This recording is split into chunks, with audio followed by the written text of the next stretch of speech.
rocket ships have initiated landing procedures. Please remain seated until your rocket ship comes to a complete stop. Then, follow the arrows to the flight deck. Happy landings! We're not going alone.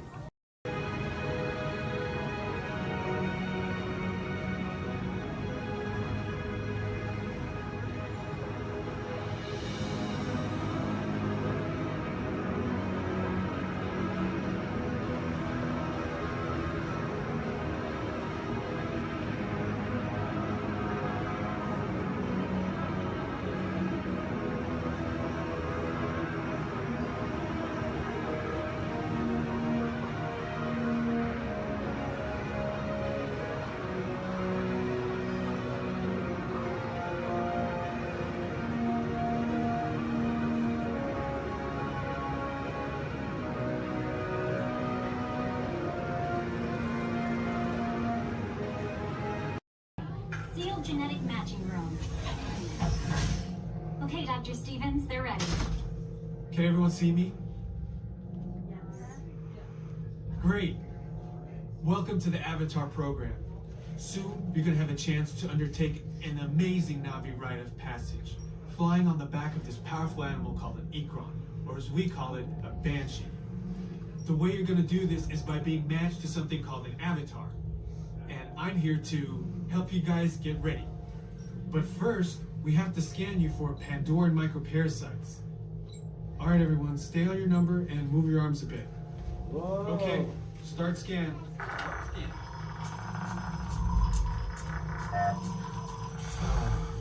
You've all got them.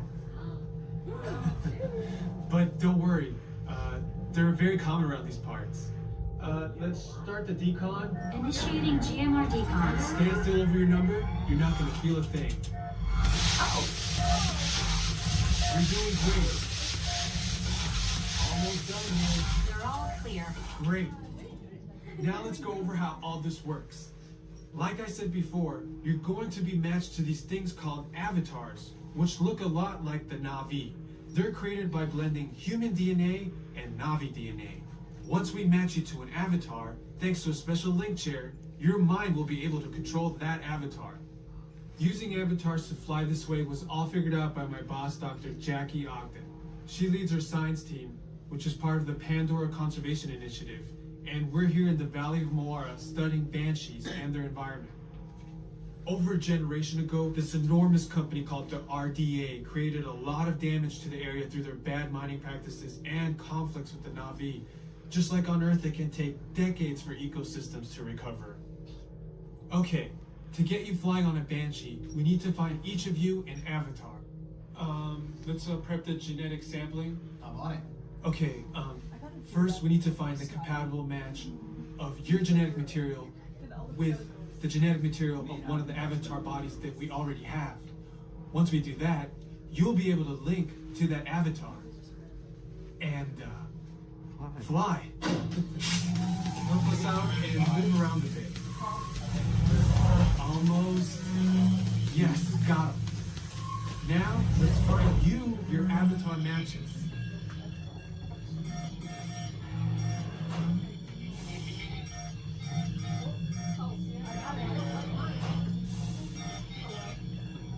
Oh, I got a match. I got one. I got a match. Oh, I don't do that. I got one. All right, you've all been matched with avatars. I have purple hair. Looks like they're ready for you in the next room. When the door opens, please go inside, all the way in, and stand over the same number that you're standing over now. And I'll see you in there.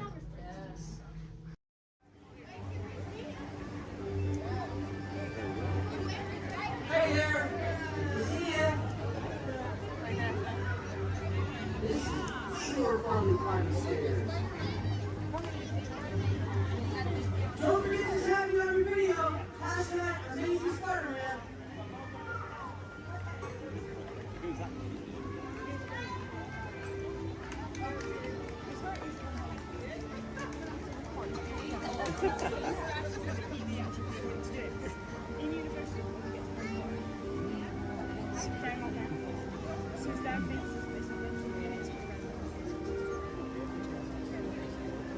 Hey everyone, looking good down there. Wow, this is a friendly neighborhood. Welcome to Avengers Campus. Hey, what's going on, guys?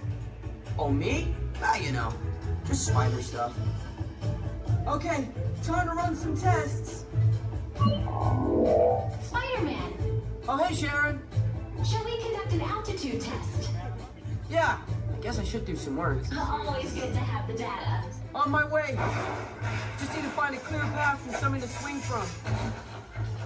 Oh yeah, it's go time. Field testing, here I come.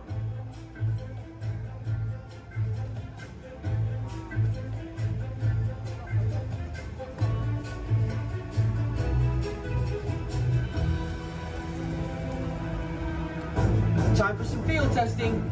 Here goes something.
robotics, keeping hands, arms, feet, legs, and other appendages inside your car.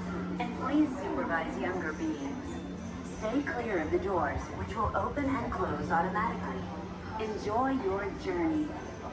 Para su seguridad, permanezca sentado y mantenga sus manos, brazos, pies y piernas dentro del vehículo. Y cuide a sus niños. Gracias. Please step carefully onto the moving platform, then step into the car. For your safety, remain seated at all times. This is the TTA Blue Line, non-stop service around Tomorrowland.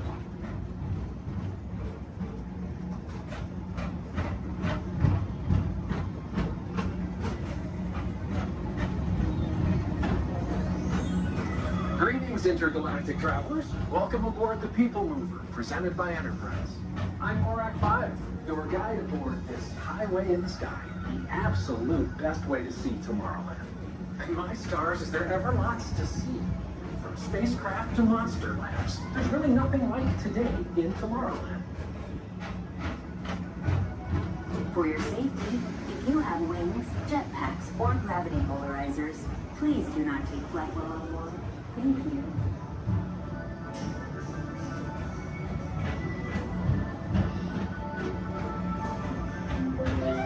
The next station is Tomorrowland Urban Planning and Star Traders. Transfer to the green and red lines.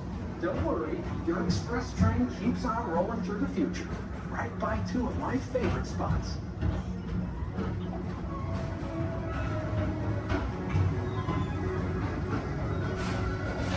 First up, Progress City. Walt Disney's amazing dream for a community of tomorrow. Did you know Progress City inspired Epcot? And a lot of the visionary ideas throughout Walt Disney World. Look, there's even a tiny people mover. I wonder if that means there's a tiny ORAC.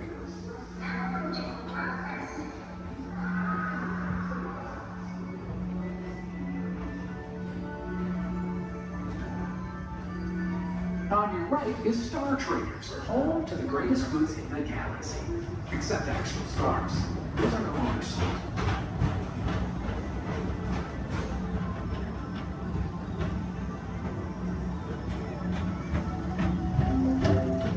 Now approaching Tomorrowland Speedway and Tron Light Cycle Run.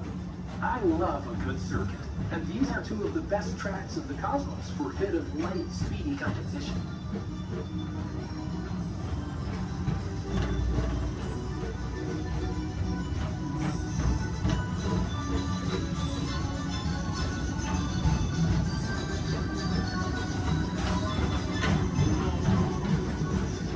Attention all visitors from Galaxy M31.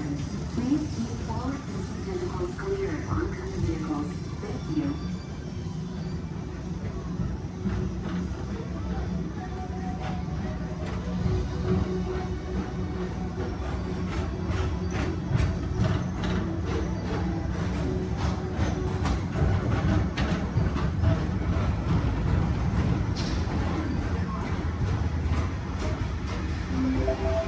This is Starboard 75. Or as we always call it, Space Mountain.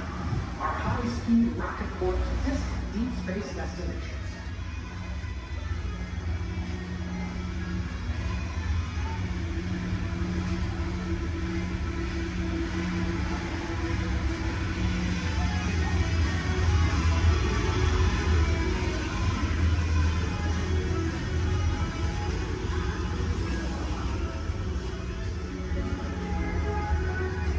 Let relaxation wash over you at the most refreshing retreat in the galaxy, the coral rooms of Pisces 7. You H2O it to yourself. Book today.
tomorrow.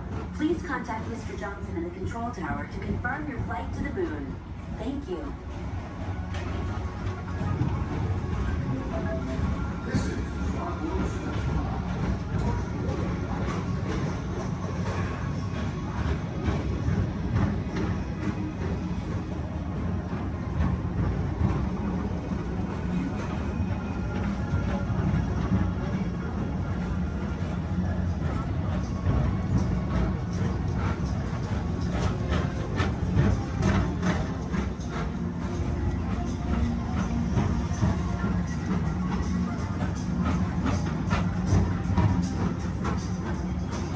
Attention all visitors. To your right is the Astrobarometer, our celestial symbol of interplanetary harmony and fellowship. Hop aboard and launch high above Tomorrowland for a spin amongst the planets.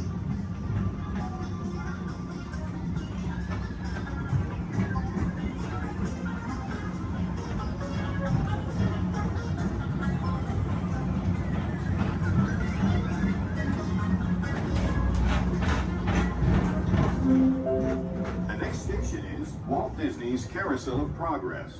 As usual, we'll keep moving ahead, and so does the carousel. Like progress itself, this theater...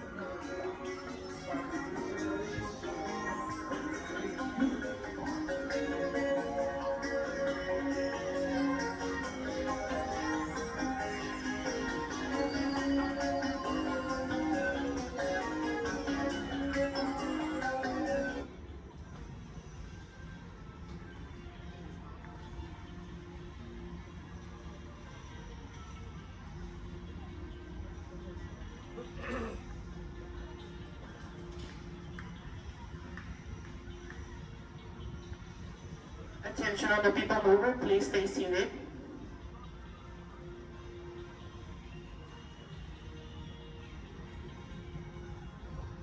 Attention all people mover passengers, for your safety, please remain seated with your hands, arms, feet, and legs inside the vehicle as vehicle bumping may occur. This ride will begin motion immediately. Thank you.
ahead, and so does the carousel.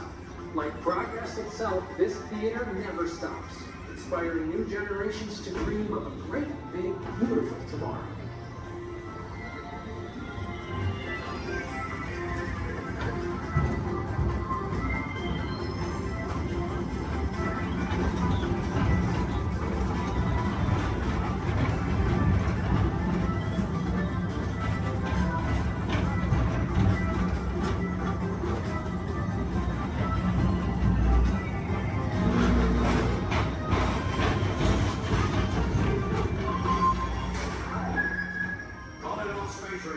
Report to your star cruiser and join me on this daring space mission. I can see you on reserve. Affirmative. We're on it, Buzz. You can count on us.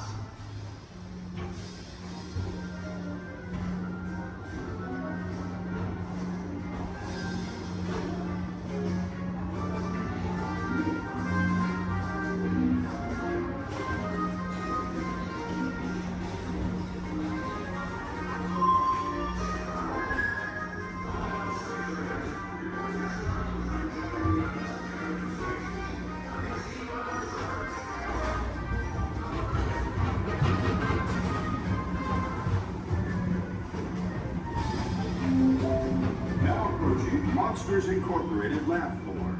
Mike Wazowski has brought in some real monsters of comedy. Whether you have one eye or nine, take the time to see this show.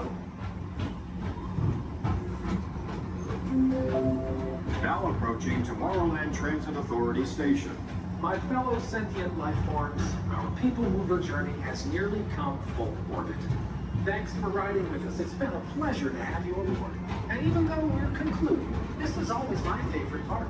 Because now is the time, now is the best time to go out and explore tomorrow, today. See you in the future.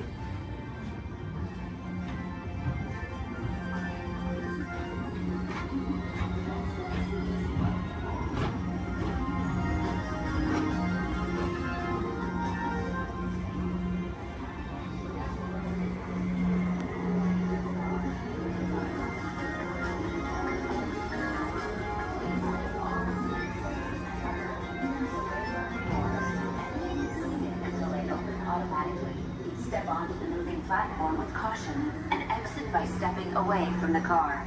Thank you.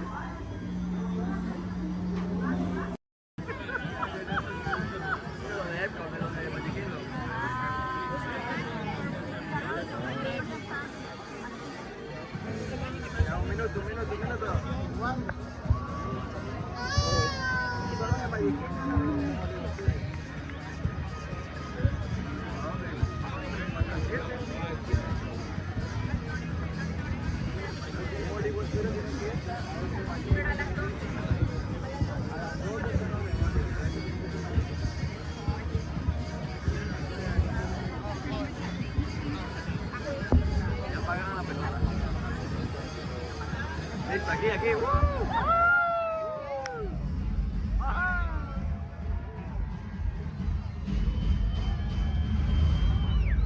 Welcome everyone to our New Year's Eve sparkling celebration. As we await the announcement that here in the United States, Canada, and Mexico, we should note that many of our World Showcase friends have already greeted the new year. 2025 reached the country of Japan, and 1 hour later, China celebrated the new year.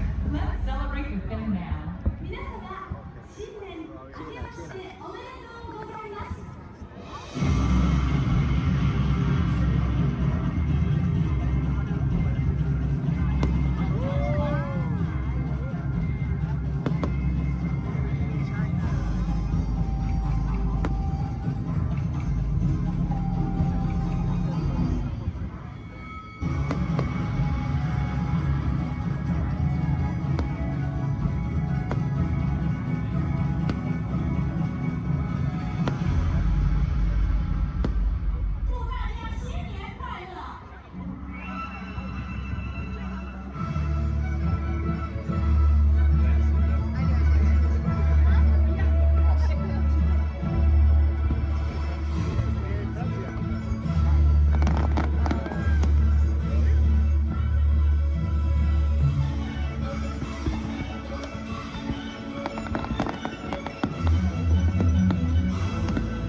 Bon et heureux année à tous.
It's our turn to celebrate. New Year.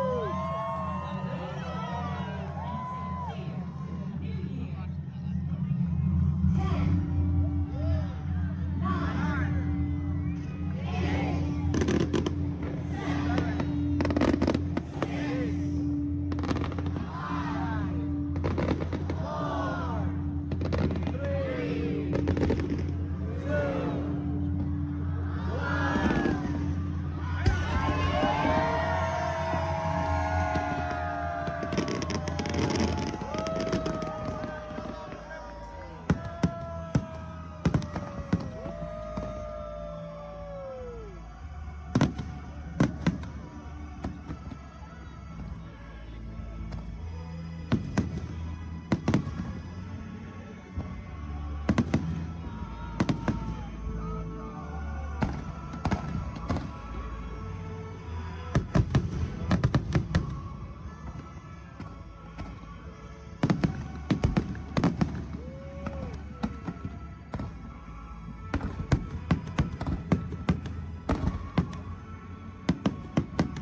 So move a little if you can't.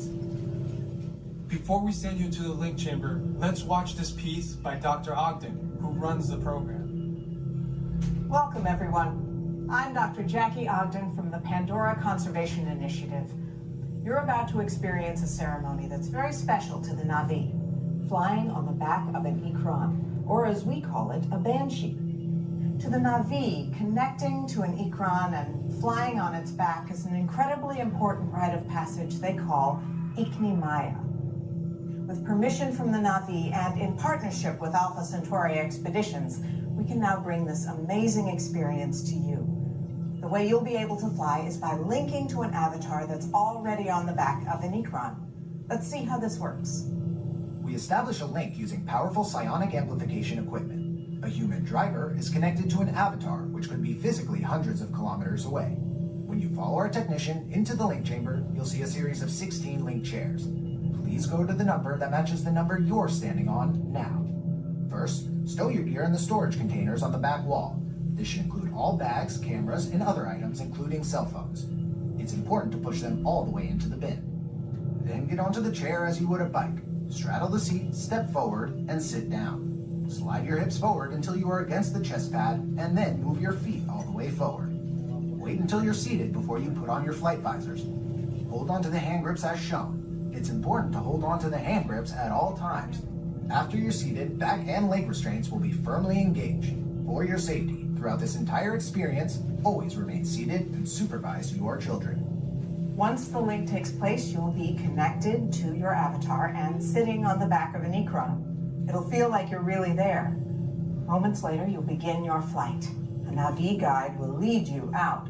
You'll experience the breathtaking beauty of Pandora, but you might also face some of its greatest challenges. Some of this flight might be intense, but trust your guide and be brave. As the Na'vi say during this important rite of passage, Sivak Ho, rise to the challenge. Good luck. All right, you ready? Let's get you into the link chamber. I'd like to ask everyone to please remain seated throughout the show, and please keep your hands, arms, feet, and legs inside the vehicle at all times. Oh, don't forget to supervise your children, and for the safety of our cast, we ask that you please refrain from the use of flash photography and external video lighting. Now that we take care of business, let's talk about me. My name is Travis, and I'll be your guide for this magical journey into the movies. It's the perfect job for me because, well, I love movies. Is everybody ready? Great, the cameras are ready to roll. Ready when you are, CB.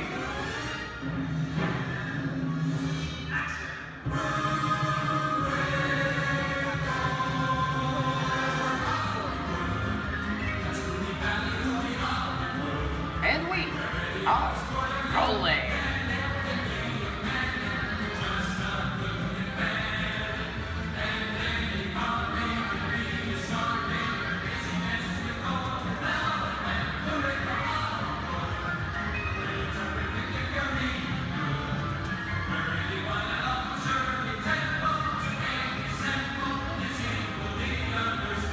Hello everyone and welcome to the Great Movie Ride. Once again, my name is Travis, and on behalf of Disney's Hollywood Studios and Turner Classic Movies, please welcome our host for this one-of-a-kind tour, Robert Osborne. Thank you. Hooray for Hollywood indeed. What better way to start our journey? From the Old West to the rooftops of London and along the yellow brick road, there really is no place like the movies. One of Hollywood's significant contributions to the world of film were great musicals. This scene is from one of my favorites, the 1933 Busby Berkeley spectacular, Footlight Parade.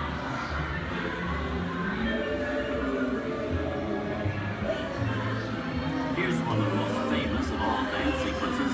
It's from the 1952 musical classic, Singing in the Rain. Here's Chick Kelly singing in the rain. Literally.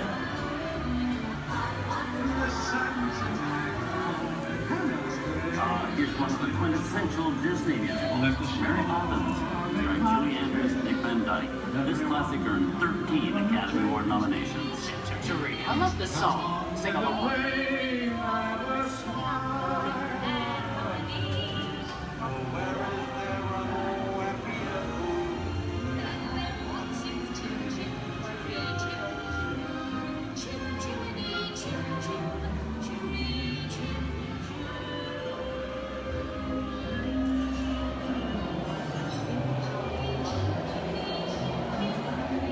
Hold on those wallets and purses, folks.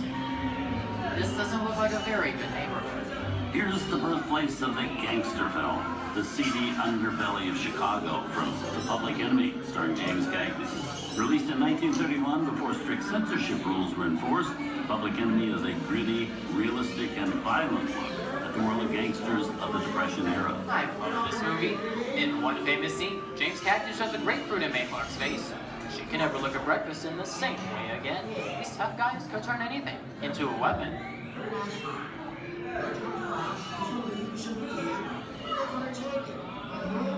You want to kick in with the dog.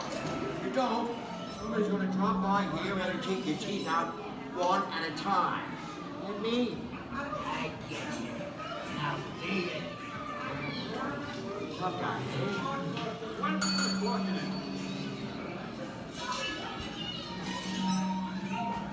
Sorry about the delay, folks. I don't want to run a red light, even in the movies. I don't let her leave my vehicle. I think it's time for a visit to a concession stand. Bye. So I was born waiting. Okay, Lexi, whatever you say. Hey, how'd you know my name anyways?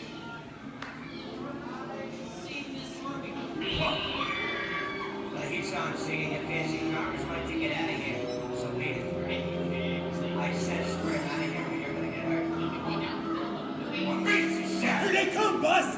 Get out, your grinders!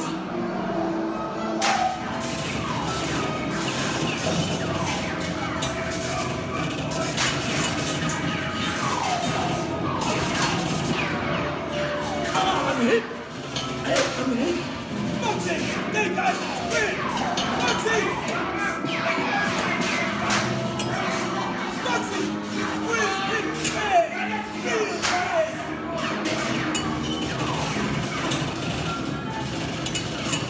Everybody just sit tight. I don't know my life against the law. Never break the law. Hey, watch this. No more red light.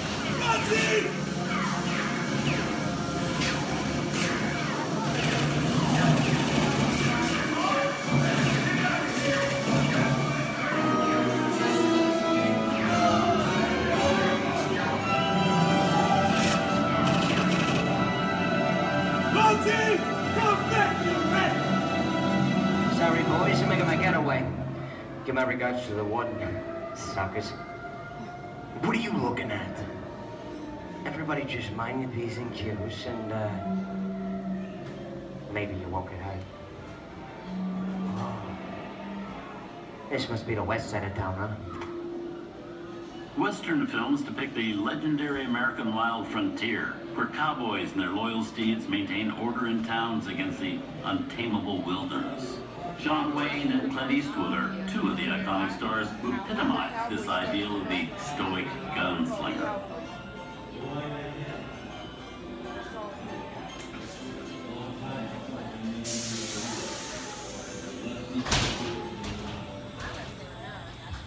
Sleepy little bag, ain't it? That's some mighty tough territory you're heading into, Pilgrim. I'd think about turning back if I was you. That is, if you want my opinion. But I reckon you... Now that we're in the clear, this looks like the perfect time to collect up all your valuables. We'll start with the jewelry and then move on.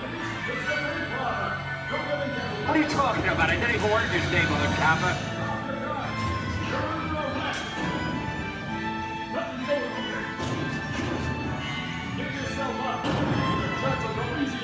This is nuts. Nuts for this. Look at it this way. Think anyways.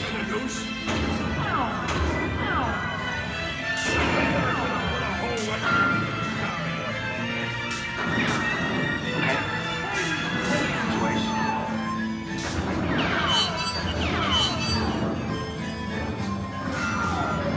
I don't know about you guys, but this is starting to get back with me. Where are we? Jason? Science fiction has been a staple of classic movies, from George Méliès's Trip to the Moon to George Lucas's Star Wars. In 1979, director Ridley Scott and Sigourney Weaver made audiences believe that in space, no one can hear you scream. This is Alien. Hey, you get down, face. How do we get out of here? Warning, remain in your vehicle. The area you are entering is extremely dangerous. Proceed with caution.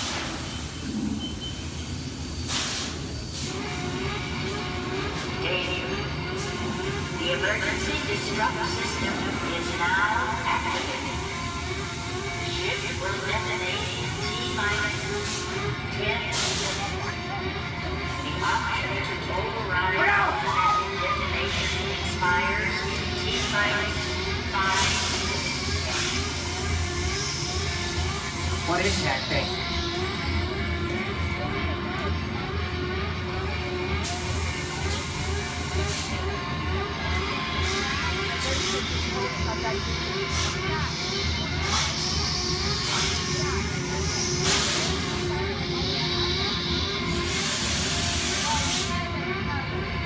Get it together. I'm getting out of here. That's enough creepy crawly things for one day, right? Wrong.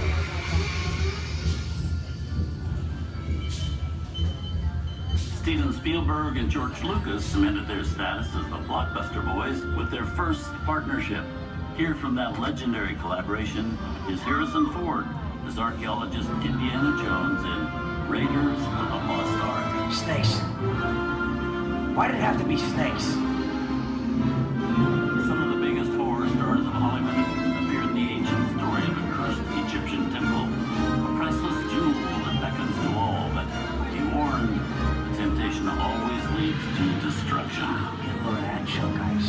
Time for me to get back to work. Good thing I don't believe in ghost stories. Don't nobody move while I go get the goods. I don't think they'd notice a few extra bodies around here. If you know what I mean.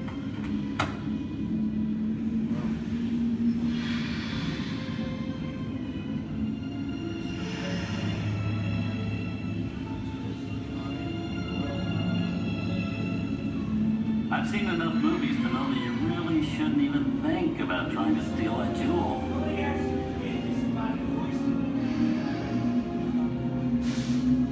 Halt, unbeliever. Disturb the treasure of the gods, and you shall all pay with your lives.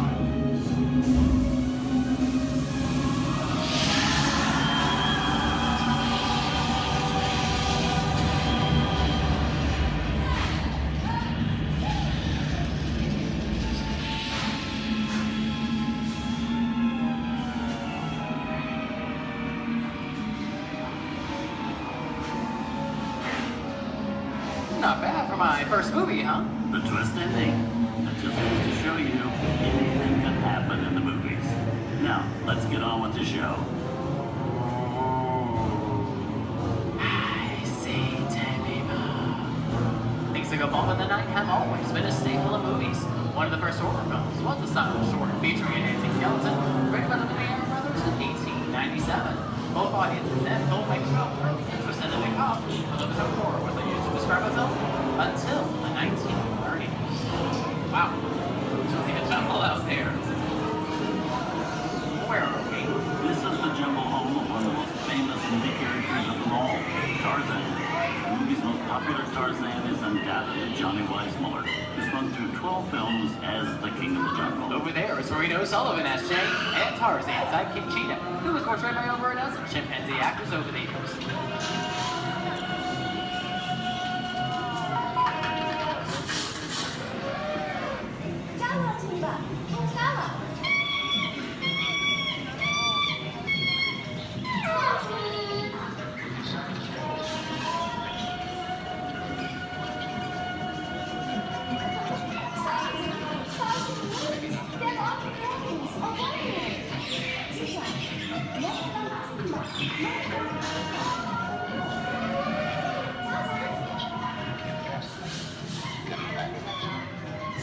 Here's Humphrey Bogart in his most famous film role.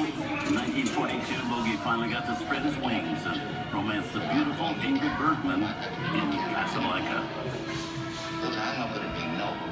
It doesn't take much to see that the powers of three little people don't amount to a hill of beans in this crazy world. Someday you'll understand that.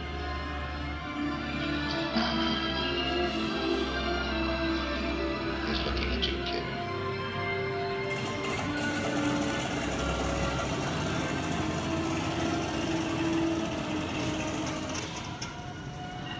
Inside of us, we both know you belong to Victor. It was work, the thing that keeps you going. That thing keeps you around. You're not with it.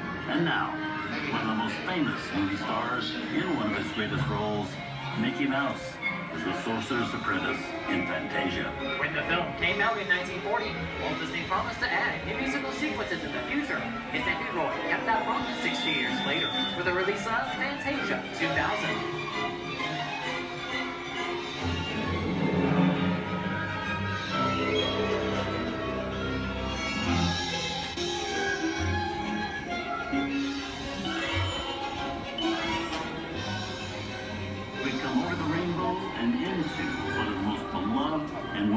Films in movie history. The Wizard of Oz. Toto, I have a feeling we're not in Kansas anymore.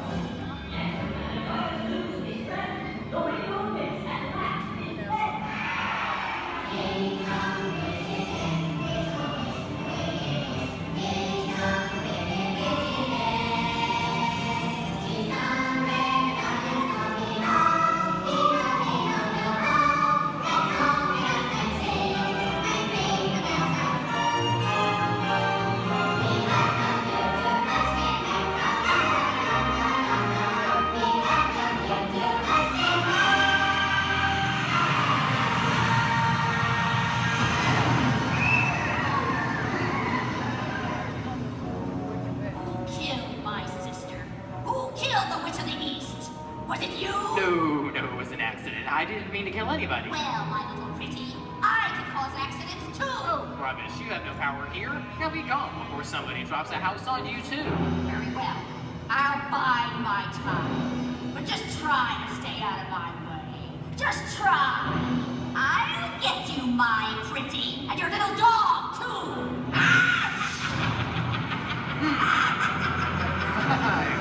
how we get out of here.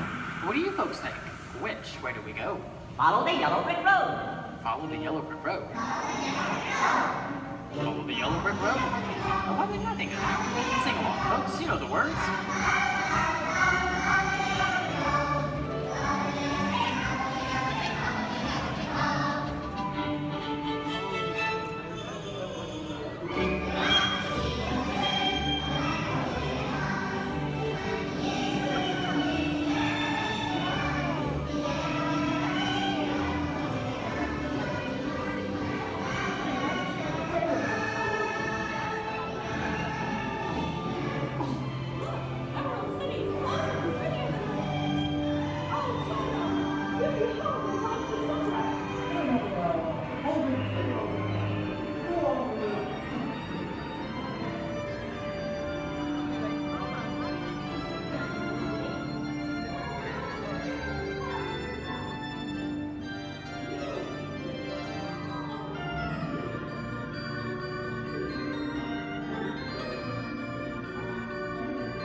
From all of us here at Disney's Hollywood Studios and Turner Classic Movies, we hope you've enjoyed our tour through some of my favorite films.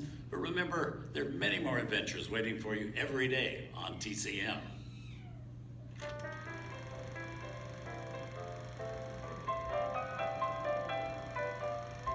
We didn't need dialogue. We had faces. Wait a minute. You ain't heard nothing yet. Step in time!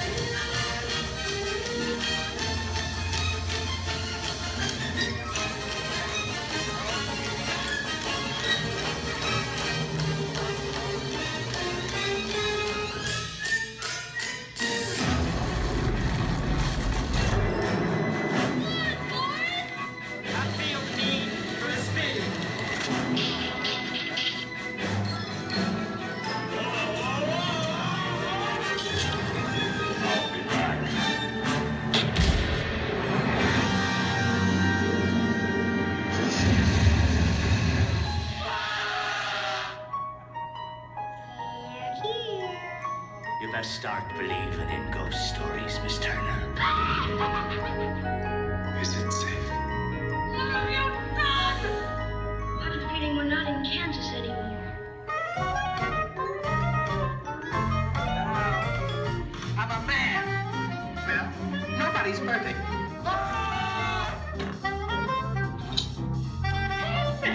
Shut up.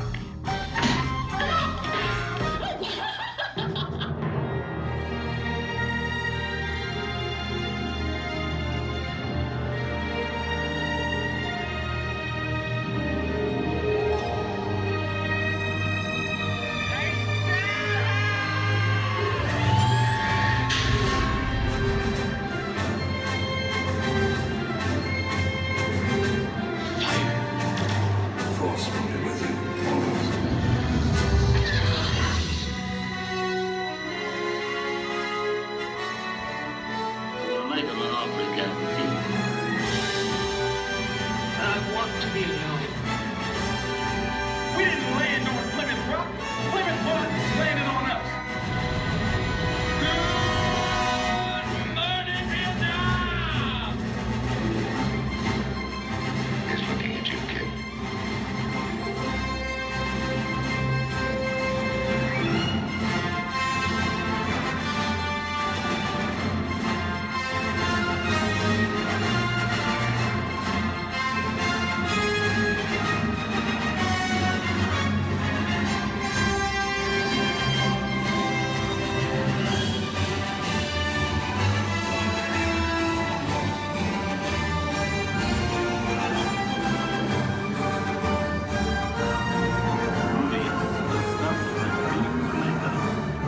Enjoyed our ultimate celebration of classic movies, and remember, you can find many more beloved stories and legendary stars on Turner Classic Movies. On behalf of Disney's Hollywood Studios and Turner Classic Movies, we'd like to thank you for joining us on The Great Movie Ride.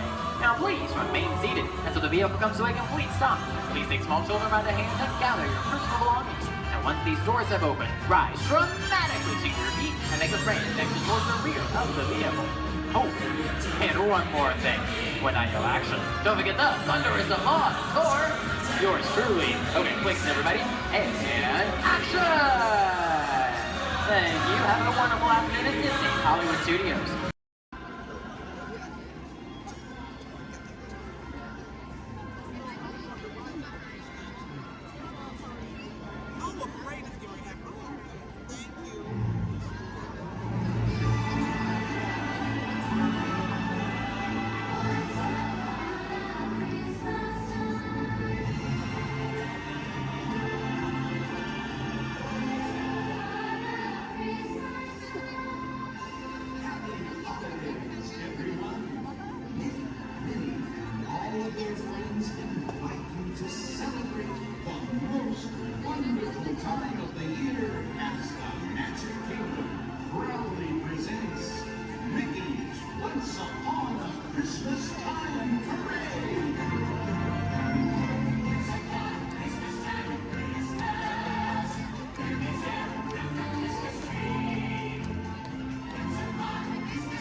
Should I wake him?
just know something wonderful is about to happen.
chocolate, cozy fires, and mistletoe. But my favorite part is getting to share it all with the ones I love.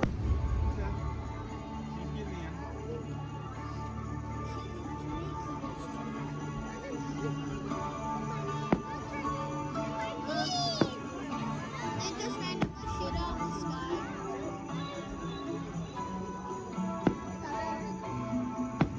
I got you.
Oh my goodness, I can hardly wait! With all the holiday magic this time of year, I'm so happy we get to share it with all of you. And there's no better time to celebrate than right now.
Look inside yourself.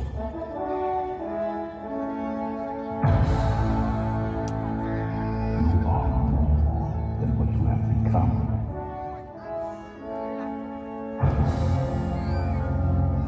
Remember who you are.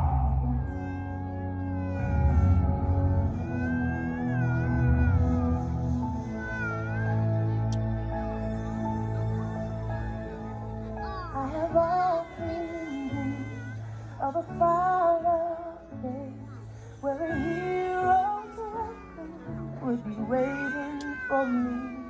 Where the crowds would cheer when they see my face, And a voice keeps saying, this is where I'm meant to be.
And so our journey comes to an end, but yours continues on.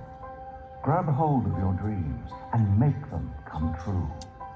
For you are the key to unlocking your own magic. Now go, let your dreams guide you. Reach out and find your happily ever after. The battles, the stories, the losses, and all the glory were changed by the way we live every day. just look up and reach to the sky. We all have the courage to fly.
Echolocation's awesome. We're gonna do it. Everyone, both fins up, go.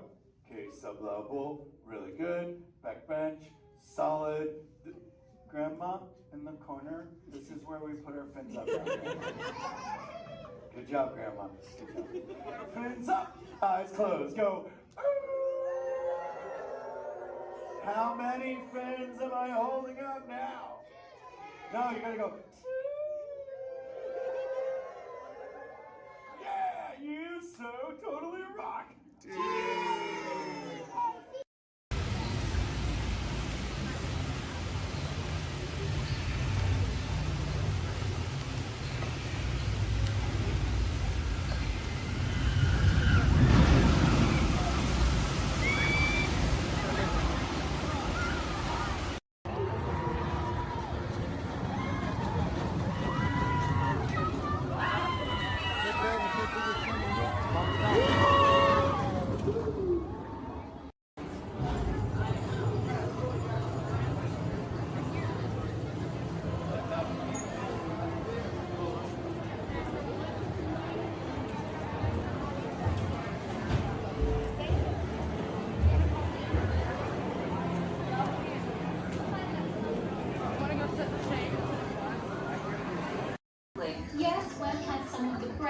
kinds of the world, but I keep things around here pretty chill, so the kids can create the next big idea that will equip the tools to become the next generation of heroes.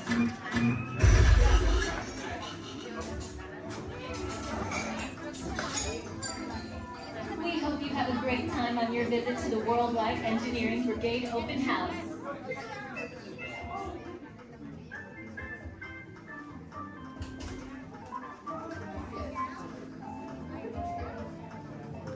And now, our project lead, the brilliant... Oh, Peter Parker. Hey, what's up? I'm Peter Parker. And here at Web, we get access to some pretty awesome tech, like vibranium from Wakanda, or this crazy alien juice stuff. We have Kim particles and Star Tech. It all helps us develop really cool stuff, like these spider bots, for example. Check it out. They have this really cool self-replicating feature. Because? This is awesome. Buddy, you can stop doing that now. But anyway, you guys are here today to help us test the Web Slayer vehicle. Using onboard tech, you will be able to sling webs just like my buddy Spider-Man. Peter, your presentation is getting away from you. Yeah, I'm aware of that, Sharon. If you could just initiate the safety protocols, it'd be great. Problem with that, So Peter. anyway, if you want to sling a web, all you gotta do is sling your arm in the direction you want to shoot the web, and that's it. It's awesome. Peter, your spider bots are continuing to replicate and are consuming everything in their path. They seem to be stuck in self-replication mode. If you could just handle that for me, please. On it. Contacting Mr. Stark. Don't call Mr. Stark! Don't call Mr. Stark. Sorry, Michelle. Could you just call someone else? Ask them to do it. Okay. Contacting Spider-Man. Here. I'm gonna go find Spider-Man first off, because he's around here somewhere. Okay, goodbye. Spider-Man! As you may have noticed, the spider bots are locked in that awesome self-replication mode. In spite of what you see, they were created to be robotic helpers that can break down raw material and create all kinds of useful tech. But because they are stuck in self-replication mode, the spider bots are currently consuming everything in sight and multiplying at an alarming rate. If left unchecked, my calculations predict this will lead to the devastation of the entire Avengers campus. That should be safe until Spider-Man gets here, as long as they don't get into the alien fluid. This is now a bigger problem. Activating threat level protocols. Hey guys, what's up? I hear you have a problem. I'm here to help. You made it. Great. That level is at exponential danger. You might need some help. Perhaps I'll call the Avengers? Don't worry, everyone. I got this. Okay, everybody. Open house is canceled. Wise idea. And I could use some help. Yes, you could. Sharon, prep the slinger vehicle. Already on. Everyone head to the slingers and we'll team up to stop the spider bots before they destroy the campus. It's easy. Okay, we have a plan. Please move quickly through the doors and down the hall to the slinger vehicle bay. Your open house demo has been upgraded to a high-stakes mission to save the... Come in. I have an opportunity for you all that is bad, dangerous. I was going to say profitable. You think I'm so heartless I would send my friends into danger? You insult my honor. And believe me, I have very little honor to insult. We'll talk later. I'll do everything around here. Hello, my friends. I am Hondo Onaka, and this is Onaka Transport Solutions. Today, I am offering the opportunity of a lifetime. I need flight crews to transport this valuable merchandise across the galaxy. Pilots to navigate, engineers to operate the ship, and gunners to defend the shipments. And that is where you come in. Oh, Disneyland Parker. On loan for some very fast and very profitable expeditions. Chewbacca, my fine furry friend. Yes. As we agreed, you let us use the ship. We'll give you the supplies you need. In a win-win. You help the resistance, and I get all the profits. The first order will never know we were there. Okay, time to go, so, bye-bye. We better go before he changes his mind. Move along, my friends. Listen carefully and remember, the better you work together, the more you earn. Your lives and my profit depend on it. Now go.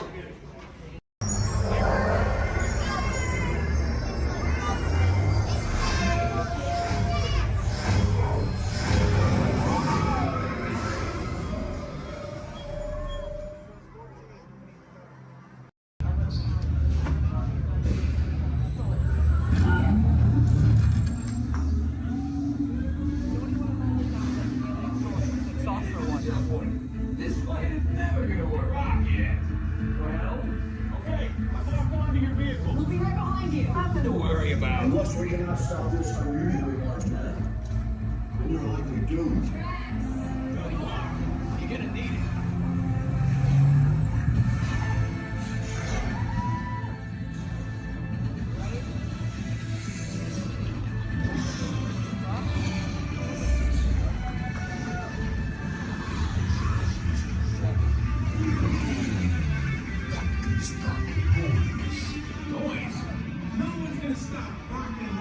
Existing. What have we done? I think we're coming back.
You really think they deserve to be called heroes? Did you see how they dress? It's just a figure of speech, Drax. You are lying to them. Now I understand. Welcome to the Guardians of the Galaxy.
have been a part of our imagination for longer than you might think.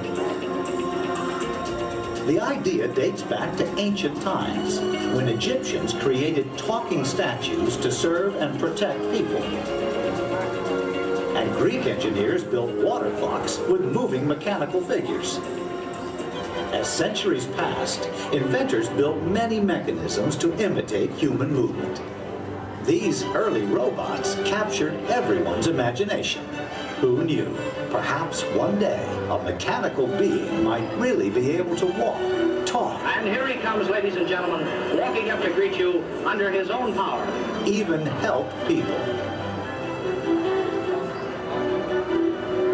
In 1920, a Czechoslovakian writer was the first to call these automatic helpers robots. From then on, robots became popular in stories, art, and especially in the movies.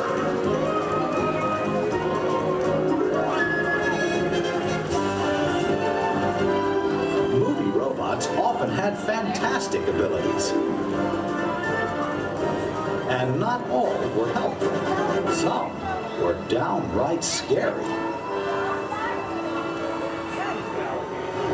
Like most 20th century kids, Walt Disney grew up fascinated by robots. They quickly found their way into classic Disney cartoons.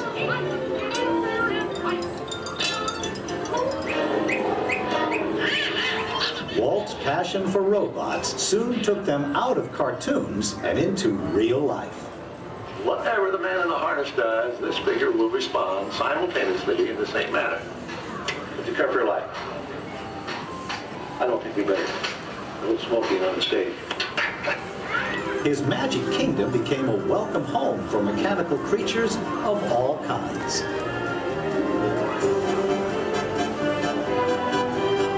Walt's pioneering work in audio animatronics made robots familiar entertainers at Disneyland, delighting millions of visitors.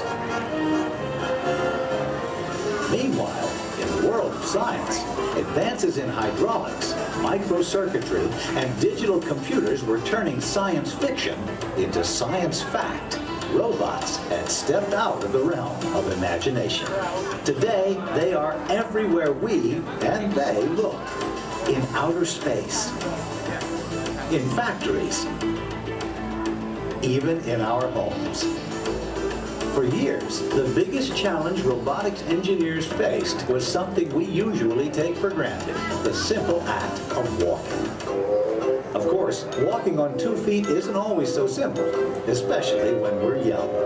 Even as adults, walking has its ups and downs, because it requires well-developed balance and coordination.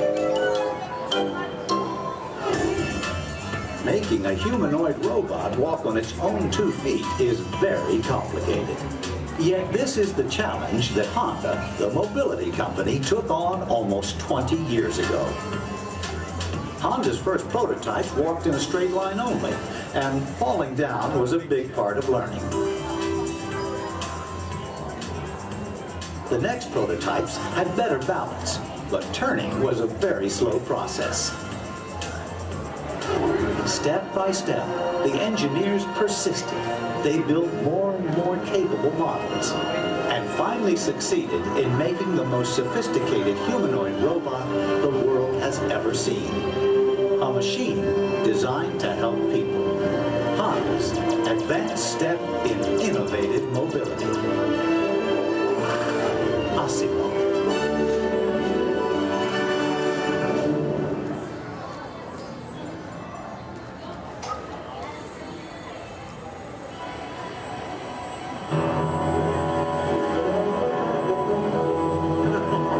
I know. I just had to get. Oh, hi. You won't believe what's going on out there. I think everyone in town is on my lawn right now. Oh, Phil. No, you gotta stay out of the rose bushes, buddy. Okay. I'm sorry, I'm Captain McGuire. Welcome to the McGuire household. You see, we've been chosen as the first family to test the new Honda Asimo robot, and I just sent it out to go check on the mail. It was so much fun watching the neighbors' faces when they first see Asimo. Like, they all... No, you can't borrow the robot. Just... Okay. Now, if you're not familiar with Asimo, You're gonna be amazed at the way it... You know what? You're just gonna have to see it to believe it. Of course, when we first met Osmo a couple of weeks ago, we learned that its name stands for Advanced Step in Innovative Mobility. Oh, here it comes now. Everyone, say hello to Osmo.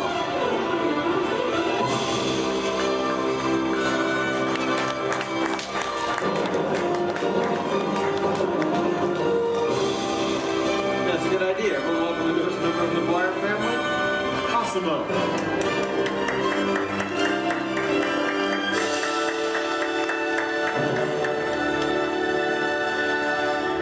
Hello, everyone. Oh, Osmo. Did we have any mail? No, but your neighbor gave this to me. Ooh. I wonder if it's from Phil. Oh no, it's an invitation to Cassidy's birthday party. My kids will be very excited, Osmo. Thank you, that was great.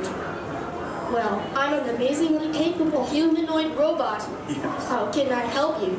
Well, actually, my parents are coming over later because my wife and I... Oh my goodness, I completely forgot. I was supposed to call my wife as soon as you got here. I was just having so much fun with the neighbors, but... You know what? We should probably call her right now. Come on, I've got her on speed dial.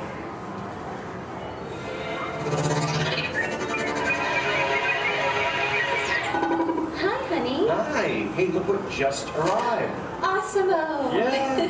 Can I keep it? Sure. Hello. Hi, Osimo. I'm leaving work early today, and I'll pick up the kids. Okay. They are so excited. So I'll see you in a while. Oh, and honey, don't forget we're going out tonight. So remind your parents that they're babysitting and order pizza. Oh, yeah. Thanks. See you. Bye, honey. Bye. Bye, Osimo. Goodbye. Well, Osmo, welcome to the family. Thank you. I just need to remember to order that pizza. What do you think, sausage or pepperoni? What am I talking about? Now, developing the world's most advanced humanoid robot didn't happen overnight. It took teams of Honda experts over 20 years to create this amazing piece of technology. And we're talking about experts in the fields of physics, anatomy, mathematics, computer sciences, chemistry, mechanical, and electrical engineering. Oh, check this out. Osmo? Come this way, please. Now, if I'm sitting down, or in a wheelchair like my wife, Osmo's camera eyes are at about the same level as my eyes, and this makes communication very simple. In fact, if you take a look at the screen, you can see Osmo looking at me. Hello, Osmo. Hello, Kevin. Oh, Osmo, please turn out to all of our new friends. And everyone, wave and say, hello, Osmo. Hello, everybody. And there you are. Now, you might be wondering why Osmo isn't on wheels or treads or something like that. Well, Osmo is designed to help people. And to be a helper in our world, a world where we need to reach for things and pick things up, or to navigate along floors and sidewalks, even just to climb a set of stairs. What better design than that of a humanoid robot? One that has 2 arms and 2 legs. And Osmo, how tall are you? I'm 4 feet and 3 inches tall. Which is the perfect height for opening and closing doors, or turning lights on and off, even working at table surfaces, or just moving things around the inside of a house. And Osmo, how much do you weigh? I weigh 119 pounds. And I wonder what all that would be in metric. Carry the one. I'm 130 centimeters tall and weigh 54 kilograms. All right. Oh, and how fast can you walk? I can walk about 2 miles per hour. And in metric, that would be about... That would be about 3 kilometers per hour. Yeah, that's great, Osmo. Thank you, Kevin. Now, in order for a robot to operate in our world, it must have the ability to walk. And walking can be very complicated. Follow me on this. You see, with each step that I take, my brain sends thousands of signals at lightning fast speed throughout my nervous system. Now, these signals travel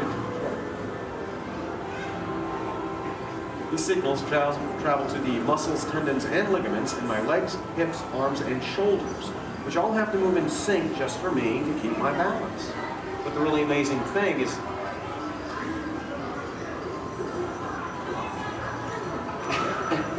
really amazing thing is that Osmo does something very similar to this. It uses motors, sensors, and computers to keep its balance and walk like a human. Now, Osmo can also sidestep in a straight line or on a curve. And this makes navigating through a house with all of its constantly changing obstacles very simple. And believe me, Osmo, that move's going to come in very handy with my kids and all of their constantly changing obstacles. But what's even more impressive, not only can Osmo walk forward, but Osmo can also walk backward as well, constantly adjusting its center of gravity with each step, just like us. And Osmo's balance is so good, you know what? Let's just show them. Osmo, please balance on one foot, like this. Yeah. Now Osmo makes it look easy. How about the other foot? All right. And Osmo must constantly analyze the data from all of its sensors and 34 separate servo motors. Well, Osmo, I guess it's true. There's really nothing you can't do, except fly, right? But I could play soccer. Yes, you can. You know, I think Molly left her soccer ball here, so yeah. Why not show everyone? Oh, hold on just a moment. Let me get some goalposts so we can make it official. All right, Osmo. Bend it like Beckham. And that's a goal! Very nice, Osmo. Yes. Now, it looks simple, but kicking the soccer ball actually requires some technically advanced balance, stability, and coordination. But you know, Osmo, with your ability to understand vocal commands and navigate effortlessly through the environment, it's easy to see how helpful you're going to be around the house. Oh, telephone. Okay, Osmo. I'll get it. Hey. Hey, is Osmo there? Yeah, right here. Hello. That is so cool. Osmo, we'll be home in like 5 minutes. Osmo, I told everyone in school they could come over and meet you. And I invited everyone in the neighborhood. Hold on. Also your video. Yeah, Osmo, you're a star. Bye, Osmo.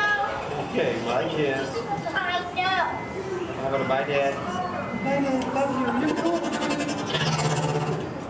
Well, Osmo, looks like you're pretty popular with my kids. Oh, come on. You know what I'm talking about. Actually, what my kids are talking about is Osmo's DVD, Step to Safety with Osmo, in which it shows how we can use Osmo's unique walking ability to help teach young children safe ways of crossing the street. But Osmo can be helpful in many different ways. In fact, Osmo, did you use your wireless networking capabilities to go online and look for tonight's weather forecast? Yes, I will go online. Great. My wife and I are going out for our anniversary tonight, so good. Yeah. Partly cloudy, with a high in the mid-60s. Perfect. I'll just remind her to bring a sweater. We can have dinner on the patio. Now, even though Osmo's current role is to help her in the home today, someday Osmo might be able to work in dangerous situations, like fighting fires or working in unhealthy environments, cleaning up toxic spills. And there's even the possibility... But I'm not only designed to help, I can also have fun. I think I know what you're talking about. Everyone, would you like to see Osmo dance? Yeah? All right, how about this, Osmo? You lead, I'll try to follow. Go ahead and kick it.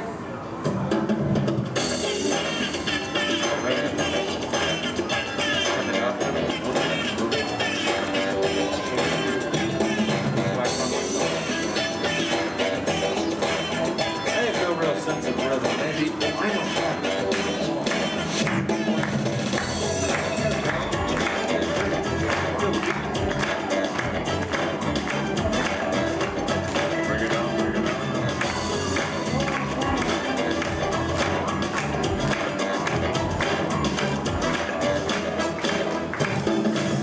Very nice, Osmo.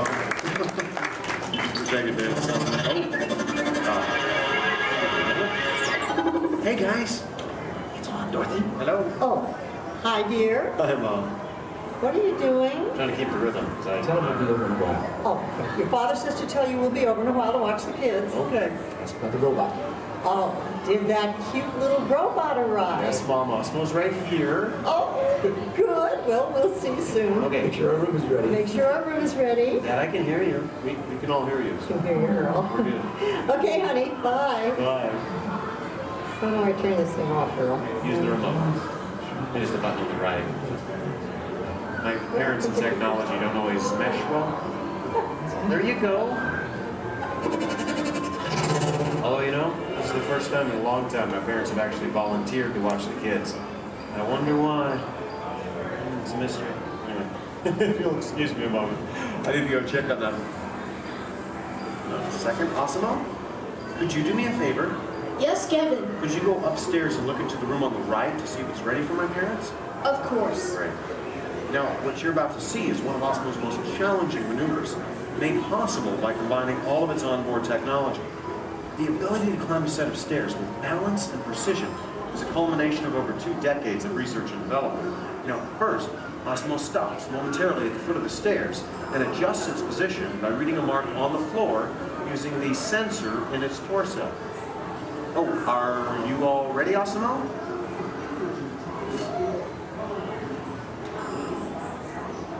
I am ready. Okay then, go for it. Now, with each step, Osmo must adapt and constantly counterbalance using all its computing power to remain upright all along the way. Way to go, Osmo!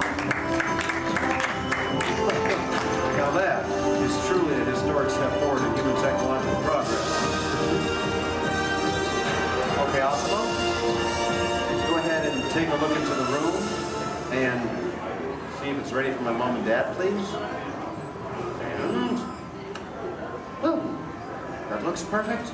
Thank you, Osmo. You're welcome. Now, if you thought going up the stairs was difficult, it takes even more balance and coordination to make it back down whenever you're ready, Osmo. Once again, Osmo will find its position by reading a mark on the floor using the sensor in its torso. And when it's ready, it will descend the stairs, constantly adjusting with each step.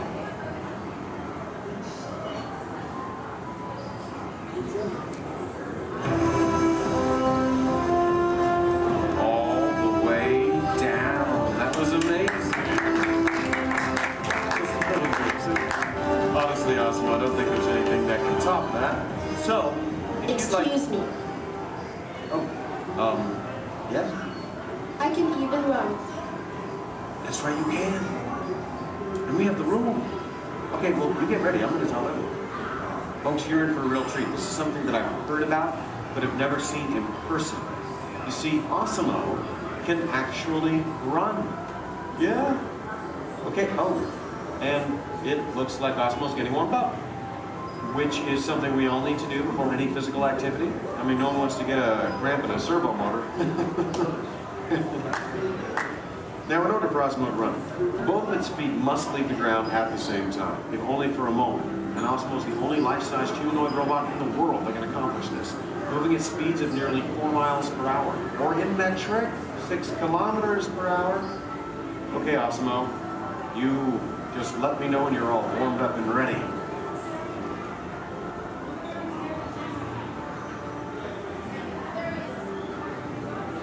I am ready. Alrighty then. On your mark, get set, go!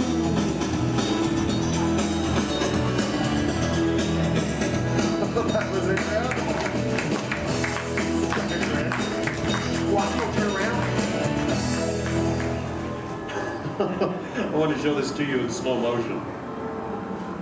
Now this is truly an amazing accomplishment. Osmo's airborne, meaning both of its feet leave the ground for about 0.08 seconds, running very similar to that of a human. Very impressive, Osmo. Thank you, Kevin. Now, if you'd like to learn more about Osmo, please visit the website, osmo.honda.com. As for you, I think it's time to get you ready to meet the rest of the family. So, why don't we say goodbye to all of our new friends? Excuse me. Yes? Please do not forget to order the pizza. Pizza for the... That's right. Thank you, Osmo. You're welcome. You know what, Osmo? I think this is going to be the beginning of a beautiful friendship. All right. And the kids are home. I hope you're ready to meet them. But before we go, let's say goodbye to all of our new friends. Goodbye, everybody. And everyone, let's hear one more time for Asimo.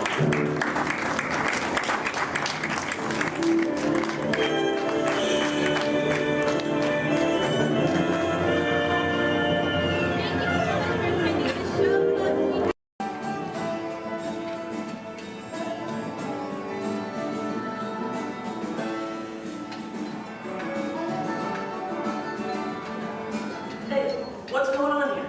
Where are we? Oh, look, we're on the wrong side of the screen. Oh, yeah, wow. Hey, look. Bunny rabbit. Get off. Come on, let's go. Oh, hi, there you are. Hello, I'm Rosie. And I'm Colin. And we've got 5 or 6 hours of vacation slides to show you. No, we don't, actually. We're here to tell you all about sourdough bread. We are?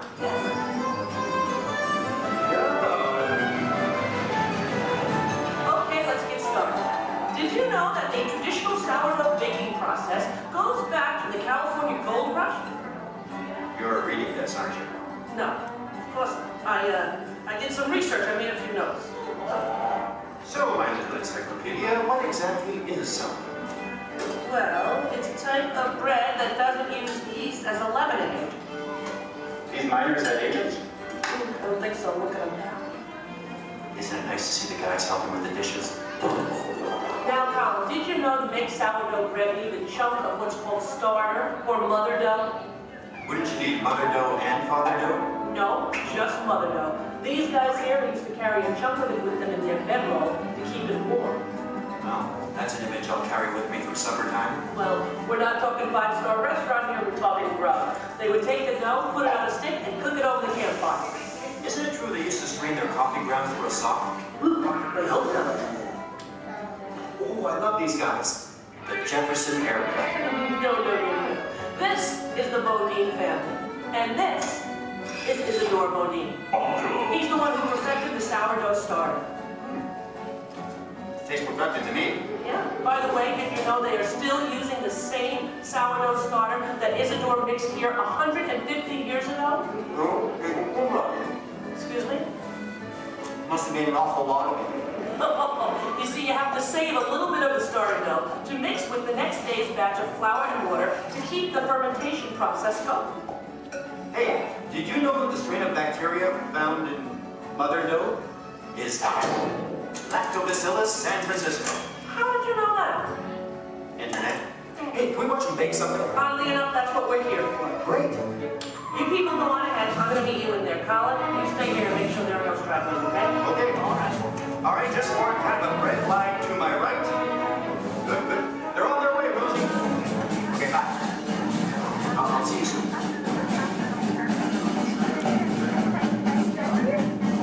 Okay, everybody, here we go. Come on in. There's plenty of room. Gather around the window right here. Make sure you can find a spot where you can see me on one of the screens. Come on, Colin. They can find their way, okay? It's not the California Trail.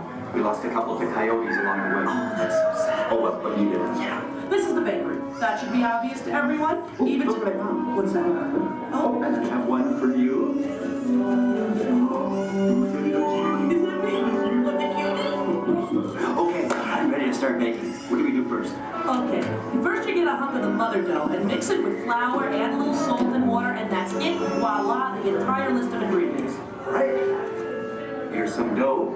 Let's bake it. Oh, not so fast. From start to finish, it takes bakers about 72 hours to make a loaf of sourdough bread. 72 hours? Yeah. Yeah, what's your hurry? Relax, and all the roses. Okay, so what's next? Well, you know, bakers actually think of dough as a living thing. So after it's been beaten up and kneaded by the mixer, it needs to sort of relax and calm down. Seems pretty relaxed to me. Yeah. In fact, almost catatonic. Right. I internalize all my tension. Well, what happens then? Well, then we drop it into that funnel over there, above the divider. The divider cuts it into nice, even pieces. So for this, it has to be relaxed? Yeah. Okay, fine. Oh, what happens then when it goes down that conveyor belt? Well, it goes into the rounder. Do you know what the rounder does? Oh, makes it into squares? No. Tetrahedrons? No. Polygons? Is that your final answer? Okay, so now the dough is round. Yes. Then we have my favorite machine, the overhead intermediate proofer. Wow, it's like a little Disney ride for bread. your little buns in the vehicle at all times. The device rolls the dough over and over from basket to basket, takes it on a little trip, letting it, once again, relax. This is the most laid-back bread on earth. Come on, Rose, you're teasing me. Can't we bake it? No, not yet. Next, the bakers lay the dough on screens and put the screens into oven racks. Then we bake it. Not yet. You'll have to go around the corner to the next window to find out more, okay? And you go on ahead. I'll stay here and get the stragglers. You stay with the nice lady. All right. All right. Everyone, follow me. Follow him, everybody. And you relax, okay? Okay. Come on.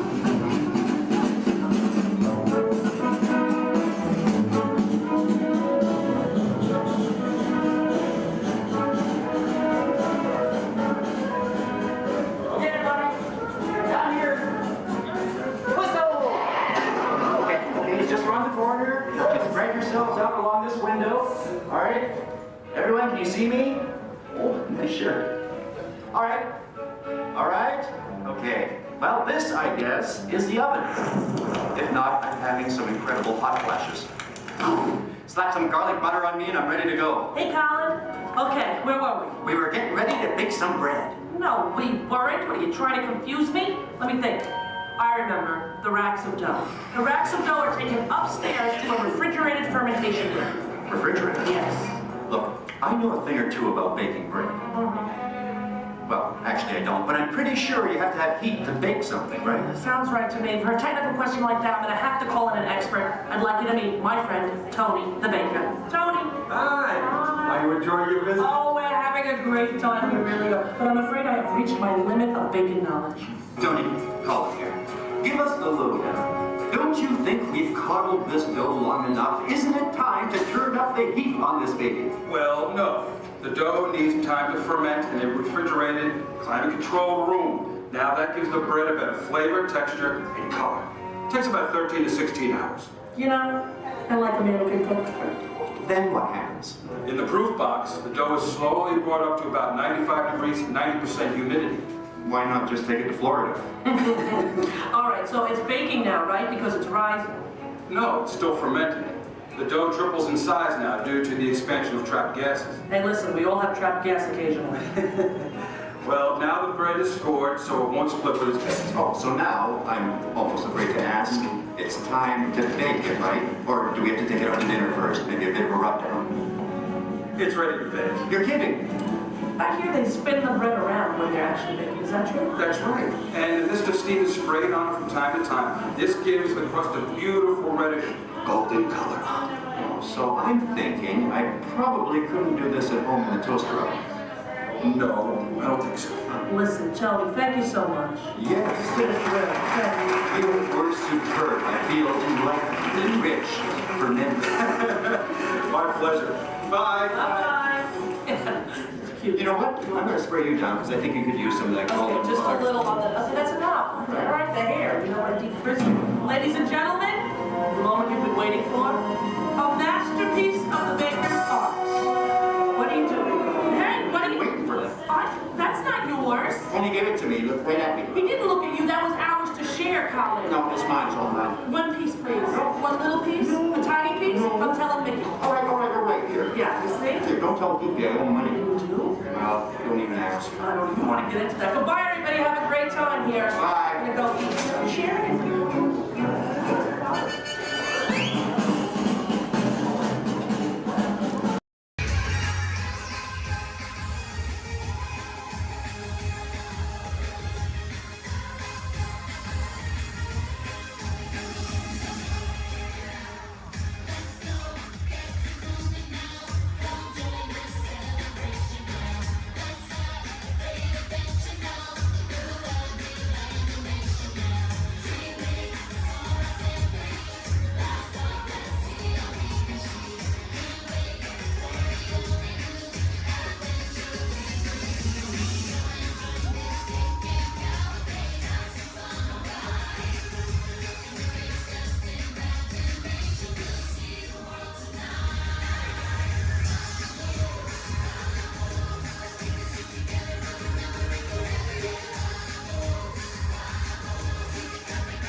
special report. A child is on the loose in Monstropolis. A human child! If witnesses are to be believed, there has been a child security breach for the first time in monster history. We can neither confirm nor deny the presence of a human child here tonight. I tried to run from it, but it picked me up with its mind powers and shook me like a dog. It's true! I saw the whole thing! Happy birthday, Schmoozy Poo! Oh, googly bear!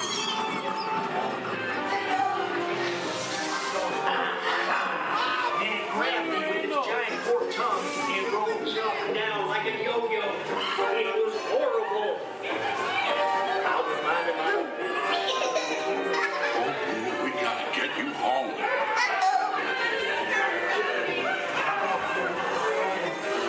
There's a kid! A human kid!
Chef Andy is waiting for you.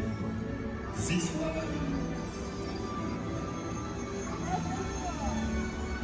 Qu'attendez-vous? What the heck?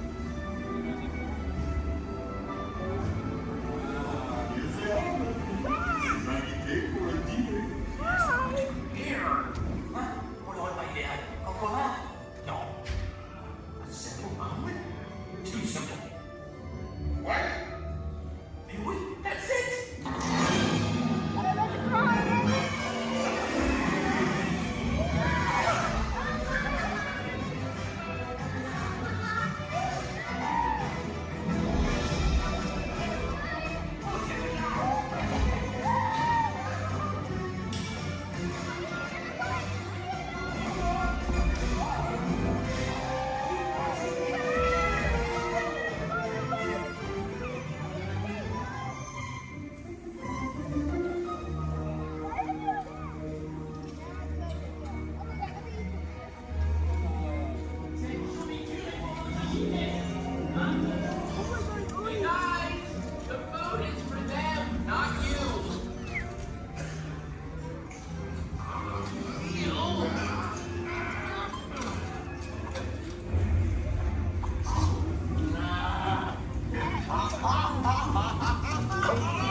What are you doing?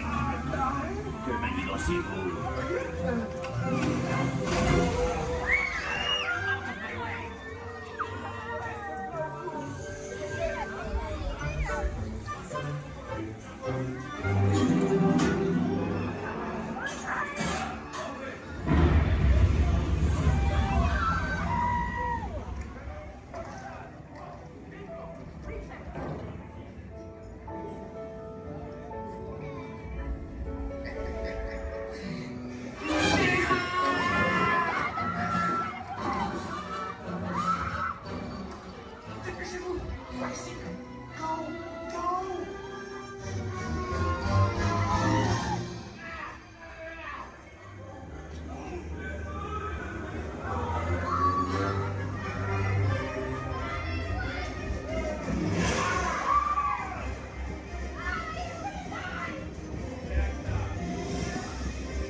That means thank you. Another word that we say here on the reserve is Twin Day, and Twin Day means let's go. Shambo everyone, my name is Selena. I'm going to be your safari guide here today. Before we get out on the reserve, I do have a few safety reminders. Please make sure that we keep our hands, arms, feet, and legs inside the vehicle at all times so that we remain fully seated throughout our entire journey today. Now, if you take a look above your head, we have an animal spotting guide. You can use that guide to help me spot some animals out here on the reserve. I can't promise that we're going to see all of them, but I usually have some pretty good luck. Now we're going to be heading into the Little Ituri Forest here first, and this area is home to animals that tend to be shy. They like to use camouflage to blend in with their environments, but we're going to see what we can find today. And already see, looks like we're gonna see that saddle-billed stork. They're high up on that left-hand side of the road there. And the saddle-billed stork gets its name after the little yellow patch that's on its beak. It's shaped like a saddle. Those birds are 5 feet tall and have a wingspan of 9 feet, about the same width of the canopy that's above your head. Now on that right-hand side there, we have the okapi. And the okapi have stripes on their legs that make them look like they're related to the zebra, but they're not. They're actually related to the giraffe. They have long, prehensile tongues that they use to grab vegetation. Their tongues are so long, they touch their eyeballs and clean their ears. As we're looping around here, you can see we have some greater kudu way up there, as well as the bongo. And the bongos are going to have that deep, almost penny-colored coat to them, with those antlers over there, and then the greater kudu, the tan-colored coat right there. Now the bongos are known as the ghosts of the forest because of how rare they are to spot in the wild. And their antlers, they angle backwards, and that's to help them get through thick vegetation and underbrush very quickly.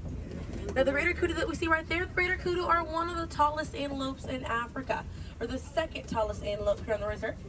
They stand at 55 inches tall at their shoulder, and they can leap about 8 feet forward.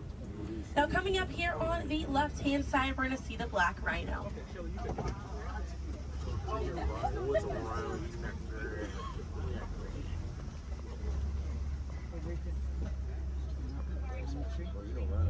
Now black rhinos are the smallest rhino in Africa.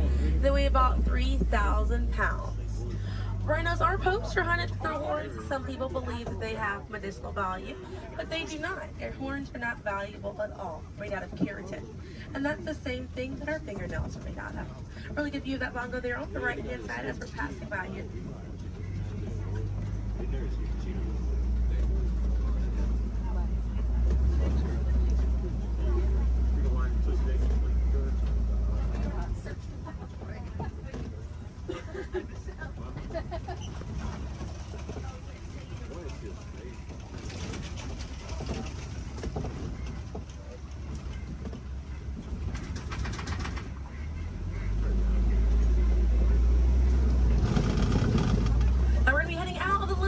Forest, but we're going to be on our way to the Safi River, and animals in this area like to hang out in and around the water.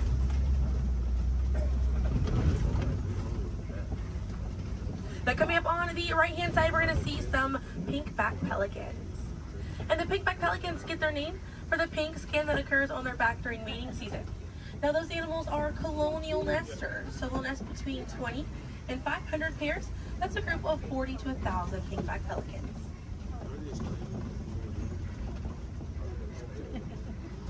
A view of the Savi River coming up on the left, and we have some Nile hippopotamuses. Now a group of hippos is called a bloat, and they spend most of their time submerged in that water to avoid overheating, but they will come out to graze. And they can stay submerged in that water up to 8 minutes at a time. And instead of swimming through the water, hippos will actually walk or run along the bottom of the riverbank, helps them glide through that water right there. One of the ways you can help out your waterways is by checking your sunscreen to see if it's reef safe. Another way is just being aware of how much water that you use and trying to conserve as much as possible.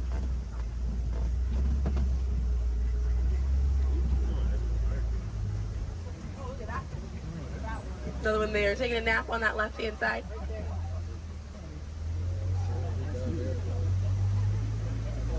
Now coming up on the left, we're going to see the Nile crocodiles.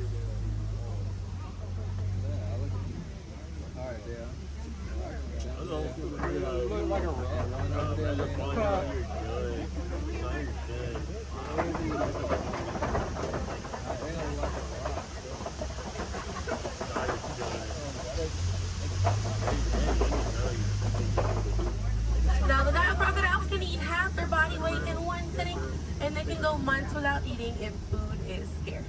Now mother and father crocodiles are great parents, and they'll gently roll their eggs in their mouth. It softens up their shell, and it makes it easier for their babies to hatch.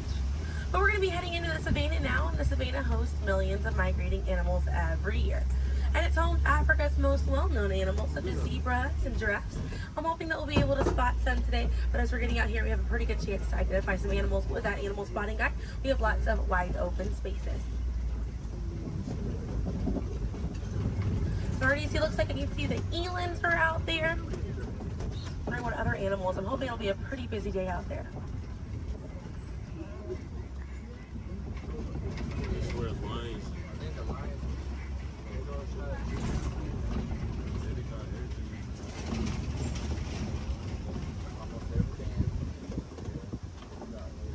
see. Also some springbok. It does look pretty busy out there.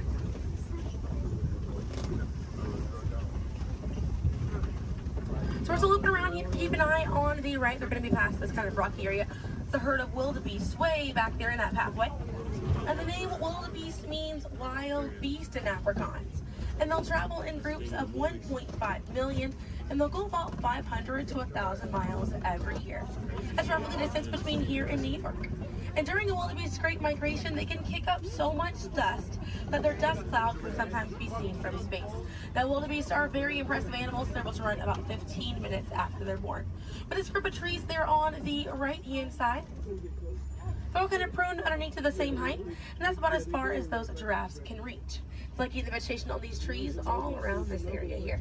Now that's going to be the Maasai giraffe, and the Maasai giraffes have an irregular coat pattern. They don't have those clean lines around their spots like the reticulated giraffe that's on your animal spotting guide does.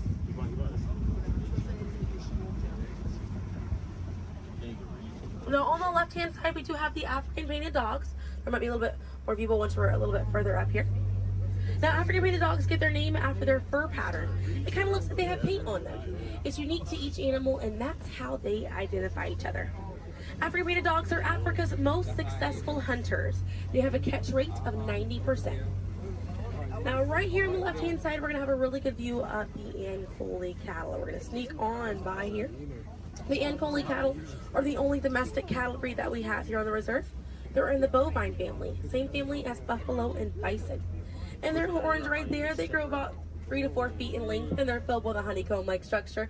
It allows for blood circulation, and it helps keep them cool on hot days. Now, further back, that's a sable antelope in that back left corner. And the sable antelope are very special because of the symbol of the Harambe Wildlife Reserve, because of how courageous they are. So in a choice between fight or flight, the sable antelope will choose to fight, just how we should fight to protect these animals and the environment that they live in. And their antlers are angled backwards to deter animals like lions from jumping on their backs. And we have a really good view there of that Maasai giraffe. We're going to have another pretty good view there on the right up ahead too. Maasai giraffes stand about 18 to 20 feet tall when they're adults. And when they're born around 6 feet tall. They have about a 6-foot drop the moment that they're born. And just like the okapi, they do have those long prehensile tongues that they use to grab vegetation. They kind of use like how we use our fingers to grab food.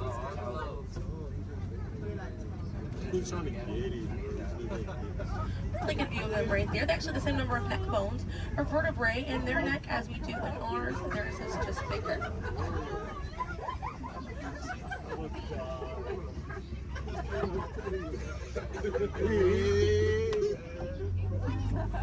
Group of giraffes is called a tower.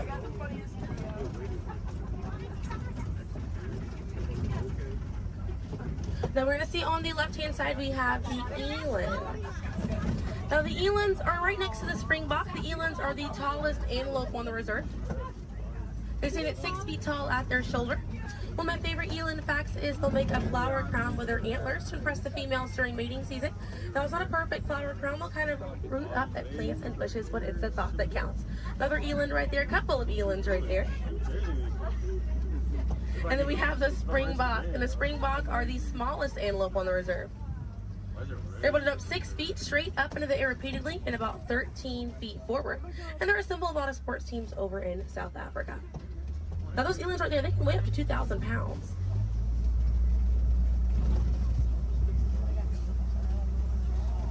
Another view of that Maasai giraffe right there.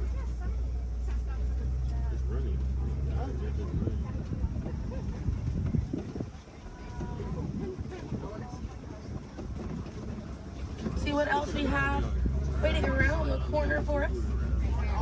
Another Maasai giraffe there. But a bit big for these giraffes.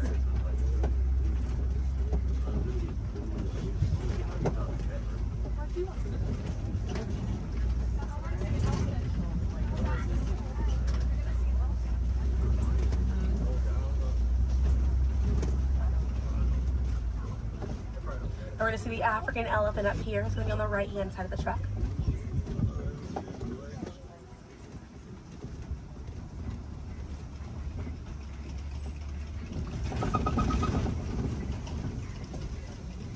Really good view of that African elephant there on the right-hand side.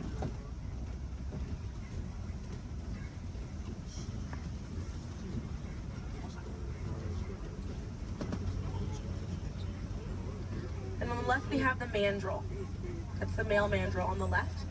Lots to look at right here. Male mandrills weigh about 100 pounds. Females grow up to 30 pounds. And they can bare their teeth at each other as a sign of aggression, but they usually don't. They usually do it as a friendly gesture. So it's kind of like the mandrills are smiling at each other. Now we got to see that elephant back there. And elephants are social creatures. That's going to be the African elephant.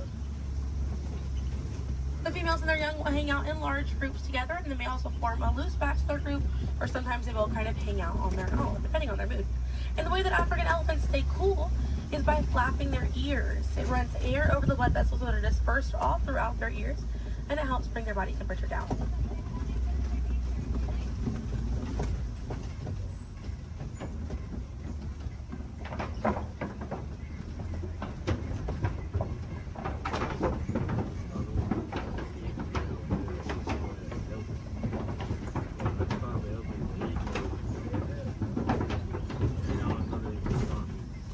We're going to be looping around this area here. We have lots of red clay on this right hand side.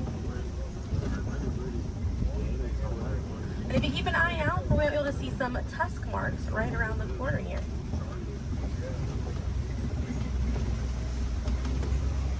So those tusk marks on the right were caused by African elephants. And they'll scrape up against that clay and they'll eat it. More elephants there on the left hand side. And they eat it because it contains the minerals that they need, sort of like how we take vitamins.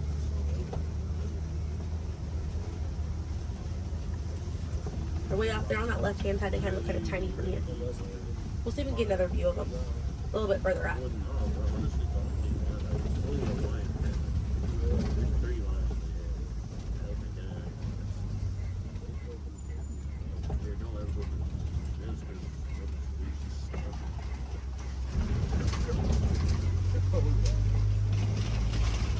So on the right hand side, we're going to pass by a couple of trees. There's one on the left by those elephants as well. And these trees are baobab trees. And baobab trees survive by storing water in their trunk, and they stay leafless about 9 months out of the year. Now, baobab trees have a few different nicknames. One is the upside down tree, and the other one you might be familiar with is the tree of life.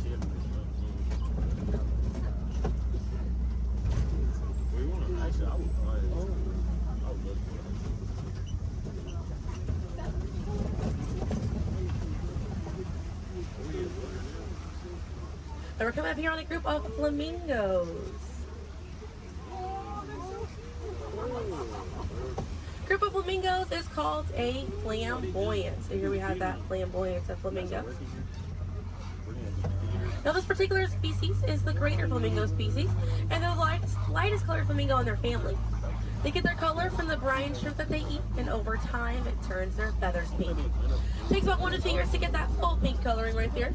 When they're born all gray and fluffy.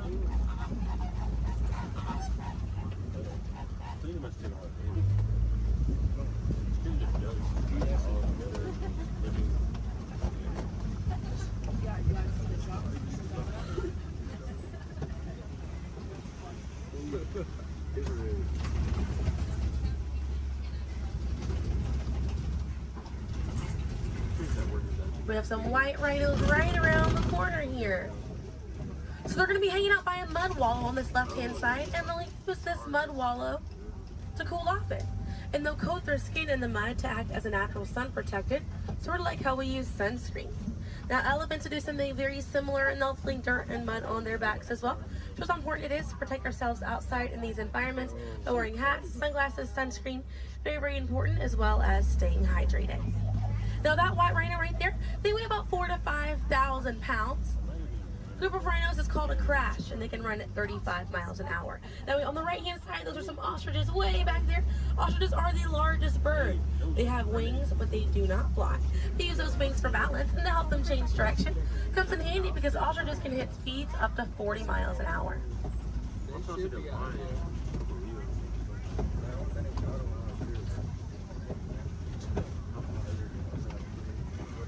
You see some cheetahs right around the bend here.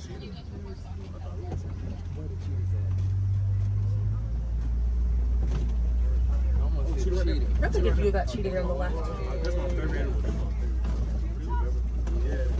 Now cheetahs are the fastest land animal. They run a little over 60 miles an hour. And they have 2 black lines on their face, Those black lines are called tear marks, and they help reflect the sun. Benefits cheetahs because cheetahs are daytime hunters. Now, cheetahs do not roar. Instead of roaring, they'll meow and they'll purr. And their claws are not retractable, so they're out all the time. Now we're coming up here on some Kopi rocks. And Kopi rocks are rocks that jut out from the savannah. And a lot of times animals like lions will use these Kopi rocks as a vantage point to kind of scope out their territory and their prey. Really beautiful view of that male lion right there. Now at full volume, their roar can be heard up to 5 miles away. And they can sleep about 16 to 20 hours a day. Really impressive view of them posing right there. Now, female lions will do most of the hunting for the group, and the male lions will stay back and kind of guard the territory and guard their cubs. And the Swahili word for lion you're probably already familiar with. The way that you say lion in Swahili is Simba. And we're going to see some more ostriches. We have some white rhinos over here too, and the lioness is there on the left. Looks like she's posing for us as well.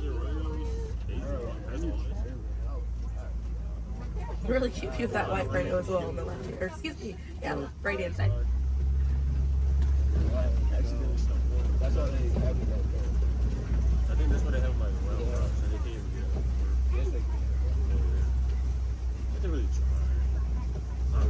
I can see some warthogs right around the corner because it wouldn't be a safari without them. Few of them over here. Warthogs are in the same family as domestic pigs. They're really intelligent animals and are the largest burrowing animal as well. And oftentimes they'll reuse burrows made by other animals and they'll back themselves into it with their tusks facing out for protection. They're pretty fast. They can also run at 35 miles an hour. They're kind of rooting up over there. And they also have a mud wall that they use to cool off and to coat their skin in it to get some relief from bugs and insects. We also have a really good view of these white rhinos again on that right hand side. Now the white difference between a white rhino and a black rhino because they're both the same color. So the shape of their mouth. White rhinos have a wide mouth and black rhinos have a V-shaped or pointed mouth.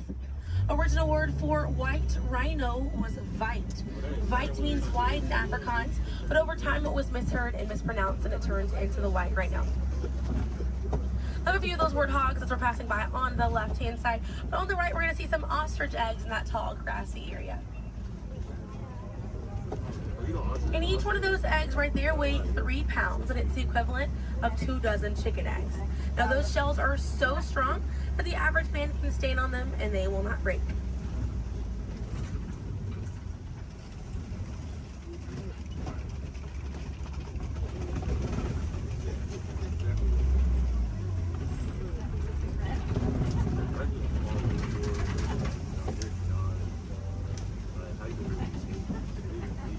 We're gonna see, looks like we have some Nigerian dwarf goats over here.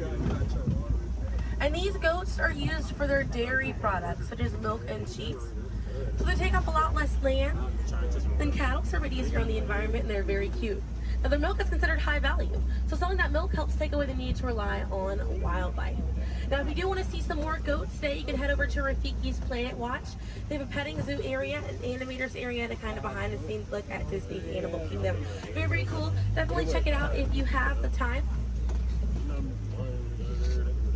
They have a conservation station over there, and inside that they do have an animal hospital as well. Pretty cool. It's going to be a train right away through the Wildlife Express. Those trains are going to start running at 9:30. The last train leaves at 4:30 today.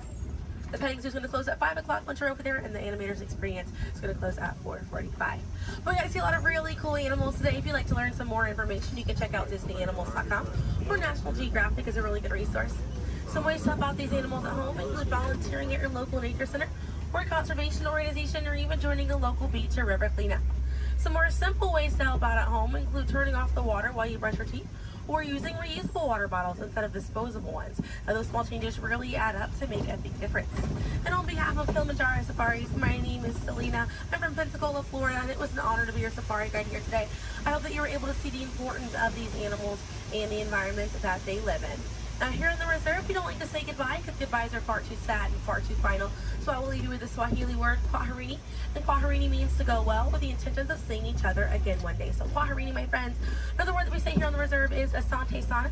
And again, that means thank you. So thank you for joining me here at Kilimanjaro Safaris. I'll be dropping you off right around the bend here, right where I picked you up, so we still have a bit more of a journey together.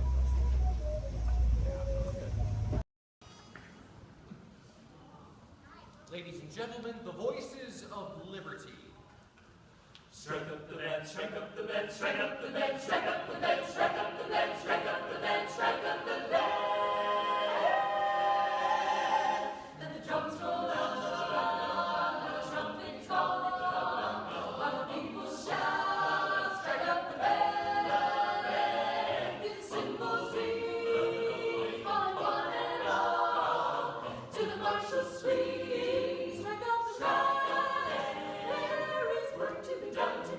There's a prize to be won. Come, you son of a god. Take your stand, come on and take your stand. On the nightingale boat, come along, let's go. Hey, leader, strike up the band, strike up the band. Come on and hear. Alexander's ragtime band. Come on and hear, come on and hear. It's the best band in the land. They can play bugle call like you've never heard before. So natural that you want to go to war.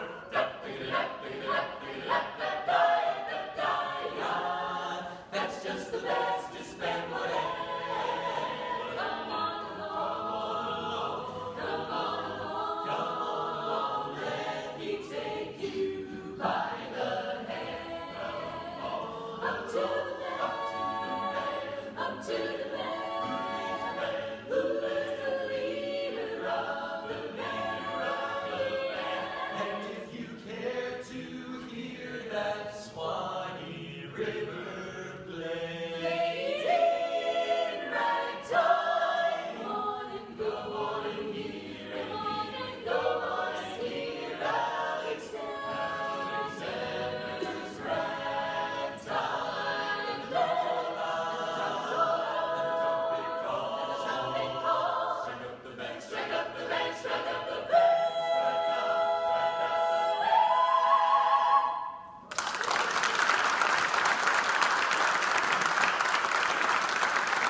Americana music, but I promise you'll enjoy that music so much more if you'll listen to it under the dome. The acoustics are incredible up close, so while our singers take a step back to give you lots of room, come on up to the edge of this red circle all the way up here.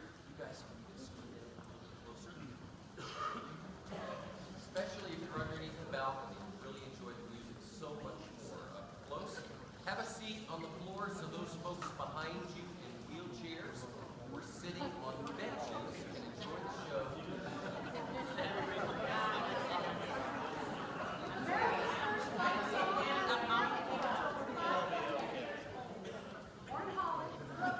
During the Revolutionary War, the British put our ragtag troops. We liked it so much we sang it in every camp and battle, and we turned it into a song that the British later regretted. In fact, during the war, one British general was quoted saying, "I hope I never hear that song again."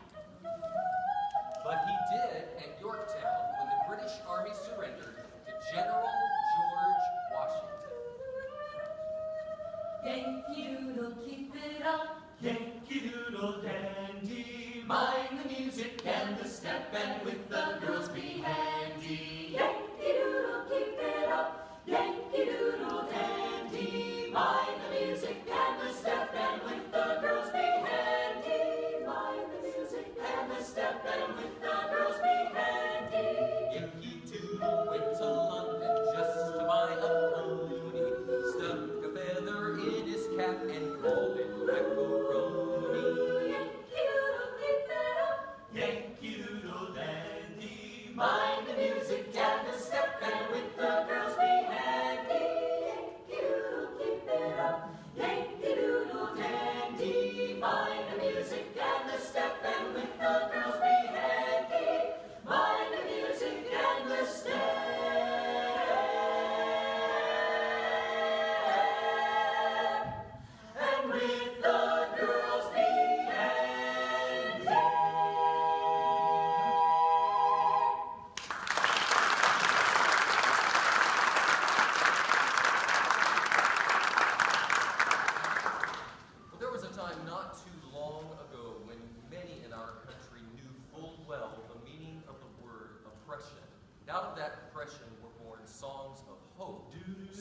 promise of a better day.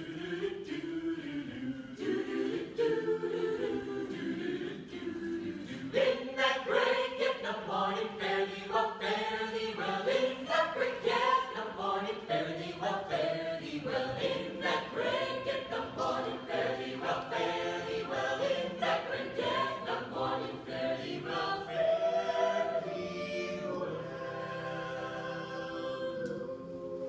Sometimes I feel like a motherless child.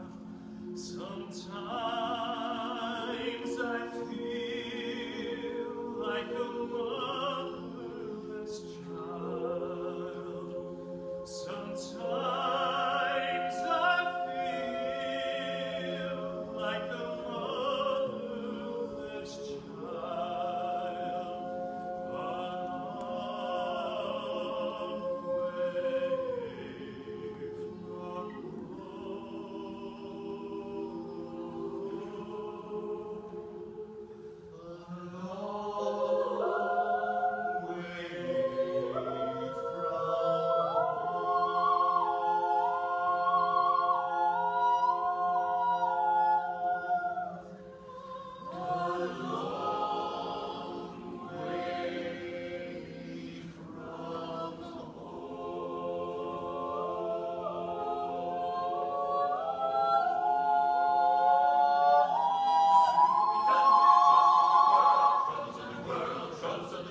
Sooner we'll be done with the troubles of the world. Going to live with God, to live with God. No more reaping and wailing. No more reaping and wailing.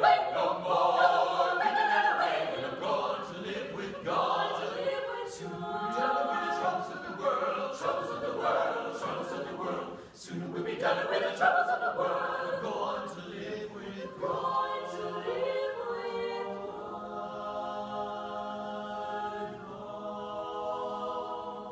My trials, Lord,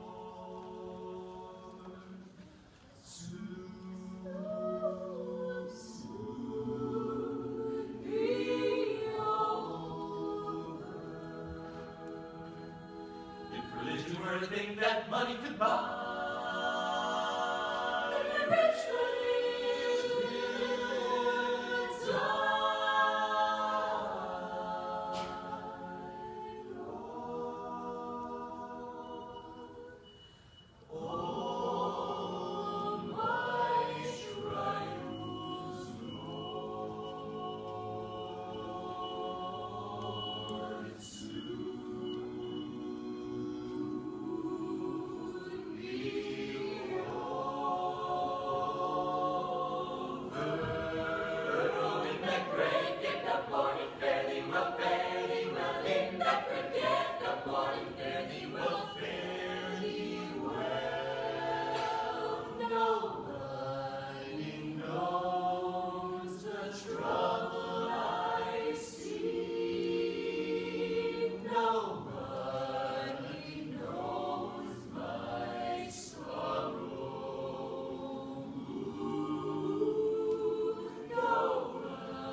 Just a quick couple of reminders. The bumpy road, so please stay seated with your arms, hands, feet, and legs inside the vehicle at all times.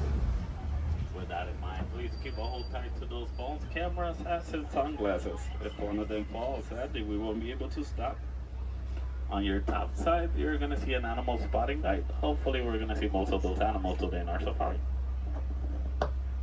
Once again, bumpy road, moving truck, so please stay seated at all times. I do advise you to get those phones and cameras ready.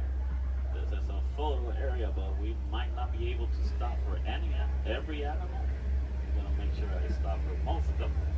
But sometimes they won't stop for us. Just be ready.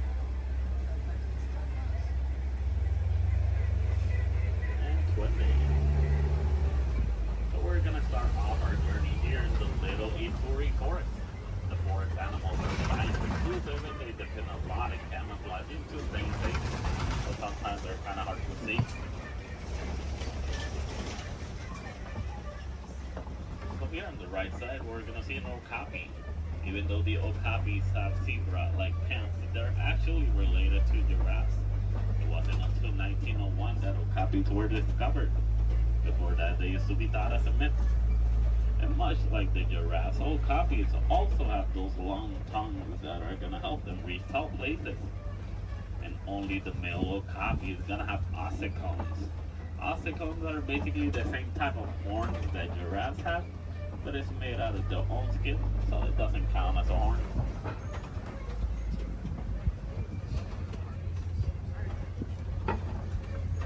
So coming up on our left side, we're going to see some black rhinos. The black rhinos are one of the smallest of their species, weighing up to 3,000 pounds. The shape of the black rhino's mouth is kind of pointy or triangle-like, so that way it's easier for them to feed on the forest. It's also a nice way for them to, also a nice way for us to identify the rhinos. Black rhinos have a pointy-shaped mouth, while white rhinos have a square-shaped mouth. So this one here on the right side, closest to the truck, is going to be a greater kudu. The greater kudus are one of the tallest of the forest antelopes. They can go about 55 inches to the shoulder. That's about 4 feet tall. That greater kudu doesn't have any horns like the one in the picture. It's because this one is a female. Only the male greater kudu is going to have horns. Behind the greater kudu, we're going to see some bongos. Bongos are also known as the ghosts of the forest because they're rarely seen. The shape of the bongo's horn is twisted and it goes all the way towards their backs. So that way it's easier for them to travel around the forest without getting stuck. So as we start exiting the Little Ituri Forest, we're going to head all the way towards our Safi River. Rivers and water spots are great areas to see some of the wildlife that live near the water.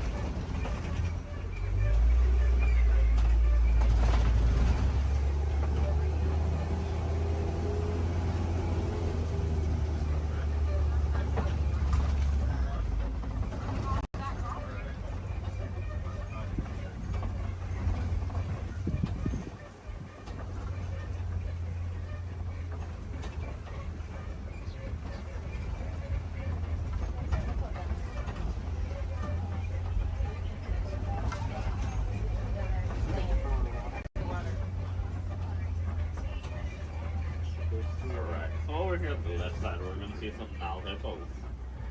The male Nile hippo can weigh up to 5,500 pounds.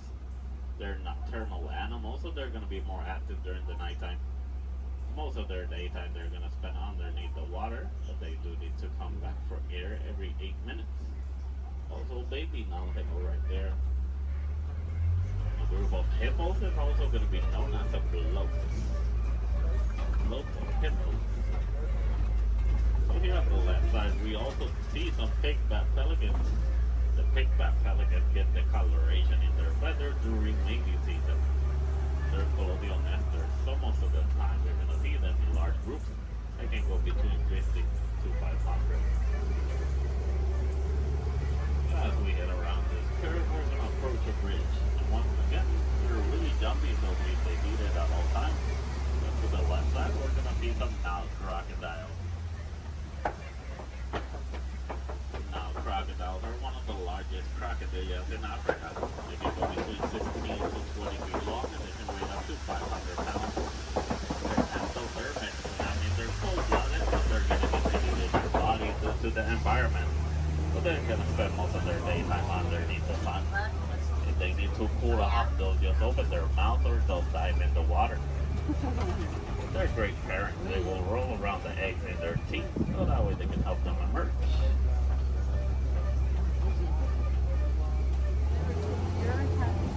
So as we enter the Safi River, we're going to head all the way towards our savannah. Savannah is going to be a large plain and a great area to see most of the animals in Africa.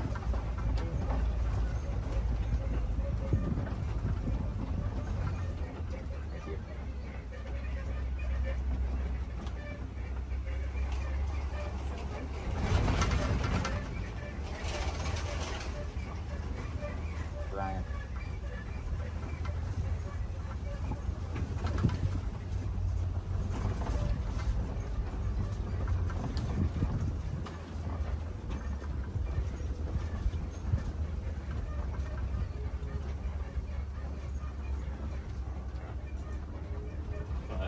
The savanna ecosystem is going to be a large plain of grass with tall trees and a lot of termite mountains.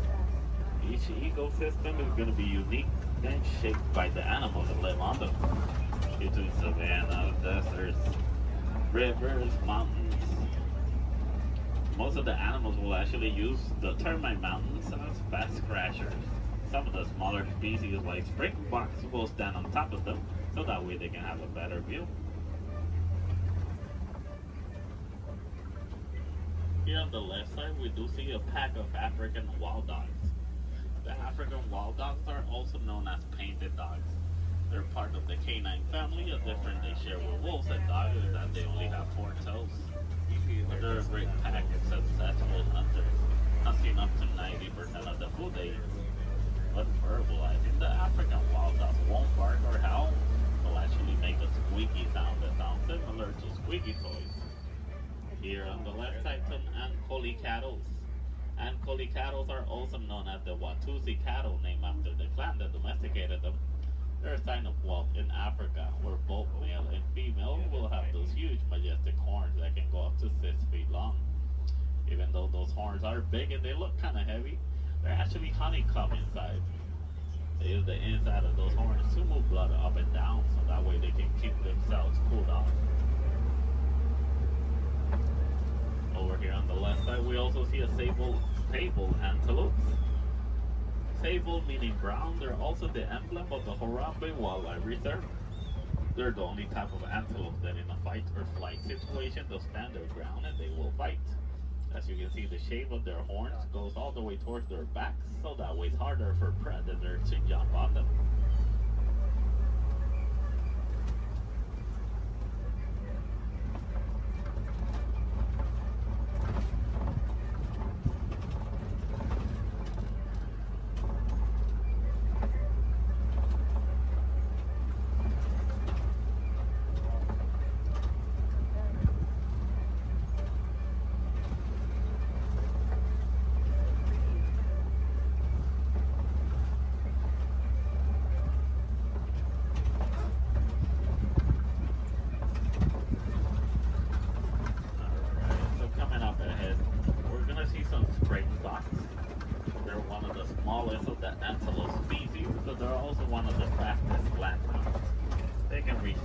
Between 50 to 60 miles per hour.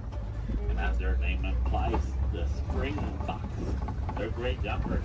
They can jump up to 6 feet tall and up to 13 feet long. Behind the springboks, we do see some wildebeest. The wildebeest are the second largest grouping of mammals, second only to us humans. Wildebeest is a translation from the African word wild beast, but they're also known as the newt due to a sound they make when verbalizing. It sounds like they're saying newt.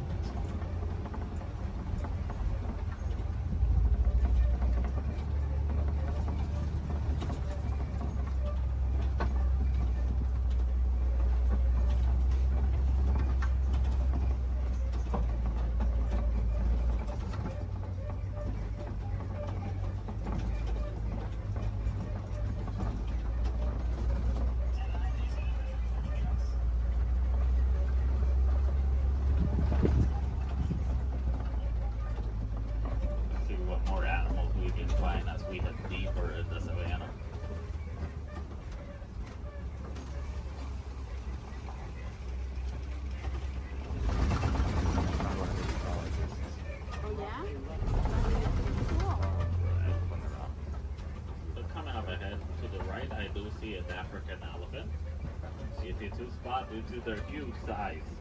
Also, the shape of their ears look like the continent of Africa. They like to flap around those huge ears back and forth so that way they can keep themselves cooled off, basically like a giant pair of fans. Also, to the left side, mandrills. And the mandrills are one of the largest species of monkeys. Male mandrill can weigh up to 100 pounds, while the female can weigh up to 35 pounds. They also have a special pocket in their mouths where they can store food and snacks for later, just like squirrels.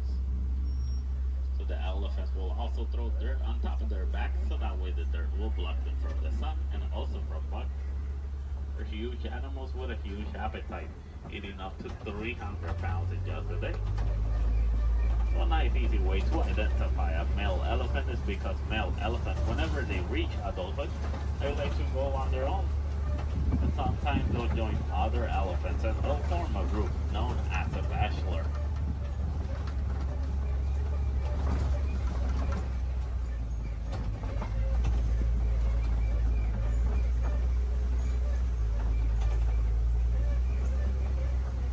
Once again, another bridge. Please stay seated.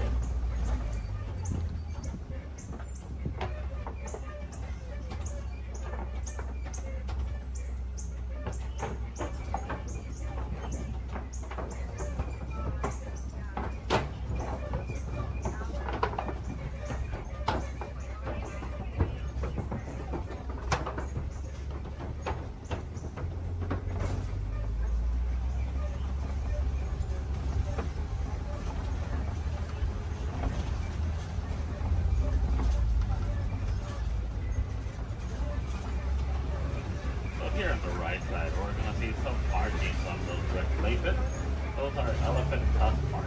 Elephants will stick their tongues on those red clay pits, so that way they can get some of the minerals they don't get in their regular diet. Basically like a natural vitamin for them.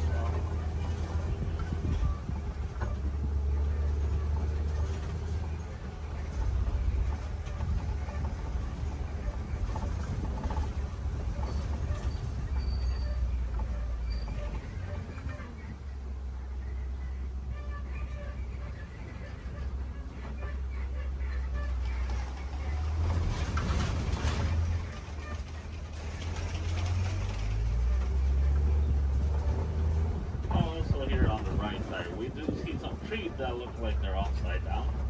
They're known as upside down trees, but they're also known as the tree of life. The real name is the baobab trees.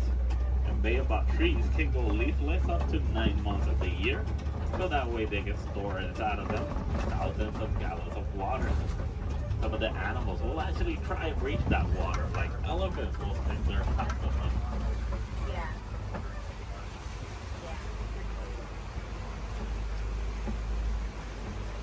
As we head around this curve, we're going to see a small island of greater flamingos. Greater flamingos are not greater because they're better than the other flamingos, it's just because they're bigger in size. As you know, flamingos have thick coloration in their feathers, actually get those due to their diets. They come some bright shrimp, and shrimp is high in keratin. If you guys ever get to see baby flamingos, you're going to know that they have great feathers instead. A group of flamingos like this one is also gonna be known as a flamboyant.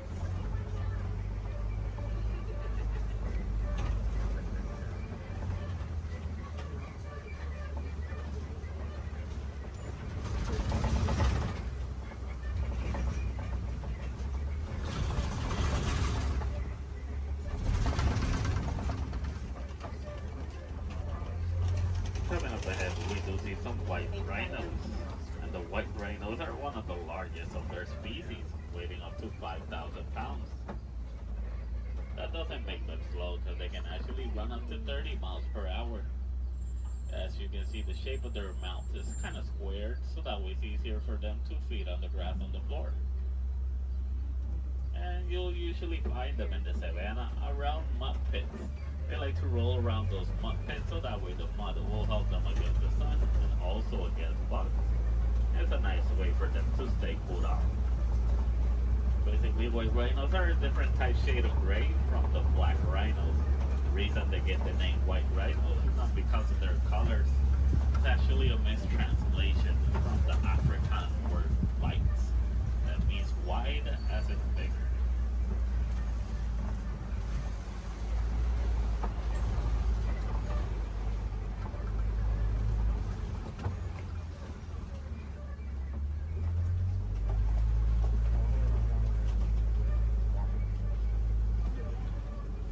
All the way in the back on the left side, I do see a cheetah walking around. Cheetahs are one of the fastest land mammals. They can reach a speed from 0 to 60 in about 3 seconds. There's also another one laying on the grass all the way in the back. But with that in mind, the cheetahs are built for speed, not power. So after running so fast in such a short amount of time, they're gonna need a couple of hours to rest their energies. And cheetahs are also diurnal big cat predators, so that means they're more active during the daytime.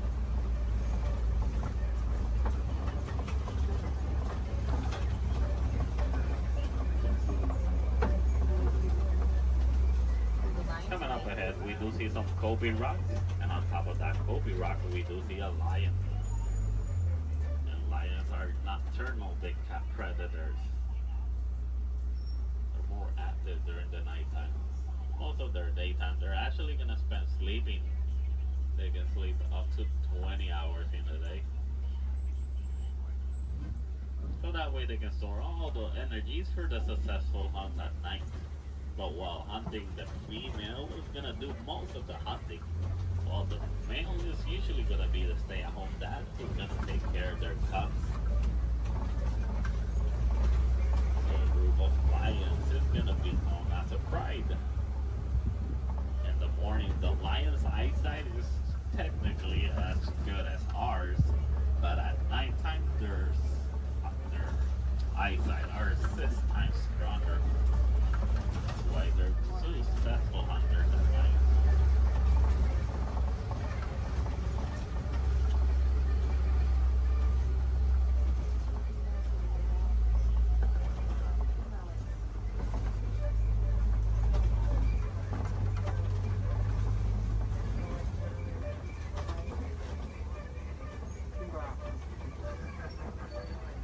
Up ahead, we're gonna see some warhogs. There's one behind that tree, and there it is. And warhogs are one of the largest burrowing mammals. They like to make burrows like those in which they will sleep on facing outwards, so that way they can see anything that's coming towards them. They're super close relatives to domesticated pigs, and they can run up to 35 miles per hour.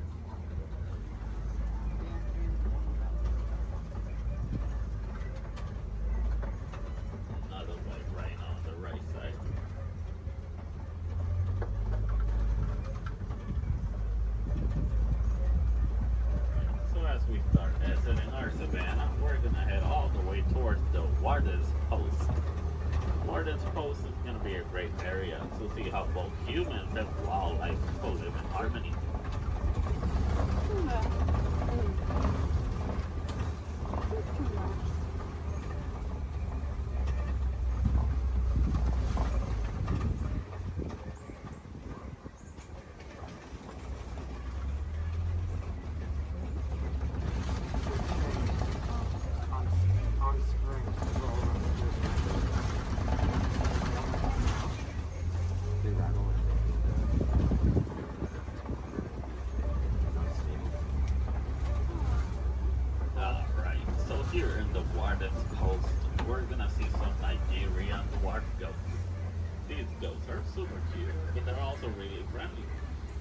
great source of milk and cheese, and they're really agile with a great sense of balance.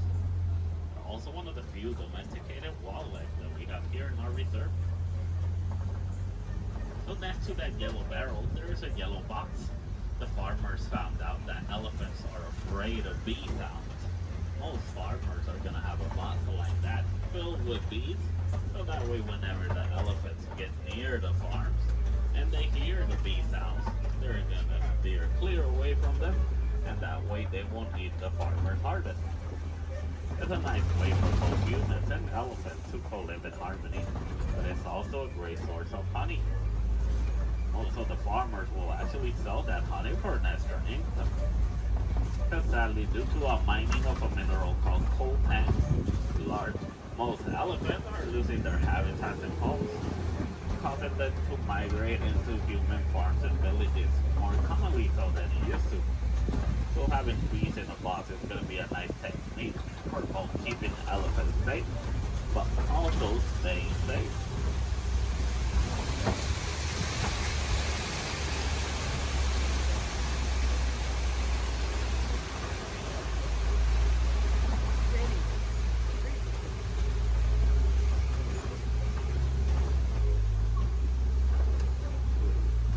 As we start reaching the end of our safari, I just want to let you guys know, if you want to see more animals and learn more about them, I do advise you to visit Gorilla Falls Trail. It's a nice 20-minute pathway that will take you all the way to meet a family of gorillas, while meeting more animals, learning more about them, and also more about conservation. If you're really lucky, you might even get a better close-up view of the hippos through a glass. Also, while here in Harambe, we have the Rafiki's Planet Watch. The Wildlife Express train is going to take you all the way towards Rafiki. Well, you're also going to meet a couple more animals. You might even get to pet some of them in the Domesticated Pet Center. We have an animation studio where you might learn how to draw a couple of our animals. Super cool.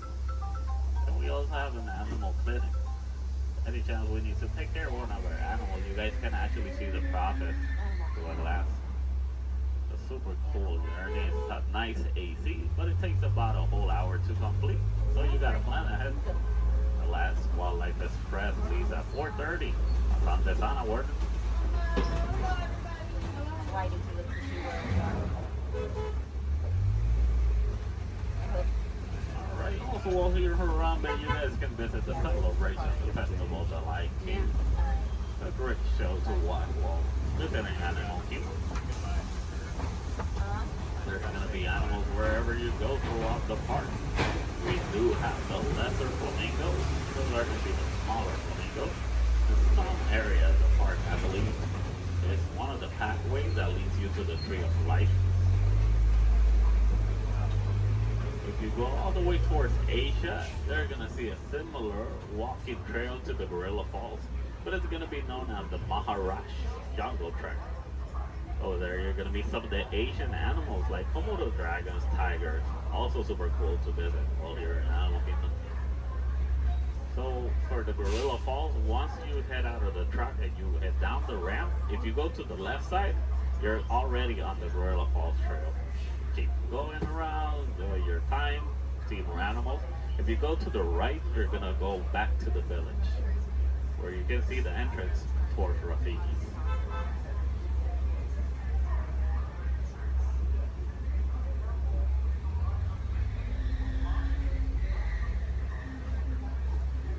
Almost to our destination. Just a little bit.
we don't like to say goodbye because goodbyes are always sad and final. We instead say kwaherini. And kwaherini does mean to go well. So kwaherini guys, go well, go wild, go make a difference out there. We head out, please remain seated at all times. Please keep your hands on your legs and elbows inside the vehicle, and please supervise your children. This is a one-way trip to Main Street, USA, and enjoy your ride.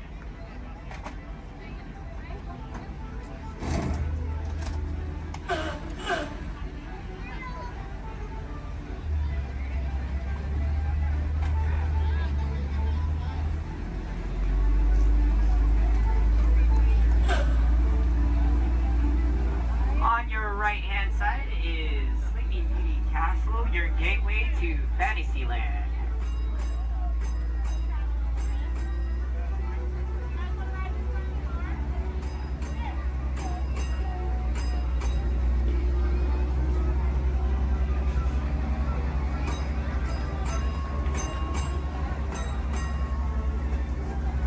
Coming up on your right-hand side is Frontierland and Adventureland. Beyond that, Critter Country, Garland Square, and Star Wars Galaxy's Edge.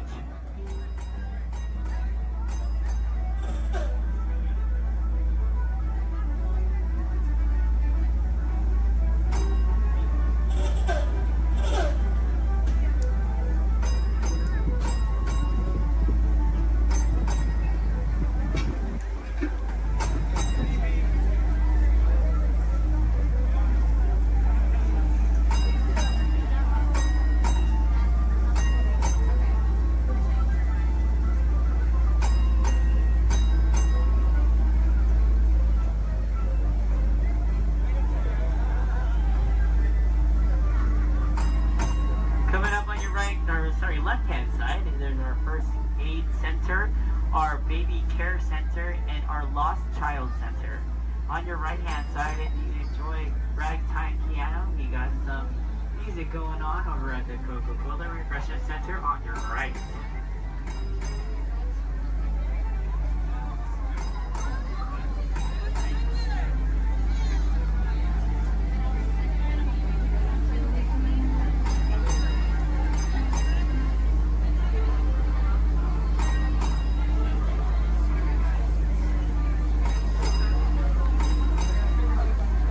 If you get hot later, on your right-hand side is our Dips and Grill ice cream parlor.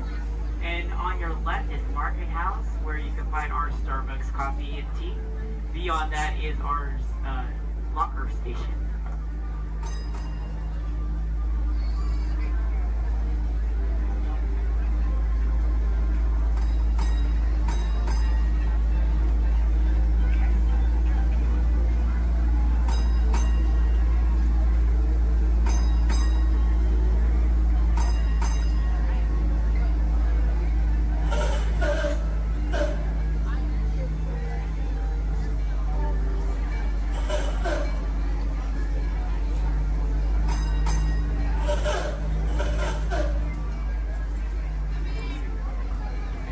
To our final destination in front of Disneyland City Hall.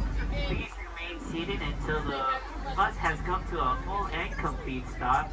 For those of you who are sitting on the top stairs, please watch your step as you exit the stairs and assist young children, and enjoy the rest of your day here in the Magic Kingdom. My name is Justin, and thank you for riding.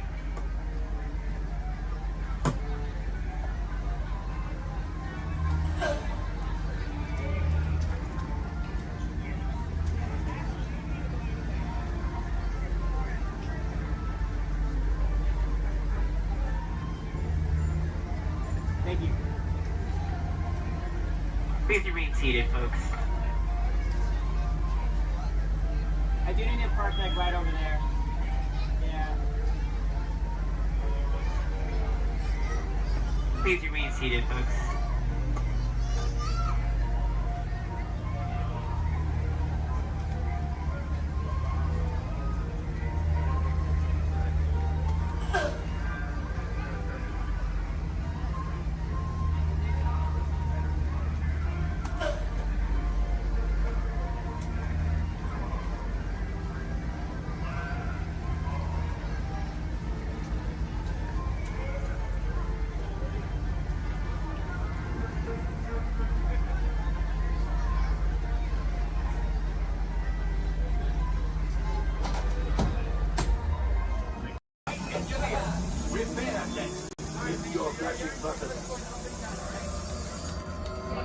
Better be faster when we get into real trouble. Right, pilot? Push the flashing button to take off. Pilot on the left. Move your stick to fly right and left. Pilot on the right. Pull back on the stick to fly up. And push forward. Weapons are online.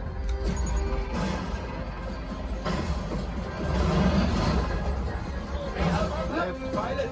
Hit the boosters. Now let's go get that coaxium. Right pilot. Make the jump to light speed.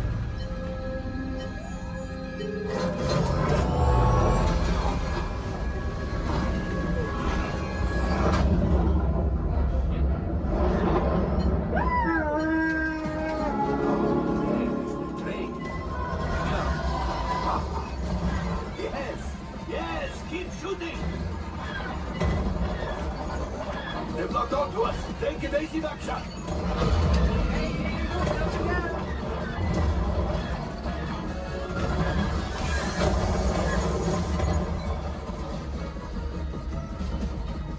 There it is, after that train. Flight engineers, fire the harpoon. Now, shoot the cargo free. Let's pilot brakes. Well, my friends, that could have been much worse. Okay, it's much worse.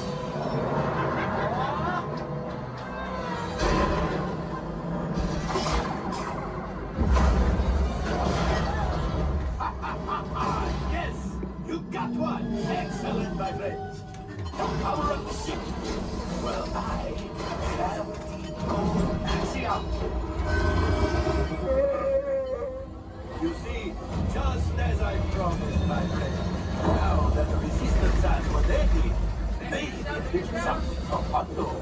Pilots, line up behind the train so we can harpoon that last car. Let's shoot the train. Yes, keep mashing those controls. The cargo is pretty. Keep shooting. Good job, my friend. Yes. We got the coaxium. I will grab it. You keep after the train.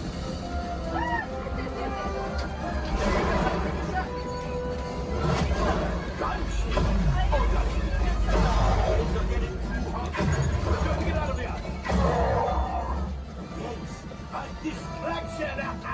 Fire the missiles at the train. Hurry.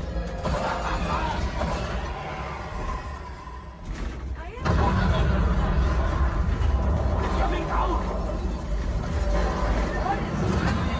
Left pilot, hit the boosters. Boost. Look, we did not die. Let's get out of here.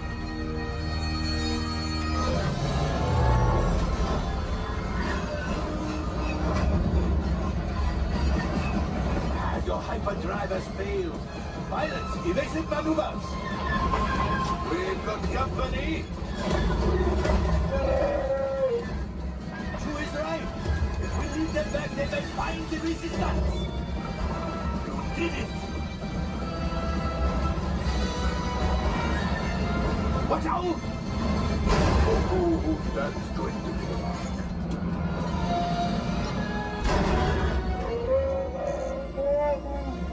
Yes, Chewie will pilot us in remotely. You retrieve 2 containers of coaxium. This will greatly help the resistance. You have heard the First Order and made Chewie proud. Now, after my modest profit, your cut minus what you owe me for damaging the Falcon is, hey, not bad.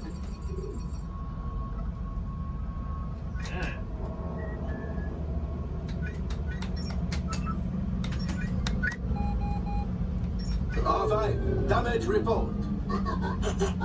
Engine failure, all right. Hyperdrive leak, that is not too good. Have a fire over here. Multiple hull ruptures, well, it could be worse. Life support failure, that? Okay, that's something. Yeah, I'm just going to cut you off there. It might be fun. Mr. Buxton. Time for you to go. And don't worry, the payment is on the way.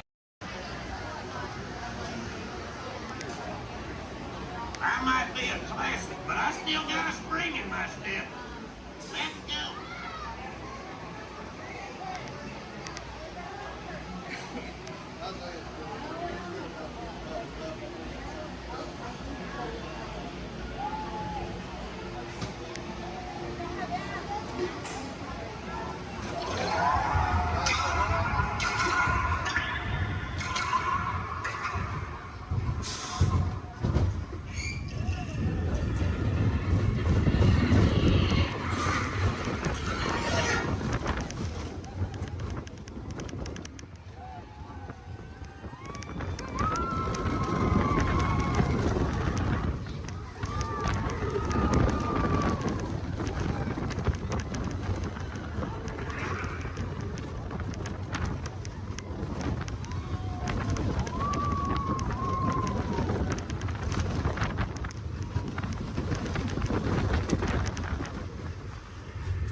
Here we go.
Now please stay seated till we come to a complete stop. Remember to grab all your stuff and step out to your right. So long now.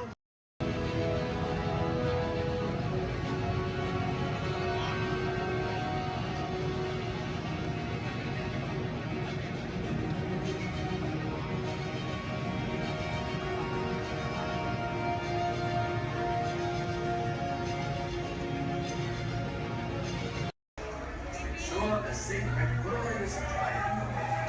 And firmly seated. And people!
It's showtime. Ready when you are, CB.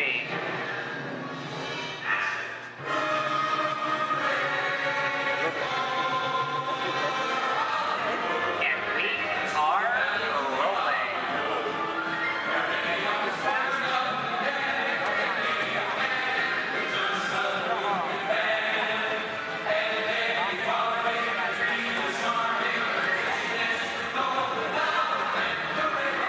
Hello, everyone, and welcome to the Great Movie Ride. Once again, my name is Michael, and I'll be taking you from this Hollywood soundstage right into some of the greatest movies of all time, all on one tour. And just between you and me, this is no ordinary tour, because the Great Movie Ride brings these movies to life and puts you right in the middle of the action.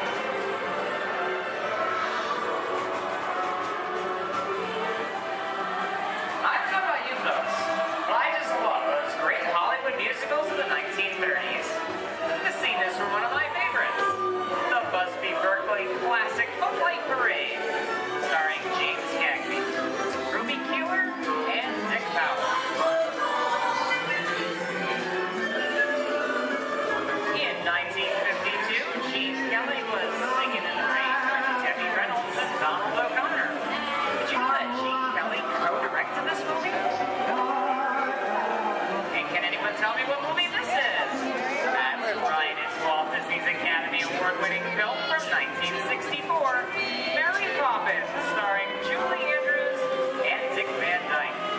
Julie Andrews won an Oscar for her portrayal of the nanny who was practically perfect in every way.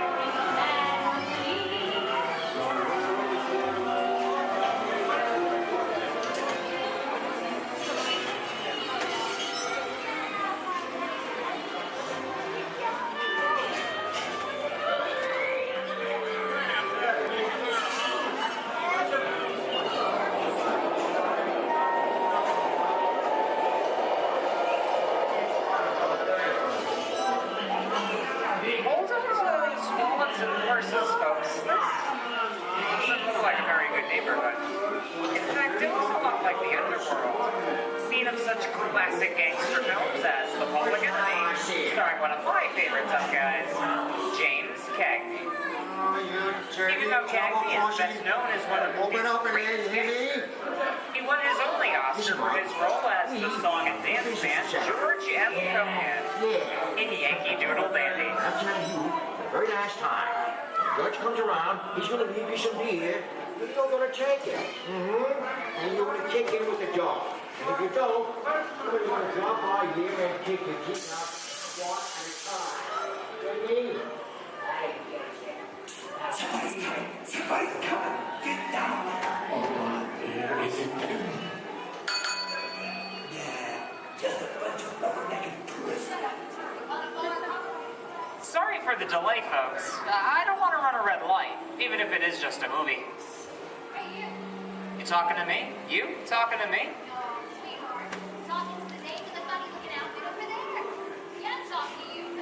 I'm not supposed to leave my vehicle. I said get over here. Okay, Mugsy, whatever you say. Hey. How'd you know my name anyway? I've seen this movie before. You're making a big mistake here, Mugsy. I can't just walk out in the middle of a movie. Here they come, bud! I'll go for some more. You're blinded!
what are you looking at?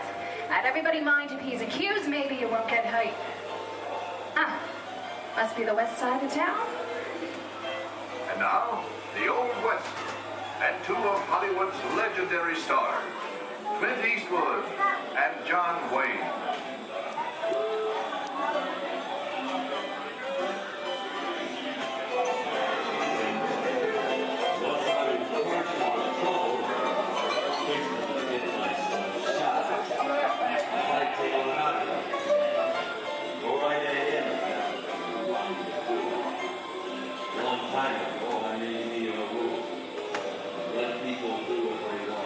Sleepy little bug, ain't it? That's a mighty tough territory you're heading into, Pilgrim. I think about turning back. That is, one of my opinion.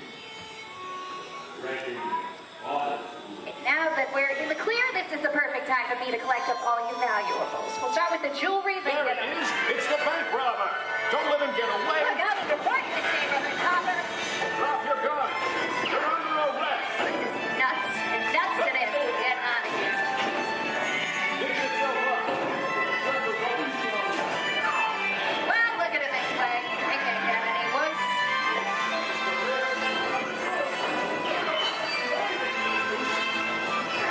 Okay, it's worse.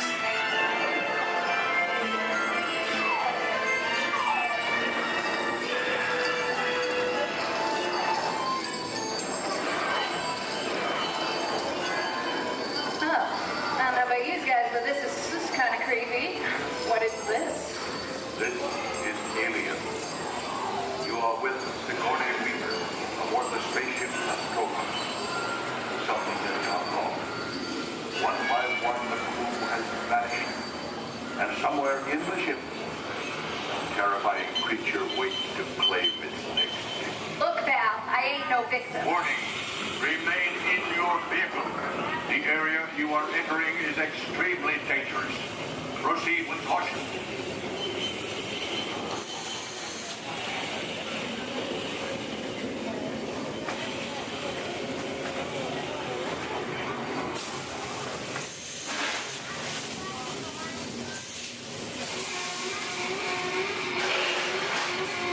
The emergency disruptor system is now active. Ship will detonate in T-minus 10. Look out!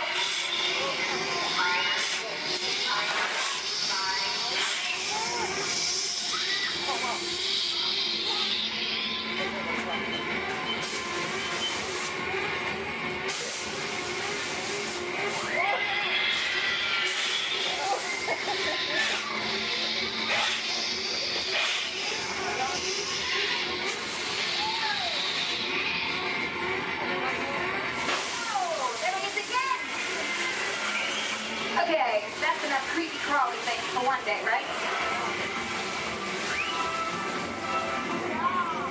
Wrong. Here in Raiders of the Lost Ark, amid 1,000 deadly snakes, Indiana Jones utters a great question. Will Harrison Ford escape with his discovery?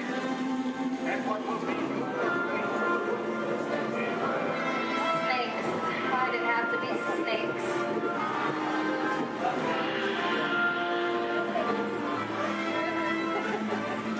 dust of 3,000 years lies undisturbed in this ancient burial chamber. And on the chest of the great stone god, a priceless. Wow. Get a load of that chunk of ice. Time for me to get back to work. But don't nobody move while I go get the goods. I don't think they notice a few extra bodies around here. You know what I mean? But the jewel is guarded by a curse. And those who dare defy that curse must pay with their lives.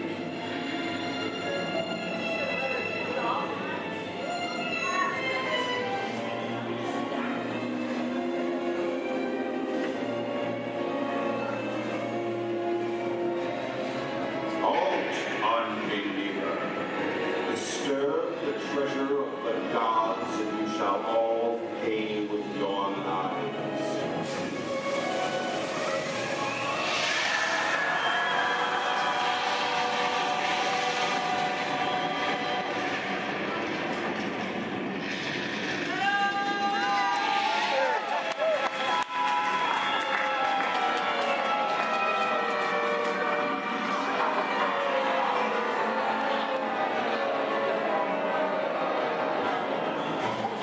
going for popcorn.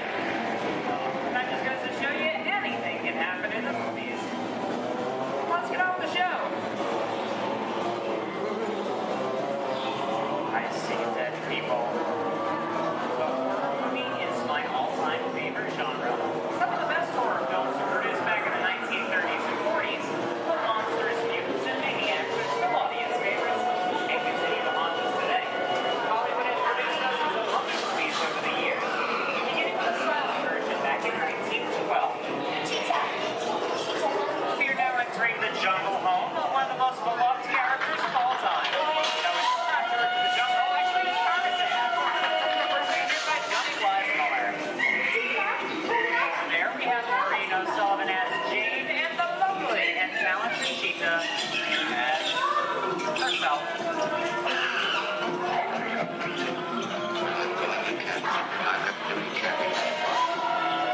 Those are no good at being noble. It doesn't take much to see that the problems of three little people don't amount to a hill of beans in this crazy world. Someday you'll understand that. Louis, I think this is the beginning of a beautiful friendship. That's the last line of a movie ever. On the regard, your favorite person, fantastic romance.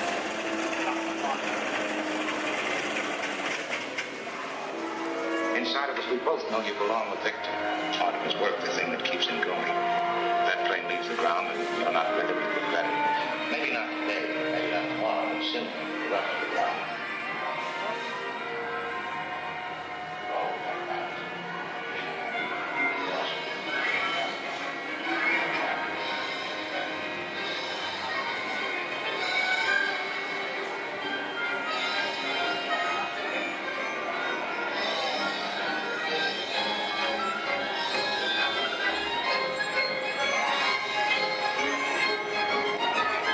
Here's one of my favorite movie stars, Mickey Mouse, in one of his greatest roles, the Sorcerer's Apprentice in Fantasia.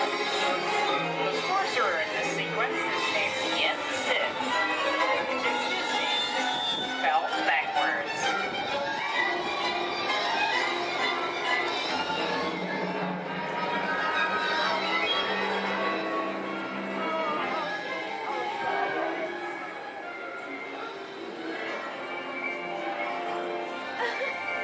Toto, I have a feeling we're not in Kansas anymore. How often do you get to say that? I'd say we're definitely somewhere over the rainbow. It's one of the most beloved movies of all time. And the giant news is ready. The window witch at last is there.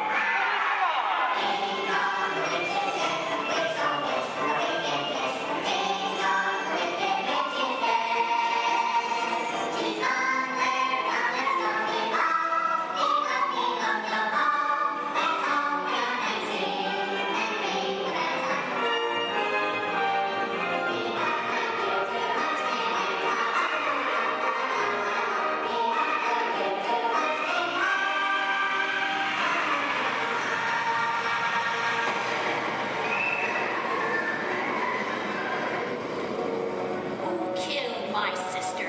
Who killed the Witch of the East? Was it you?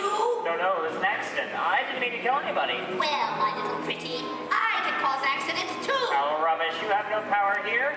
Be gone before somebody drops a house on you, too. Very well. I'll bide my time. But just try to stay out of my way. Just try. I'll get you, my pretty, and your little dog, too.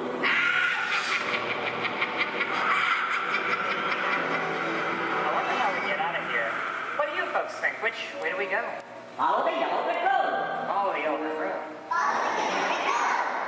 Why didn't I think of it? Sing along, folks. You know the words.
Here's my pal Walt to tell you how the magic is made.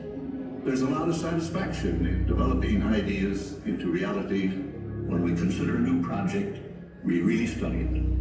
Not just the surface idea, but everything about it.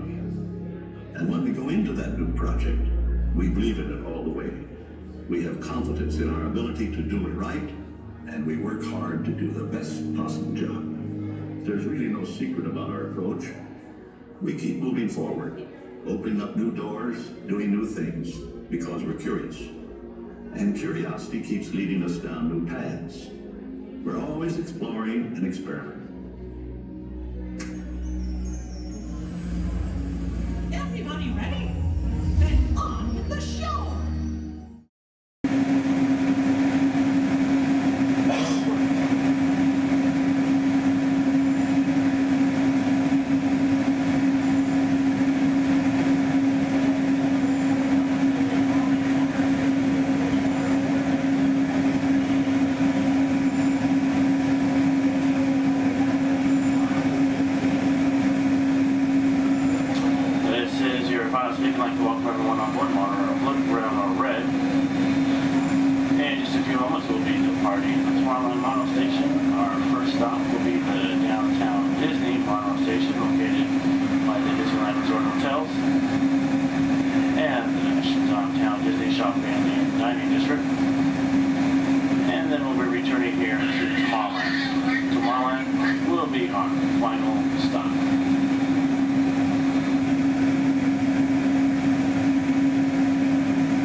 Inspires us to wish upon stars, follow our hearts, and find our happily ever afters.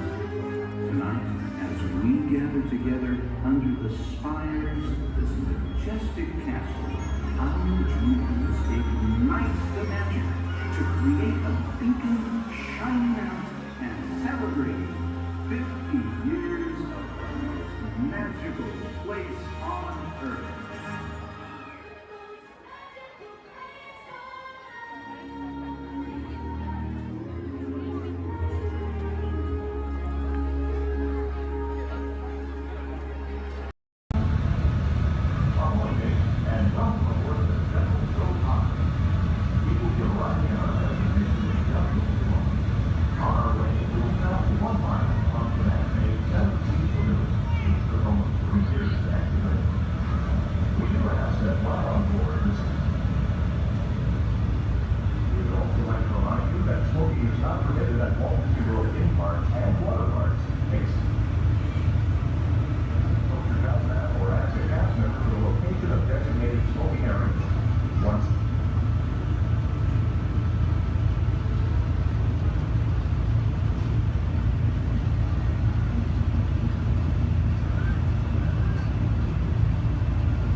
sign, blue, red, gray, and orange. It'll be an important part of your interrogation process. You're going to need to know that color at the end of your interrogation and possible long-term motive. How many? Let me assign blue. Quickly to the end of the hallway. How many? 4. Let me assign red. How many? Let me assign gray. How many? Yeah. This cell door opens, I will call you in by your assigned. And you will tell us everything. No, oh, you're going to have a tough time in interrogation. Get on your color. There you go. Scoot over, blue. Make a little room. Get on your color. Not the lights, on the color. Ready to go.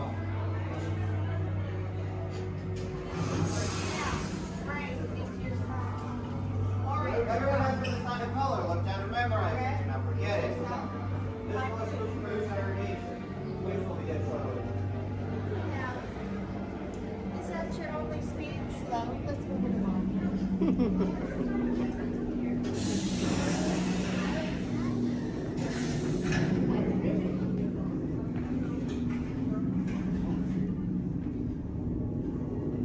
Leave us. Yes, General.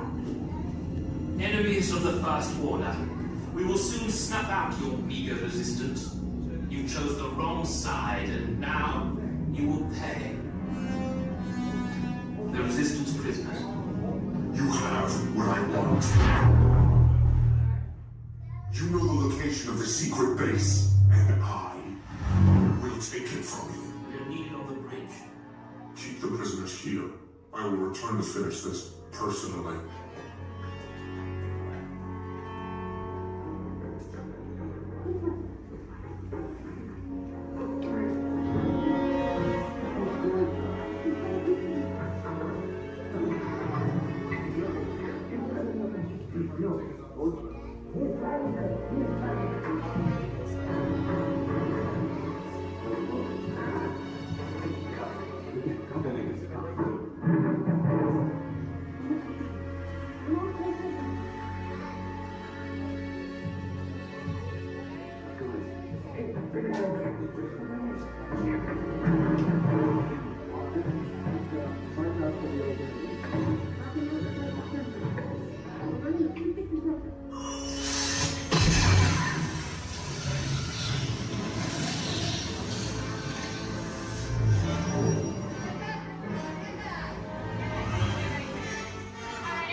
Alright, folks, we'll be on our way out to Sleeping Beauty's Castle Center Park. Please remain seated. You're in.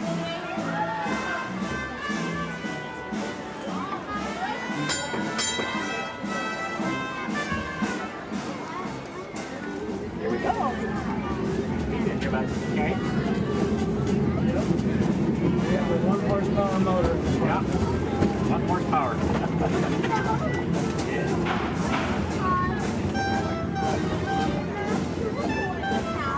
Well, because this one only has 1.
Disneyland, no lasting, and hold on to all these items.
No. Isabella, fermati, Isabella, scusi. No, she's a bit feisty. Scusi. Fermati, stop. Isabella, you're a bad broom, huh? No, Isabella, I mean it right now. You are being very bad. Oh, it's windy. Scusi. No, oh, Isabella. No, Isabella, I mean it. Fai la prova, Isabella. No. Scusi, I have a chat with her. Isabella, I need you to behave, huh? I know you're a bit nervous, but we are friends here, huh? Stay. Avvicinatevi, come here. Come closer, huh? Come here. The children especially. Come here. Have you seen any witches? Scusi. Have you seen any mean witches? You can talk out of your face. No? Okay. Good. This is a good thing. I'll bring the children forward. Come in. You can bring your food. Yes, dinner theater. Come in. Isabella, guess what? Our friends say no mean witches, so that means we are having a good day, huh? Buon Natale! You are here to hear my story, huh? Good. Come closer, please, to here. To the steps, huh? Come in. Very good. Now, my name is La Befana, and I am a witch. But I'm a good witch. I wear the scarf over my head because of the mean witches. You know what they do? They tease me, huh? Nobody likes to be teased. Huh? I think they do this, though, because they are jealous of me. I, La Befana, am the gift giver here in Italia. If the children are good, I bring the sweets, the treats, the goodies. If you are not so good, what do I bring? Coal. Coal. Coal. Yes, very good. Wait.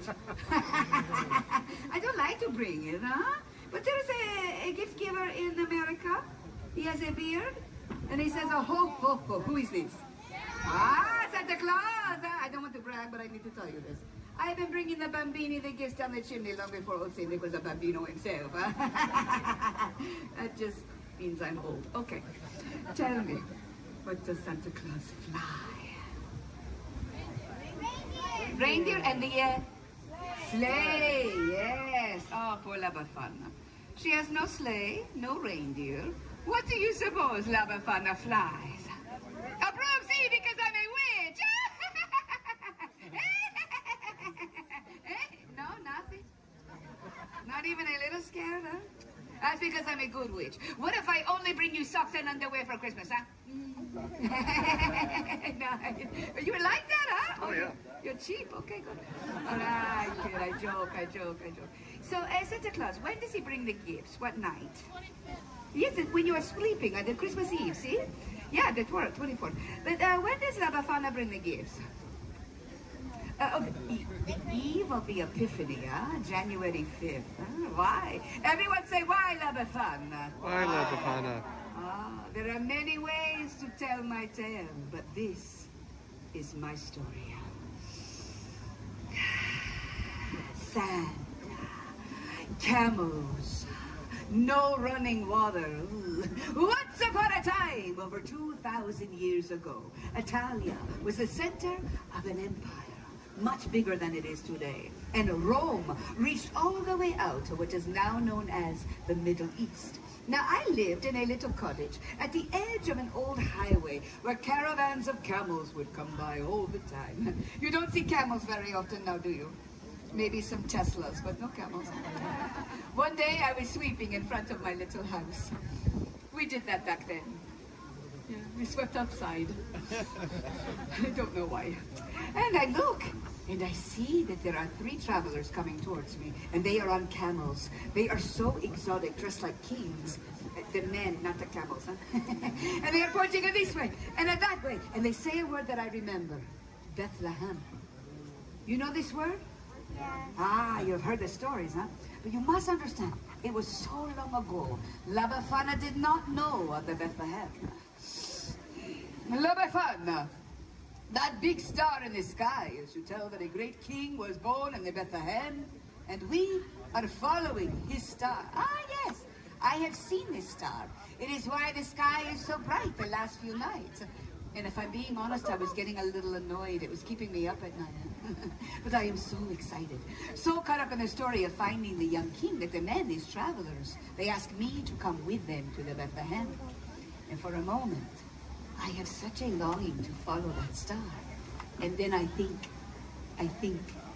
what? You crazy La Befana? You pots, huh? Camels, stars, strange men in the middle of the night, huh? Not so good, ladies. No. No, I'm sorry. La Befana cannot come. No. So the men, they go to the Bethlehem without me. But you know, I stand outside for a while, and I look up at that star, and I wonder. A few days later, a young shepherd comes running into my village, and he comes to me, and he says, Befana, why do you not go to the Bethlehem? Everyone is talking about the baby king, the king that was born in a poor stable. And Befana, they are saying that he is the Son of God. Just then, the sky opens up, and it is filled with a bright light. So bright, La Befana cannot even look. It's as if the sky had burst into glory, and the sound of the angels singing. So many, many angels, like nothing I had ever heard before, so beautiful. I knew then I must go to the Bethlehem. So I run inside to find a little gift for the special bambino. You see, the kings, they had brought the fancy gifts, but I had nothing. But I did not want to go empty-handed. So I look, and I search, but all I can find are old scraps of wool. But I turn them, to a little baby doll. Better than nothing, huh? I am so excited. I will go to the Bethlehem. I will see the little king. So I run outside to follow the star, but oh, it is gone. The beautiful star, she is no longer there. La Befana had waited too long. What would I follow to find the young king? And so, since then, I have been looking for the Gesù Bambino, the Christ child. And on the eve of the Epiphany, that is when the three wise men arrive in the Bethlehem, I climb down the chimneys, and I look into the faces of the children, and I think, oh, are you him? Are you the Christ child? And when they are sleeping, you think this could be so, huh? No, I do not find the Christ child. But when I look into the faces of the precious children, it reminds me of the miracle of that star. And I leave them a gift. Now, you are probably all thinking, oh, La Befana, the story is so sad. Huh? No, not so. Say why, La Befana? Why La Befana? I will tell you, because here in Italia, Christmas is a time of great celebration. It is a time to gather the family, and we cook, and we eat, and we laugh. We tell stories around the table, the bambini. They play with the gifts that I bring them. We sing, we dance. It's molto bello. I may not have found the Christ child, but in giving the gifts, I have found joy. Now, with that, I say arrivederci. But before I go, you know what I must do. I must once again put on my disguise so that the mean witches do not find me, huh? You know, I should give the mean witches a gift of coal. No, I joke. You have all been so kind and listening, and in doing so, you have given me, the gift giver, a great gift. So why do I do this? Why do I worry about what the mean witches say to me and think of me? Why do I hide? Do you think I should hide from them? No, you are right, I will not hide. Because you have given me the courage to be true to myself, huh? To follow my own star. I do not want to hide. I want to spread joy. So, I will leave you with this. My version of a saying we have here in Italia. Pasqua con chi vuoi, Natale con I tuoi. Celebrate Easter with whomever you choose. But Christmas, always with your own. Buon Natale! Buon Natale. Grazie, my friend. Grazie. If you would like a picture with me, I will come down here. I'm having a very good hair day. Welcome to the Avatar program. Soon, you're going to have a chance to undertake an amazing Navi rite of passage, flying on the back of this powerful animal called an Ikram, or as we call it, a Banshee. The way you're going to do this is by being matched to something called an avatar. And I'm here to help you guys get ready. But first, we have to scan you for Pandoran microparasites. All right, everyone, stay on your number and move your arms a bit. Okay, start scan. Oh,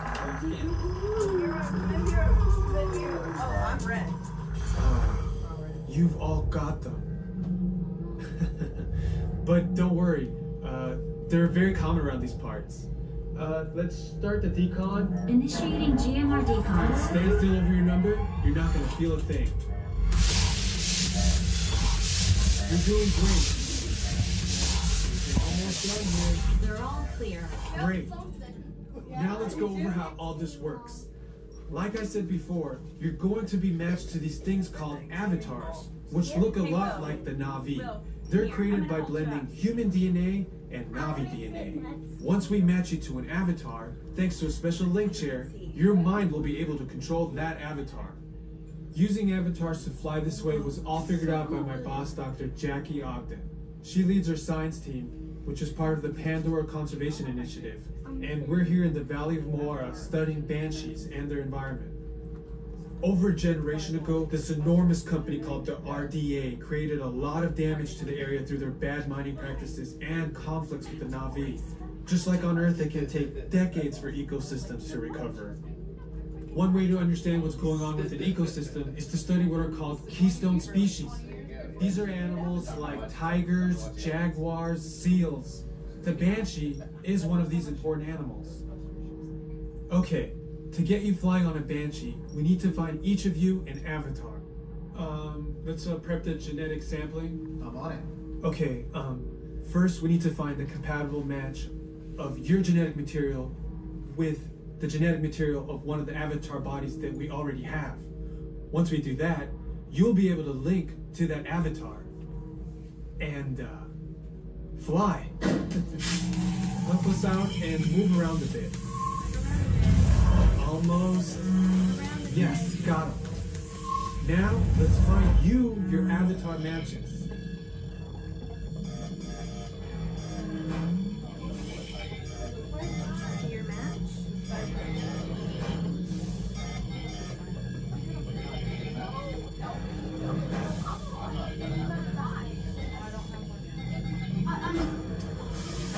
All right, you've all been matched with avatars. Looks like they're ready for you in the next room. When the door opens, please go inside all the way in and stand over the same number that you're standing over now. And I'll see you in there. I'll be for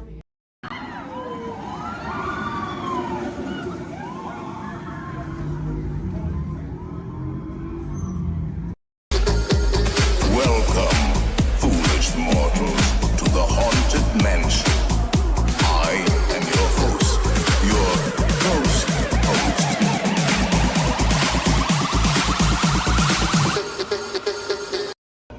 Magic Kingdom.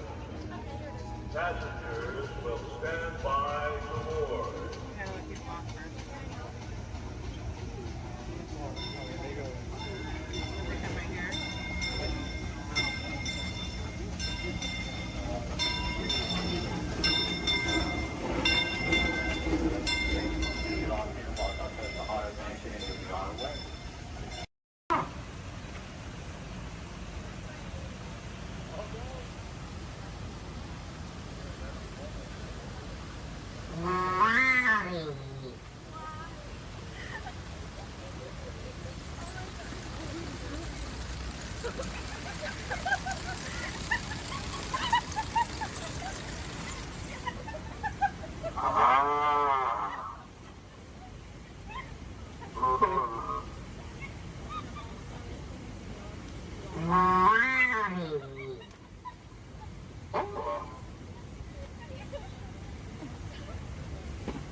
Welcome to Turtle Talk. My name's Andrew. Before we get started, there are a few things that I would like to go over with everyone. Now, here at Seabase, there is absolutely no eating, no drinking, no smoking or vaping, and no flash photography. Thanks, guys.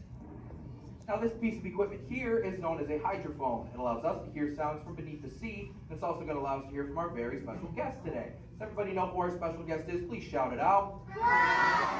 Crush is coming to talk to us to learn more about the human world, and we're going to get the chance to ask him a couple questions about the turtle world. So, little ones, be thinking of questions that you may get to ask Crush, okay? Now, it does seem like Crush is off surfing at the moment. In order to call him out, we need to yell, "Hey, Crush!" on the count of 3, all right? 1, 2, 3. Hey, Crush! Well, righteous, well, awesome. Check it out, man. Hey, dude, look. Double barrel, 360, totally tubular. Whoa, look at the humans in the human tank.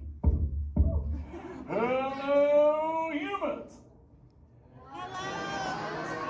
Righteous, man. Oh, dude, speaking of most righteous, look at this, bro. Hatchlings, grommets, offspring, totally chillin' sub-level. Look at this, right next to you, you got a little dudette, blue shell, brown noggin, goggles, and extra ears.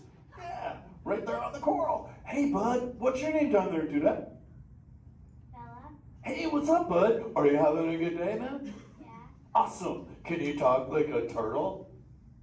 No. Oh, I got your back. It's really easy. Just say, awesome. Awesome. Nailed it. Try this one. Say totally.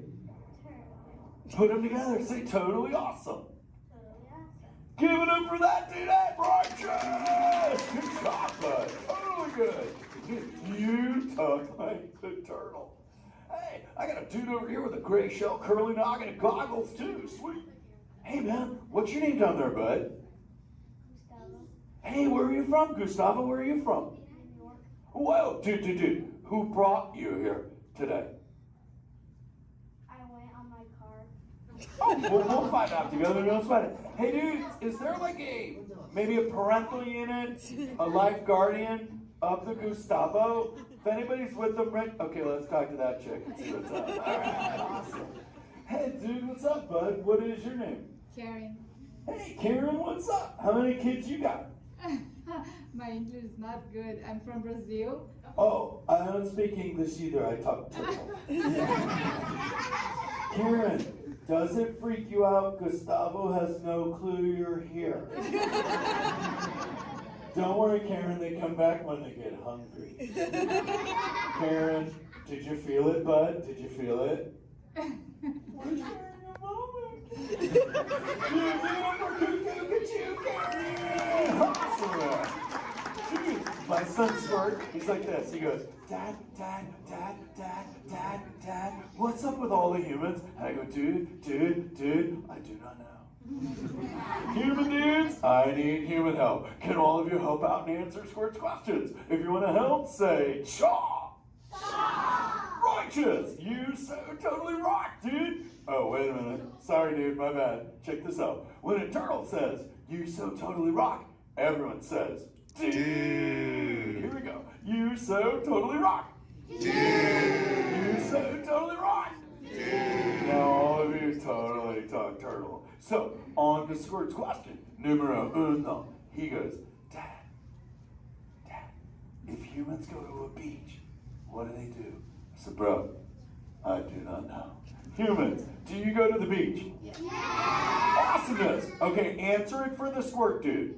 What does a human do at a beach? Shout it out. Swim. No way. Who likes to swim? Wave some fin if you love to swim, man. Oh man, I got wavers. Look, even on the bench. What's up, wavers? Nice. Dude, want to see me swim? Say go crush. Go crush. Let's rock. Everyone yell. Rip it. Rip it.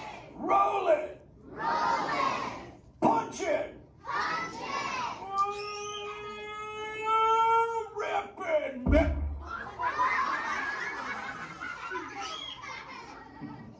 Hey, Crush, watch out for the glass. Hey, dude, thanks, Hank. How long has that dude been there? Oh, no, man. My bad, bro, my bad. Where are the manners? I've been asking the questions. Dudes, do any humans have a question about being a turtle? Raise a fin. Hi, if you have a question about turtles. Cool. Got a chick over here, aisle style, red shell, brown knock, hanging loose. Hello, bud. What's your name? Hey, bud. What's your question? What turtles eat? Oh, dude, we're chowing green seagrass and green sea kelp. Big dudes, you're sitting on green seagrass benches. But check it out, Harper. We only eat green stuff, and so it actually turned us green. So, like, I'm green, and my kids are green, and my parents are green. Oh, and my wife's green, and my favorite color ever, purple. He's pulling your fin. It's green. Hey, there's a purple chick over here with like a jellyfish lid. Let's talk at this one on this side. Hey, bud, what's your name down low? Scarlet. Hey, cool name, Scarlet. What's your question? My name's not Scarlet. Oh, wait, what's your name? It's Charlotte.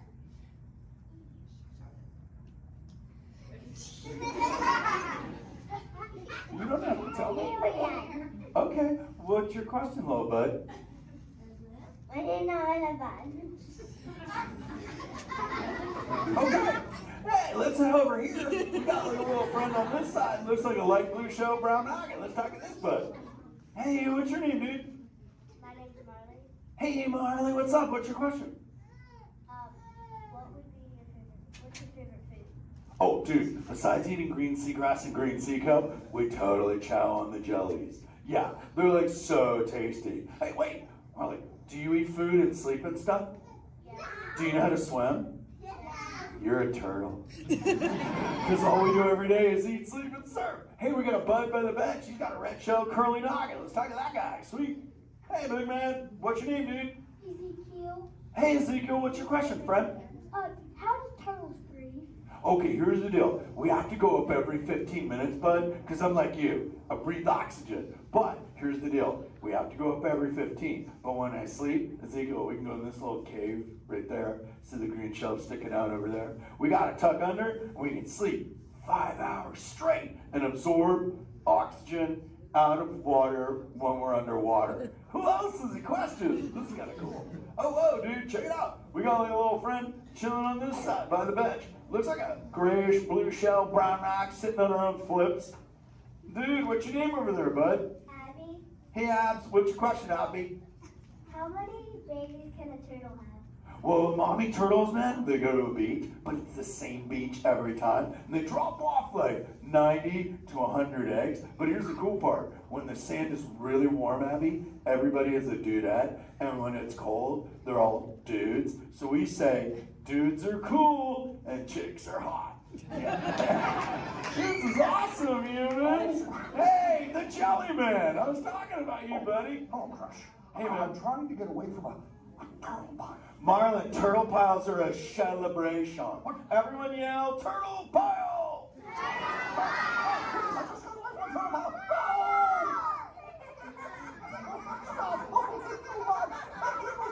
Oh, cool. Hey, boys, surf's up, dudes.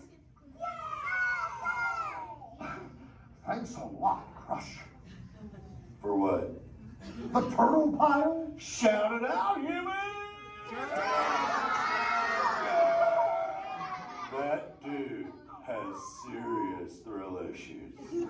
Humans, you rocked it! You so totally rock! Okay, like 4 kids remembered. The rest of you dudes pulled a hard dory. Dudes, don't space out! Remember, Turtle says you so totally rock. Everyone screams! You so totally rock! There you go, you're back again. Oh, bummer. Hey, bro, the frequency thing is not working. Whoa, it's Bailey. Call him back with your fins. Put your both fins up. Yeah, put your both fins up. Go.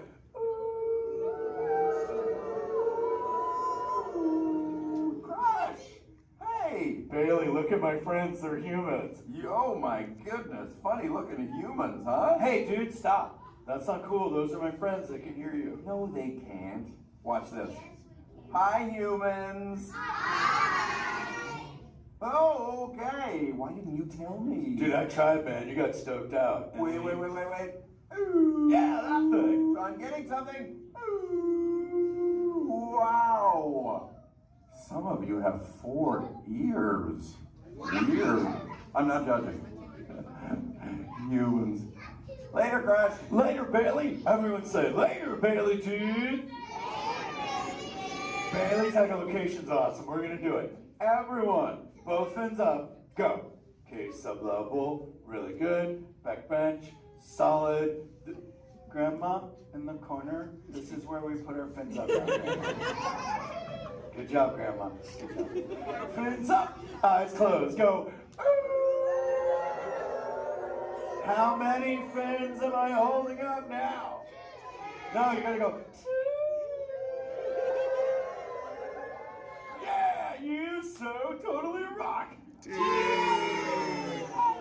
Squirt, come here. Squirt, look at this. Squirt, I just taught humans your ultimate favorite. Sweet. Dude, go for it. They'll blast you. You so totally rock. Rock on, human dude. Rock on, Squirt. That's my son. I'm in a jam. Oh, wait. Remember this thing. You gotta be good to the oceans. And the oceans will be good to you. And slap the fins together for my man Andrew. Rocking the mic, man. Oh, righteous. Love you. Use the word dude all day long. Because your parents will love you. Hey, Karen. You're welcome, Karen. Let's go. You so totally rock. Let's give it up for Crush. If you would like to learn more about Crush and his friends like green sea turtles, manatees, or sharks, you can do so up on the second floor of Sea Base. Now, little ones, don't move until your adult comes to get you. Adults, please collect your belongings, collect your children, head on up to those two right rear exit doors. In order to safety, please don't stand up. Engineers. Automatic repair engaged.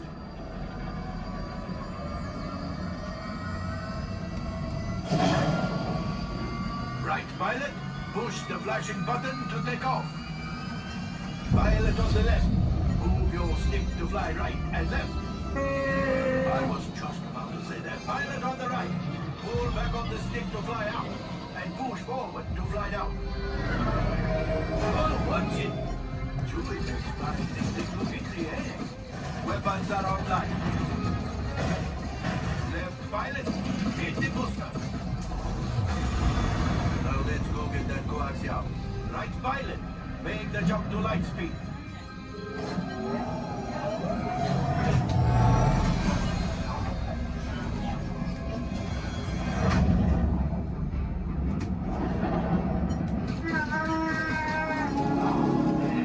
Train.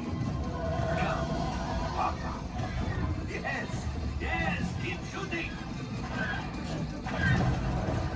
They've locked onto us. Take evasive action.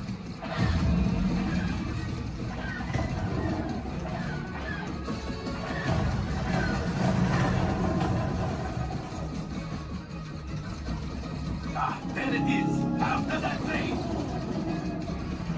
Gunners, fire the harpoon. Excellent. Now, gunners, shoot the cargo free. Left pilot, brakes. Well, my friends, that could have been much worse. Okay, it's much worse.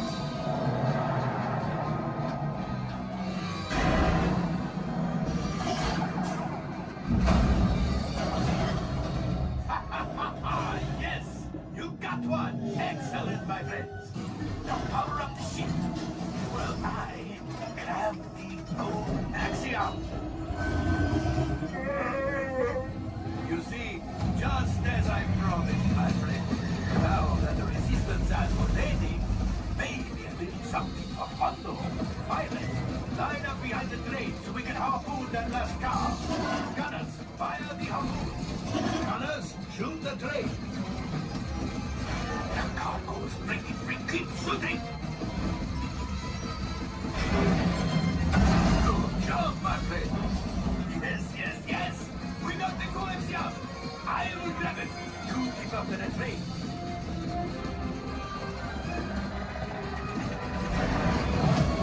Gunship. Oh, that's ridiculous. Things are getting too hot. We have to get out of here. Yes, a distraction. Fire the missiles at the train. Hey.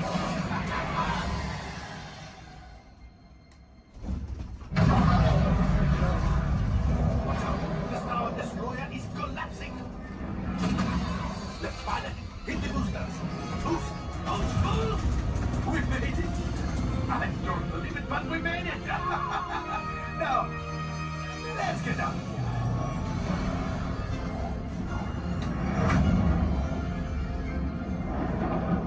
Great job, my friends. You retrieved 2 containers of coaxium. This will greatly help the resistance. You have heard the First Order and made Chewie proud. Now, after my modest profit, your cut minus what you owe me for damaging the Falcon is... Hey, not bad.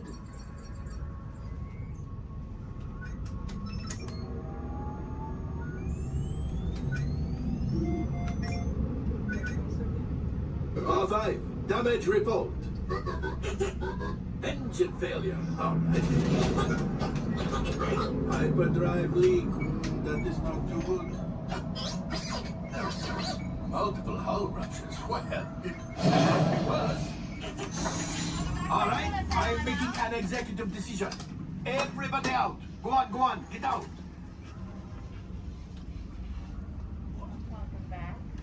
All available techs, we have a Corellian freighter that needs immediate transport back to the maintenance bay. This thing's seen better days. Better fix all that before the Wookiee sees it.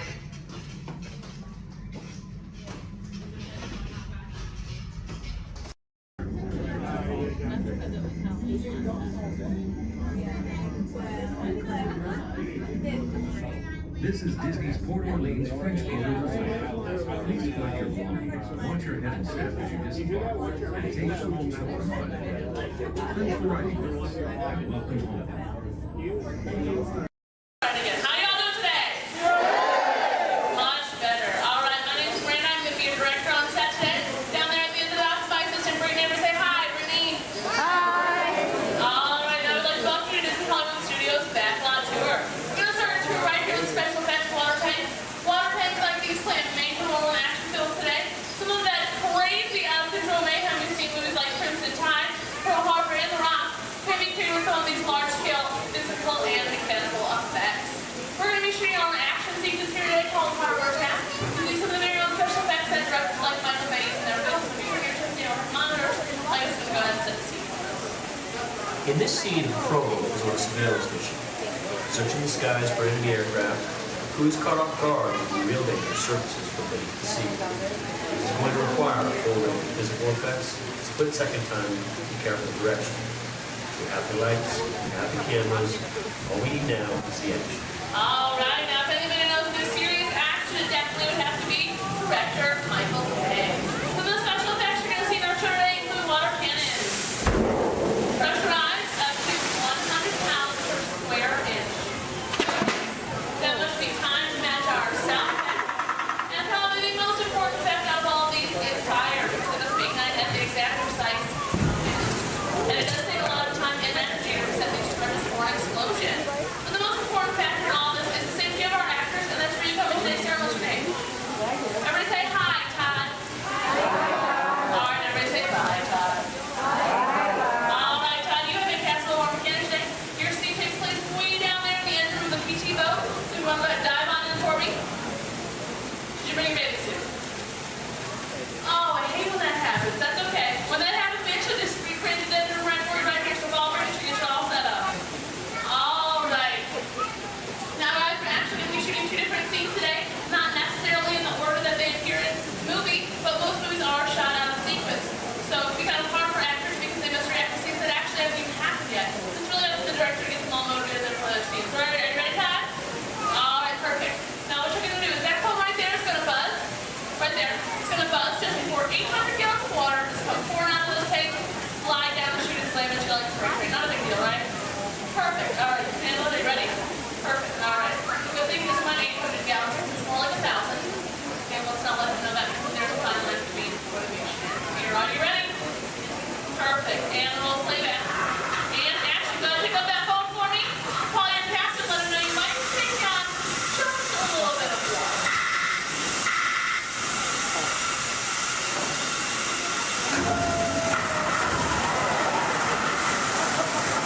And cut. Everybody give him a nice round of applause.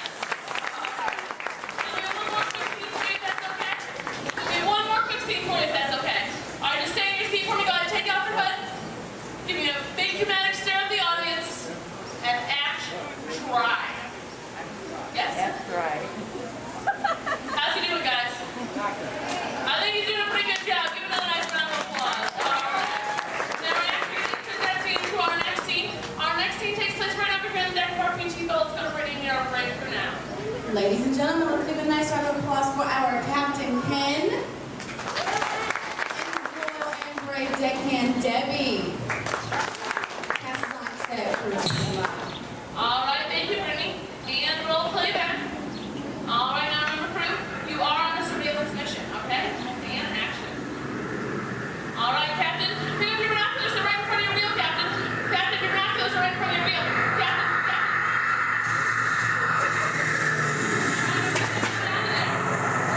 All right, Captain, spin your boat. Hurry. He's coming back for another round. Get your boat out of there.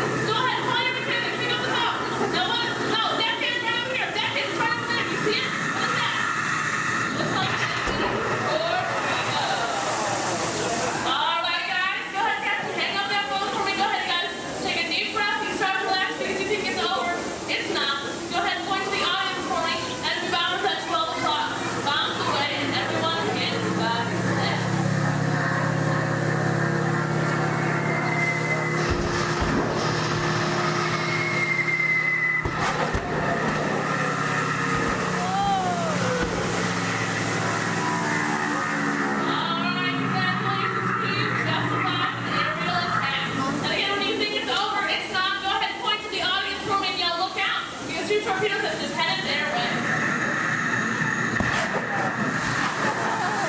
And let me give them another nice round of applause. Let's put those 2 things together. Add some computer-generated images, pre-recorded dialogue, and a rousing musical score.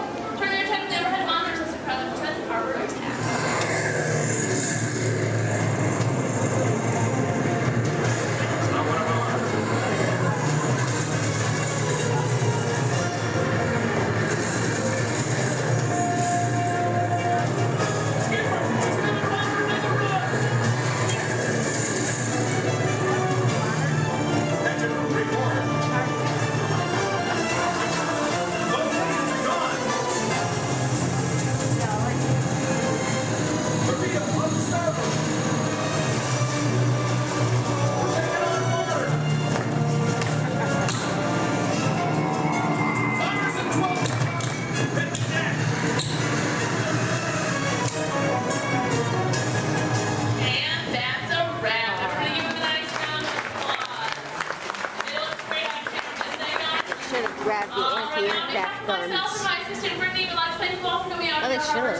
If you're waiting for any of our brave volunteers, just stay right where you are.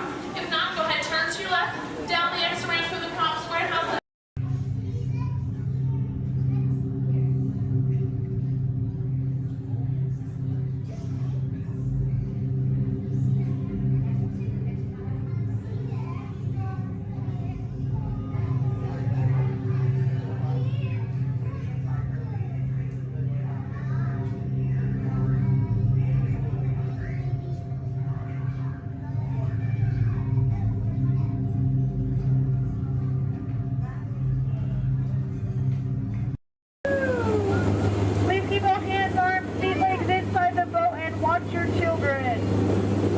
Crocodiles will.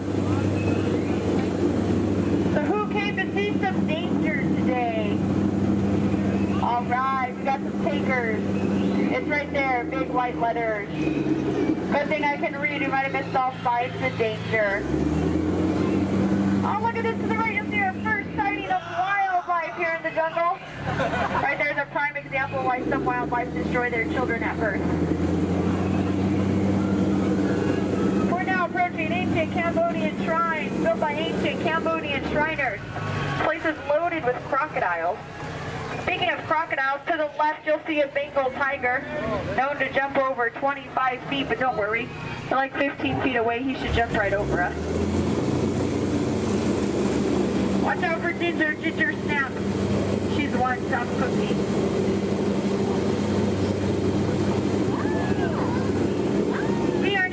The sacred bathing pool of the Indian elephant.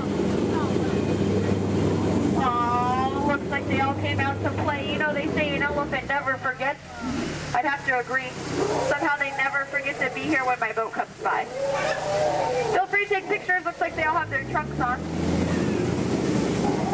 Oh, there's Bertha. She's been in that shower so long you can tell by all her wrinkles.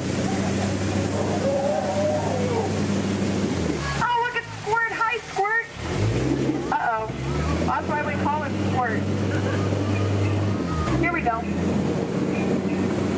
Oh, no, get down! I'm not kidding! I'm just kidding. Little dry humor. Oh, that looks dangerous! Let's get closer.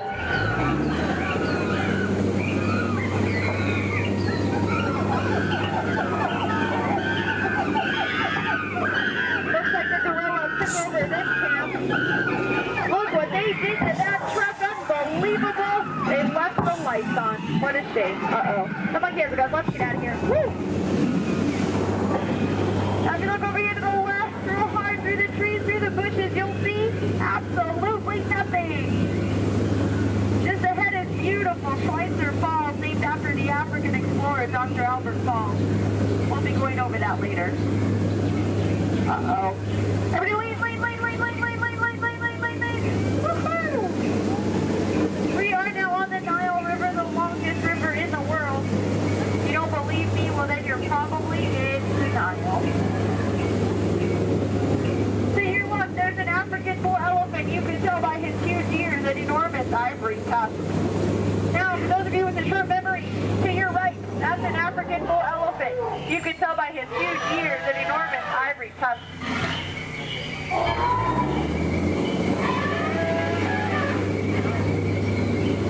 We are now in the African belt where the hand of man has never set foot. Aww, look at the pride of lions protecting the sleeping zebra. That's how zebras sleep, on their sides, eyes open, surrounded by lions. He looks dead tired. We'll let him rest in peace. Oh no, there's that lost safari they were looking for. I told them not to mess with the rhinos. They always get their point across. In the end. Seems to be the low man on that totem pole. And now we're off to the infamous pool of the hippopotami. These creatures could easily upset our boat.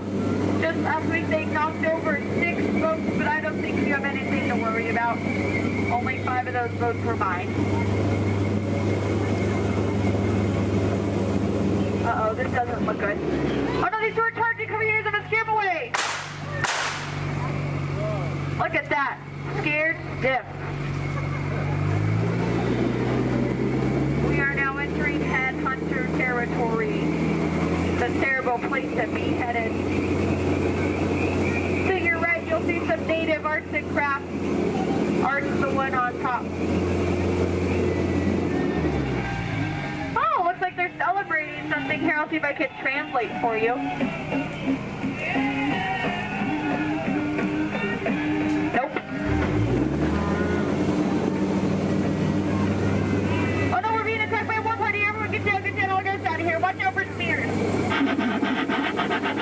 Spears, spears, spears, spears, spears, spears. Spears, spears, spears, spears, spears, spears, spears. Ooh, that was fun to hear those spears flying by. And now the moment you've all been waiting for, the amazing, incredible, the backside of water.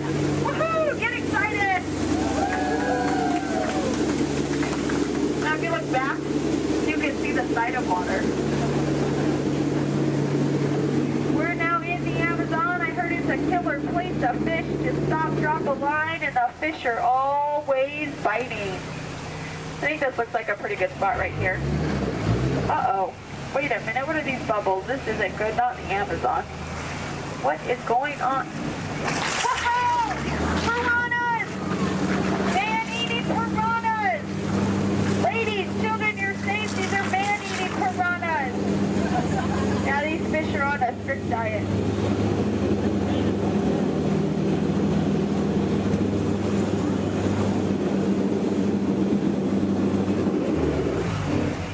Here's Trader Sam. He's our head salesman here in the jungle. Business has been shrinking, but it looks like he's having a special today. 2 of his heads for just 1 of yours. Any way you slice it, you'll come out ahead.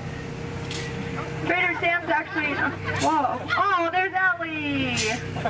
I thought she was coming with us today. Looks like she's already unpacked her trunk. You might think that's water, but it's not.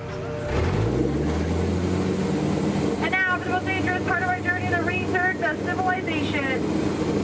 I don't know how, but you just survived the jungle cruise. Woohoo! Please keep all hands, arms, elbows, fingers inside the boat. Don't want you to get caught between the boat and the dock. That could really, really hurt my boat. Well, here we have Matt and Matt. They're going to have professional elbow grabbers to help you out today. All right.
better than any team they've offered. Yeah!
on back on the road. Spoiler alert, 9 times out of 10, it's either bodywork or a transmission. Guys, spread on over to this side, left side, left side. People on the left side, step forward, step on up, make a friend. Everybody here looks freshly laundered, okay? You'll be fine. Come on in, right this way, everybody. Keep on coming, folks in the hallway, let's go. I don't want to see anybody end up working on the transmission that doesn't know what they're doing. Come on in. Hey, oh, look at that, there's Mia. What's up, Mia? Hey, Pat, I see our party goers have arrived. Yeah, they're still coming in, but say hey, everybody. Hey. I'm Mia, Dom's sister. Well, another race just wrapped, and it looks like my brother has another car for his collection. Anybody surprised? Honestly, I don't know why anybody challenges him. Hit me in the man. Well, we're meeting up at Sullivan's Garage for the after party, and while Tej works on your rides, you guys enjoy the break room. My brother calls this the family room. Oh, here we go. Dom says he doesn't have friends, he has Family. And the faces you see on these walls are our Family. When I'm in this room, I feel like we're all Family.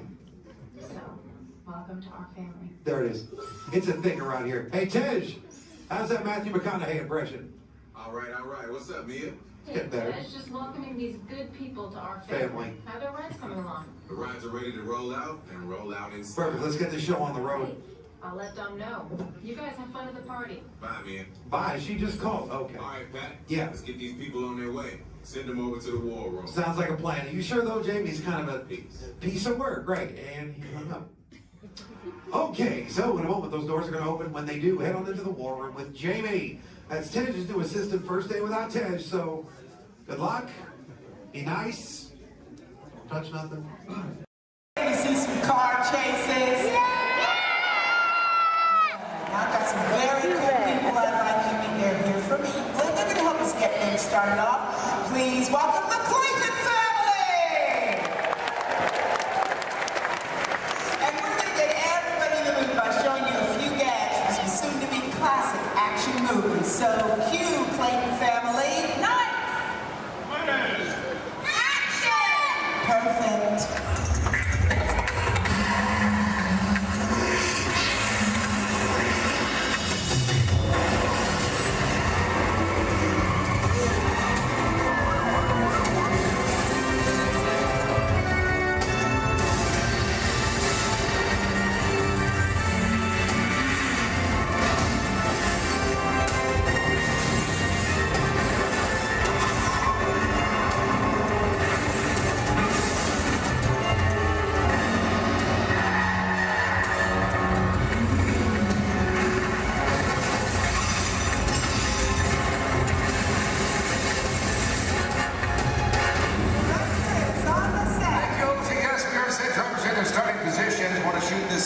First scene as quick as possible. Just need to know, is everybody fired up? Are you ready?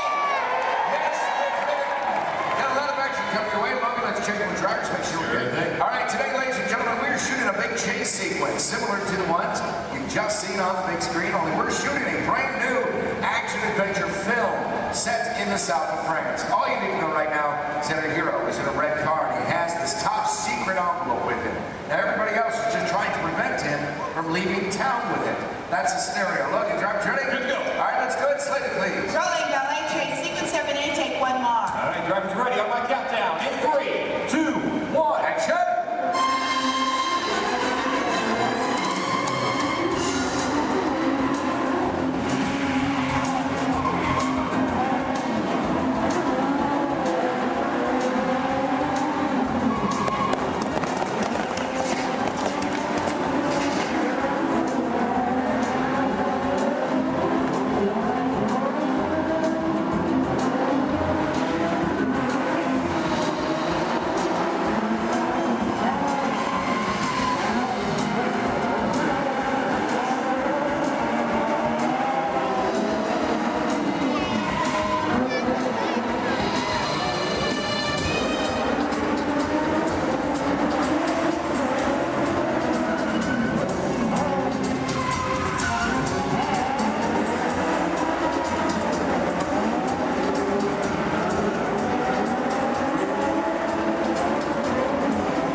coordinator, you can find some member of the creative team, our lead stunt coordinator, Logan Newell. Hey, good afternoon, everybody!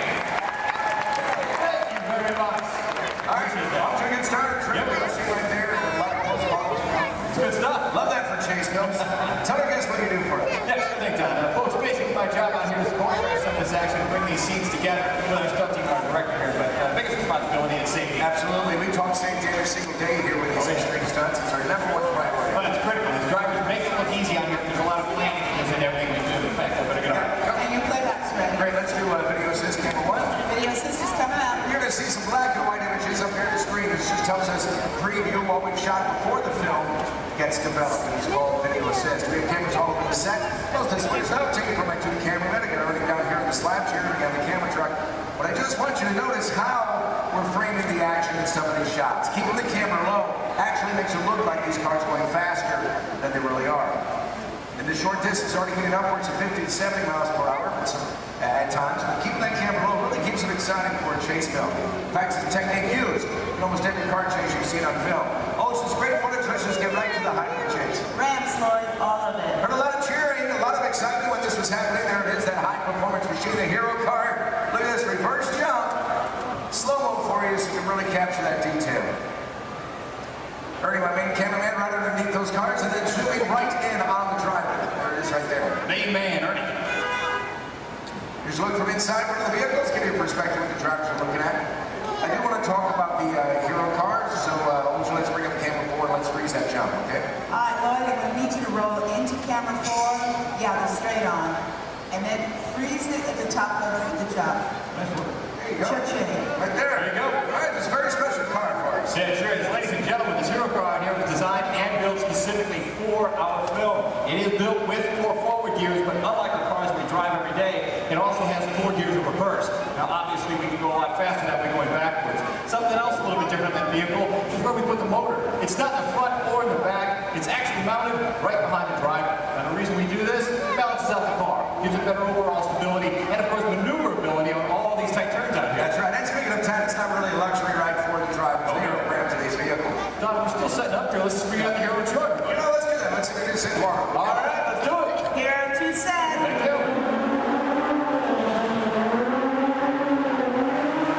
Oh yeah, there he is, leading into place. Ladies and gentlemen, how about a nice warm welcome for your hero from Brazil, Mr. Eduardo Oliveira.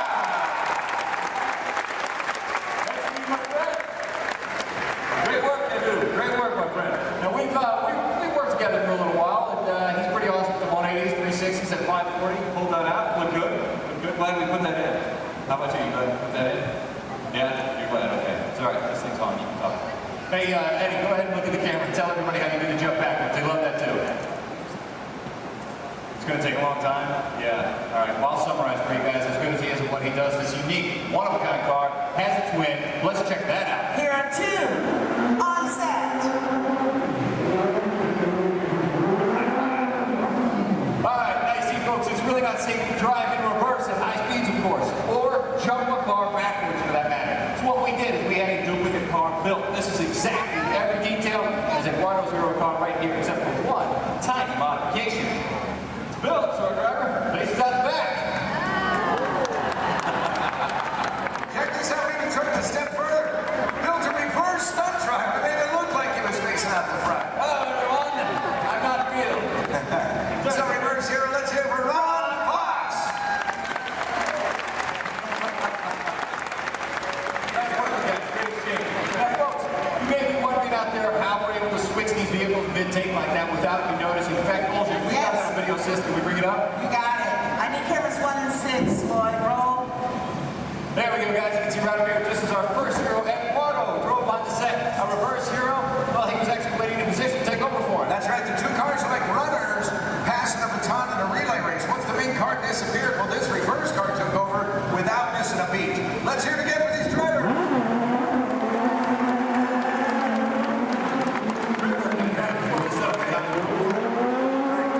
Coming up, we're going to put you in charge right now. All right, ladies and gentlemen, I have a very special treat for you.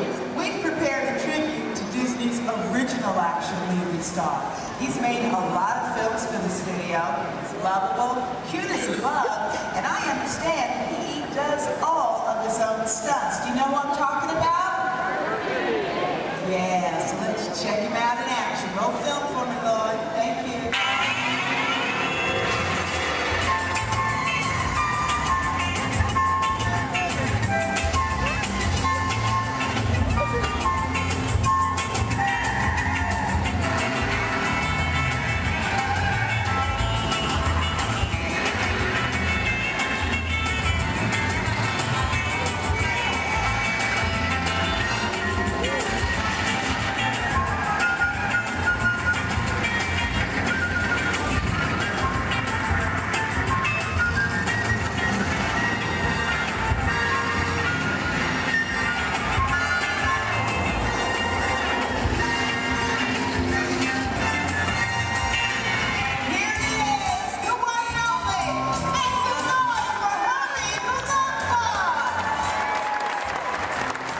What's this one? Let me get on the camera track. Go ahead and set this scene up for everybody, okay? Okay, cool. Now, ladies and gentlemen, this is another segment of our chase. The hero's still being pursued, but it is getting harder for him to maneuver. Our marketplace is now a whole lot smaller thanks to the addition of the big trucks and the market carts. So the questions now become, how's our hero going to spin or go backwards? Where's he going to go? And what's he going to do? Let's find out. Got them all set up for you now. All right, good. Check it out. Everybody set? Yes, good. Logan, driver's ready? Oh, yeah. That's good. Slater, please. Rolling blockade sequence A, take one more. All right, guys, here we go. One more countdown. In 3, 2, 1. Action!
That's right, you drive it with this remote here in my hands, guys. Let's take a look inside. I'll show you the hardware on this vehicle.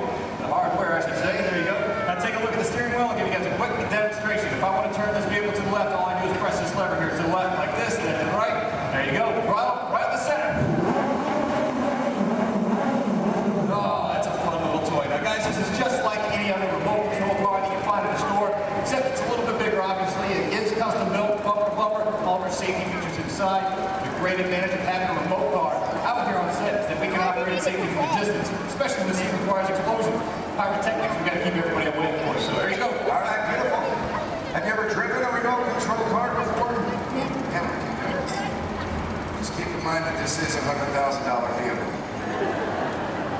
Now, James, is going to be really easy. As a matter of fact, Logan's already shown you how to steer, but for this particular sequence, dude, you have so got to concentrate on directional. Now, make it go forward, you're going to push his knob straight away from you, but reverse pull it straight down towards yourself. Does that make sense? Cool. We're going to practice. I'm going to help you out this time. You go ahead, put your fingers there. Now, we're going to push it away from you. Slow and easy, James. Nicely done. Watch your car. Now, to make your stop is even easier. All you gotta do is pull. Let go. See that? Comes to a stop. Now, put your fingers back in place and pull it down towards yourself. Again, with the slow and the easy. Now, Donna steering is back to what we in the business call one. That's the starting position for anybody in a scene, whether that's even a movie, TV show, commercial, or even a music video. Let her go, make her stop. Beautiful. Now, James, I need you to be very, very careful with that car. Is that over there? Dude, that's your entire college career, man. Roll fast. Let's go faster, okay? Take this, move it all the way up. Ready? Go ahead. Action, straight. Punch it. Nice, James. First, pull it, let go. Pull it down. Pull it down and hold it. Next one is ready. Forward. Take it forward. All right, she's off track. Stop. Hey.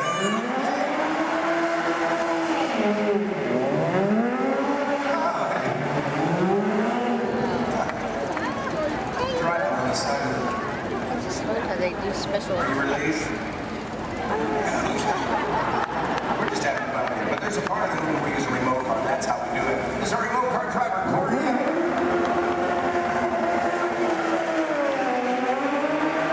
actually driving the vehicle, but you were the star of the scene. And to commemorate this moment, I have for you Lights, Motors, Action, Extreme Stunt Show, Honorary Driver Men. Can't get this been anywhere in the world except for starring in the role you just did. That's how exclusive this is. All yours.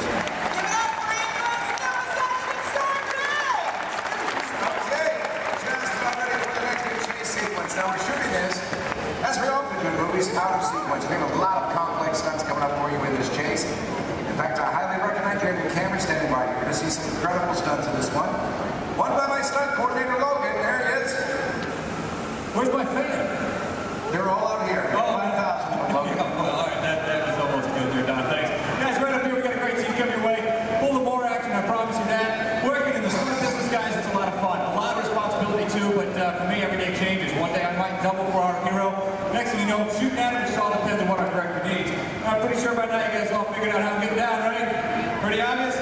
Yes, I'm standing just over 40 feet high during the scene. Falling into that pen, we're going to kick it off here momentarily. So, Don, when you guys are ready. We are shooting the very beginning of the film. This is where you see the hero for the first time. He's in a gray jacket, just picked up this top secret envelope. This, of course, you met him earlier, our hero, Eduardo Olivera. And he's done a lot of stunt driving for the film already, but for this scene, he's playing the role of stunt double. Then we'll bring out our moto, so you're going to see a motorcycle chase. Ready to go? All right, let's go. Hold your slated, please. Rolling, motorcycle chase. Sequence 3, take one more. On the countdown, in 3, 2, 1, action!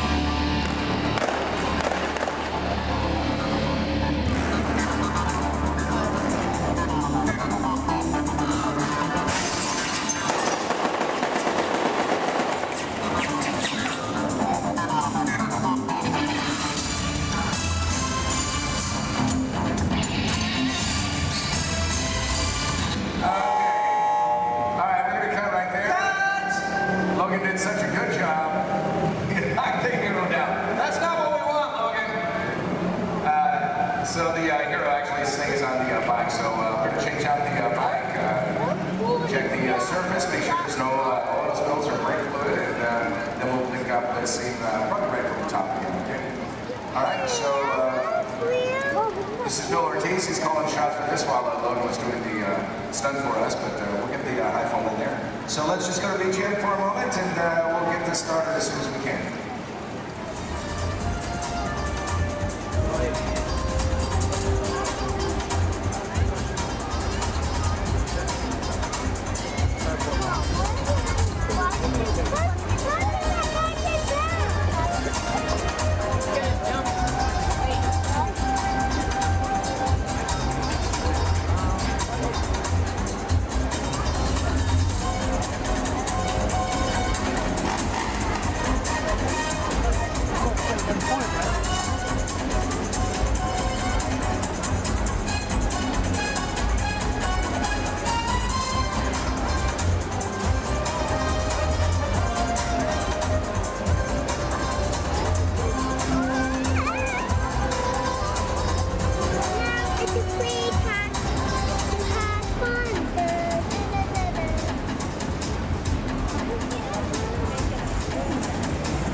himself, can't get injured on this. Glides right through that trench, just touches the fire, that's all we need. He's already engulfed in flames right when he's at his feet. 1 second that took. Yeah, it didn't take long. Yeah. There you go. Good job. It's nice right there. A lot of this one's going to end up in the fire. Right there in the background. That's Love the hero. Background there. 10 seconds in, Nick starts feeling the intensity. You know what, as soon as he goes down, our crew right there to put him out. Absolutely. Then we'll wait for his thumbs up, make sure he's not feeling any hot spots over any part of his body. Which we get right there. Yeah. For stunts like this, we use as many different cameras and angles as possible. Well, folks, we have to. It's a big stunt, a lot of safety. We need it in one take. That's right, elaborate stunt, a lot of prep time involved. That's exactly right. A good half an hour of preparation just for Dave, our bird guy alone, folks. He is wearing 5 different layers. Now, the first layer that we put on him is a dry layer of Nomex, extra fire retardant material. Then we throw on some pads, of course, for the impact of that fall. Another layer of Nomex. There it is. And the fourth is a specially designed suit that we saturate in cool gel. That acts as a thermal barrier between Dave and those flames. The last is his moto driving suit. And what we do with that is paint it with a flammable gel. Now, ladies and gentlemen, it is the flammable gel that you notice burning and not Dave's moto driving suit itself. Now, one can do amazing things with digital effects, but nothing beats capturing fire stunts live. Yeah, that's where I like it. That's right. Yeah. Hey, you know what? This is what I want to do. I know we're set up for the final race. Let's get a pursuit car to camera out. Let's go inside and show our guests how much we modify these vehicles. I got you what you need. Let's do it, guys. Let's get V2 out to camera out. V2 set camera out. V2 is on set.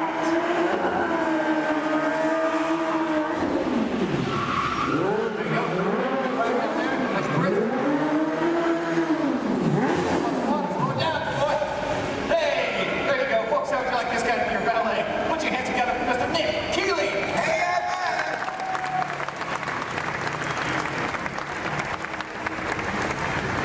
because the set is village in the south of France, that means we have to make everything match, and that would include the cars. These are local courses. We have them shipped directly to us from Europe, and then we literally gutted them out. We modified them to suit every need that we have. Yeah, absolutely. Which basically included losing a lot of weight on these cars. We wanted to make them lighter. We rebuilt these cars from the ground up. Let me show you how we reinforced that interior. We did it by installing this rally car crash cage that is fused throughout the entire vehicle there. We also took out the motors that these cars came with. We replaced them, of course. Right behind the driver, folks, that's a 1300cc motorcycle engine. These cars were balanced down and modified. They're designed specifically for these stunts. Ernie, let's go on the side here for a second. Now, executing these maneuvers, pulling off these stunts that our cars do, it requires a lot of complex timing, using your clutch, your gas, and your emergency brake. These cars here, that e-brake releases the moment our driver lets it go. The cars we drive every day, it locks in position until we release it manually ourselves. These guys are pulling off all these maneuvers and they have to keep going. So that's why we leave it released.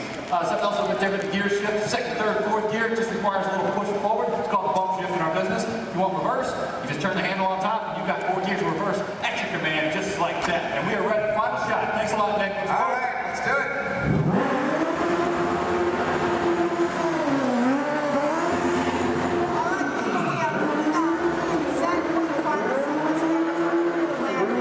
Short Salama goes into creating complex vehicle stunts. Right now I want to show you the film. And I want you to find the scenes you just saw shooting here. Remember that first scene called the ballet chase? Then there was the jump in the semi. Now this motorcycle chase you'll see first in the film. Also look for an additional stunt that Logan did for us on that rifle. We're going to heat things up right now. Let's roll that film.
Hey, look out there across the water.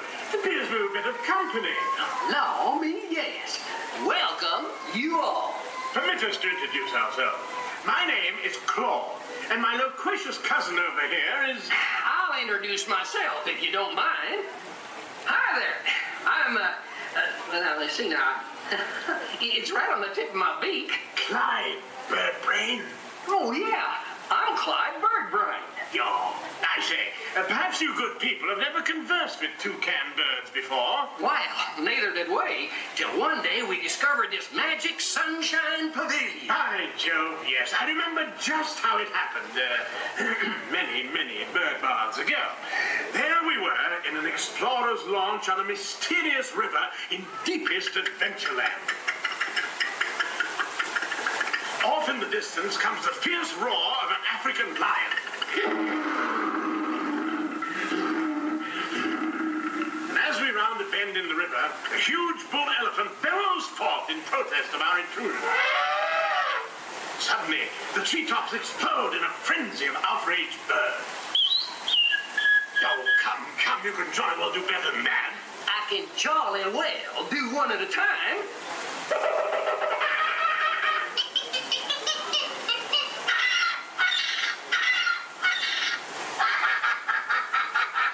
Meanwhile, shifty-eyed crocodiles lurk by the water's edge. Lurk, lurk, lurk. And the giant python slithers down from an overhanging limb. What's happened? What's wrong? I can't stand snakes. Don't be ridiculous. I'm only relating a story. All right, Clyde, enough is enough. That wasn't me. I never even opened my beak. Huh?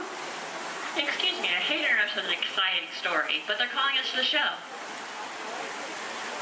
Land's sakes, it's already showtime? Land sakes, yes, it's already time for the show. And Claude, I do believe it's your turn to make the announcement. Righto.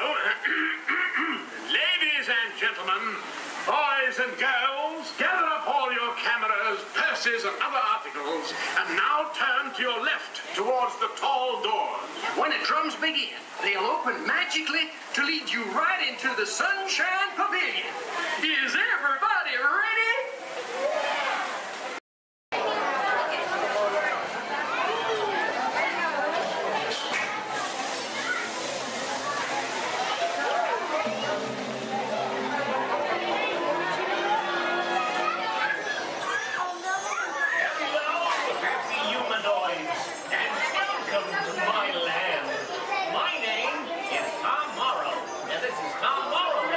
I'm here to tell you about the place where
getting them to leave is still a nightmare. We're still working on that. Yes, sir, we've got all the latest things. And I'm not talking Mr. Coffee, whose work I admire, by the way. I'm talking smart relatives of mine. Genius gadgets that take the hard work out of housework. You want digital, analog, interactive, hyperactive, radioactive. Can you believe it? It's all here. You're gonna love it. I'm gonna have to ask you to leave now. I'm expecting company to arrive at any moment, so if you'll excuse me, I have to clean up this house. There's a great, big, beautiful tomorrow headed right this way. Well, see you around and around and around and around and around. Bye-bye. Bye.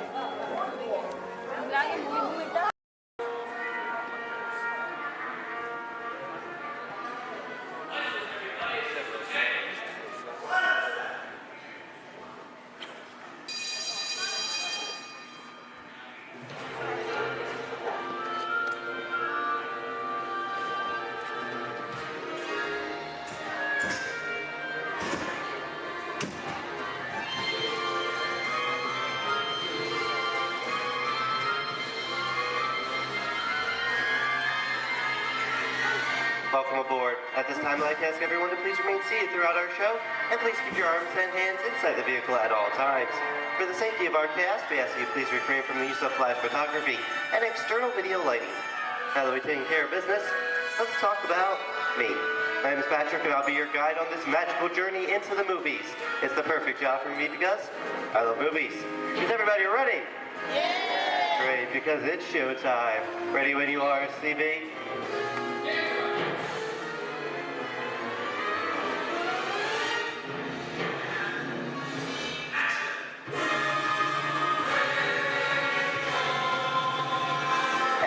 We are rolling.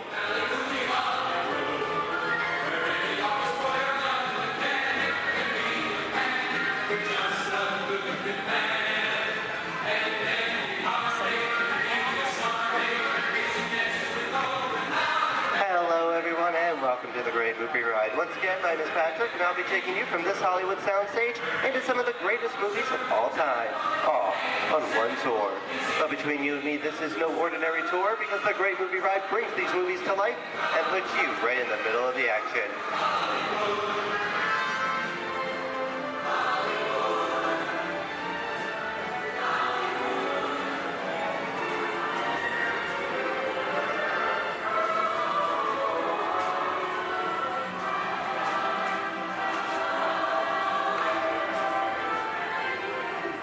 I don't know about you folks, but I just love the great Hollywood musicals of the 1930s.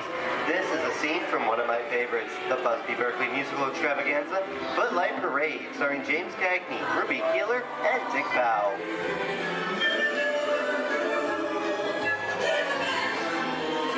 In 1952, Gene Kelly was Singing in the Rain with Debbie Reynolds and Donald O'Connor. Did you know that Gene Kelly co-directed this movie? Who can tell me what movie this is?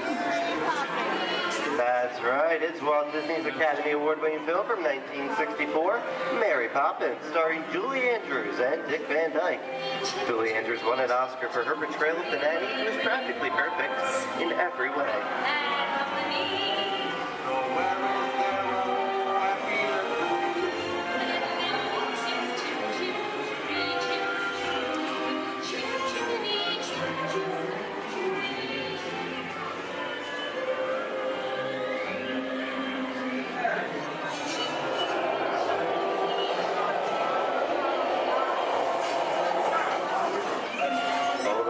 Walt and Bruce's folks.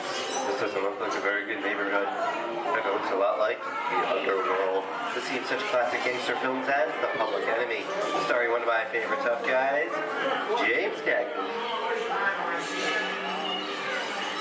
The working title for this movie was Beer and Blood, and in the United Kingdom it was known as Enemies of the Public.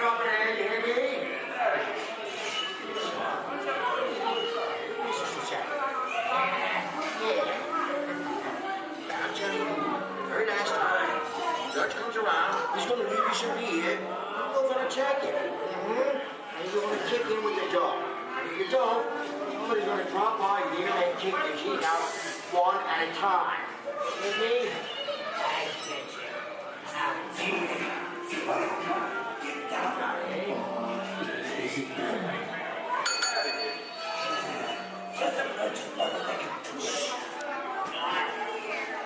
Sorry about the delay, folks, but I don't want to run a runway, even if it is just a movie. You talking to me? You talking to me? That's okay. I'm talking to the demon who's putting me out for the day. I'm talking to me. I'm not supposed to leave my vehicle. I said get away. Oh, okay, Monkey, whatever you say. Hey, that's no my name anyway. I've seen this movie before. Oh, I've seen it been together, so I think it is amazing. You make an exciting about this. Come out of here. You gotta get out of here. I'm beating you, son. Here they come, boss! Get out, you grinders!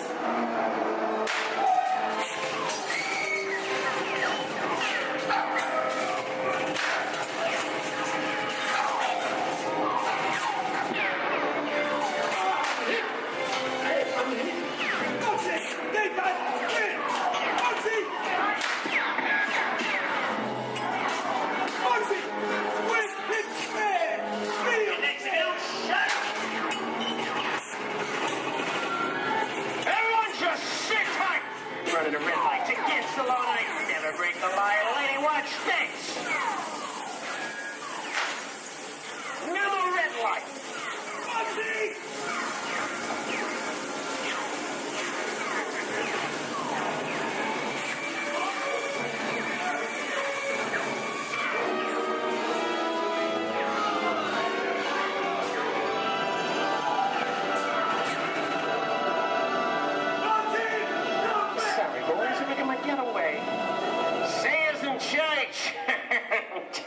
What are you looking at? Everyone mind your P's and Q's, and maybe you won't get hurt. What is this? Tracy! And now, the Old West, and two of Hollywood's legendary stars, Clint Eastwood and John Wayne.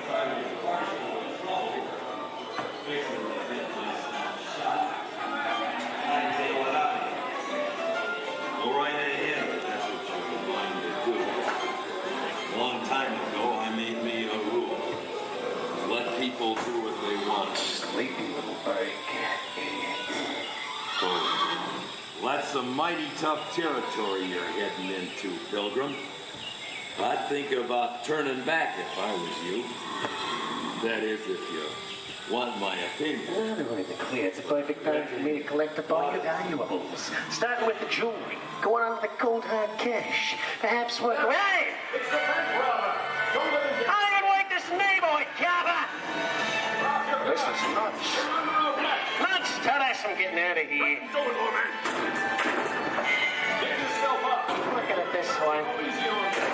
Can't get any worse!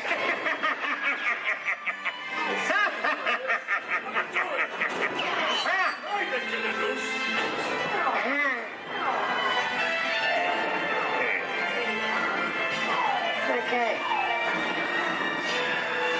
It's Weiss.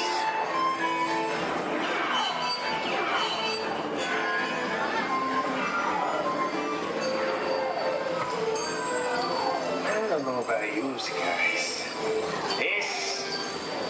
This is kind of creepy. What is this? This is Alien. You are with Sigourney Weaver aboard the spaceship Nostromo. Something has gone wrong. One by one, the crew has vanished. And somewhere in the ship, a terrifying creature waits to claim its nest. Pal, I ain't no victim. Warning, remain in your vehicle. The area you are entering is extremely dangerous. Proceed with caution.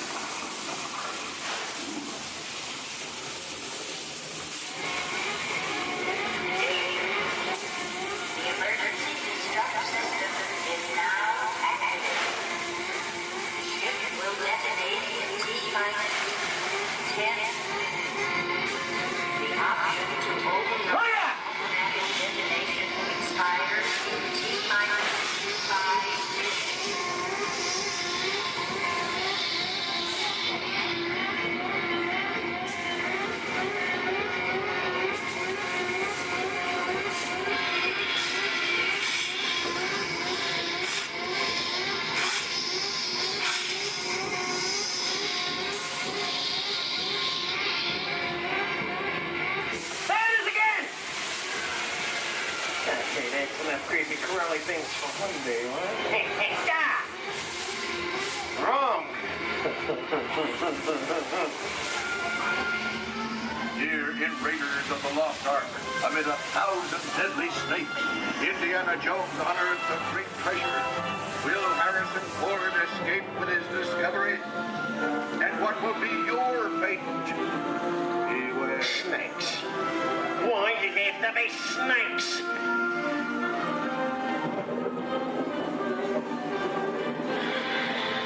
The dust of 3,000 years lies undisturbed in this ancient burial chamber. And on the chest of the great stone god, a priceless Get a load of that chunk of ice. Time for me to get back to work. Don't nobody move while I go get the goods.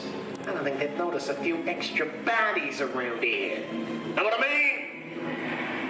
But the jewel is guarded by a curse, and those who dare defy that curse must pay with their lives.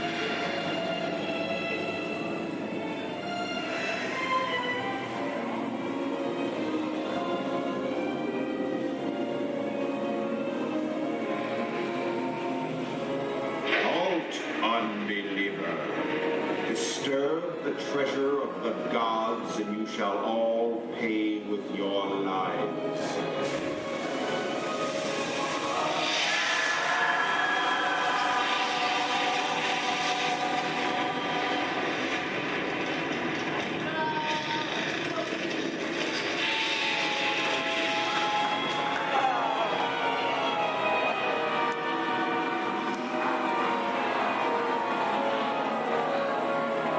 Just go for popcorn. Well, this just goes to show anything can happen in the movies. Now, let's get on with the show.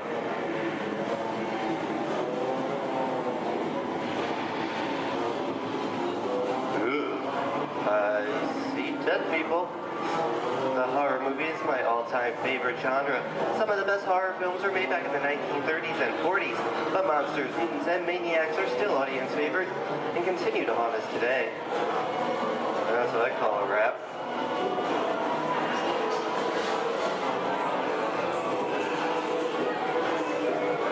We are now entering the jungle home of one of the most beloved characters of all time.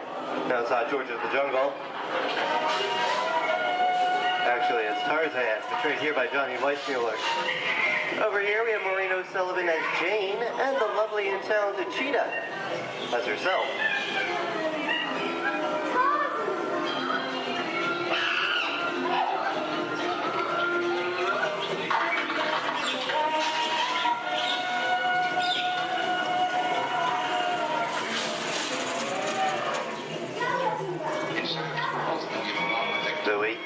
I think this is the beginning of a beautiful friendship.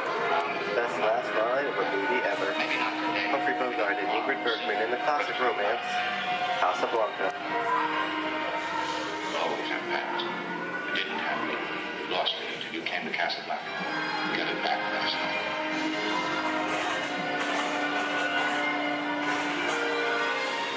I've got a job to do too. Where I'm going, you can't follow. What I've got to do, you can't be any part of. I'm not good at being noble, but it doesn't take much to see that the problems of three little people don't amount to a hill of beans in this crazy world. Someday you'll understand that.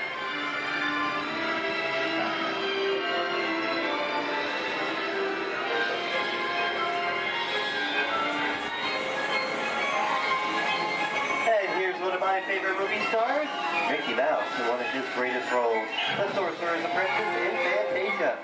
The sorcerer in the sequence is named Yen Sid, which is Disney, spelled backwards.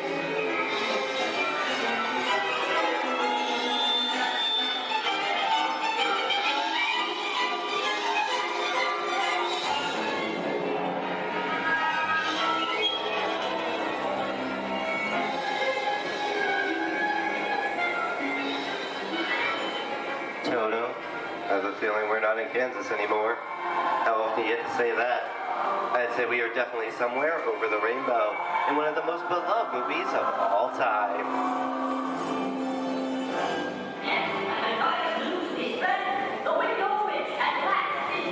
The Wizard of Oz.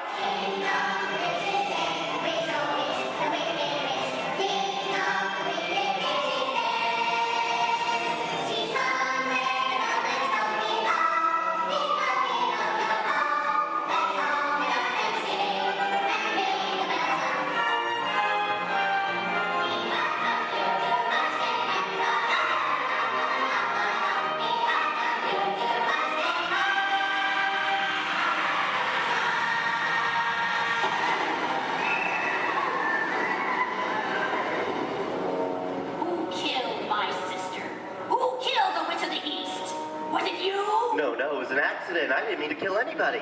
Well, my little pretty, I can cause accidents too. Oh, rubbish. You have no power here. Be gone before someone drops a house on you, too.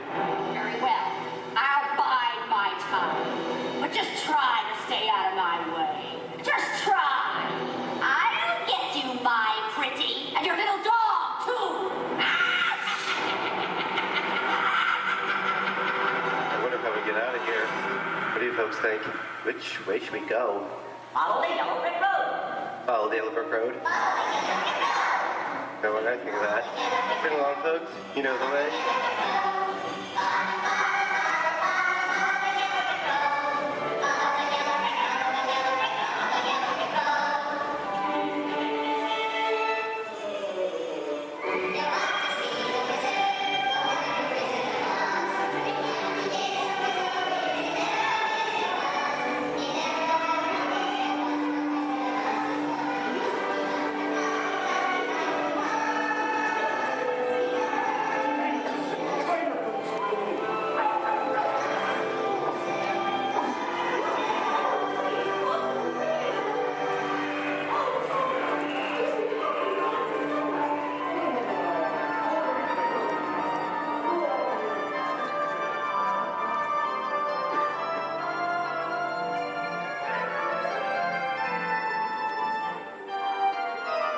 I hope you enjoyed our tour of these great moments at the movies, but we've only scratched the surface of what Hollywood has to offer. There are thousands of great movies out there just waiting for you to discover, and here are just a few of my favorites.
Hello, gorgeous.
Disney's Hollywood Studios. I'd like to thank you for joining us on the great movie ride. But before we wrap this production, there is still one more scene to do.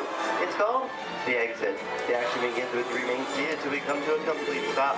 Then gather all your personal belongings and take small children by the hand. When these doors open, rush dramatically to your feet and make a grand exit directly to the rear of your vehicle.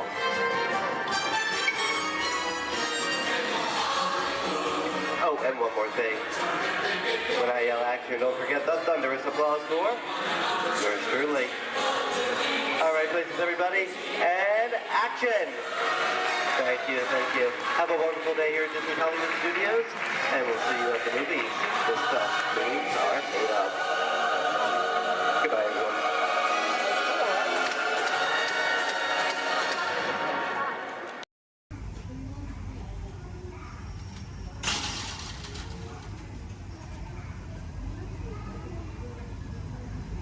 Aboard! For those of you just joining us, welcome aboard Excursion 3 on the Disneyland Railroad. For your safety, please remain seated at all times, keeping your hands, arms, feet, and legs inside the train. Please supervise all children, making sure they are seated away from the train openings, either fully on a lap or on a bench. Our next stop will be Main Street, but before that, we will travel into the tunnel ahead and journey through the Grand Canyon and Primeval World. While you are more than welcome to take as many photos and videos as you'd like, we do ask that you please turn off all flash photography, video lighting, lighted toys, and accessories, including any lightsabers, light up ears, bubble box buildings, and many more.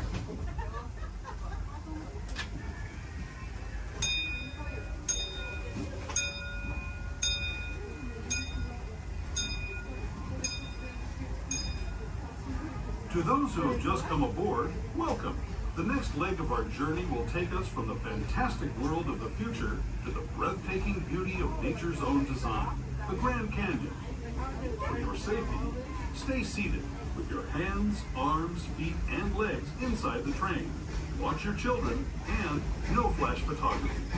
Para su seguridad, permanezca sentado y mantenga las manos, brazos, pies y piernas dentro del tren y cuide a los pequeños. Por favor, no tome fotografías con flash.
That was the Grand Canyon as we know it today. But it wasn't always this way. Now, let's travel back in time, way back in time, to the fantastic past of the Primeval World, land of the dinosaurs.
on time, enter Main Street Station, gateway to Disneyland.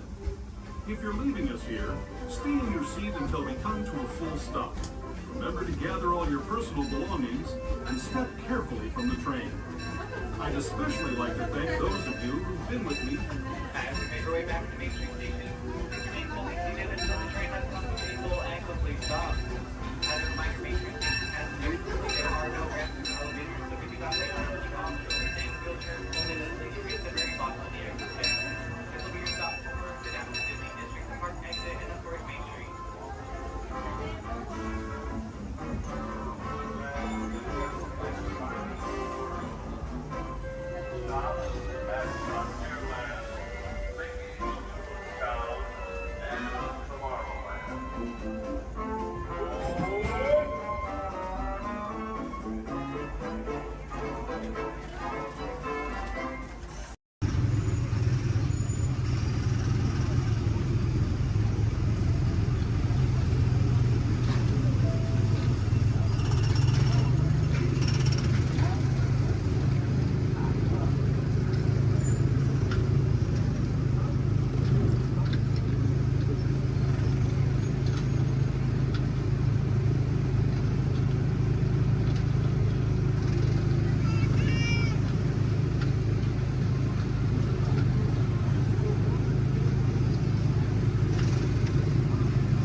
day we say twin day, and that means let's go. Jumbo friends, my name is Rachel, and I'm going to be your safari guide out on the Harambe Wildlife Reserve. Just a couple friendly safety reminders before we do head on out. They'll make sure we stay fully seated the entire time. It does get pretty bumpy out there. We're also going to make sure we keep our hands, arms, feet, and legs inside the truck and hold on to any loose items that could fall out, because unfortunately I cannot stop to retrieve anything if it does fall out.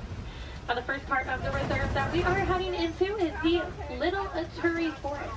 Now, the animals here in the forest are known for their camouflage, so we may have to look a little bit harder for them. Although over on the right side, the brown colored animal with those striped legs, that is an okapi. Now, okapis might look like they are related to zebras with those striped legs, but they're actually one of the only living relatives of the giraffe. Now, if you look closely at its head, they kind of have the same skull shape the giraffe has. They also have the same tongue that helps them get into the vegetation. Now, that black and white bird that's hanging out down there kind of by the water as well, that is a saddle-billed stork. They can stand at about 5 feet tall with a wingspan all the way up to about 9 feet long. So if you look up above you, that is about the length of the canopy that's on top of your head. Now, they get their name from the yellow saddle shape on their beak, and they do also mate for life. So once they find their partner, they're with them for the rest of their life. Definitely be on the lookout for another one. There's usually another one that hangs out pretty close.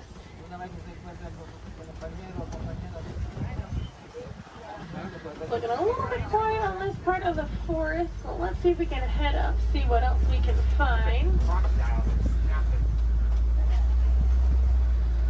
Looks like there is some movement up ahead, so I'm going to head over that way.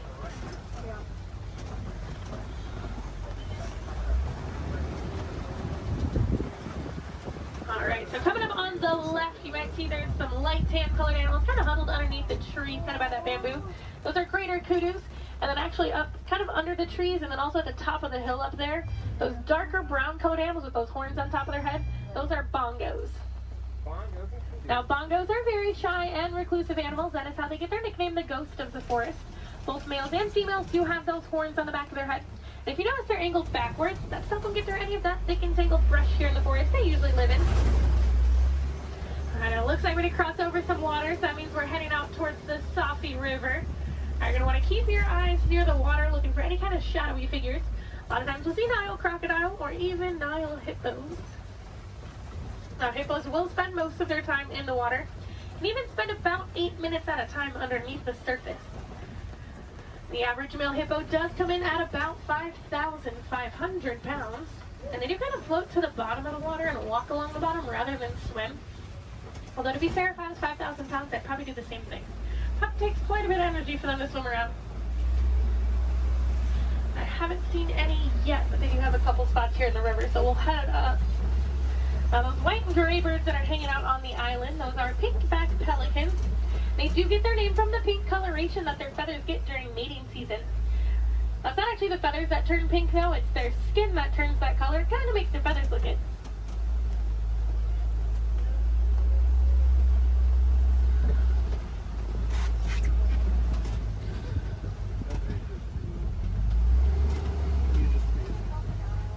The hippos are being a little bit shy right now, but I do know we are heading towards crocodile territory.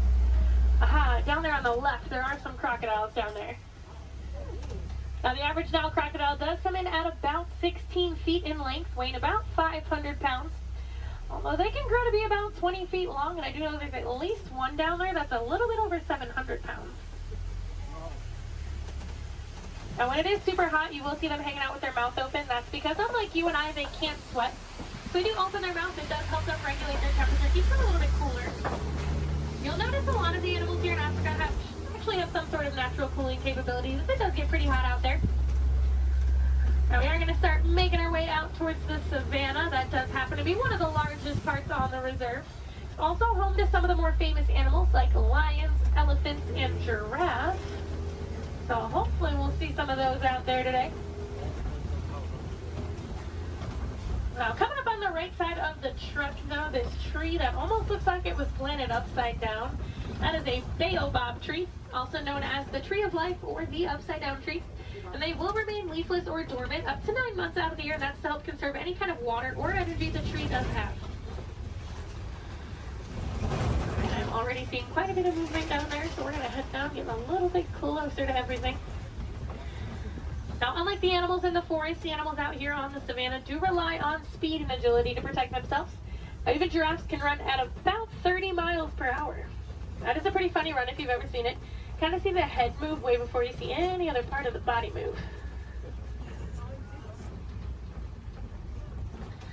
Alright, coming up, those animals with those really big horns hanging out there on the right, those are Ankole cattle, also known as the Watusi cattle, after the Watusi tribe that did first domesticate them. They are one of the only domesticated animals here on the reserve, and those horns might look really big and heavy, but they are actually mostly hollow with kind of a honeycomb structure on the inside, so they are fairly light. Now these zebras that are hanging out here pretty close, these are Hartman's mountain zebras. If you look closely underneath their neck, you'll see a little flap of skin. That is called a dewlap. Now that does help them regulate their temperature. They're also the only zebra species that has it, so it does help us identify them as Hartman's mountain zebras. Now, a group of zebras is called a dazzle, and if you've ever wondered if a zebra is black with white stripes or white with black stripes, just look at their nose. If they have a black nose, they're black with white stripes, and if they have a white nose, they are white with black stripes. Alright, we are going to slowly start making our way towards those giraffes. Oh, you go. Now, looking at the coat pattern of these giraffes, it looks like they are Maasai giraffe. Once we get up there, they do have that kind of jagged puzzle-like coat pattern. Also over on the left, kind of hanging out in the back by the trees over there, those are sable antelope. If they do look at all familiar, they are the emblem of the Harambe Wildlife Reserve, so you might have seen their pictures out and around in the village out there. There we go, coming up on these giraffes. That one that's actually scratching its head right there, that's a baby giraffe. Got a little itch.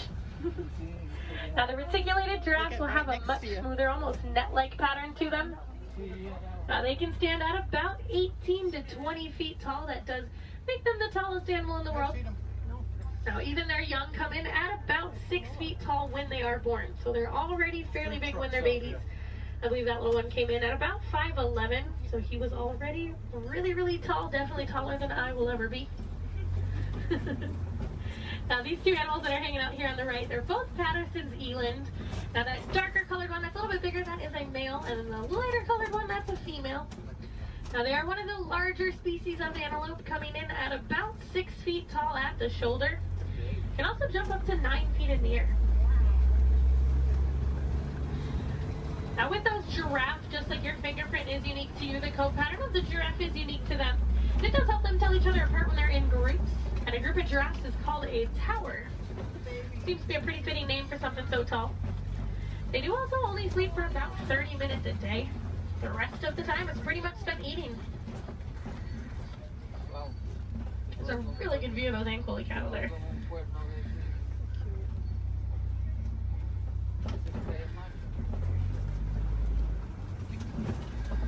Alright, let's see if we can head up a little bit farther into the savannah, see what else we can find.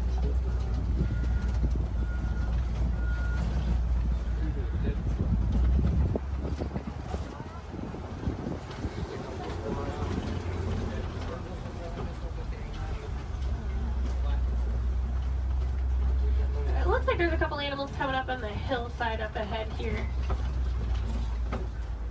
Once I make the turn, they're going to be on the right side. Those are white-bearded wildebeest. We might get a little bit closer to them in a moment, though. Now, they are a large herding animal. They take part in the Great Migration, which is so large it can actually be seen from space. There's easily over 1 million, usually more like 1.5 million that will migrate every year together.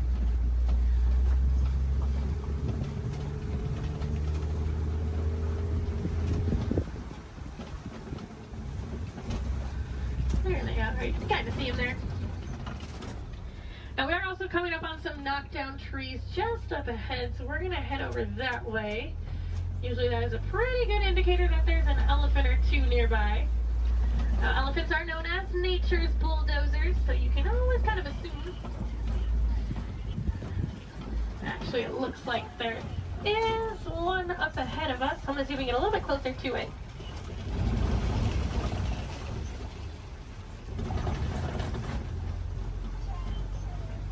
Now, in the meantime, while we are heading up to that elephant, also over on the left, there's a bunch of mandrills walking around on top of the rocks there.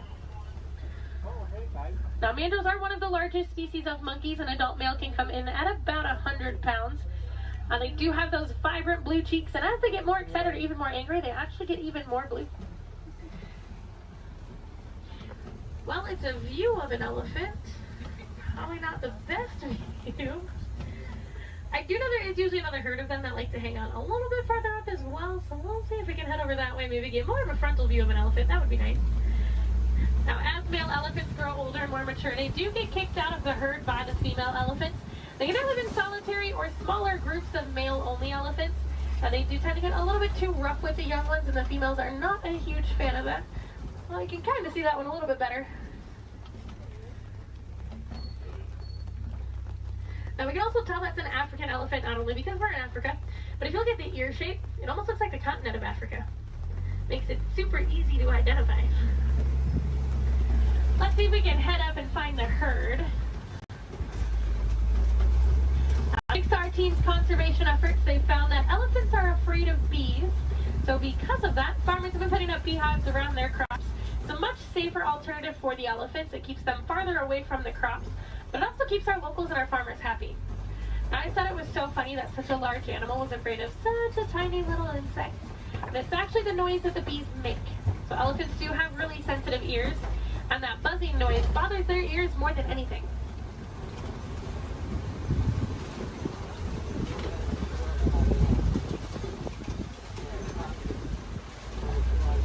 And I am seeing some tusk marks in the red clay, so hopefully that is a good sign that the herd has moved through here fairly recently. Now, just like you and I might take a multivitamin every day, the elephants do eat that red clay. It gives them a little more nutrients they may not always get from their daily diet. Female elephants do also have one of the longest gestation periods, coming in at about 22 months. So I'm not sure I blame the females for wanting to kick the males out after a while. Personally, I might do the same thing if I had to go through that. Looks like there were a few of them moving up ahead, so we're going to see if we can get a little bit closer to them.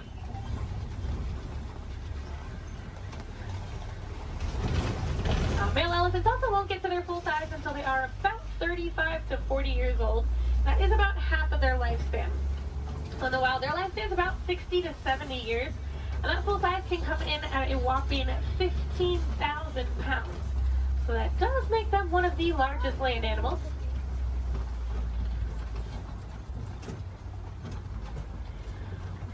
And they do also have really sensitive skin, so you will see them throwing dirt and mud up on their back. That acts as a natural sunscreen for them. You're also going to see them flapping those really big ears that they have, as those ears are home to a bunch of blood vessels on the inside. So just doing that, it does actually activate those blood vessels and can even cool their body temperatures down about 10 degrees. We might be able to see when we start going around this curve here.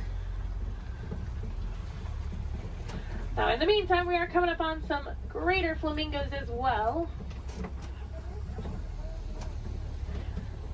Now, those greater flamingos actually start out as a gray color, and as they get older, they get their vibrant pink color from their diet, which does consist mostly of beta-carotene, like brine shrimp. If you actually look on a couple of them, the back of their head and neck, you can still see some of the gray feathering on some of them. Now, they are one of the lighter colors of flamingo species, as well as one of the largest. You might have seen their cousins, the lesser flamingos, out on Discovery Island when you were coming in today. They're quite a bit brighter in color than these ones, but they're also a little bit smaller. And if you didn't see them, they like to hang out the very front of the tree line, kind of down to the left-hand side.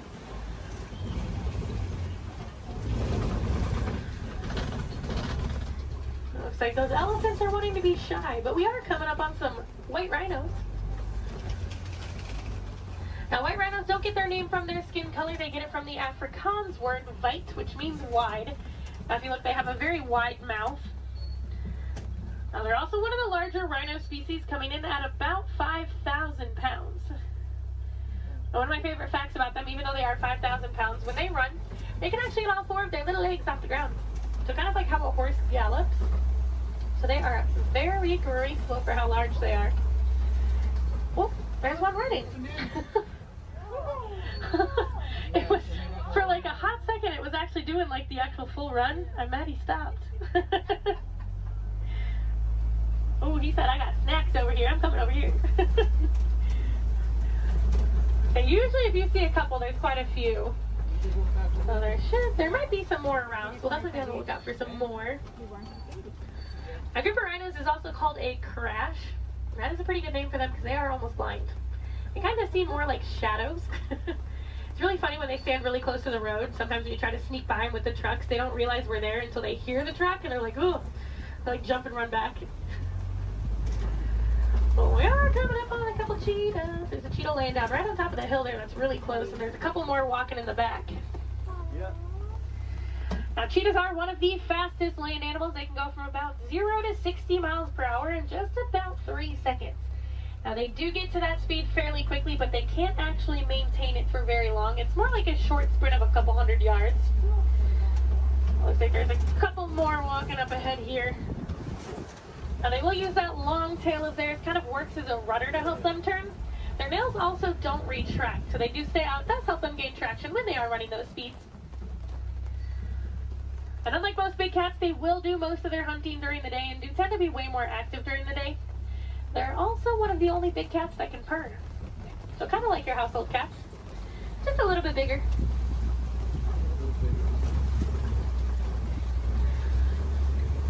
Oh, it looks like there's some lions hanging out on top of the Kobe rock.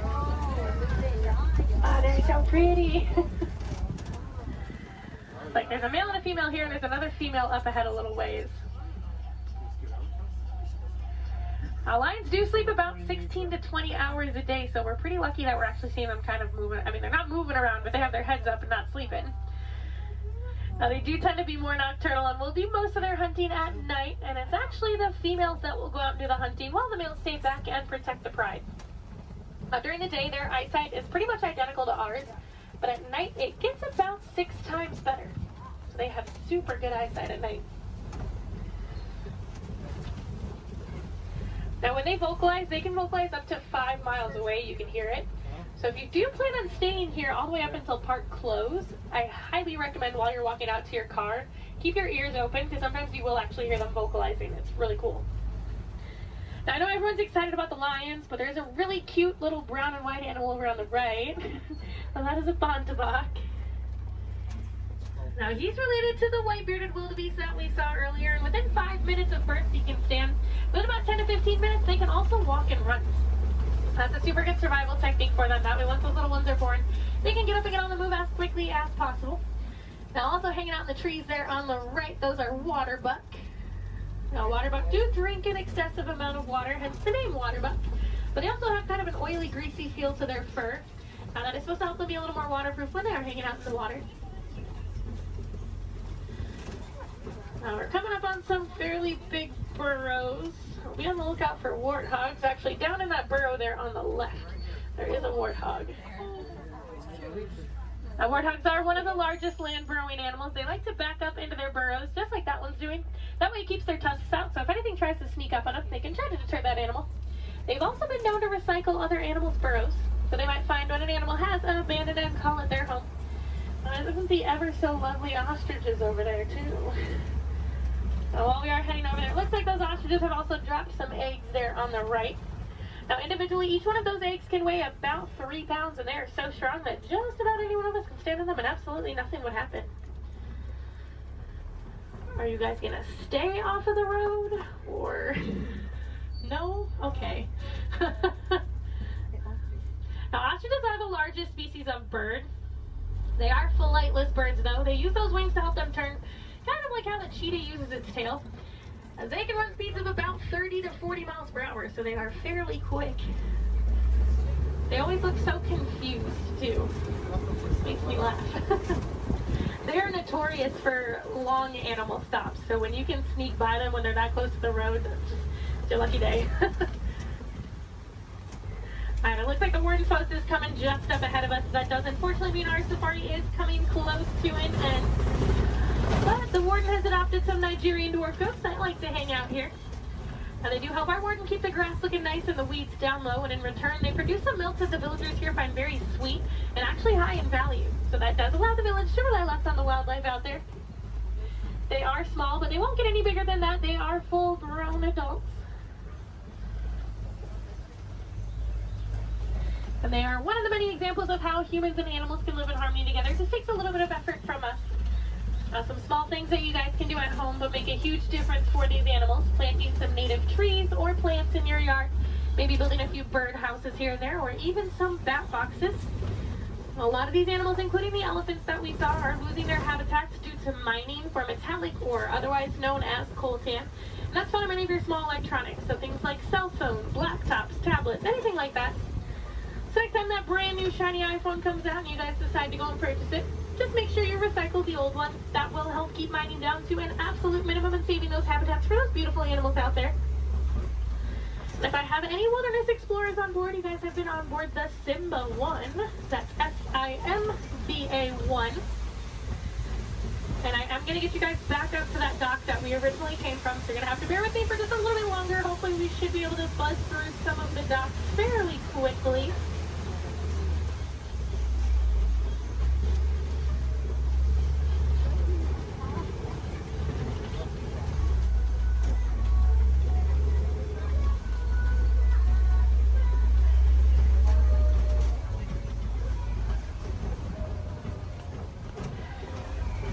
Now, if you guys did enjoy seeing the animals here on the safari, there are plenty more for you to see today.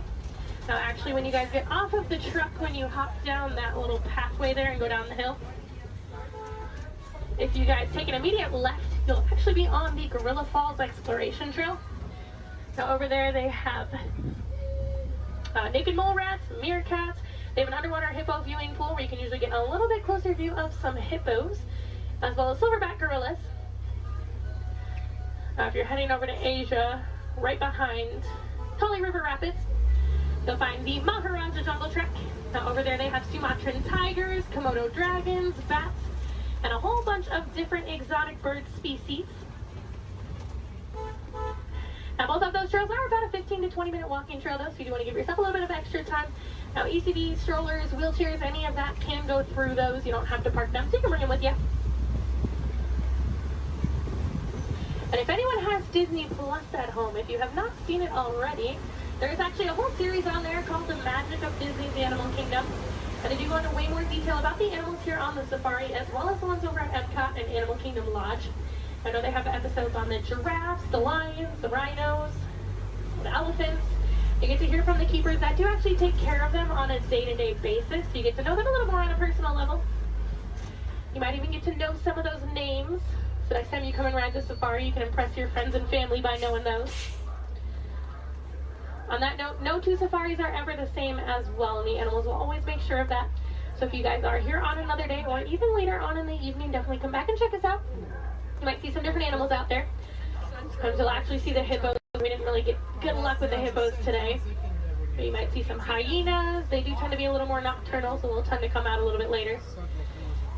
And you might see the lions actually up and moving around. You never know. They'll probably have a different safari guide as well, so you might learn some different facts you guys didn't hear from me this time around.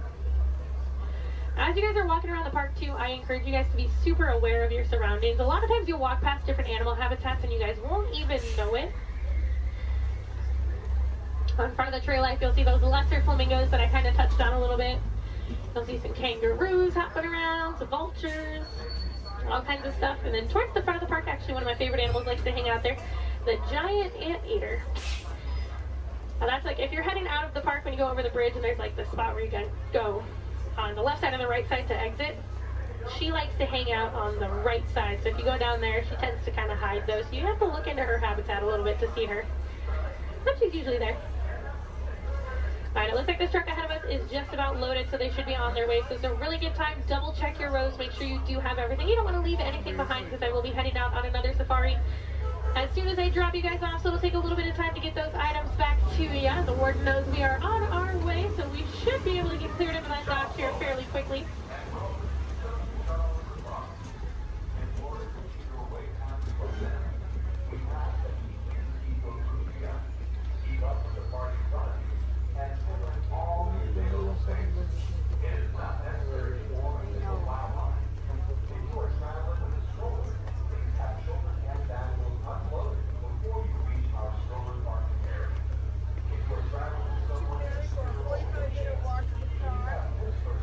Some more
Here in Harambe, we don't like to say goodbye as we feel that is far too sad and far too final. So it's time to leave you with Kuaharini. So Kuaharini friends, go well, go wild, go make a difference out there and enjoy the rest of your day here at Disney's Animal Kingdom or wherever else your adventures might take you. For those of you standing, please hold on to the handrails throughout our journey and stay clear of the doors. For the comfort of others, no smoking please. Thank you. As we turn south, you can catch a glimpse of the spires of Space Mountain in the Magic Kingdom. Nearby is Disney's 8th-ranked contemporary resort.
While your group is together, now is a great opportunity to pick a time and place to meet and to become separated in the park. If you should need any assistance, please go to Guest Relations, located in Interventions East. Guest Relations can also assist you in making dining arrangements, provide special tours of Epcot, or make other suggestions for planning your visit to Walt Disney World.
Traveling to Epcot, where nations celebrate human achievement and potential.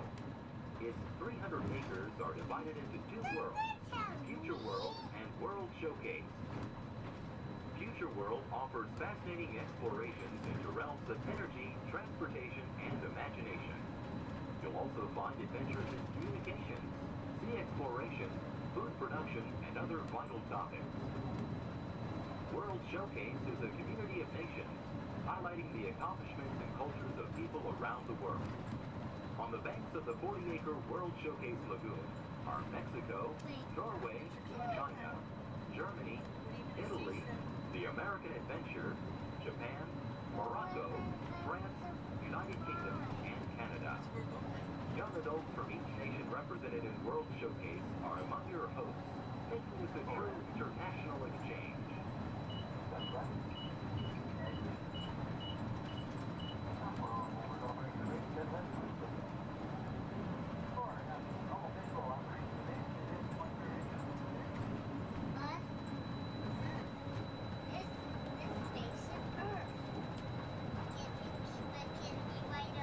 Beyond the trees ahead and to the right-hand side of our forward motion is Spaceship Earth. This 18-story geosphere marks the entrance to Epcot. Inside Spaceship Earth, time machine vehicles take you through the evolution of human communication, from a distant yesterday to the dawn of tomorrow.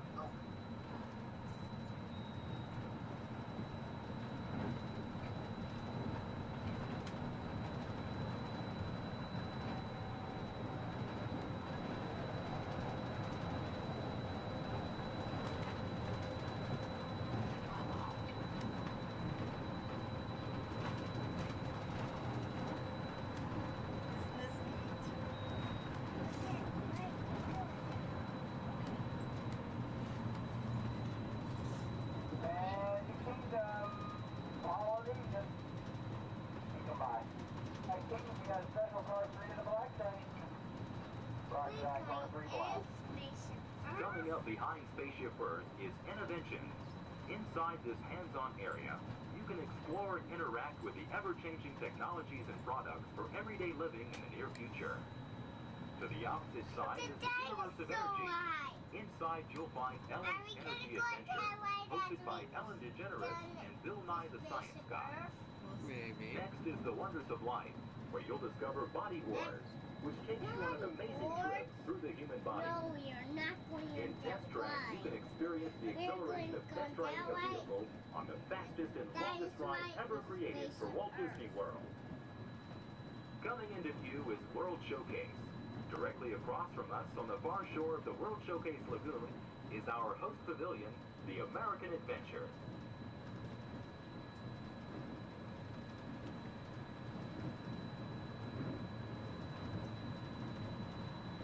I'm still thirsty.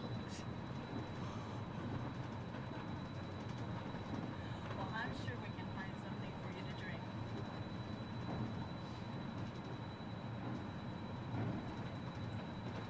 The glass pyramids are the gateway to your journey into imagination.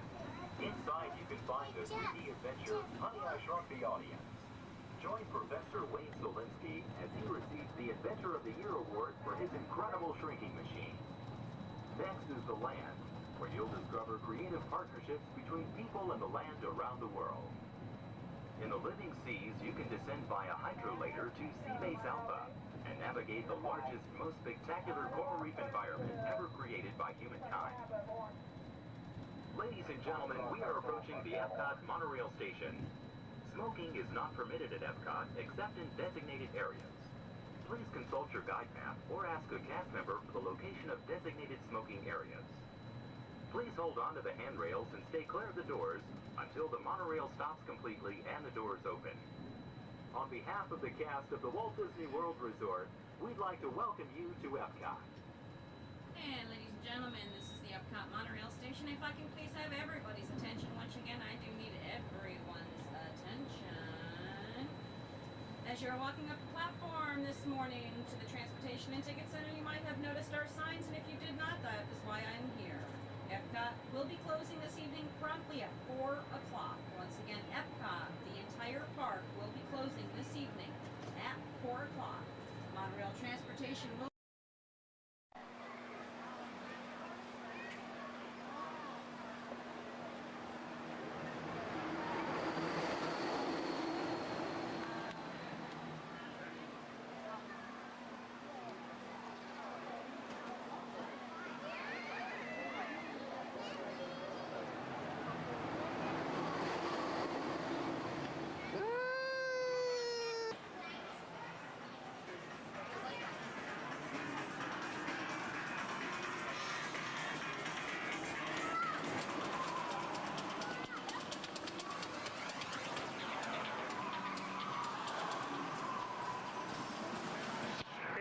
can walk. We can look around a little bit too.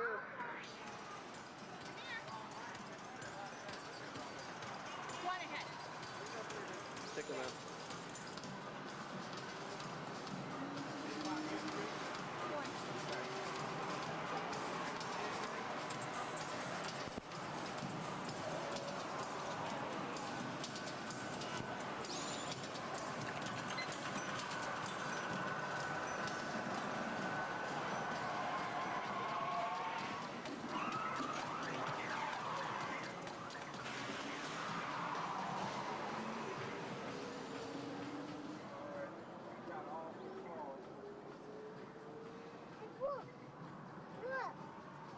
Look at that car. Look at that car. Come on. And look at this car.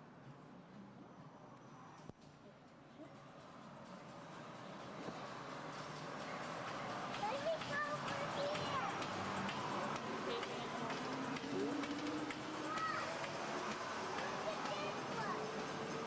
Look at that.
Nothing's working today.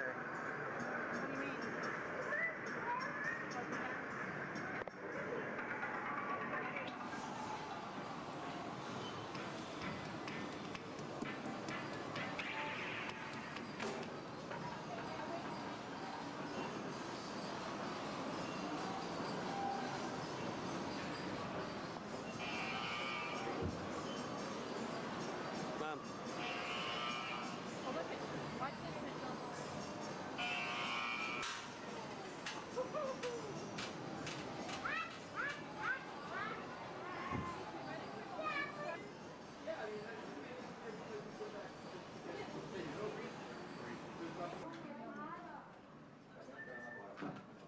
Yeah. Uh-huh. Oh, yes. Oh, okay. Hold on. 1 second. Okay, got it. Yeah? Okay. Thank you.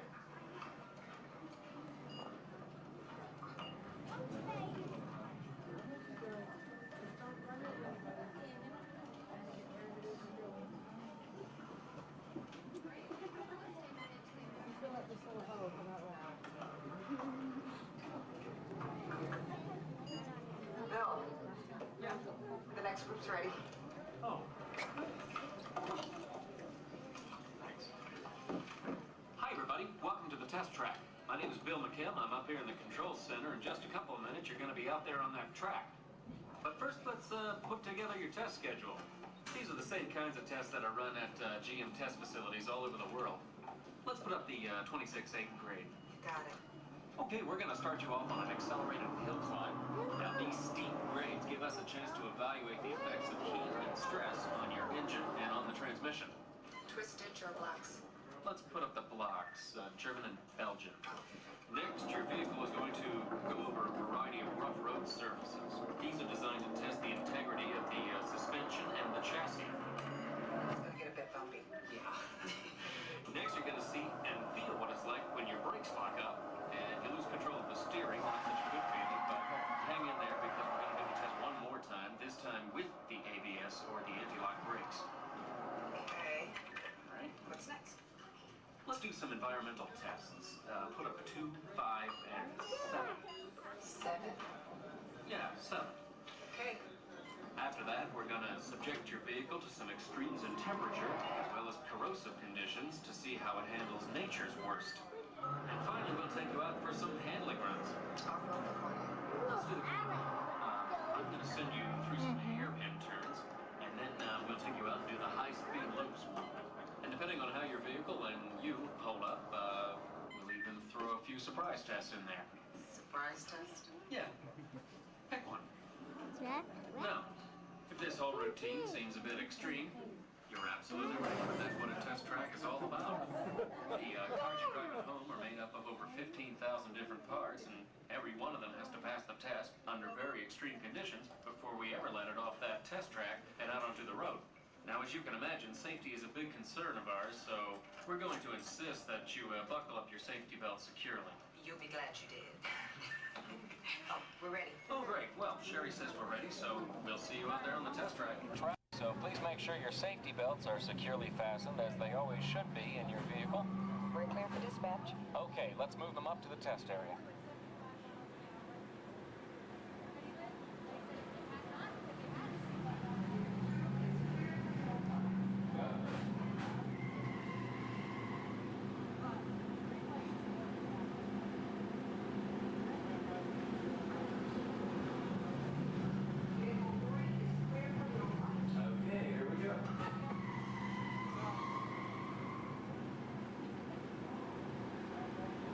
Mitchell?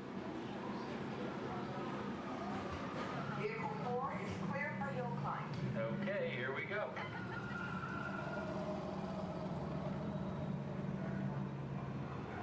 The torque and transmission load data are looking good. Great. Let's proceed to the rough road tests. You got it.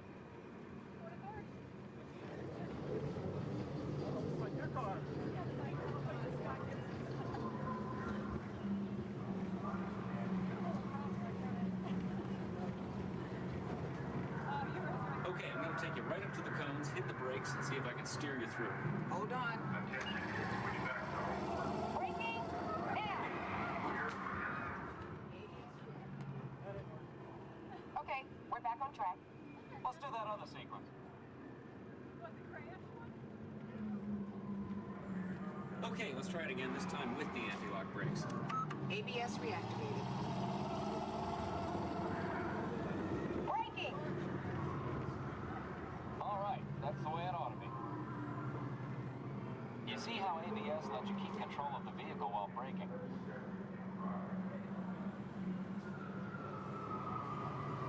Let's demonstrate some extreme test conditions. Okay.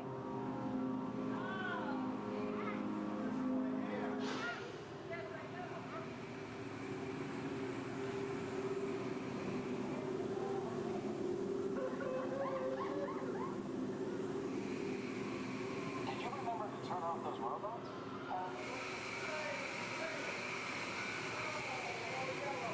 Clear for track course A. All right, let's pick up the pace. Increasing speed, 10%. So it's not a matter of making it long, it's 20%.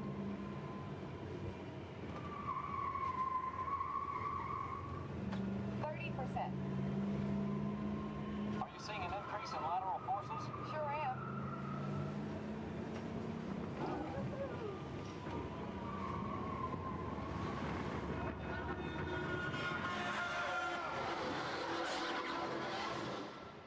And that's what we call an evasive maneuver.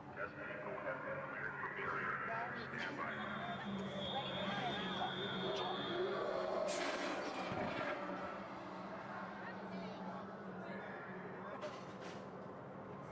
Hang on tight.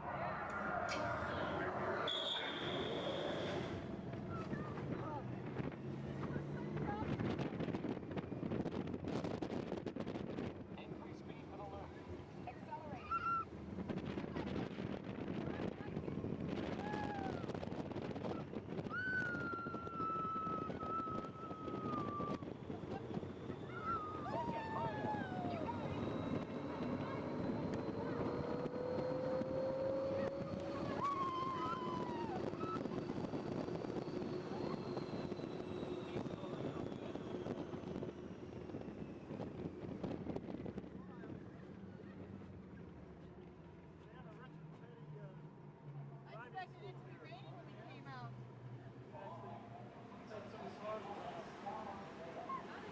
As long as they're heated up, let's grab a thermal image.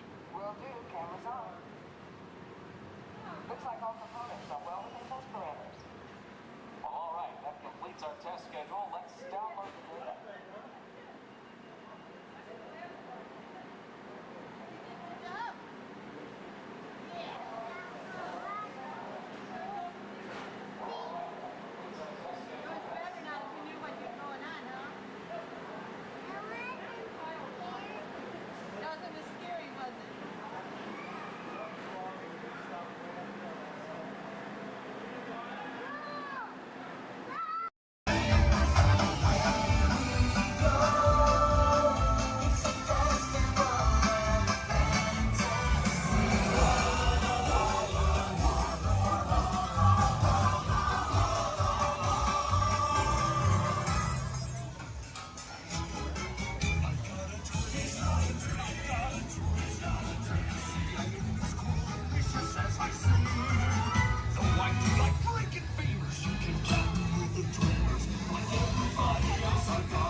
Wowee! Phew, that's almost as much fun as New Year's Eve in the orange groves. My word, we did get the mind carried away. Yeah. I say, look out there across the water. It appears we're a bit of company. Law me yes. Welcome, you all. Permit us to introduce ourselves. My name is Claude, and my loquacious cousin over here is... I'll introduce myself if you don't mind. Hi there. I'm, well, now, let's see now. It's right on the tip of my beak. Clyde Birdbrain? Oh, yeah. I'm Clyde Birdbrain. Oh, I say, perhaps you good people have never conversed with toucan birds before. Well, neither did we, till one day we discovered this magic sunshine pavilion. By Jove, yes, I remember just how it happened. Many bird baths ago. There we were in an explorer's launch on a mysterious river in deepest Adventureland. Off in the distance comes the fierce roar of an African lion. And as we round a bend in the river, a huge bull elephant bellows forth in protest of our intrusion. Suddenly, the treetops explode in a frenzy of outraged birds. Oh, come, you can jolly well do better than that. I can jolly well do one at a time.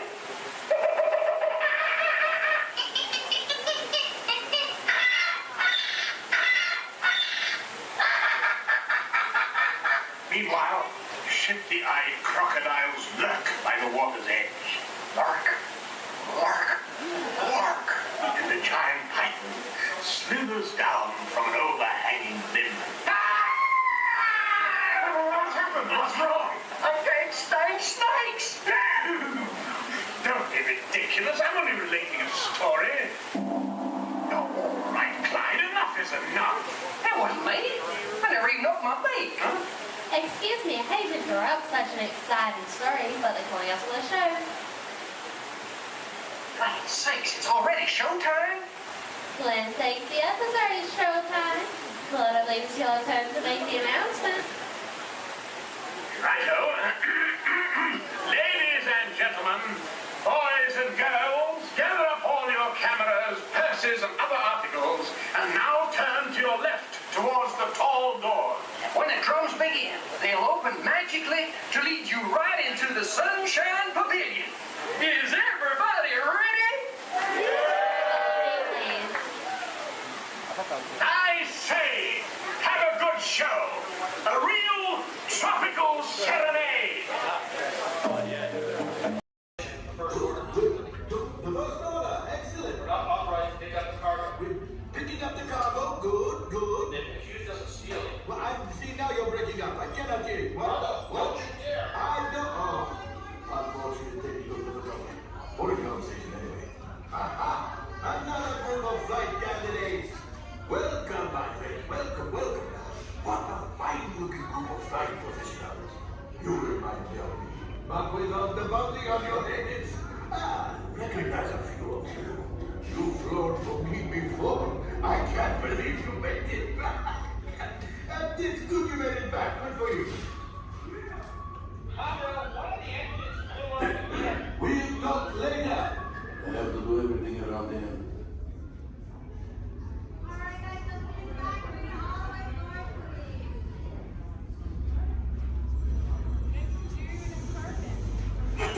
Yes. Hello, my friends. I am Hondo Onaka, and this is Onaka Transport Solutions. Today, I am offering the opportunity of a lifetime. I need flight crews to transport this valuable merchandise across the galaxy. Pilots to navigate, engineers to operate the ship, and gunners to defend the shipments. And that is where you come in. Oh, the Millennium Falcon. Oh no, for some very fast and very profitable expeditions. Chewbacca, my fine furry friend. Yes, as we agreed, you let us use the ship. We'll get you the supplies you need. It's a win-win. You help the resistance, and I get all the profits.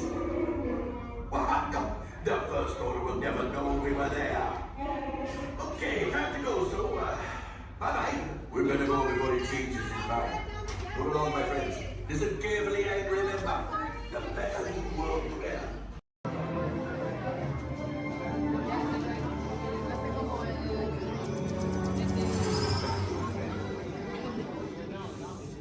Greetings, Terrans. I am Nova Prime Irani Rayan, Commander of the Nova Corps. On behalf of all Xandarians, I hope you have enjoyed exploring the wonders of Xandar. As you have seen, your world and ours were born of the same moment, one which you refer to as the Big Bang. As such, we are all galactic neighbors in a vast universe which we and countless others share. For you to travel to Xandar would take 2.5 million years, assuming you had a ship that could fly at the speed of light. So we decided to come to you.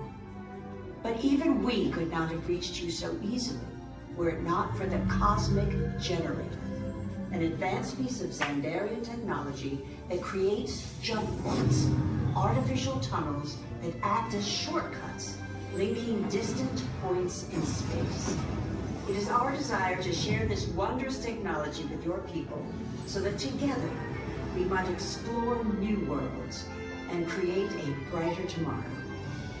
And now, as the culmination of the wonders of Xandar, you will be teleported to a Nova ship above your planet for a demonstration of the Cosmic Generator.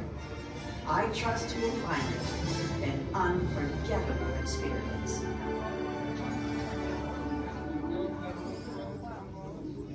Welcome, people of Epcot, Epcoters, Epcotians, citizens of Epcot. Does anyone know what they call themselves? What? I'm on? Someone needs to tell me what I'm on. Welcome, Epcot Terrans. I am Centurion Talmeric, and we're just about ready to teleport you up to the ship for the demonstration. As you're about to enter a secure Nova area, I must ask you to put away your Terran communication devices at this time. Recording of any type is strictly prohibited. I am very serious about this. Now, please step forward into the chamber. You're gonna love this.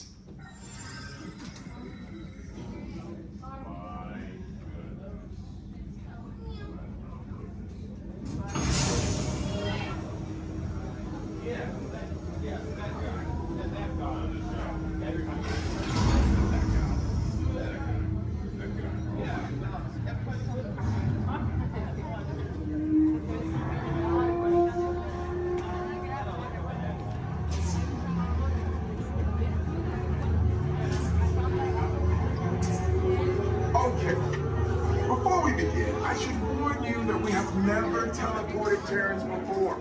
But since your molecular structure is very similar to Xandarian's, it should work. It'll work. So long as you are standing inside the lighted ring. You do not want to know what happened last time someone did not stand where I told them to, okay? Please make sure you're all the way inside that lighted ring on the floor. We must teleport you till you're all the way inside that lighted ring.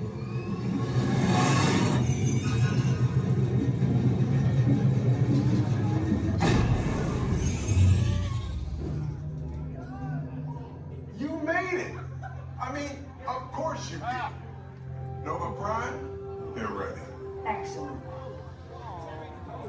What you see before you is the cosmic generator. And in just a few moments, we'll be activating it so you can experience for yourself what's happening. I'm not sure. Our power's out. And the cosmic generator is gone. Cheerio, Mother. Go to Code Red. Prepare the fleet. And call the Guardians. Now. There is no cause for alarm. Turn off that alarm. I've got an important transmission coming in. Hey, what's up, Nova Corps? Our cosmic generator has been stolen. What? How? Why didn't we think of that? That thing's gotta be worth a fortune. I am Groot. Good question. Yeah, who do you think took it? Perhaps that really big man outside your ship. Oh, that is a big man. I need to alert Nova Prime. I have been watching Terrans for eons. That's not creepy at all. This species has failed. Wait, whoa. We didn't even know there was a test. He's got the cosmic generator. He's creating a new jump point. Jump point to where? Not where. When. It's some kind of mutant jump point. He's going back to the dawn of time. Dawn of time, why? To erase an error. Well, that doesn't sound good. Your time is over. Wait, what do you mean? What do you mean it's so vague? The jump point is closing. Hey, Nova Dude, you're Nova Corps need to follow that whatever it is until we get there. We can't. Our power is down, and I've got to get these Terrans onto evacuation shuttles. I got it. I reprogrammed the shuttles to follow them through the jump point. Wait, what? Look, they're our only chance of keeping track of that whack job until we get the cosmic generator back. Piece of cake. Wait! There's cake. Where's this cake? The odds are impossible, Yeah. but it's our only shot. Good luck. Are you sure you can control it? Come on, it's me. I got this. We're all toast. First it was cake, now there is toast. This plan is making me so hungry. Terrans, listen up.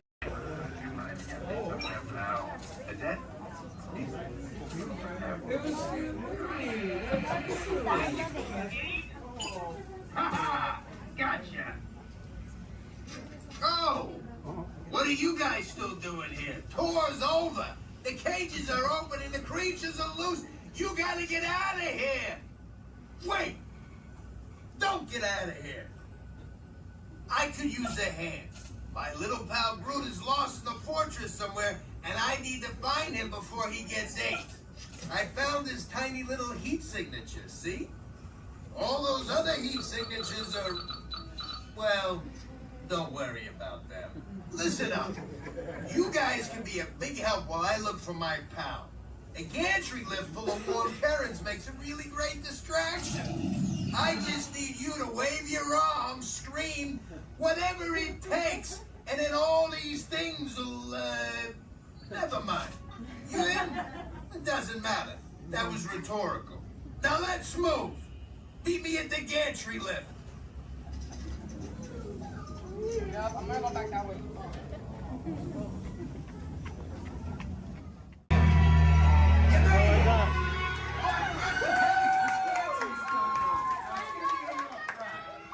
Remember, if you see a scary creature, scream real loud and look delicious.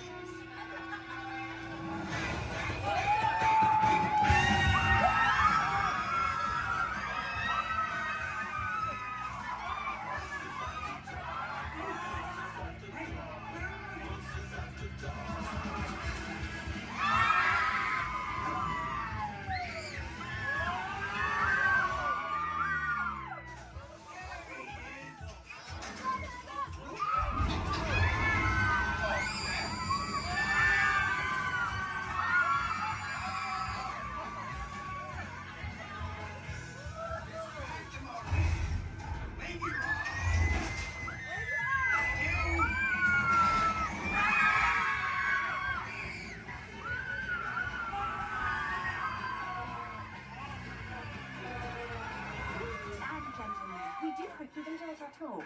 Please gather your personal belongings.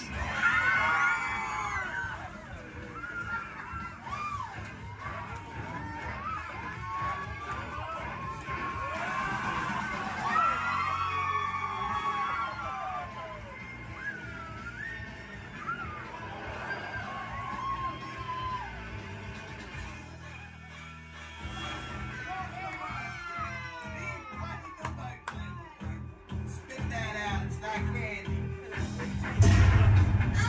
What's your language?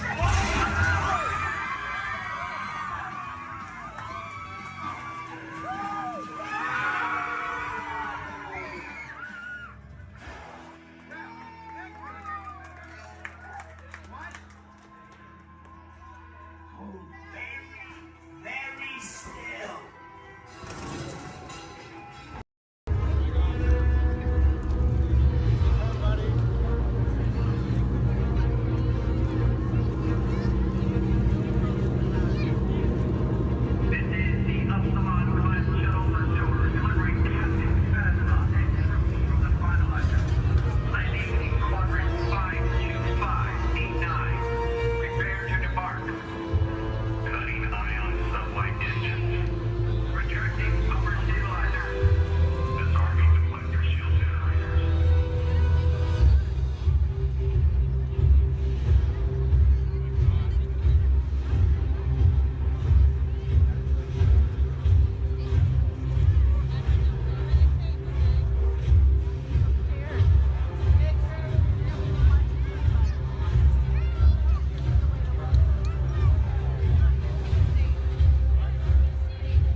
are here under the authority of me.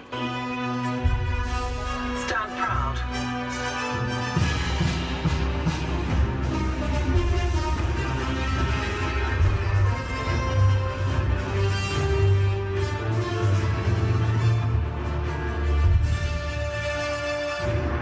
Troops in this division are held to the highest standard.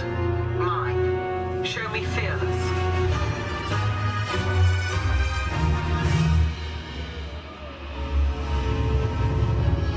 Under my command, you will be proud to wear the armor of a stormtrooper. You will learn discipline, loyalty, and what it means to be a stormtrooper.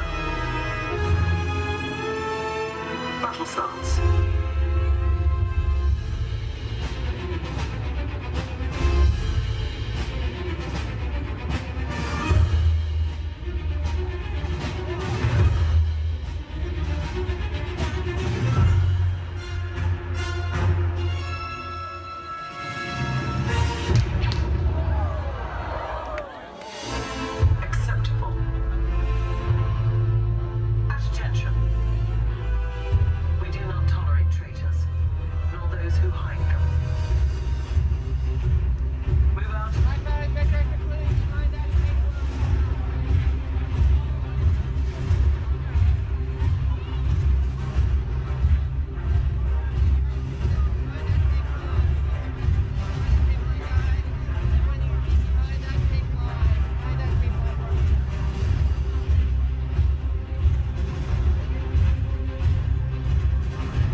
Under the authority of General Hux. You are here under the authority of me. Stand proud.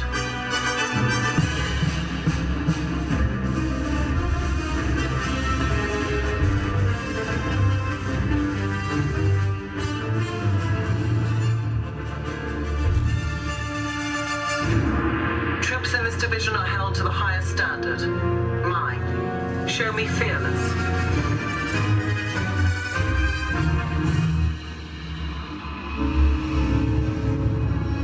Under my command, you will be proud to wear the armor of a stormtrooper. You will learn discipline, loyalty, and what it means to be a stormtrooper.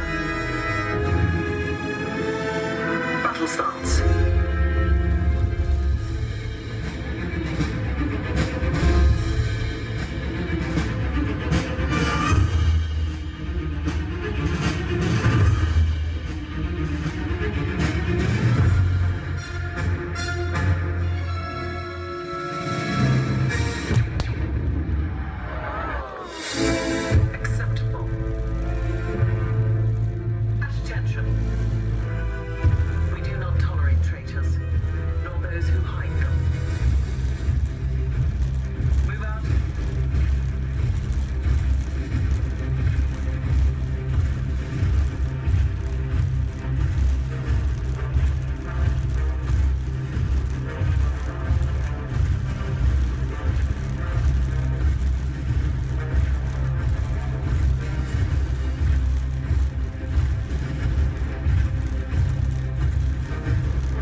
Mommy, you wanted me to ride with you? Only if you want to, 'cause otherwise nobody's going to be there to hold your hand.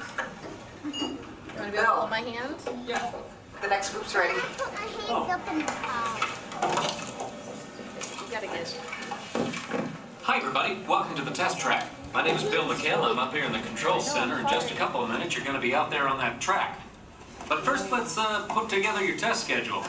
These are the same kinds of tests that are run at GM test facilities all over the world. Let's put up the 26-8 grade. You got it. Okay, we're going to start you off on an accelerated hill climb. Now, these steep grades give us a chance to evaluate the effects of heat and stress on your engine and on the transmission. Twisted jar blocks. Let's put up the blocks, German and Belgian. Next, your vehicle is going to go over a variety of rough road surfaces. These are designed to test the integrity of the suspension and the chassis. It's gonna get a bit bumpy. Yeah. Next, you're going to see and feel what it's like when your brakes lock up and you lose control of the steering. Hang in there because we're going to do the test one more time, this time with the ABS or the anti-lock brakes. Okay. What's next? Let's do some environmental tests. Put up 2, 5, and 7. 7? Yeah, 7. Okay. After that, we're going to subject your vehicle to some extremes in temperature, as well as corrosive conditions to see how it handles nature's worst. And finally, we'll take you out for some handling runs. Off-road or corner? Let's do the corner road. I'm going to send you through some hairpin turns, and then we'll take you out and do the high-speed loops. And depending on how your vehicle and you hold up, we'll even throw a few surprise tests in there. Surprise test? Yeah. Pick one. Now, if this whole routine seems a bit extreme, you're absolutely right. That's what a test track is all about. The cars you drive at home are made up of over 15,000 different parts, and every one of them has to pass the test under very extreme conditions before we ever let it off that test track and out onto the road. Now, as you can imagine, safety is a big concern of ours, so we're going to insist that you buckle up your safety belt securely. You'll be glad you did. Oh, we're ready. Remain seated with your hands, arms, feet, and legs inside the vehicle and supervise children. Thank you. La estación de control de cinturones de seguridad está a la vuelta de la esquina. Por su seguridad, mantenga sus manos, brazos, pies y piernas dentro del vehículo y cuida a los niños. Vehicle 3 is clear for hill climb. Okay, here we go.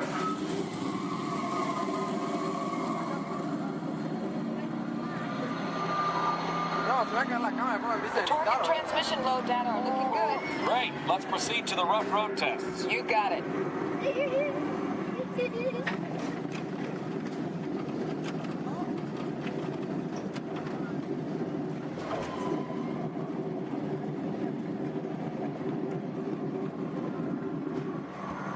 Okay, I'm going to take you right up to the cones, hit the brakes, and see if I can steer you through. Hold on.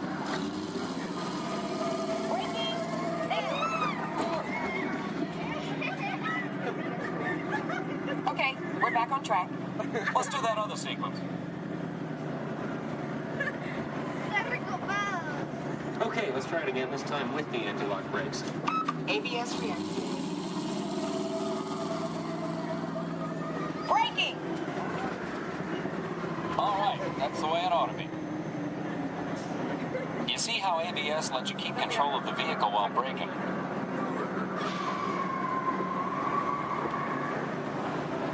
Let's demonstrate some extreme test conditions.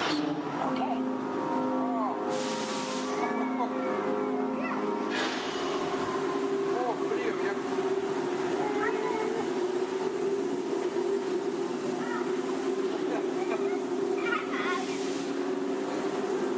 Did you remember to turn off those robots?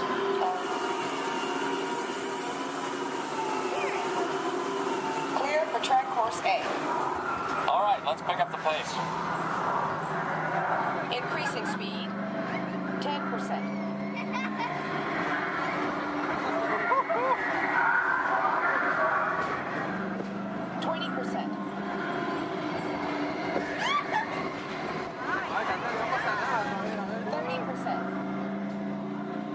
Are you seeing an increase in lateral forces? Sure am.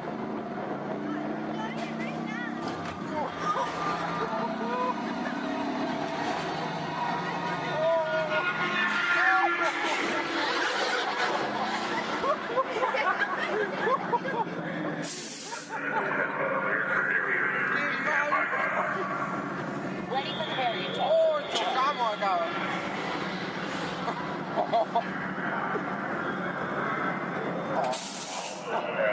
Hang on tight.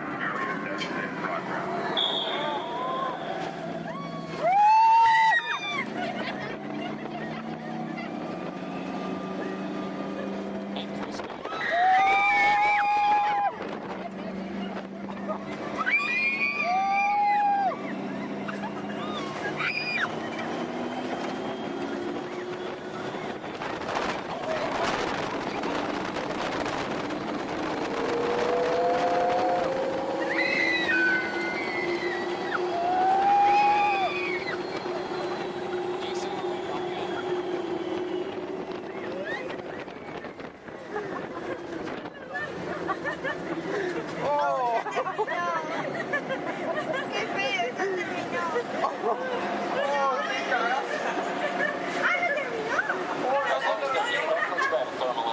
Will do. Cameras on. Looks like all test parameters. Well, all right, that completes our test schedule. Let's download the data. Hey, thanks for being such a great test crew. Come back and ride anytime. Bye now.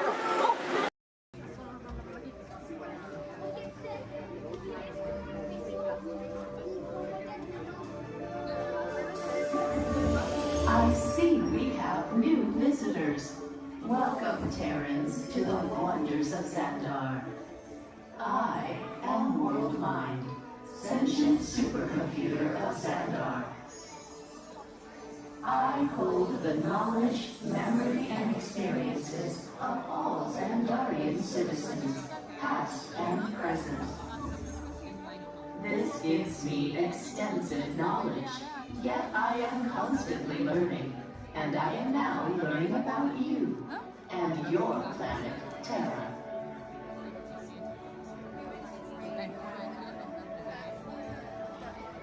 Much of my knowledge of your world came from your great scholar, Peter Quill. However, many of his facts have yet to be confirmed, such as the incredible importance of a legend called Footloose. Through my fellow Xandarians working here at the wonders of Xandar, I am discovering more about you Terrans. Such as your fascination with eating the turkey leg. Why only the leg? What about the rest of this creature? We are eager to learn the answers to these questions and so much more about your world. In return, we Xandarians hope to share with you more about ours. Although Xandar is 2.537 million light years away from your planet Terra, our worlds are actually quite similar and began at precisely the same moment. We refer to this as time zero, before the existence of anything. Our worlds were born of a single point of matter and energy that blasted outward in what you Terrans refer to as the Big Bang. And from nothing came the beginning of everything.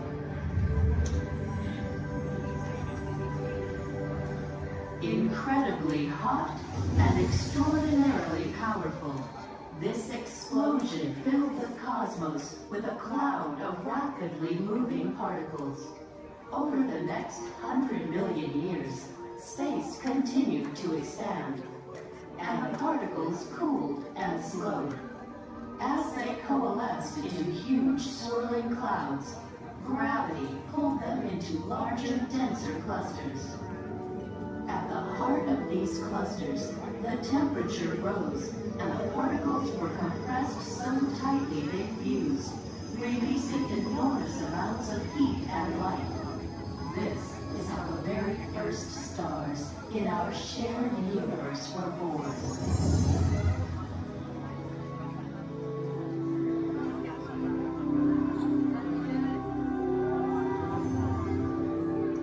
The singularity is just one of the commonalities between our two worlds that we will explore today. Welcome, Terrans, to the wonders of Xandar.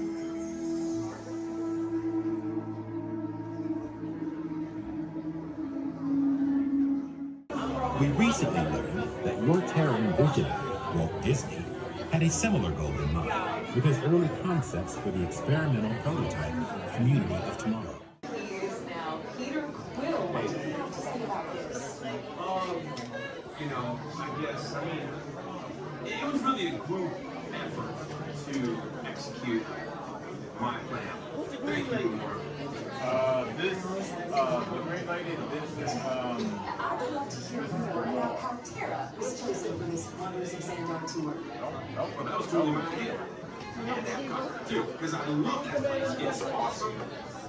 I went there as a kid, and I cannot wait to get to go back and ride. I forgot his name. Also want to see the energy, dinosaurs, and of course, hear the veggie fruit. It's the best. Okay, well, I'm sure it will be wonderful for you to relive all of those memories again. That's us. And it's thanks to Guardians that Xandar is reaching out to other cultures across the galaxy.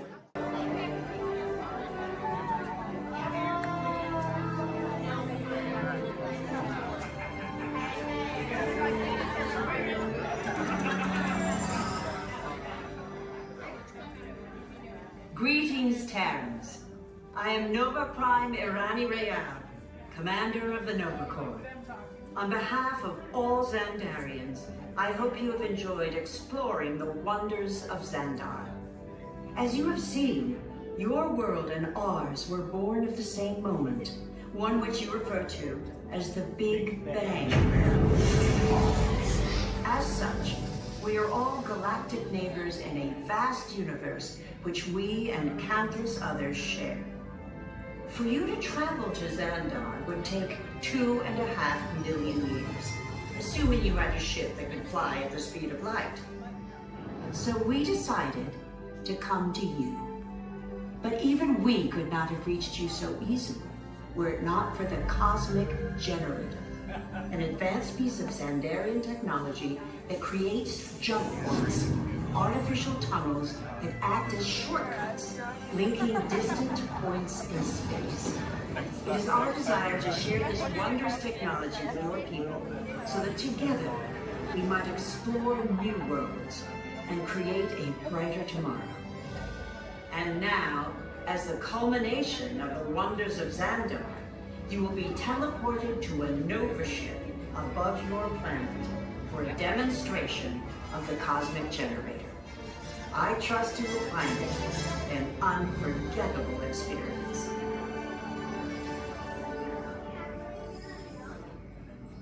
Welcome, people of Epcot, Epcoters, Epcotians, citizens of Epcot.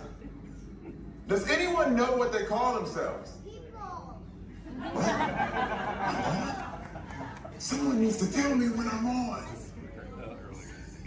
Welcome, Epcot-tarians. I am Centurion Tal Merrick, and we're just about ready to teleport you up to the ship for the demonstration. As you're about to enter a secure Nova area, I must ask you to put away your Terran communication devices at this time. Recording of any type is strictly prohibited. I am very serious about this.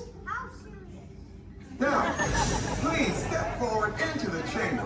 You're gonna love this. You're on! That was the best. That was like probably highlight. You're on! Someone get that guy back. I should warn you that we have never teleported Terrans before. But since your molecular structure is very similar to Xandarians, it should work. It'll work. So long as you are standing inside the lighted ring. You do not want to know what happened last time someone did not stand where I told them to, okay? Stand by for teleportation. Here we go.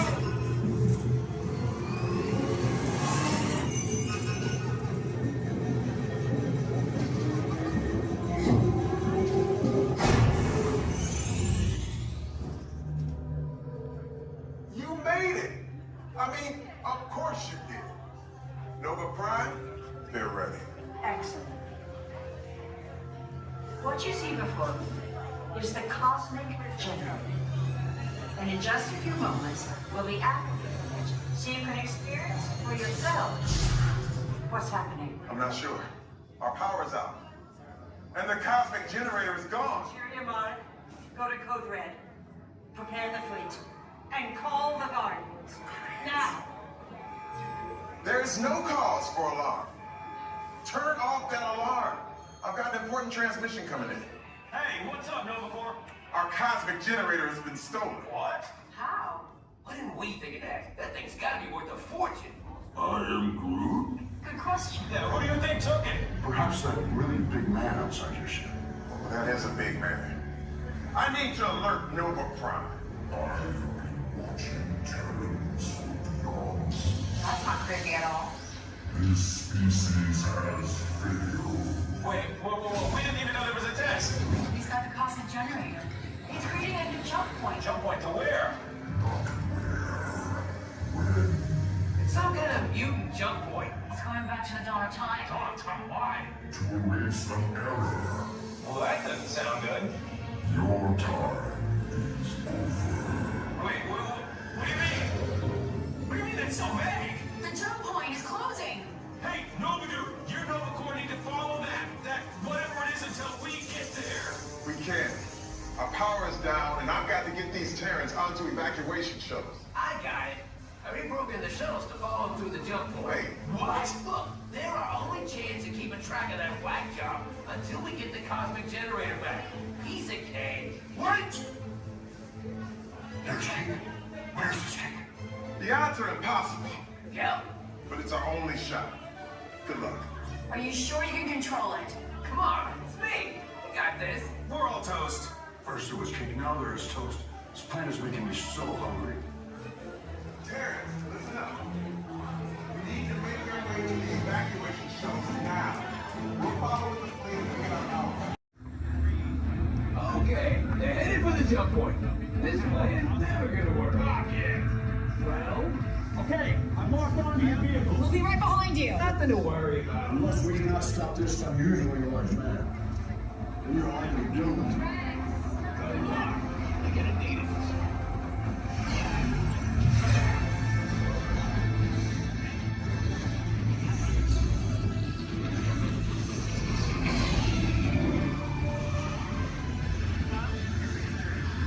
Useless to follow me.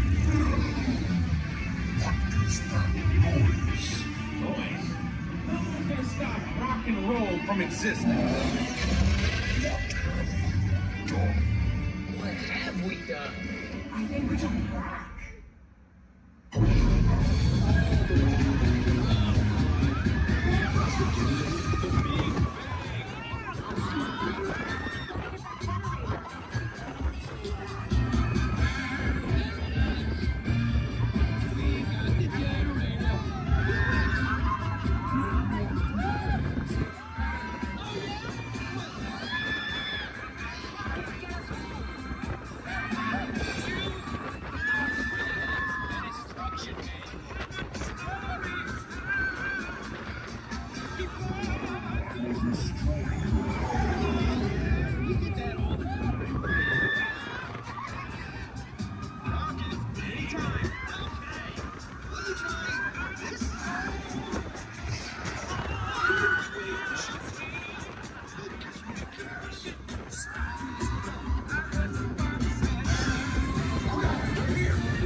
Heroes.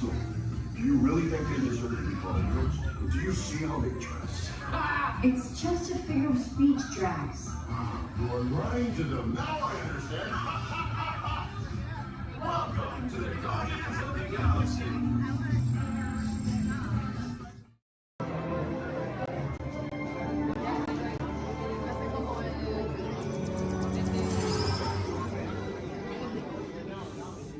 Greetings, Terrans. I am Nova Prime Irani Real, Commander of the Nova Corps. On behalf of all Xandarians, I hope you have enjoyed exploring the wonders of Xandar. As you have seen, your world and ours were born of the same moment, one which you refer to as the Big Bang. As such, we are all galactic neighbors in a vast universe which we and countless others share. For you to travel to Xandar would take 2.5 million years, assuming you had a ship that could fly at the speed of light. So we decided to come to you. But even we could not have reached you so easily were it not for the Cosmic Generator, an advanced piece of Xandarian technology that creates jump points, artificial tunnels that act as shortcuts, linking distant points in space. It is our desire to share this wondrous technology with your people so that together we might explore new worlds and create a brighter tomorrow. And now, as the culmination of the wonders of Xandar, you will be teleported to a Nova ship above your planet for a demonstration of the cosmic generator. I trust you will find it an unforgettable experience.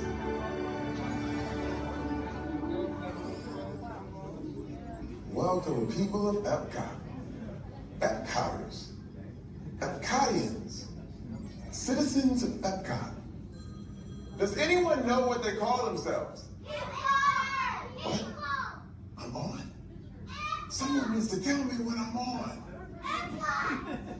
Welcome, Epcot-tarians. I am Centurion Tal Merrick, and we're just about ready to teleport you up to the ship for the demonstration. As you're about to enter a secure Nova area, I must ask you to put away your Terran communication devices at this time. Recording of any type is strictly prohibited. I am very serious about this. Now, please step forward into the chamber. You're gonna love this.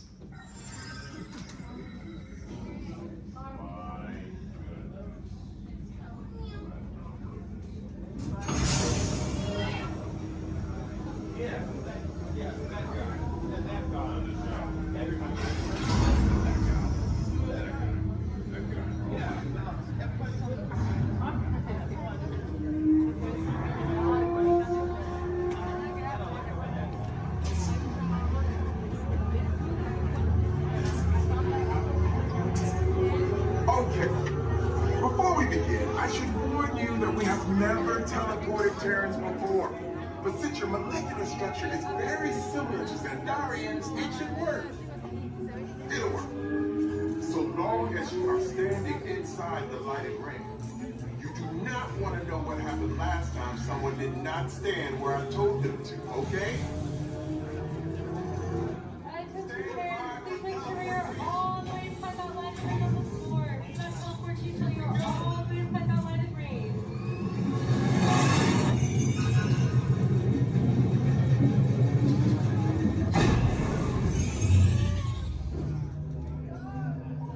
You made it! I mean, of course you did. Nova Prime, they're ready. Excellent. What you see before you is the cosmic generator. And in just a few moments, we'll be activating it so you can experience for yourself what's happening. I'm not sure. Our power's out. And the cosmic generator is gone. Cheerio, Mara. Go to Code Red. Prepare the fleet. And call the Guardians. Now. There is no cause for alarm. Turn off that alarm. I've got an important transmission coming in. Hey, what's up, Nova Corps? Our cosmic generator has been stolen. What? How? What did we think of that? That thing's gotta be worth a fortune. I am Groot. Good question. Yeah, who do you think took it? Perhaps that really big man outside your ship. Oh, that is a big man. I need to alert Nova Prime. I have been watching Terrans for eons. That's not creepy at all. This species has failed. Wait, whoa. We didn't even know there was a test. He's got the cosmic generator. He's creating a new jump point. Jump point to where? Not where. When. It's some kind of mutant jump point. He's going back to the dawn of time. Dawn of time, why? To erase an error. Well, that doesn't sound good.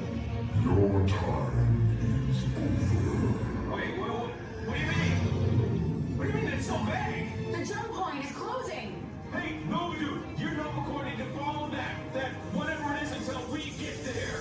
We can't. Our power is down, and I've got to get these Terrans onto evacuation shuttles. I got it. I reprogrammed the shuttles to follow them through the jump point. Wait, what? Look, they're our only chance of keeping track of that whack job until we get the cosmic generator back. Piece of cake. Wait! There's cake. Where's this cake? The odds are impossible, Yeah.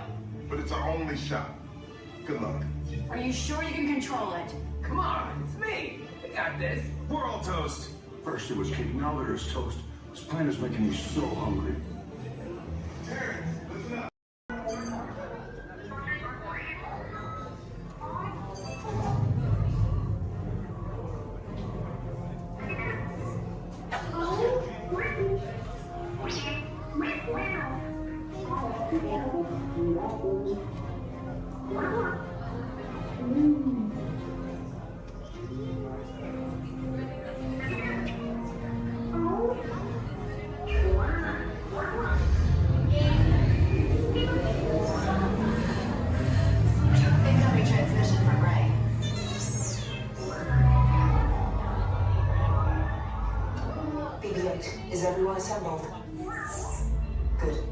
Should we be in flight prep?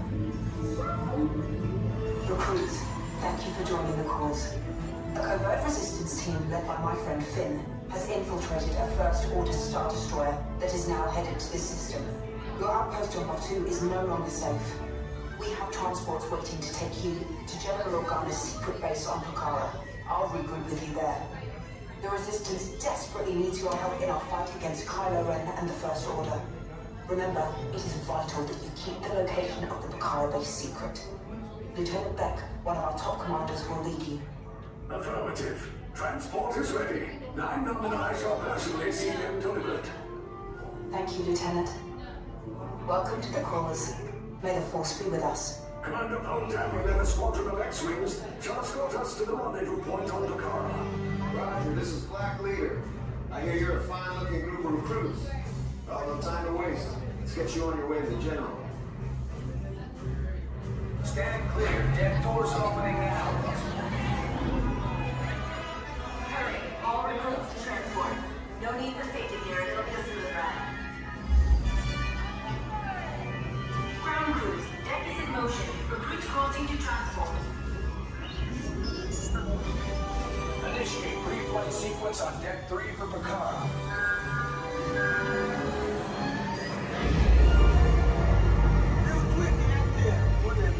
Affirmative.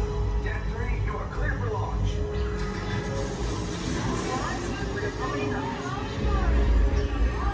Pucara personnel, this is your final call on board. Transform away from the blast doors, all the way forward.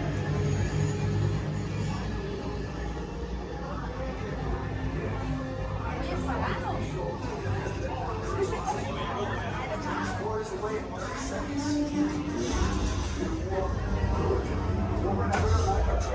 Yes, check the hyperdrive also. Transport takes off in 20 seconds. Good. Airspeed sensor? Thank you, Nina. Black Leader, are you and your team ready? Affirmative. Engines are hot. Red 2, Blue 5, reporting. Red 2, check. Blue 5 standing by. Engage repulsors and hold on, recruits. More ships. Launch.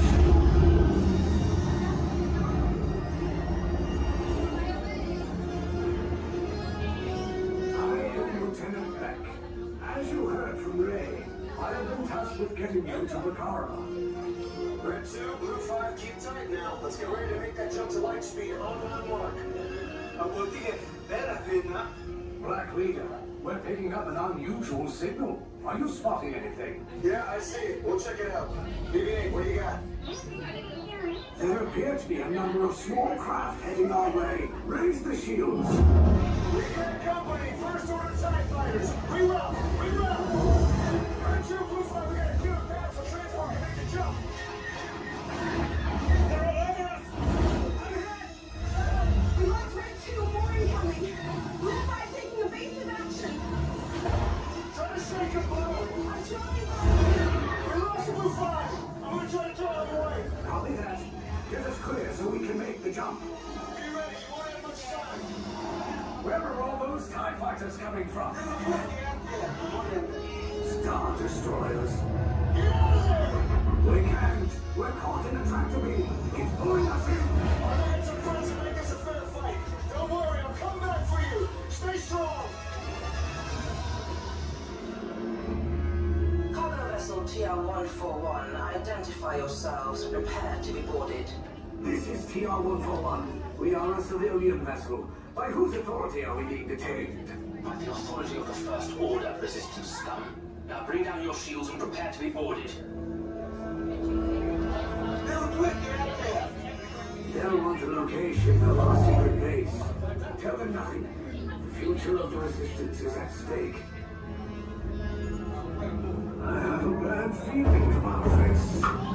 Stand back from those doors. Attention, passengers of the TR-141. You have been identified as enemies of the First Order. You will disembark immediately and prepare yourself for interrogation. Proceed forward, now. Go that hallway to your right for interrogation.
shoulder to shoulder.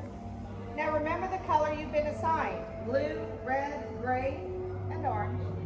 It'll be an important part of your interrogation process.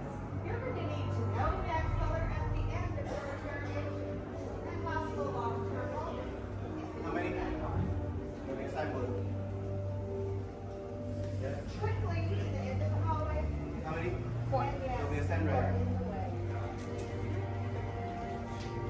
How many? You'll be assigned gray. How many? Now, this cell door opens, I will call you in by your assigned. And you will tell us everything. No, oh, you're going to have a tough time in interrogation. Get on your color. There you go. Scoot over, Blue. Make a little room. Get on your color. Not the lights, on the color. Ready to go.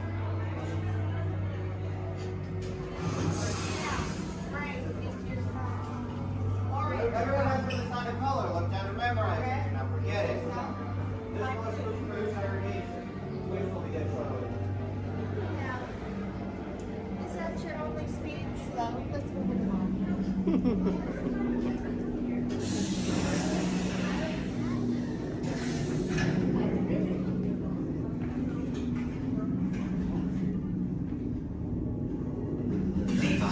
Yes, General. Enemies of the First Order, we will soon snuff out your meager resistance. You chose the wrong side, and now you will pay. The Resistance prisoners. You have what I want.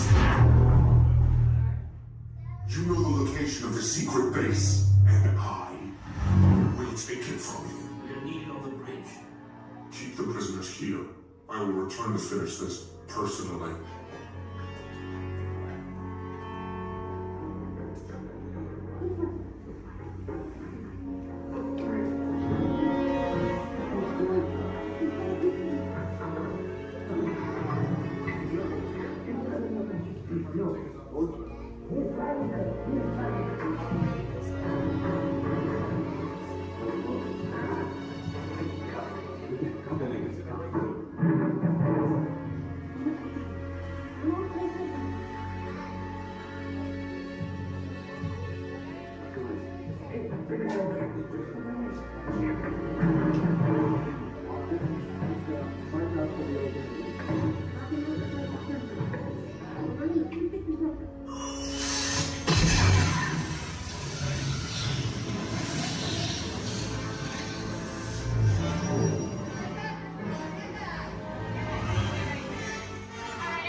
To the escape pod base. Those droids are programmed to return you to Batu. Hurry and don't get caught. Lieutenant Beck will guide you. Recruits, for your safety, stay seated with seatbelts securely fastened. Keep hands, arms, feet, and legs inside the transport and supervise your children. Tell them it's a prisoner transfer. Did it work? Good. Now get a move on. There's a clear path to the turbo lifts at the end of the hallway. Turn right. Probe droid. You're lucky it didn't spot you. Take those turbo lifts and stay out of trouble. Hey, you're not authorized. Wait, those are the prisoners.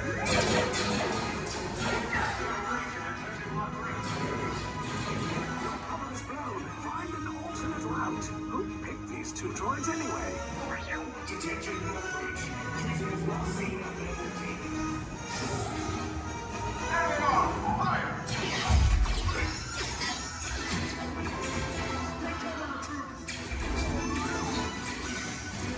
The escape pod just below us. Take those down. Copy. Hurry! No, not up! I said down!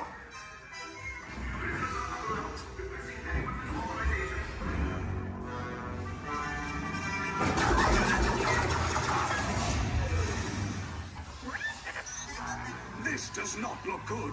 Try to find another way down to the escape pods. The Resistance will attempt to rescue the prisoners.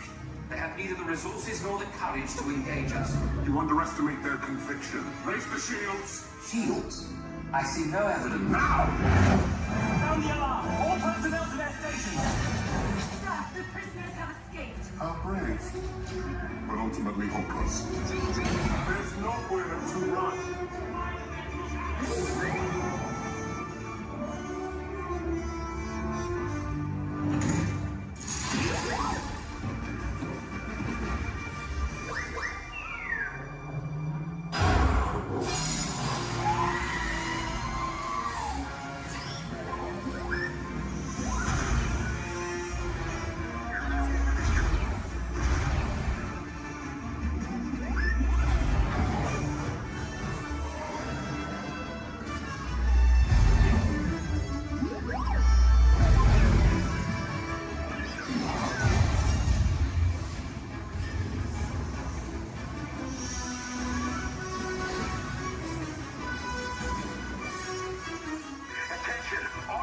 Personnel, abandon ship. I repeat, abandon ship. This destroyer is about. There's no escape. You will tell me the location of the secret base, and then I will destroy you and the Resistance.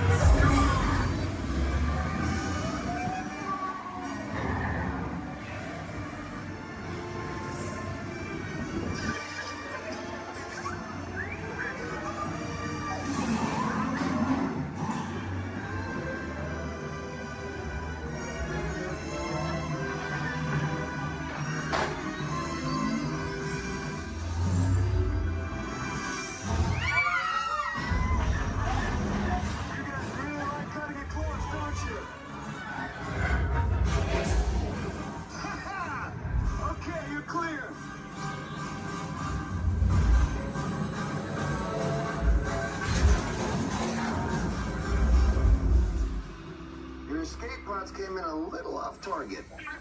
Ground crews will meet you outside the wreck. All right, nice job, recruits. Not what you signed on for, but hey, you're Resistance now. I think I have that authority. Right, Beck? Where's the lieutenant? I need eyes on Beck. I know, Stafford is copy. More escape pods down in Sector 4.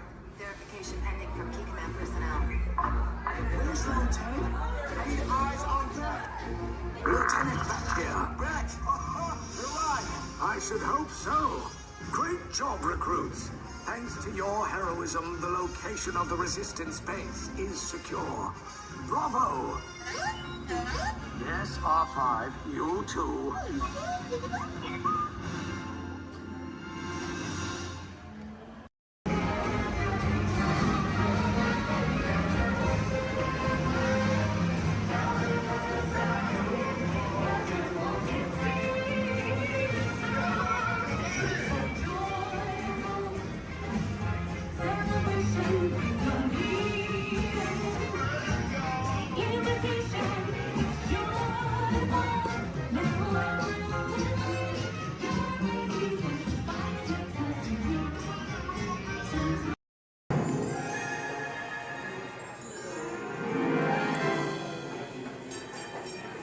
Ready? What card is that? Okay, keep your eye on it. Wait. Please. Blow on it.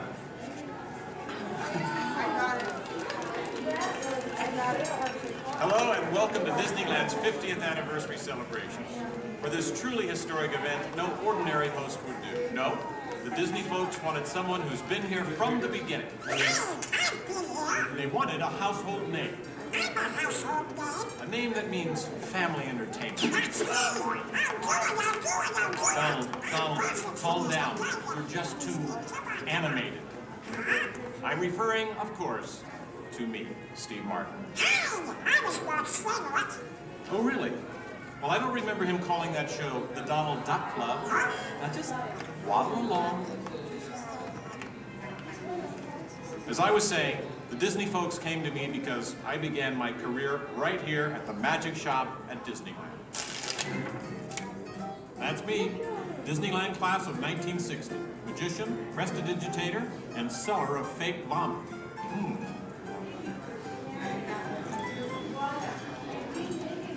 So young Steve Martin starts performing magic here, and lo and behold, they start calling the place the Magic Kingdom.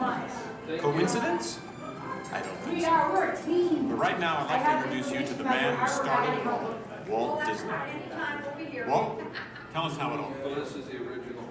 Now this is the original, so we get from the original show here in Disneyland. And then, So we start out yes, it was Walt planning him, and then when they taking the merry-go-round and all kinds of places.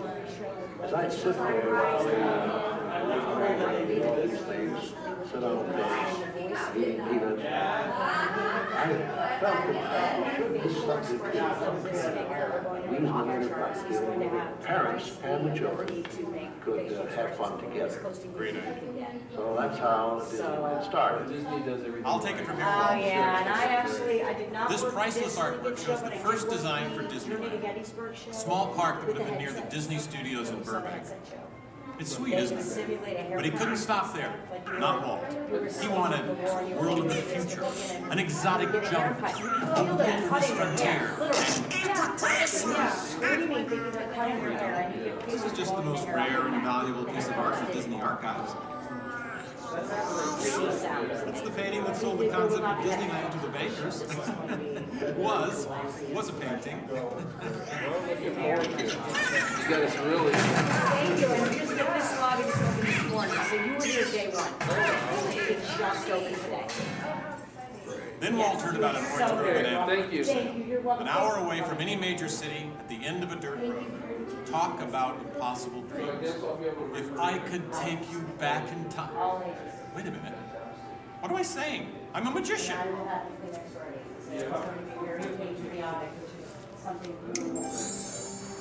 Here is the actual orange grove 1 year from opening. And that's actually Walt Disney in the actual orange grove. Let's listen in on his top secret plans. 1, 2, 3. Aha! Some sort of code. I get it. Walt also had a code for all the trees on the property. Red ribbons for the big trees he wanted to save for Disneyland, and green ribbons for the ones he wanted removed. But, as fate would have it, the bulldozer driver was colorblind! Oops. So, Disneyland, less than a year from opening. No one in their wildest imagination could ever build an entire theme park here in just 1 year. Yeah, I'll show ya. Watch this, Magic Boy. That kind sound. Keep going, boys. Faster, faster. That's it, perfect. That's it, perfect. Opening day. Take it away, Walt. To all who come to this happy place, welcome. Walt's dream had finally come true. And to celebrate, ABC organized the biggest live telecast in history. Some of the most famous stars in Hollywood showed up, including host Art Linkletter. Frank Sinatra. Hello, Franco. Who's driving? Sammy Davis Jr. Hello, Sammy. Bob Cummings, Ronnie Reagan. Come on in. Davy Crockett. Buddy Epson's there, too. But right now, it's my pleasure to introduce the famous star whom Mr. Disney has asked to christen the Mark Twain. Ladies and gentlemen, Mr. Disney. I'll take it from here, Mr. Linkletter.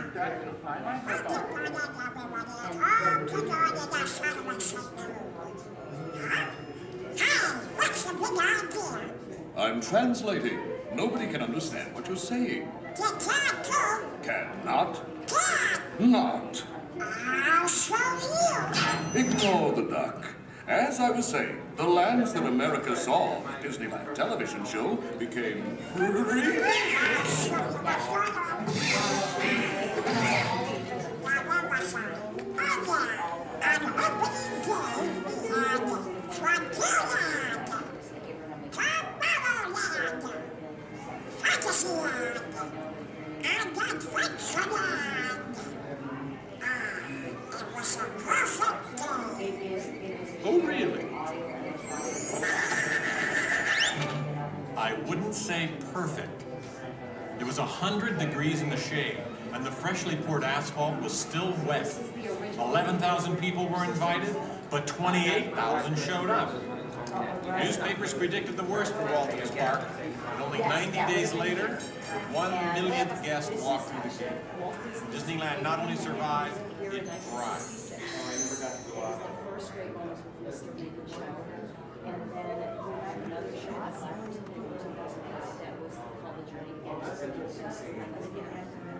We've been down since 2005, where we've been doing the Steve Martin show. This is honoring Disneyland's 50th year. So this film is what's left. So it's going to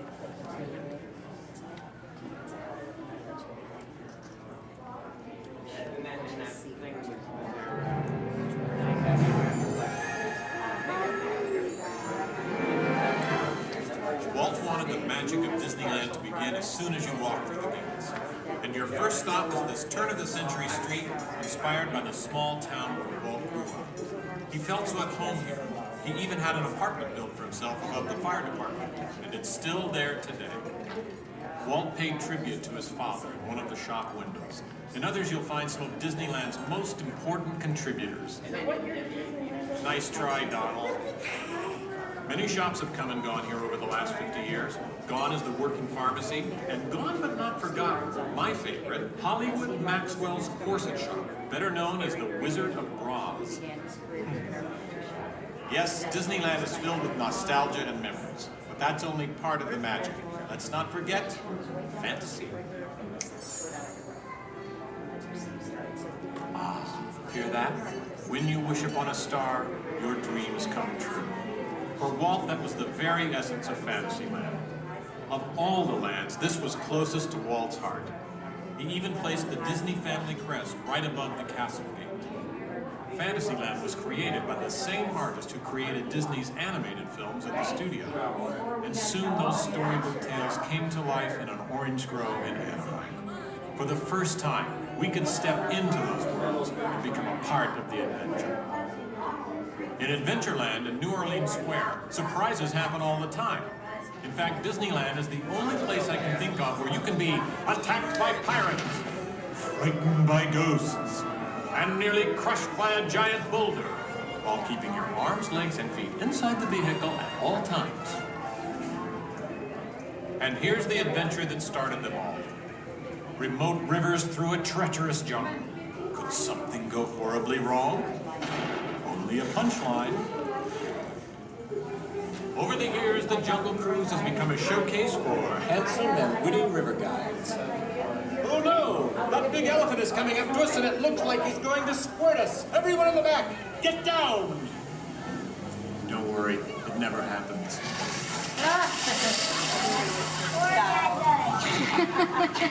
Donald. It was the duck, right? The duck?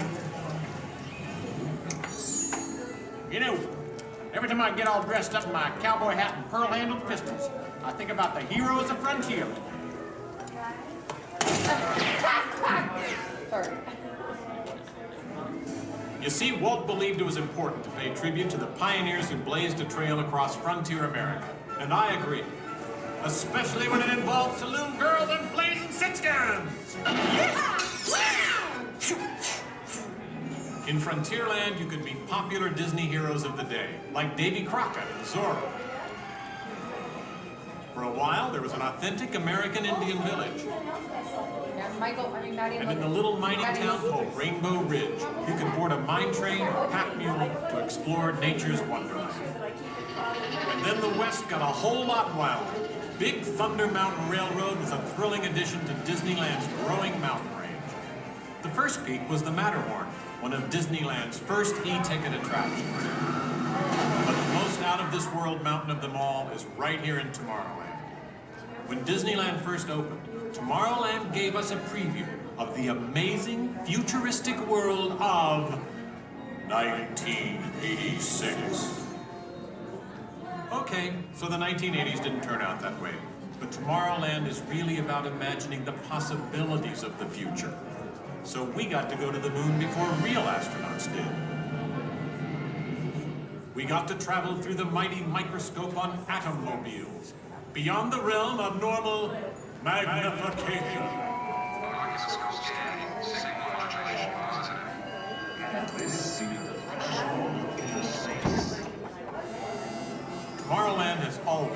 showcase for new ideas and new inventions, including one of Walt's most famous.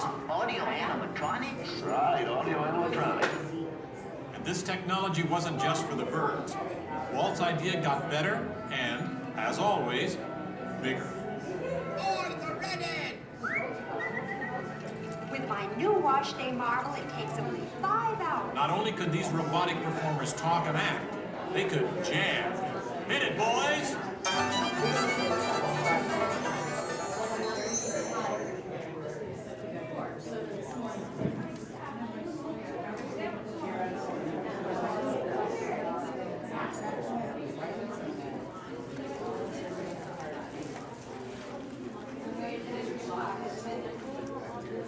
I was going to call him and say that.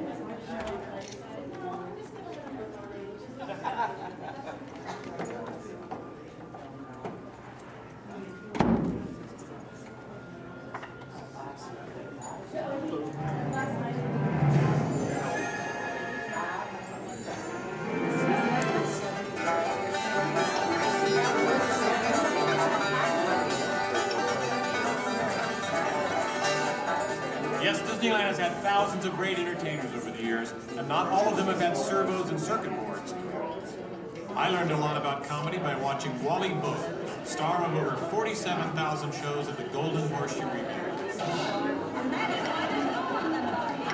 And he was only one of the great homegrown acts that brought their unique magic to Disneyland over the years.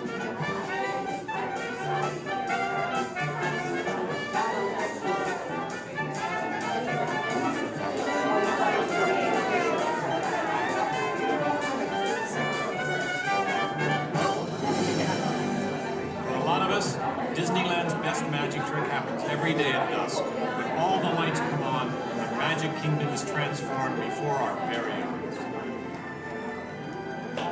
You know, that's one of the great things about Disneyland. Everyone has their own special memories. For some, it's the first time they walk through these gates. For others, it's their first parade. And I'm sure for all of you, it's watching me, Steve Martin, host Disneyland's big 50th anniversary.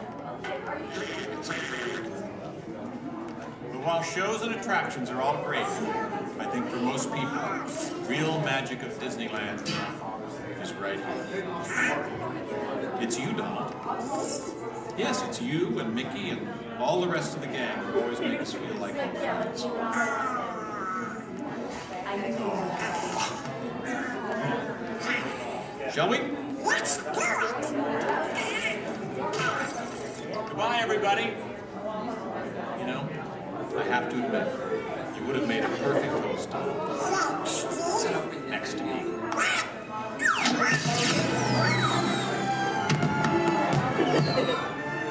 All who come to this happy place, welcome. Disneyland is your land. Here age you live fond memories of the past. And here youth may savor the challenge and promise of the future. Disneyland is dedicated to the ideals, the dreams, and the hard facts that have created America, with the hope that it will be a source of joy and inspiration to all the world.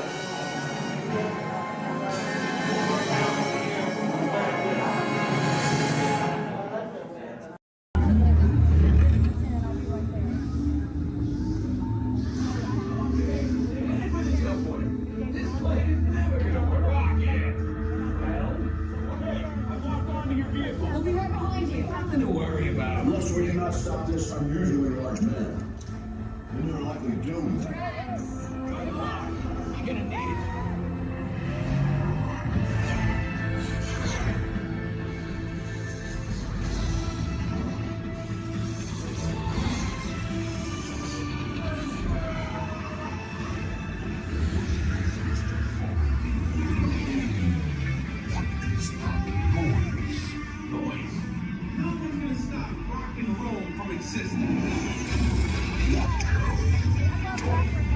What have we done? I think we're jumping back. All the way. Oh, Christ. This guy's the big thing. Let's be bigger. Gotta get that generator. It's the only way back. We got the generator. We're ready.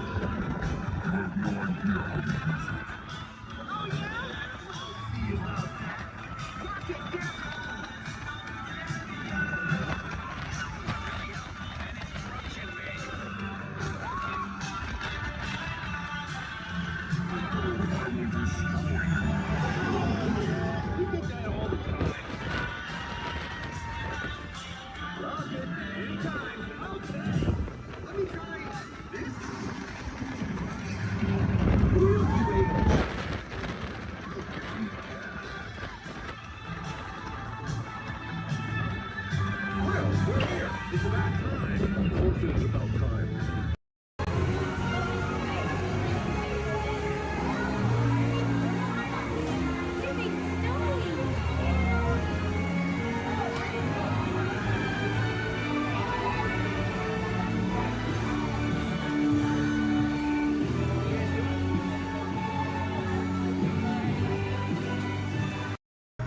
For your safety, please remain fully seated, no lap sitting, and hold on to all loose items.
Hello everyone, my name's Don and welcome aboard.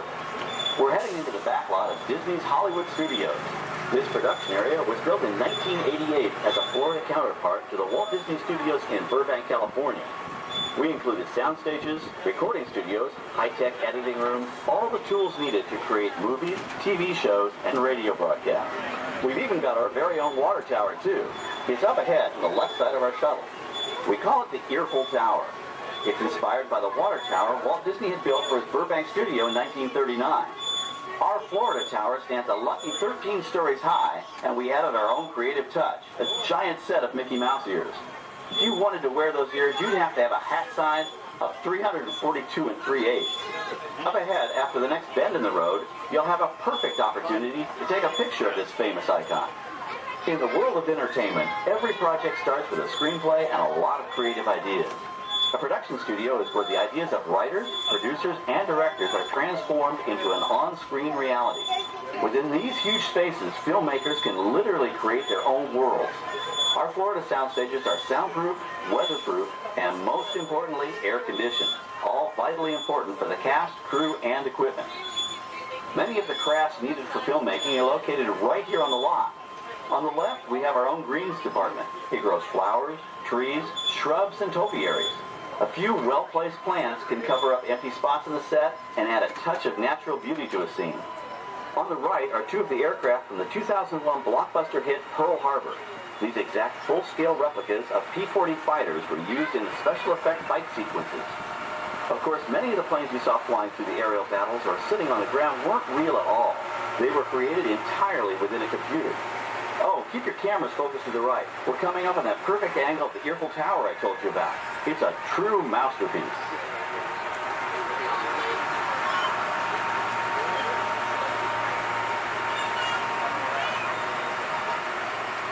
We're entering one of our most glamorous and colorful departments, creative costuming.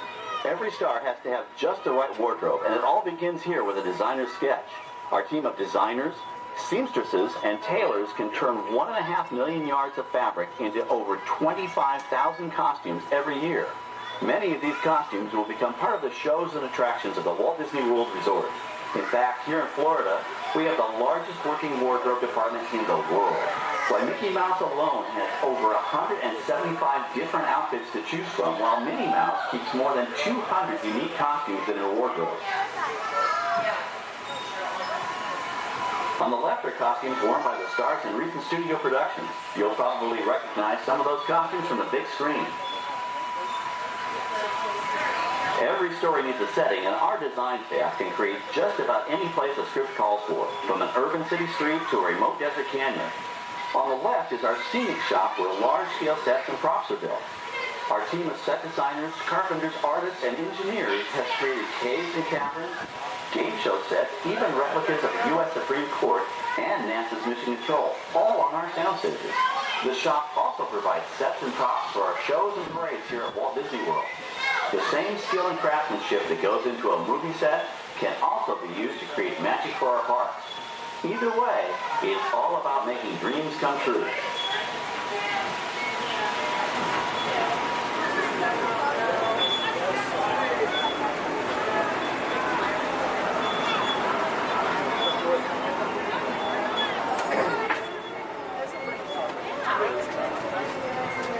Now we're entering a zone we call the Boneyard. It's an outdoor storage area for oversized props and vehicles. Cars, trucks, boats, planes, we often save these props in case we need them for future productions.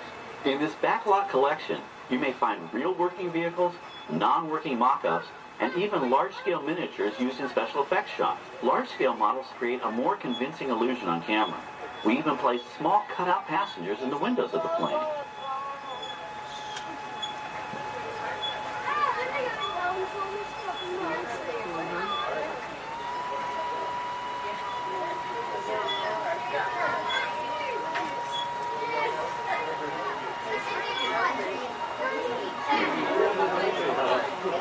We're now passing by the sets for our Lights, Motors, Action Extreme Stunt Show. On the left, you may catch a glimpse of the Mediterranean fishing village that sets the stage for this thrilling attraction. We'll get a closer look at it soon, but for now, we're approaching one of the largest standing sets on our back lot. It's over on the right. It may not look like much from this angle, but it's pretty spectacular on the other side.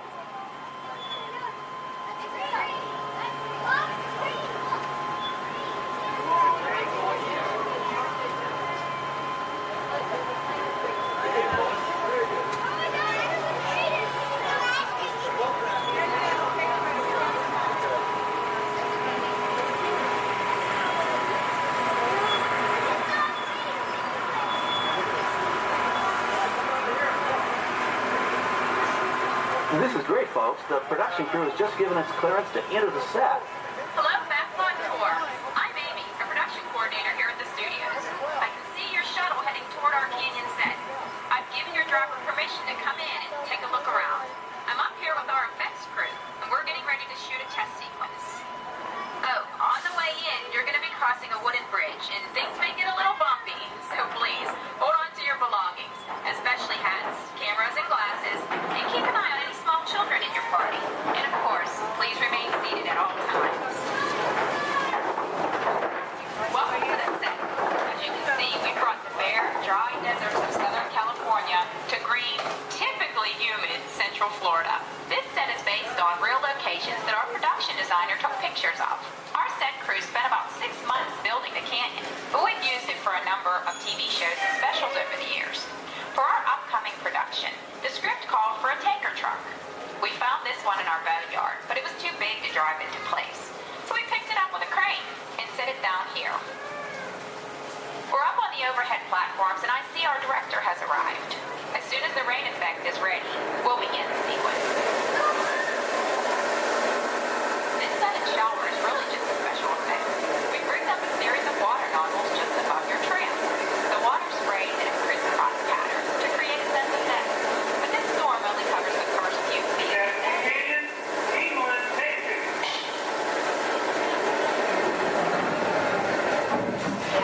Okay, it's showtime. Everybody stay seated. Hang on to your belongings and watch your children.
why we call it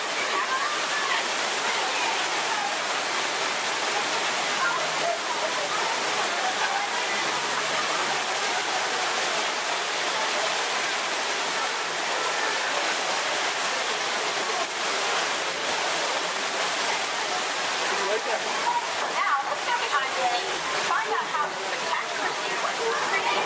The canyon itself is a facade, a steel structure covered with wire mesh and layers of concrete, sculpted and painted to look like natural rock formation. Narrow yellow pipes carry propane gas, fueling flow tubes and fire effects. For the flash flood, we used 100% real water, about 70,000 gallons of it, dumped from overhead tanks.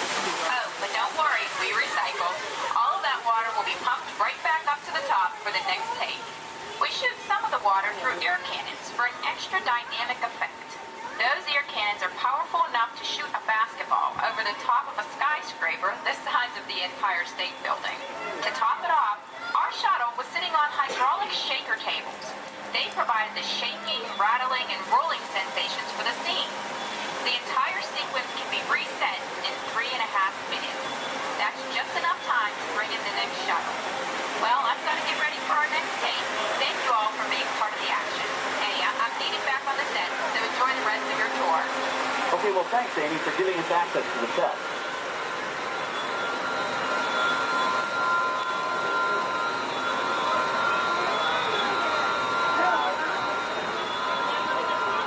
On the right, we have an authentic piece of Disney history. That Gulfstream 1 was known at airports across the country as November 234 Mickey Mouse, but we just call it the Mouse. In 1964, Walt Disney and his hand-picked team used this plane to scout locations for what he called the Florida Project. Soon, they secretly began purchasing thousands of acres of land, which became the Walt Disney World Resort in 1971. During the creation of the resort and later Epcot, the Mouse shuttled studio executives and Imagineers between Burbank and Orlando, making it the most used executive aircraft in the country. Appropriately, the Mouse retired here in 1992. As Walt used to say, it was all started by a mouse. In this case, the 234 Mickey Mouse. On our right, we once again sweep past the magnificent Mediterranean village of our lights, motors, action extreme stunt show. This high-octane attraction is based on the hit show from the Walt Disney Studios Park in France. In this action-packed production, you'll feel like you're right there on the set during the filming of a spy thriller, complete with custom-built cars, motorcycles, even jet skis. You'll experience the split-second timing, coordinated driving, and fiery special effects that make action movies a real blast.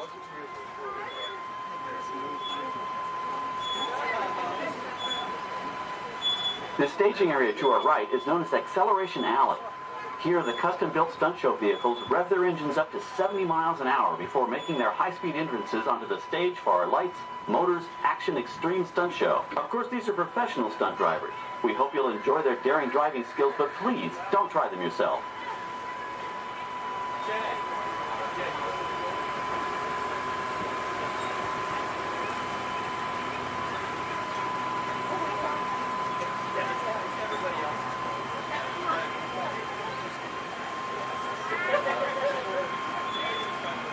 On the left, we've reached our second boneyard with more historic props and vehicles. When we reuse older props in a new production, they're often refitted with custom parts and given a whole new color scheme.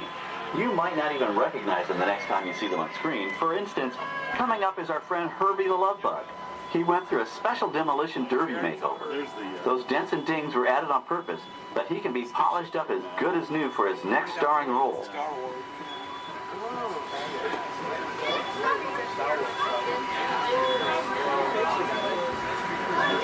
On our right, we now have a very different view of the fishing village set. From this point of view, you can see that there is no inside to the buildings. They are just false fronts or facades. In the movie business, set builders only create what the camera has to see. It's an old movie trick dating all the way back to the silent era. To add to the sense of realism and avoid the cost of set building, many of today's television shows and movies film on location in cities and towns across the U.S. But out in the real world, you've got to contend with noise, traffic, crowds, and various visual elements that may or may not belong in your film. Here on the backlot, we can avoid these problems because we created our very own flexible urban environment. Our Streets of America facades can stand in for a small town or a giant metropolis. As we come around the last corner on our route, you'll see the skyline of New York City in the distance. It's really a series of painted flats, expertly designed to fool the eye and the camera. We can dress and decorate these streets to look like any city we want, from Chicago to San Francisco. Depending on the choice of vehicles, props, and costumes, we can even turn back the clock and set our story in a different time. And what's more, these sets are built with Florida weather in mind. They're made to withstand 100-mile-an-hour winds. You're welcome to visit our streets of America anytime during your visit today and get an up-close look at the skills of our set designers and builders.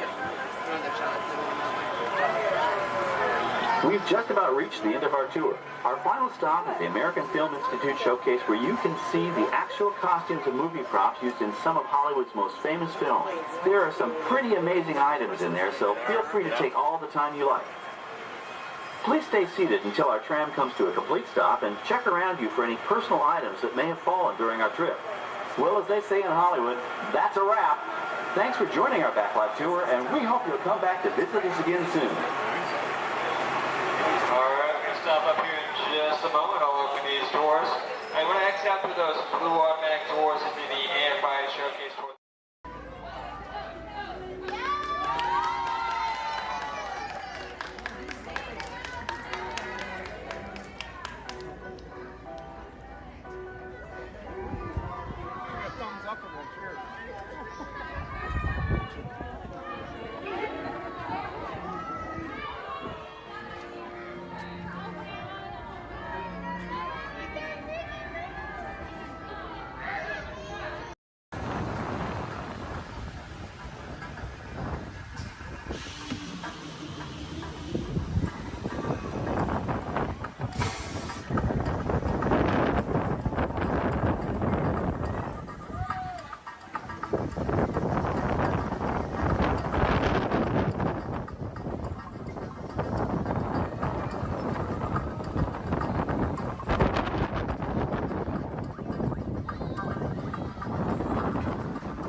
Welcome aboard. At this time, I'd like to ask everyone to please remain seated throughout our show, and please keep your arms and hands inside the vehicle at all times.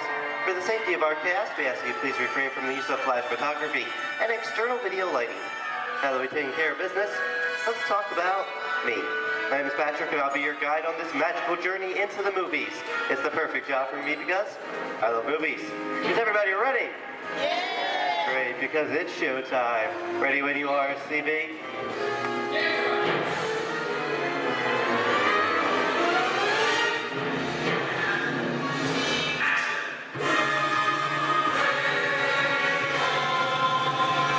And we are rolling.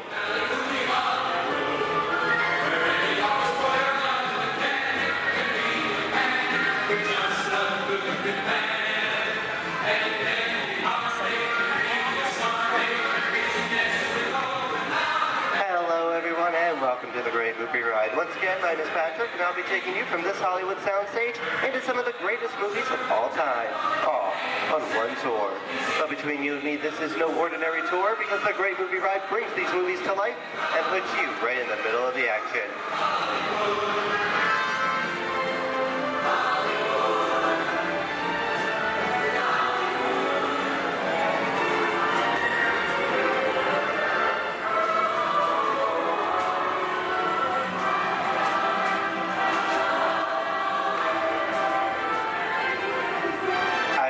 Folks, but I just love the great Hollywood musicals of the 1930s.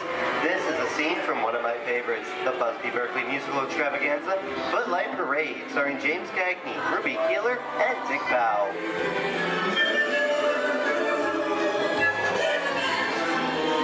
In 1952, Gene Kelly was Singing in the Rain with Debbie Reynolds and Donald O'Connor.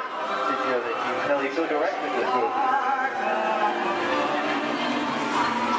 Who can tell me what movie this is? That's right, it's Walt Disney's Academy Award-winning film from 1964, Mary Poppins, starring Julie Andrews and Dick Van Dyke. Julie Andrews won an Oscar for her portrayal of the nanny, who was practically perfect in every way.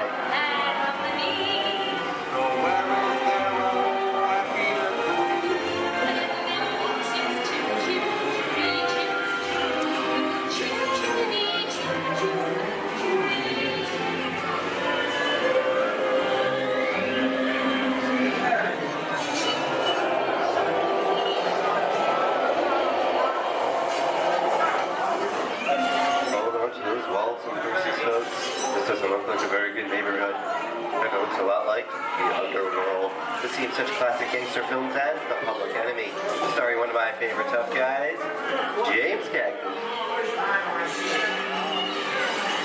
The working title for this movie was Beer and Blood, and in the United Kingdom it was known as Enemies of the Public.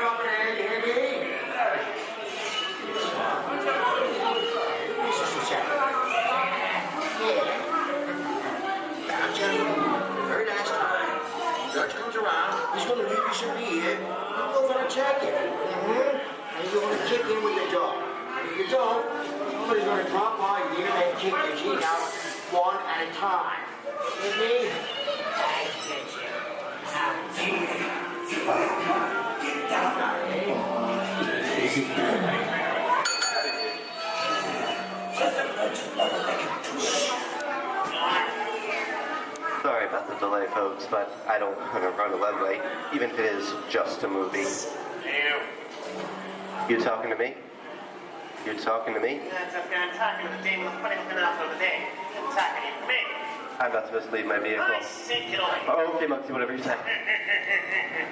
Hey, you should know my name anyway. I've seen this movie before. Oh. I've seen it because like thinking out of your space. You make an executive position. Come out of here. You gotta get out of here. You can't go down the middle of the movie. I'm beating you, son. Here they come, boy. Get out, you grinders.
You won't get hurt.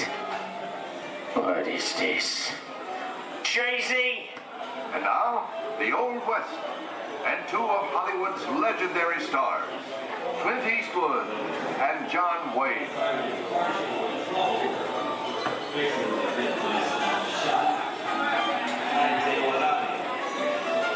Go right ahead if that's what you're going to do. A long time ago, I made me a rule. Let people do what they want. Sleepy little bird, idiot. That's some mighty tough territory you're heading into, Pilgrim. I'd think about turning back if I was you. That is, if you want my opinion. Well, to make it clear, it's a perfect time for me to collect up all your valuables. Starting with the jewelry, going on to the cold hard cash. Perhaps what... Hey! It's the bank robber. Don't let him get... I don't even like this neighborhood, Copper! This is nuts. Nuts! Tell us I'm getting out of here. What are you doing, old man? Get yourself up. Looking at this one. Can't get any worse.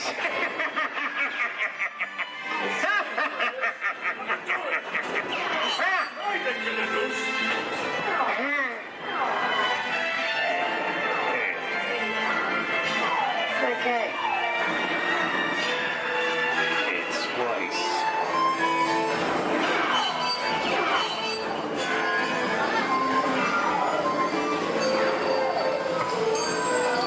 I don't know about you guys.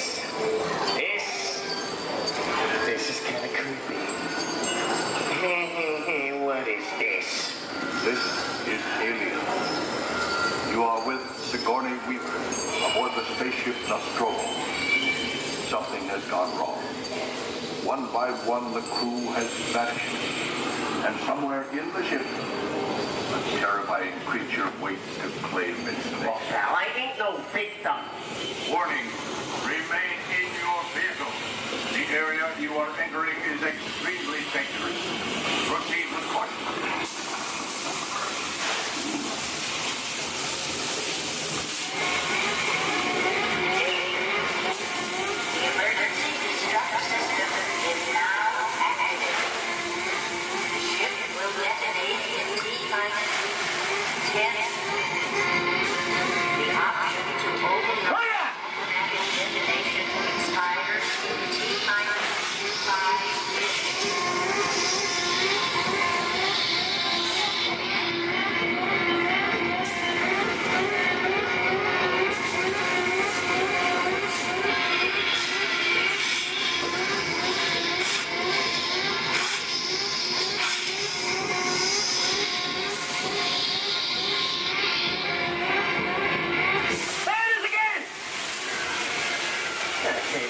Creepy crawly things for Monday, huh?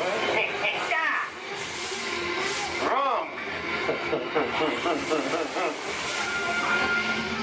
Here in Raiders of the Lost Ark, amid 1,000 deadly snakes, Indiana Jones unearthed a great treasure. Will Harrison Ford escape with his discovery? And what will be your fate? Beware. Snakes. Why did it have to be snakes?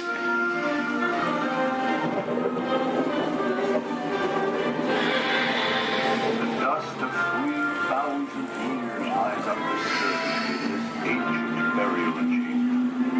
And on the chest of the great stone god, a priceless Get a load of that chunk of ice. Time for me to get back to work. Don't nobody move while I go get the goods. I don't think they'd notice a few extra bodies around here. Know what I mean? But the jewel is guarded by a curse, and those who dare defy that curse must pay with their lives.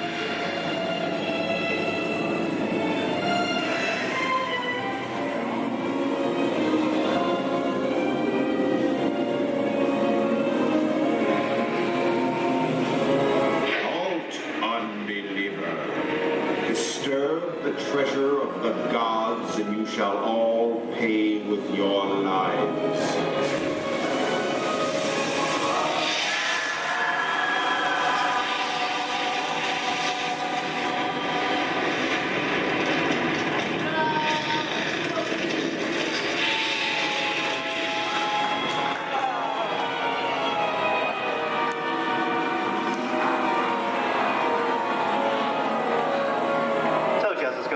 York. Well, this just goes to show anything can happen in the movies.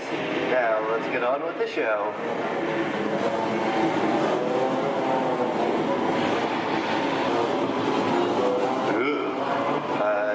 See, dead people.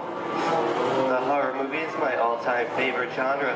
Some of the best horror films were made back in the 1930s and 40s, but monsters, mutants, and maniacs are still audience favorite and continue to haunt us today. And that's what I call a wrap.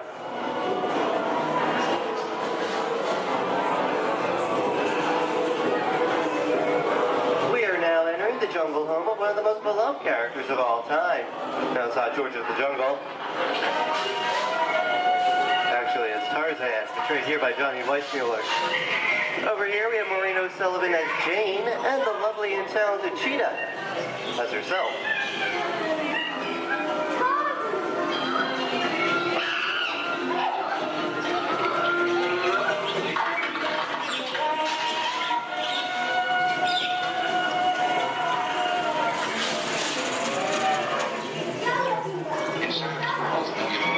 Zoe, I think this is the beginning of a beautiful friendship. Best last line of a movie ever. Humphrey Bogart and Ingrid Bergman in the classic romance, Casablanca.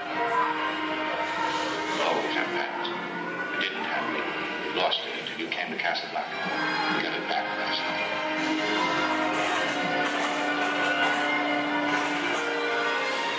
I've got a job to do too. Where I'm going, you can't follow. What I've got to do, you can't be any part of.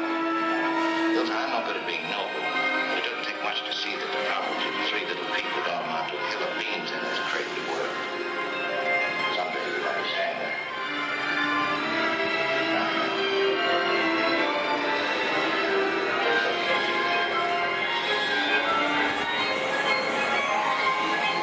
And here's one of my favorite movie stars, Mickey Mouse, in one of his greatest roles, the Sorcerer's Apprentice in Fantasia. The sorcerer in the sequence is named Yen Sid, which is Disney, spelled backwards.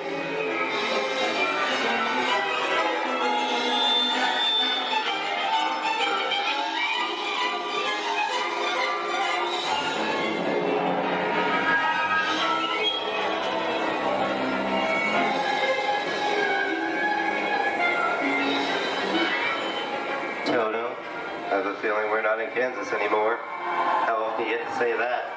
I'd say we are definitely somewhere over the rainbow in one of the most beloved movies of all time.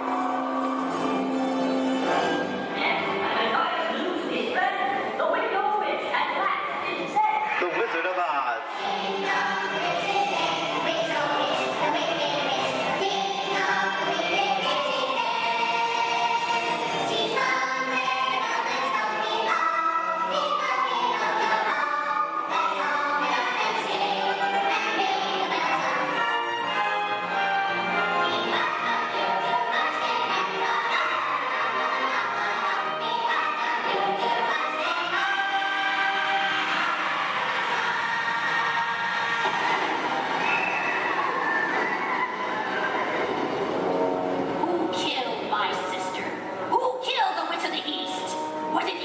No, it was an accident. I didn't mean to kill anybody. Well, my little pretty, I can cause accidents too. Oh, rubbish. You have no power here. Be gone before someone drops a house on you, too. Very well. I'll bide my time. But just try to stay out of my way. Just try. I'll get you, my pretty. And your little dog, too. I wonder how we get out of here. What do you folks think? Which way should we go? Follow the yellow brick road. Follow the yellow brick road? No, I think of that. Bring along, folks. You know the way.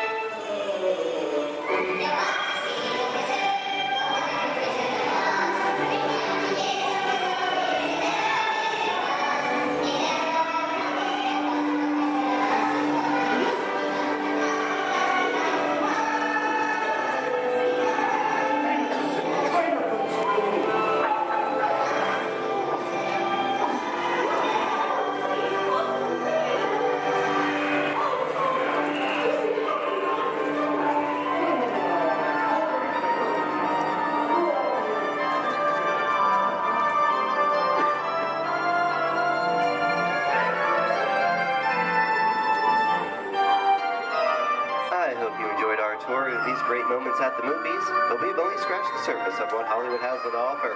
There are thousands of great movies out there just waiting for you to discover. And here are just a few of my favorites.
Disney's Hollywood Studios, I'd like to thank you for joining us on the Great Movie Ride. But before we wrap this production, there is still one more scene to do. It's called The Exit. The action begins with three main scenes until we come to a complete stop. Then gather all your personal belongings and take small children by the hand. When these doors open, rush dramatically to your feet and make a grand exit directly to the rear of your vehicle.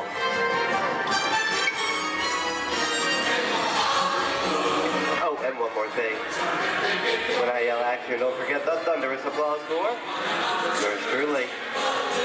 All right, places, everybody, and action! Thank you, thank you. Have a wonderful day here at Disney Hollywood Studios, and we'll see you at the movies. The stuff dreams are made of. Goodbye, everyone.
sunlight, creating diverse living systems of our planet.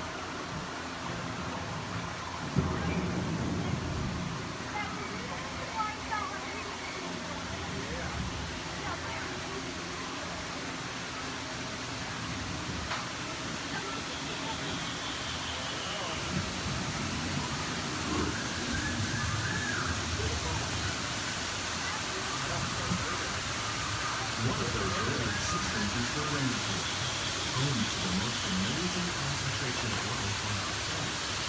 These dense and beautiful forests cover only a tiny portion of the Earth's surface, but they contain more than half of its planet of planet sea. Rainforests are also extremely rich in providing living systems for analyzing oxygen, food, medicine, and other forms essential to our lives.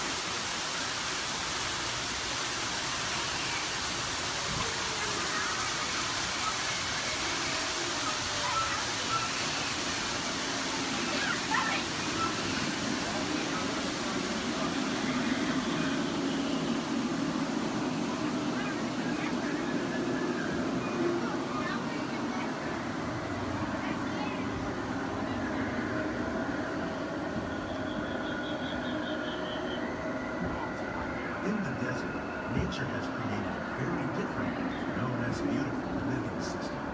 And while this arid landscape may seem lifeless, it is very much alive.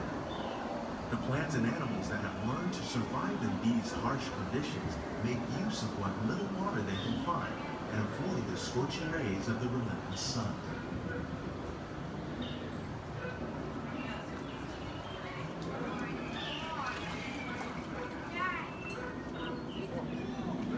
The American prairie once appeared as desolate as the desert, but over time, rainwater and nutrients gradually penetrated the hard surface of this land. Even the hooves of the mighty buffalo helped create the rich soil that one day become home to the American farm.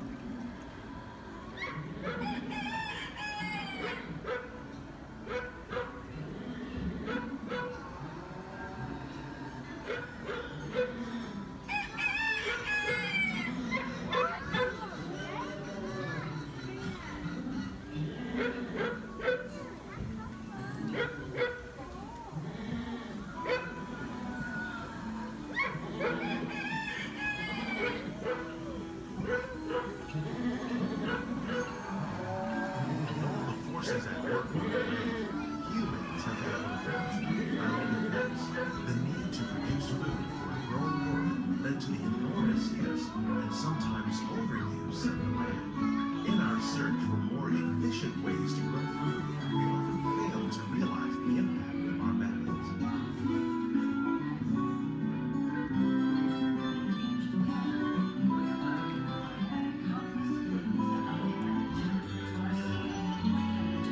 Today, we're learning to live with the land, discovering better ways to grow food that will assure both human and environmental well-being. Fertilizers, we can enrich the soil without the use of chemicals. In Saudi Arabia and Mexico, we're learning to produce food on desert seacoasts by developing and planting crops that thrive on salt water. Here at Epcot, we're learning to reduce the need for pesticides by using natural predators like ladybugs and wasps to control pests. In Japan, we're learning that by adding composted leaves and other plant material to our soil, we can reduce the need for fertilizers. In farmlands across America, we're learning that by plowing under vegetation containing natural fertilizers, we can enrich the soil without the use of chemicals. In Saudi Arabia and Mexico, we're learning to produce food on desert seacoasts by developing and planting crops that thrive on salt water.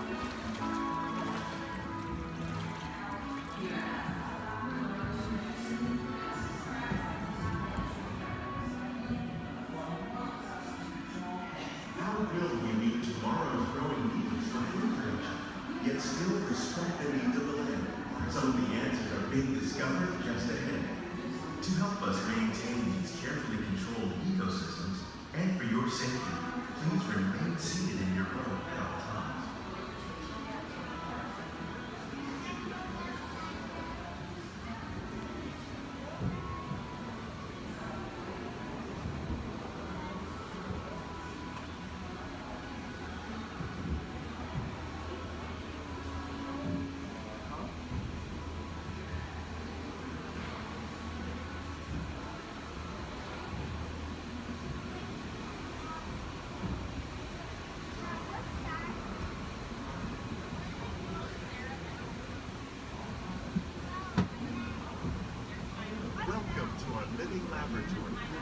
Scientists from Epcot and the U.S. Department of Agriculture are exploring innovative ways to produce bountiful harvests now and into the future.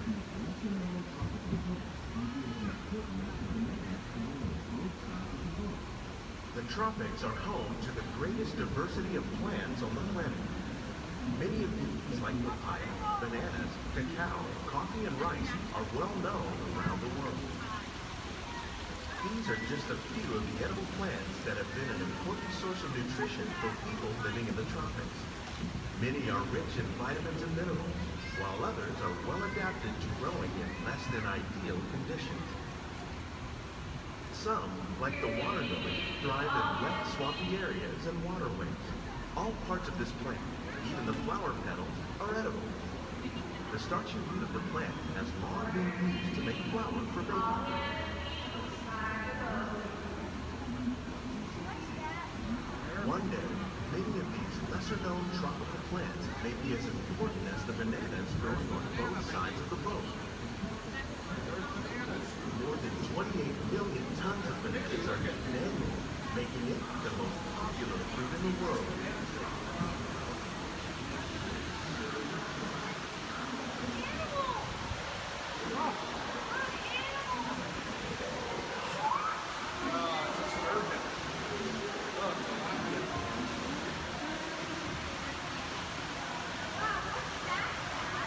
When we mention farming, we probably don't think of fish, but fish farming, for our purposes, accounts for nearly all of the plants consumed globally. So companies that fast and active, like the ones you see here, are three of the more popular crops raised by fish farming.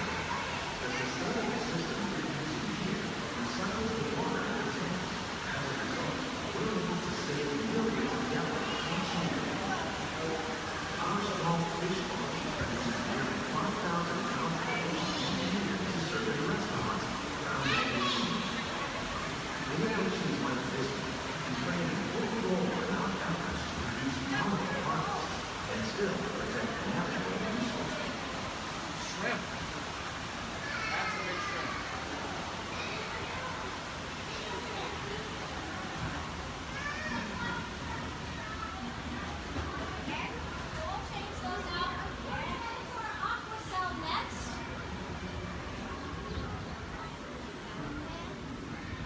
Little sunflowers.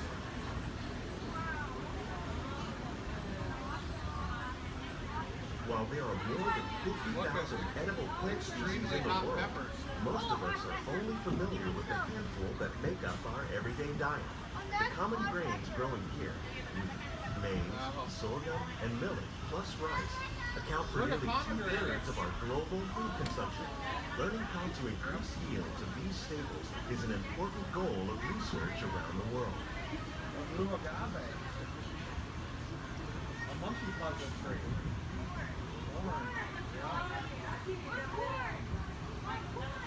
These plants are definitely on their way up. Innovative growing techniques like these increase yields, while more efficiently using resources like water, fertilizer, and pesticides. Another innovation at work here is our integrated pest management program. By populating our greenhouses with beneficial insects that prey on harmful pests, like aphids and flies, we are significantly reducing our reliance on conventional pesticides. We're growing these crops using our nutrient film system. This technique precisely controls and recycles water and nutrients. With it, we can produce over 27,000 heads of lettuce a year in this one small area. Look at the cucumbers.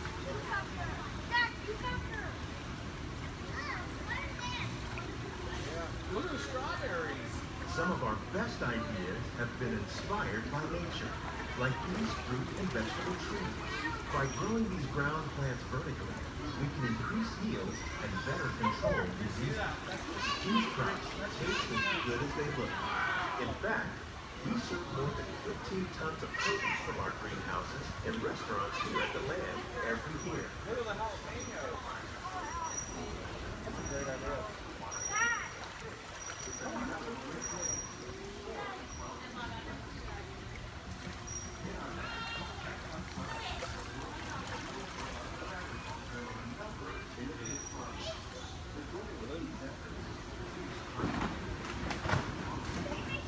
future of agriculture may include innovative ideas like this vertical growing system.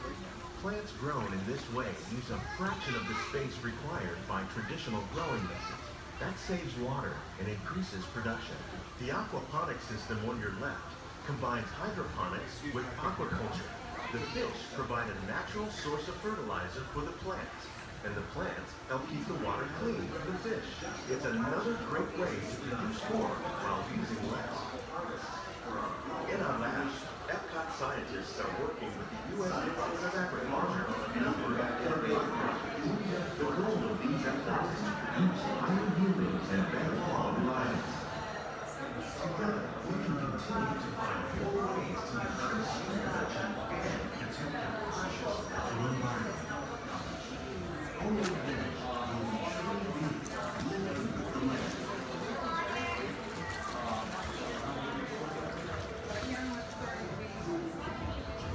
On behalf of Walt, these greenhouses represent just a fraction of the work being done worldwide to produce delicate harvests for our growing populations. Scientists, farmers, and even backyard gardeners are doing their part to improve the quantity and quality of foods that we all rely upon. Together, we can continue to find more ways to increase food production and protect our precious natural environment. Only then will we truly be living with the land.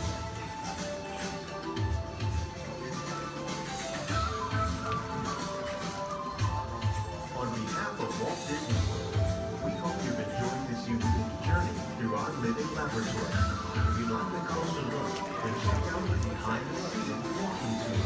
It's a chance for the whole family to get up close and personal with the plants and growing techniques in our laboratory. Please keep your hands and feet inside the boat and remain seated until the boat comes to a complete stop.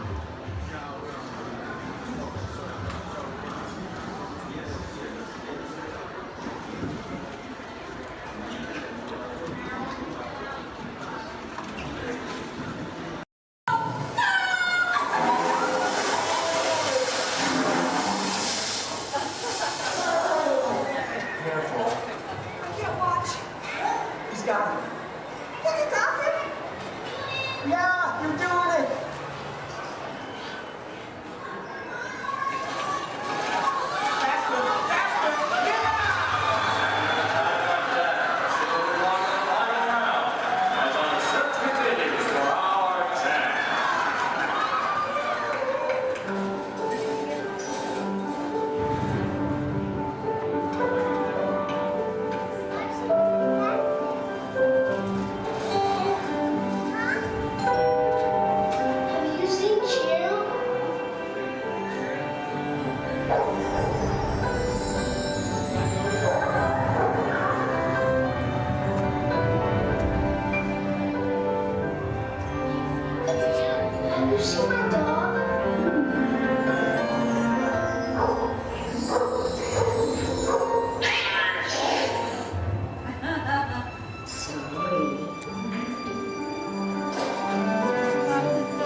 Every picture tells a story. With imagination, we can relive the moments of our lives.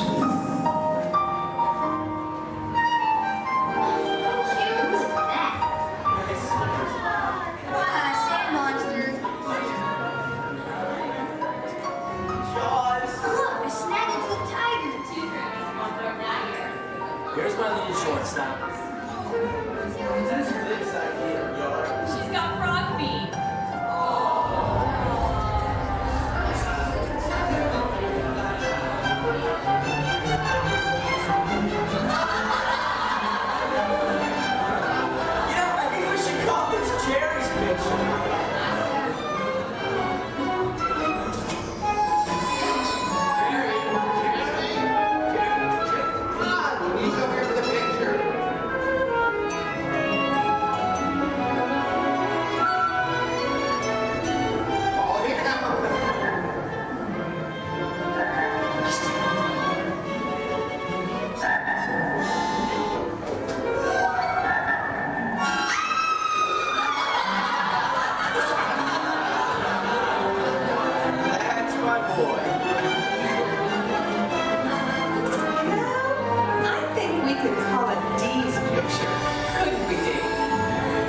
With imagination, anything is possible. I'm gonna be a fireman just like my dad. It's Billy Cartwright stepping up to the plate. Bases are rolling on with a machine. One, two, three, fresh to air it back.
Anything is possible. Well, imagine that.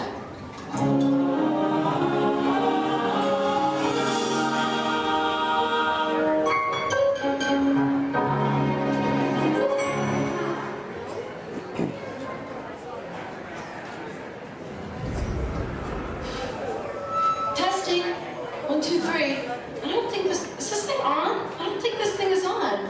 Can anyone hear me? Good, you can hear me. Hi everyone, I'm Christy Smithers, an assistant here at the Institute. We're just about ready for you next door, but before we go in to see today's presentation, here's a message from my boss, the head of the Imagination Institute. Hello, Dr. Nigel Chen here.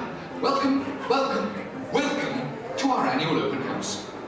It is my pleasure to have you here, just as it is your pleasure to be here. For over 100 years, the Imagination Institute has honored the world's leading thinkers, dreamers, and innovators with the Inventor of the Year Award. This year's recipient, Professor Wayne Zielinski, holds patents on numerous unique, one-of-a-kind inventions, including the hands-free phone helmet, the hands-free personal grooming helmet, and his newest creation, the video camera helmet, which, if I'm not mistaken, is also hands-free. But what brought Professor Zielinski to our attention was not headwear, but his incredible shrinking and enlarging machine. Although he's had some small setbacks, he has demonstrated a truly enormous gift for imaginativeness. Today, before receiving his award, the good professor will demonstrate for us his latest inventions. all developed right here at the Institute. Before we begin, I have one special reminder. Do remember, safety goggles must be worn during the presentation. But please, for your safety, do not put on the safety goggles until you are safely seated safely inside the theatre safely. Yes, right. Now, please gather up your personal belongings and move all the way into the auditorium. See you in a few minutes. Cheerio.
Gonzo?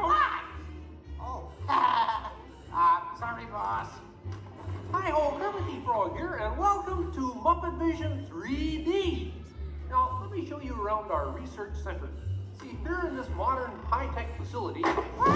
Hey! Be careful! Here in this modern high-tech facility, we have perfected Muppet Vision 3D, a new film process which we're about to demonstrate today. Now, working the projector is an old friend of ours, the Swedish chef. Chef, everything okay? Exactly. And our demonstration includes a little song from Miss Piggy. Little? Did I say little? I meant to say it's a huge, show-stopping major song from Miss Piggy. That's more like it. Good. And we've also got a big musical finale from Sam Eagle. Sam, what's it about? It's called A Salute to All Nations, but mostly America. Great. So it's going to be a swell demonstration, and at no time will we be stooping to any cheap 3D tricks. Did you say cheap 3D tricks?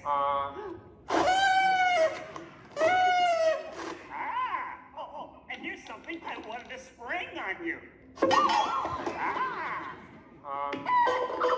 Walmart, it's that dumb bear again. Yeah. Hey, Bear, you're not even funny in 3D.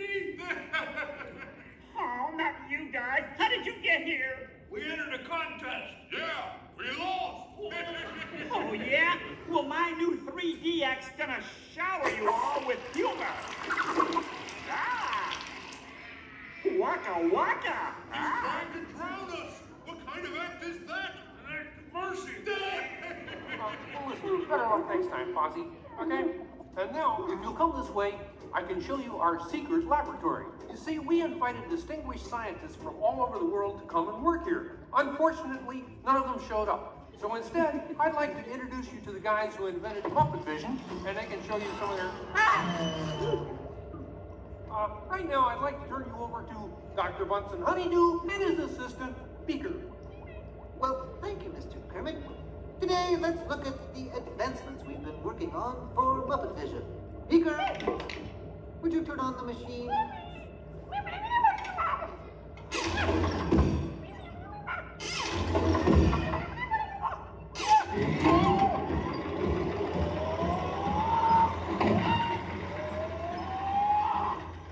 We at Muppet Labs have been able to grab hold of the future. The wheels of progress turn swiftly here as we strike upon ways to bring science safely to use. This user-friendly machine will now generate the first living 3D effect just by flicking a simple switch.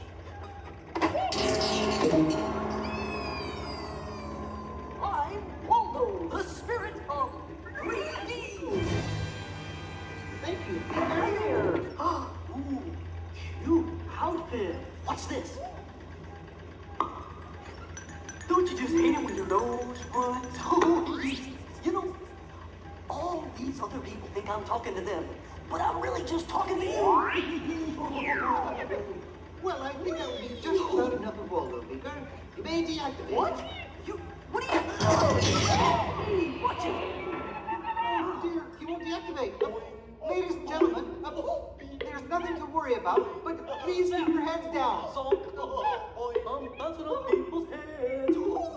Beaker, activate the inflatomatic. The what? You... Oh! Beaker, hurry! Great!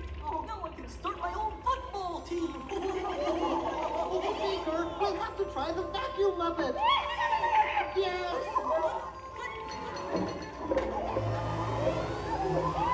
Ladies and gentlemen, for your own safety, please grab your armrest firmly.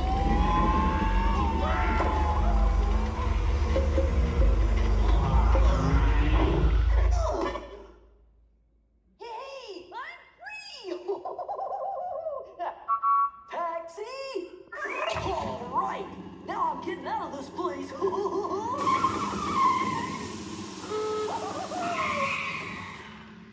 This way, folks. I'm sorry, but Muppet Lab seems to have been temporarily sucked up. But, what is that? Hey, Kermit, see, it's my new remote control banana cream pie. Huh? Yeah. Hey, Kermit, watch this. What?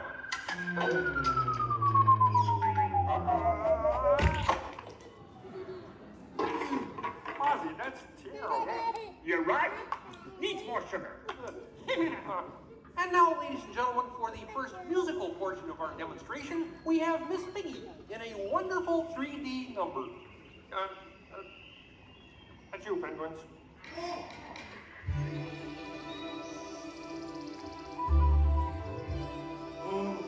Doesn't it look beautiful? Yeah, too bad they're gonna spoil it with a pig. La la la la la la. Oh, sun shining bright above you. Soft breezes seem to whisper, I love you. Birds singing in the sycamore tree.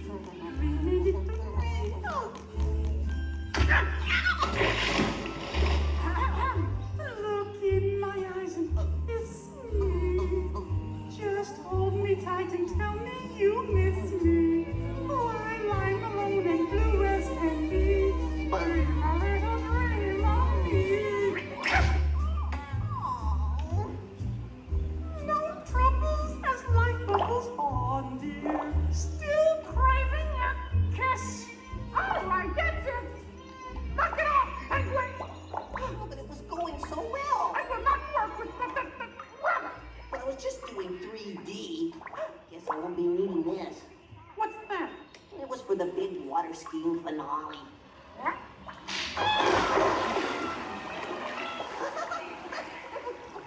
Peabody, what are you doing? What do you mean? You are ruining this film. Well, I was Get just out. trying to Get help. out. I didn't mean anything. Go away. Go away. Does anybody know the way out of this film? Hey, you got a map down there? Well, you can come with me if you like. I just got fired and I'm running away. Terrific!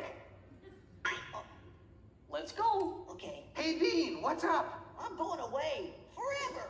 Oh, great. Could you give me a sandwich? Would any of you people like anything? I mean, since he's going out, he could forever? Bean? Bean? Oh, Kermit? Kermit!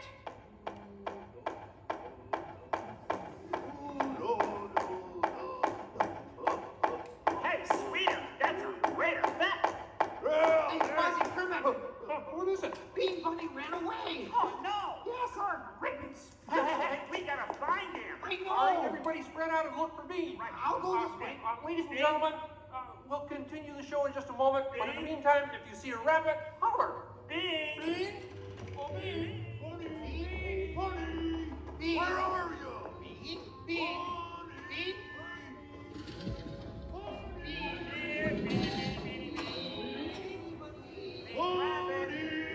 Hey, what's all the commotion about? Bunny ran away. Well, you know what that makes him? Smarter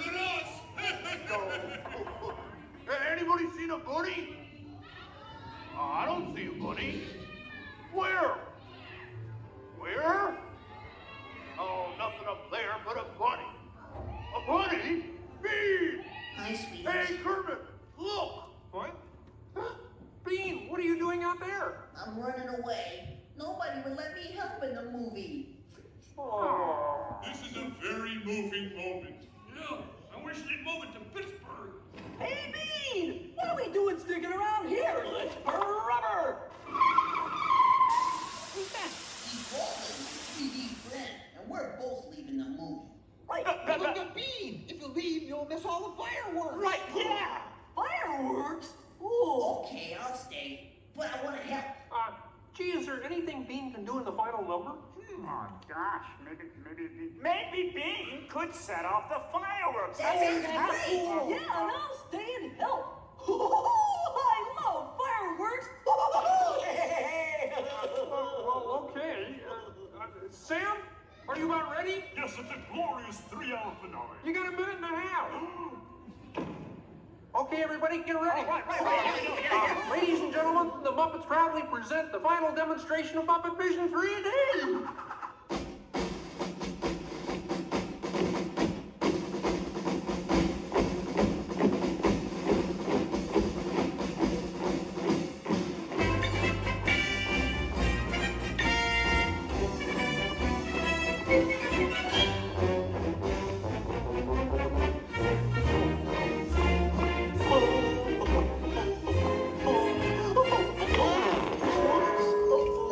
Where am I? What are you doing? Get back into place. On me? Where's the two section? Oh boy. Whoa! Is it over yet? Did we start again? Sorry. The fireworks! On its way!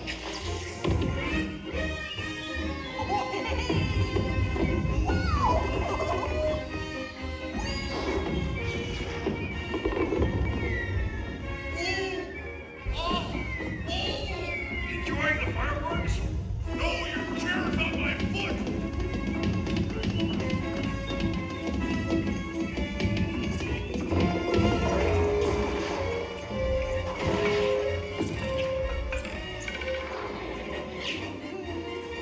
What's this?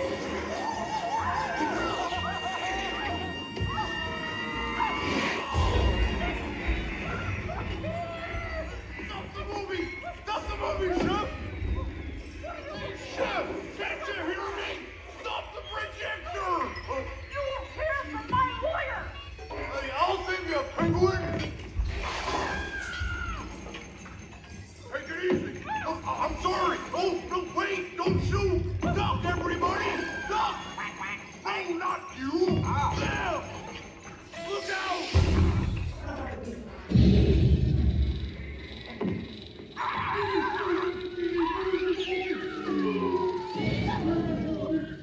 At last, I'm out of this silly film. Hey, what are you shooting at me for? It was the penguin. Hey, watch it, will ya?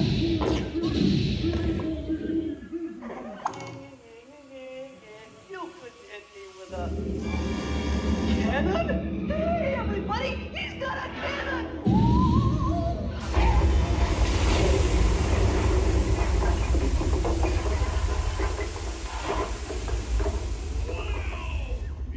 Everyone okay in here? We surrender! We surrender! What an explosion! Ladies and gentlemen, I'd like to apologize for our slight technical difficulties, but I do wish to assure you that no one was hurt and this theater suffered only minor damage. So thank you very much for coming to see this demonstration of Muppet Vision technology, and enjoy the rest of your stay, and come see us again sometime.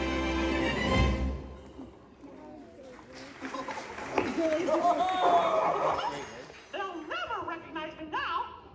Forward!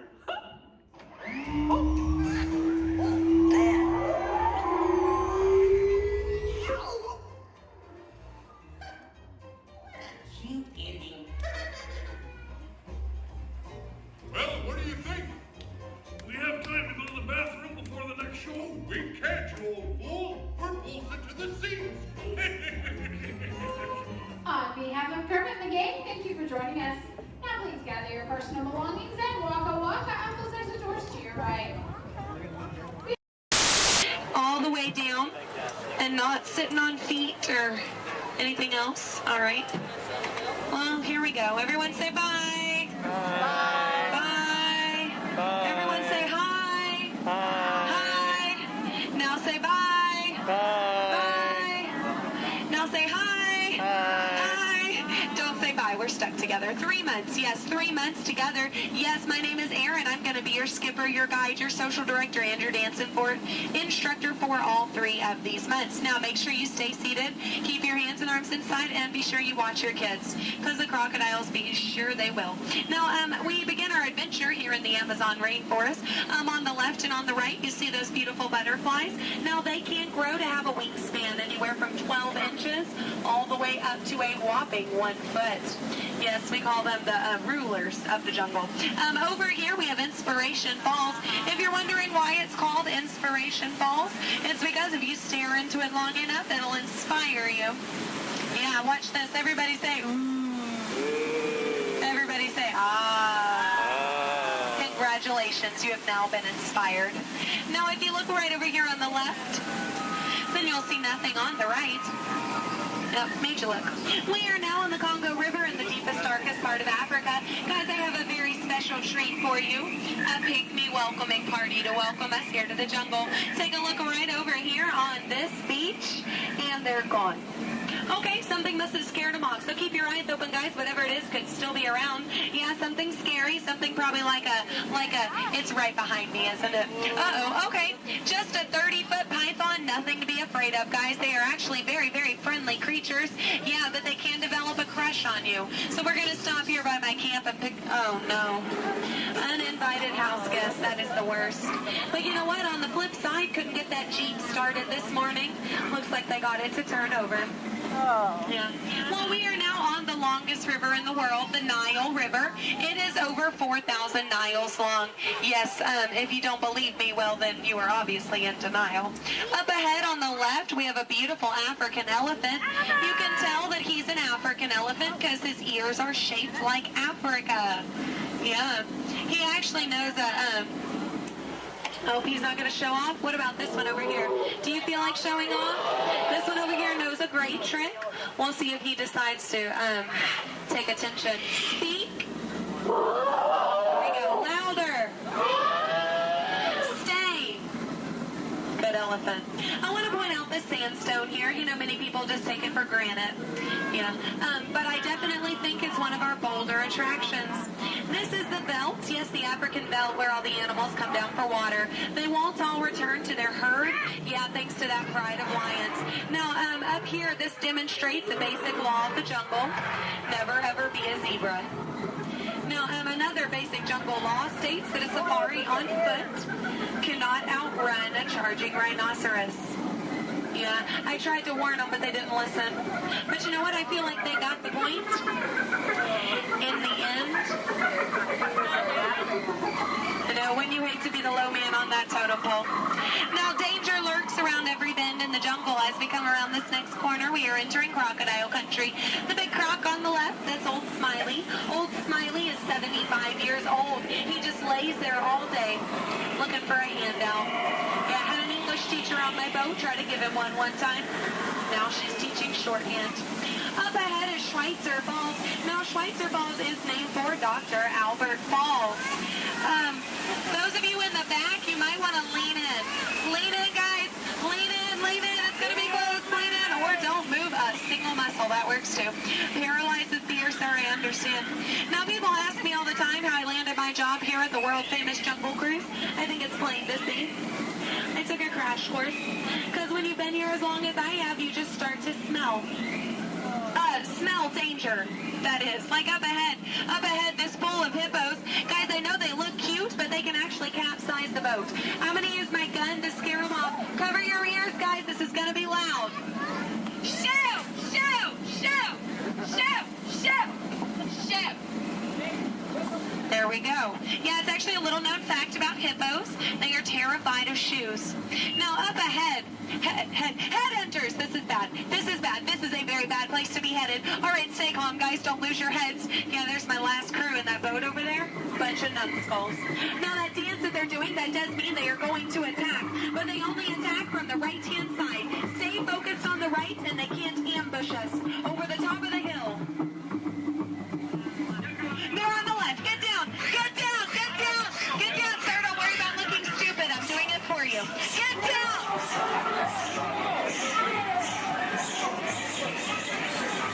All right, we're safe. We made it. Now this is it, folks. The 8th wonder of the world. The reason you rode the Jungle Cruise today. The backside of water.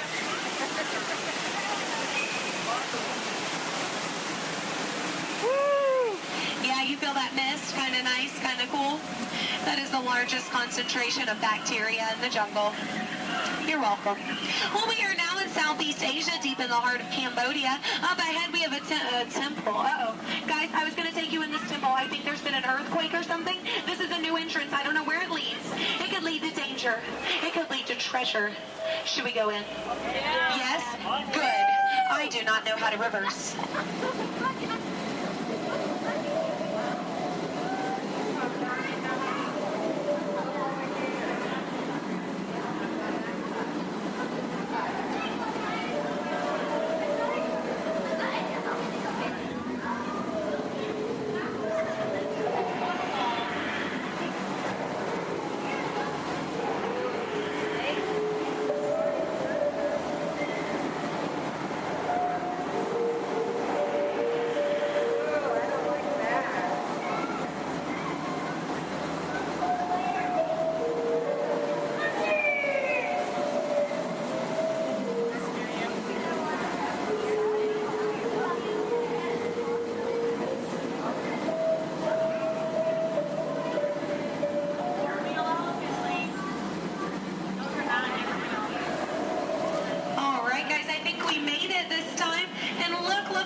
It's fine. Now, some of these elephants are very, very friendly, and they might try to spray the boat. So we are just going to scoot on through. Oh, no, up ahead. Up ahead. Get down. Duck, duck, duck, goose.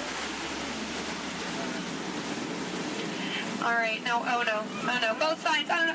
Get down. You fell for it twice. Yeah. No, that one over there, don't worry. He always forgets to pack his trunk. Now, guys, I'm going to take this time to point out some of my favorite jungle plants. That one. That one. And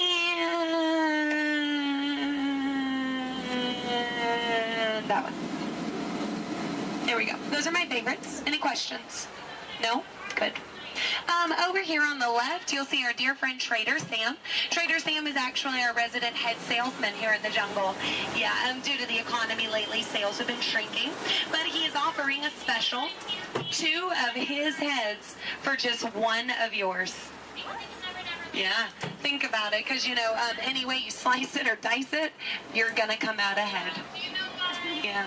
All joking aside, Sam is a really lucky guy. He was the only man from his entire tribe to go to college. Yeah, he actually got kicked out, though, before getting his degree. He got caught trying to butter up one of his professors. Yeah. But he's a nice guy. He actually threw a dinner party last night. Yeah, he invited all the skippers. I got there 20 minutes late, though. All I got was the cold shoulder. Nothing left but finger foods. Yeah, and I was looking forward to it. I mean, his wife makes a great stew. I told him so, and he said, I know. I'm going to miss her. Yeah. You know what Sam's favorite Disney song is? You Got a Friend in Me. Yeah. I'm not making these up, guys. They're actually written in the script. Yeah. Yeah. Now we are approaching the dock, yes, which means it's the most dangerous part of our journey. My attempt to dock the boat. So make sure you stay seated. Watch your elbows over here on this side. We don't want unnecessary peer pressure up ahead. Now, when the boat and the dock reach the same speed, you'll exit out the same way you came in. Everybody over here will use the back door. Everybody over here and in the center will use the front door. Just remember not to cross the crates. Yes, don't cross over the boxes. I don't want you to trip and fall. You'll have 2 bad trips on the same boat. I thought one was enough. Now, guys, we've really been through a lot. I have to tell you, out of all the crews I've had today, you guys have been the most recent. There we go. That is an honor only a few thousand people get a day. So you should feel very, very special. No, really, guys, if you find yourself passing by the Jungle Cruise later, I understand. Yeah. But if you want to stop and say hi, I'll be around. And around. And around. Stay in school. No, I'm kidding, guys, I'm kidding. 4 years of college. Yeah. My mom is so proud of my brother. He's a doctor. I tried to be a doctor, I really did, but I don't have the patience. Yeah, no, is that... Those are raindrops I hear hitting the top of the boat. So, yeah, it looks like we're going to get a little wet. Just a reminder, our dock is made out of pure hickory. Yes, so as you exit, you will be stepping out onto a slippery hickory dock. Make sure that you watch your step on the way out. Yes, watch your step, but don't step on your watch. That is just a waste of time. Yeah. Now, guys, if you did enjoy your cruise today, my name is Skipper Aaron. If you did not, the name's not important. No, it's not. Now we are, here we go. Oh, here we don't go. But I'm out of jokes.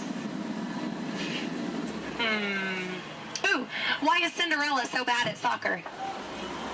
She keeps running away from the ball.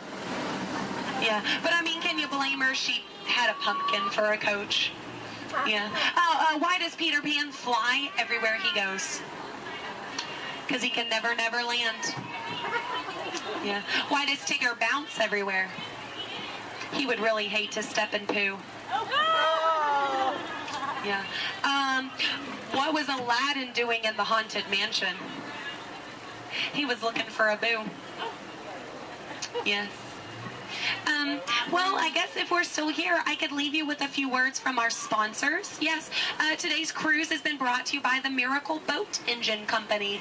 Yes, if this boat made it all the way around the river, well, it must have been a miracle. Yes, and Animal Crackers of the World, teaching children everywhere that all animals taste exactly the same. Delicious. And, the Cannibal Cafe, finding new and interesting ways to serve you every day. Now serving shish kebabs, shish freds, and shish teds. Yes. Now, guys, if you are planning on catching the fireworks tonight, just make sure you let them go. Okay? They're going to be very hot. They can explode in your hands. Yes. All right, here we go. Now, guys, there's a dock on the left and a dock on the right. It is a paradox. Don't let it confuse you. Yeah, but the skipper on the left and the skipper on the right, we just call that a paradorx. Look, they can't even deny it. It's true. Guys, I really don't want to say goodbye to you today, so I won't say goodbye, but I will say this. I mean it from the very bottom of my heart. Get out.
Thank you for volunteering for being our flotation devices. Does anybody think that the captain should go down with your ship? Raise your hand. Awesome, sir. What's your name? Jim, thank you for volunteering for being the captain. I'm a skipper. I skip out at the first sign of danger. All right, and we are clearly out of my mind. Everybody turn around, wave goodbye to the dock. Now wave goodbye to the nice people on the dock. Now wave goodbye to the skippers. Bye, skippers. You're never going to see them again. All right, ladies and gentlemen, my name is Skipper Jason, for your safety and mine, please remain fully and completely seated, keeping all hands, arms, legs, feet, small children inside the boat at all times. Now, not only am I your Jungle Cruise skipper, I am also your dancing instructor, your cruise director, your lion tamer, your alligator wrestler, and if you don't laugh at my jokes, swimming instructor. Alright guys, we're starting off right here in the Amazon rainforest where it rains 365 days a year. That's almost every single day. That's what makes these bugs larger than life. These beautiful Amazon butterflies, ladies and gentlemen, their wingspan can go anywhere from 12 inches up to a whopping 1 foot. That makes them the rulers of the jungle. True monarchs, true monarchs. And over here, ladies and gentlemen, we have Inspiration Falls. Now, I am told the longer we stare at Inspiration Falls, the more and more we are inspired to go. Deeper and deeper into the jungle. Everybody say, ooh. Everybody say, ah. Everybody say, ooh, ee, ooh, ah. No, I'm just kidding. Go do that, folks. Anyway, so much inspiration, we are going to not only change rivers, but jump continents. We are now in the continent of Africa along the Congo River. Now, we're going to see how far we can go on this boat with me behind the wheel. Who here wants to see the world-famous Jungle Book? Raise your hand. Awesome, everybody. Because there it is. Now, up here at the beach, ladies and gentlemen, I have arranged for you a welcoming pygmy party. There's going to be music, dancing, singing, eating, drinking, all sorts of fun, all sorts of game, all sorts of craziness, all sorts of... Oh, I can't see anybody canoe. Guys, the jokes are only going to get worse from here, I promise. I wonder what might have scared off my friends, the pygmies. Anybody see anything that might have scared them away? Yes, that giant python could have done it, princess. They can grow up to 33 feet in length, but don't get too close. They can develop a crush on you. They're really friendly. So let's stop by my base camp, guys, and pick up some supplies. Oh. This is what happens, guys, when you leave your door open in the jungle. You get unwanted house guests, and they break every single thing that you own. Good news, though, guys, they got my Jeep to turn over. I wonder if they used a monkey wrench or called 888.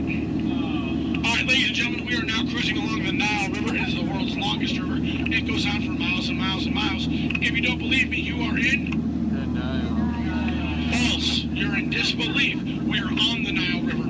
Right over here, ladies and gentlemen, is Jimbo. He's an African bull elephant. I taught him some tricks. Jimbo, speak. Jimbo, speak. Okay, we're getting the silent treatment. That's fine, that's fine. Esmeralda, speak. Really? What did I do? Come on, guys. Get with the program. There they go. All right, right over here, guys, we got the sandstone rock formation. A lot of people take it for granted, but I think it still rocks. It's one of our bolder attractions here in the jungle. Now, ladies and gentlemen, we got the wildebeest, we got the giraffes, gazelles, impalas, zebras, and lions. Hey, guys, those zebras in the back, they are the oldest zebras on property. You know how I know that? They are still in black and white. Don't worry about that zebra with the lions, everybody. He's just dead. Dead tired. Dead tired. All right, ladies and gentlemen, over here, we're going to say hi to one of my oldest friends in the jungle. Her name is Ina. So as we go by, I want everyone to wave and say hi to Ina for me. Here we go. Everybody say it. Hi, Ina! By the way, Ina is the zebra in the back. It looks like those guys on that tree are in some trouble. Oh, boy. All right, ladies and gentlemen, we are now cruising along in crocodile country. Crocodile country, there's a lot more dangers than just crocodiles. There's monsoons, there's rapids, and there are these giant things called waterfalls. So if you guys see a waterfall, point it out for me so we can avoid it. We don't want to go over it just yet. We want to go through it later. What's that? Where? Where? Oh, that is Schweitzer Falls, ladies and gentlemen, named after the late great Dr. Albert Falls. As we go by, I want everyone to lean. Lean. Lean. Don't worry about looking stupid. I'm doing it for you. Lean. Lean. Lean. And we will make it. All right. Ooh, that was close. Man. By now, a lot of people will ask me, Skipper Jason, how is it you became a world-famous Jungle Cruise skipper? And I tell them, quite frankly, isn't it plain to see I took a crash course?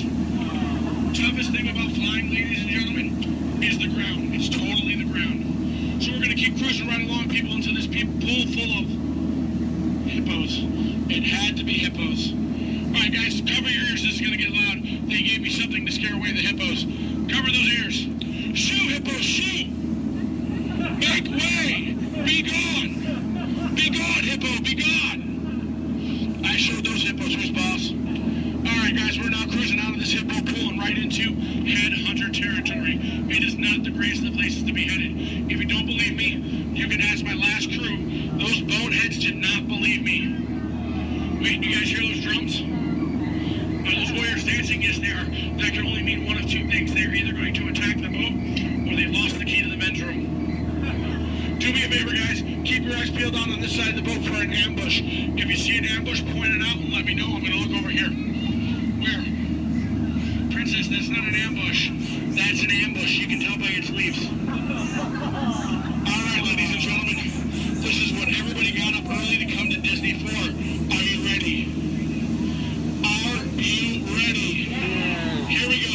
The eighth wonder of the world.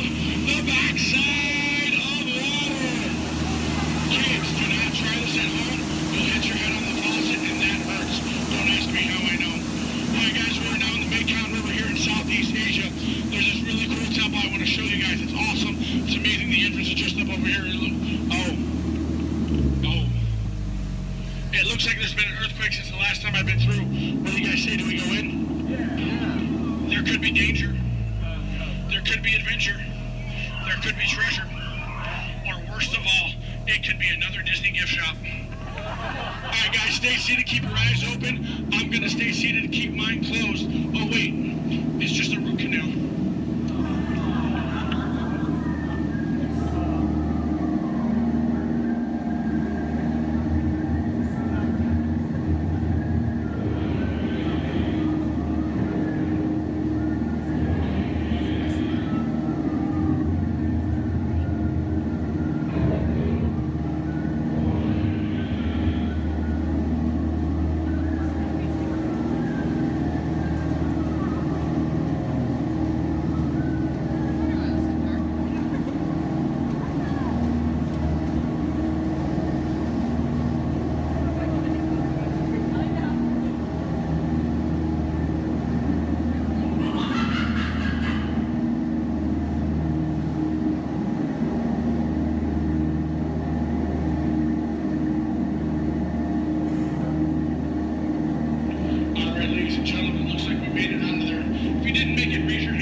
Trader Sam.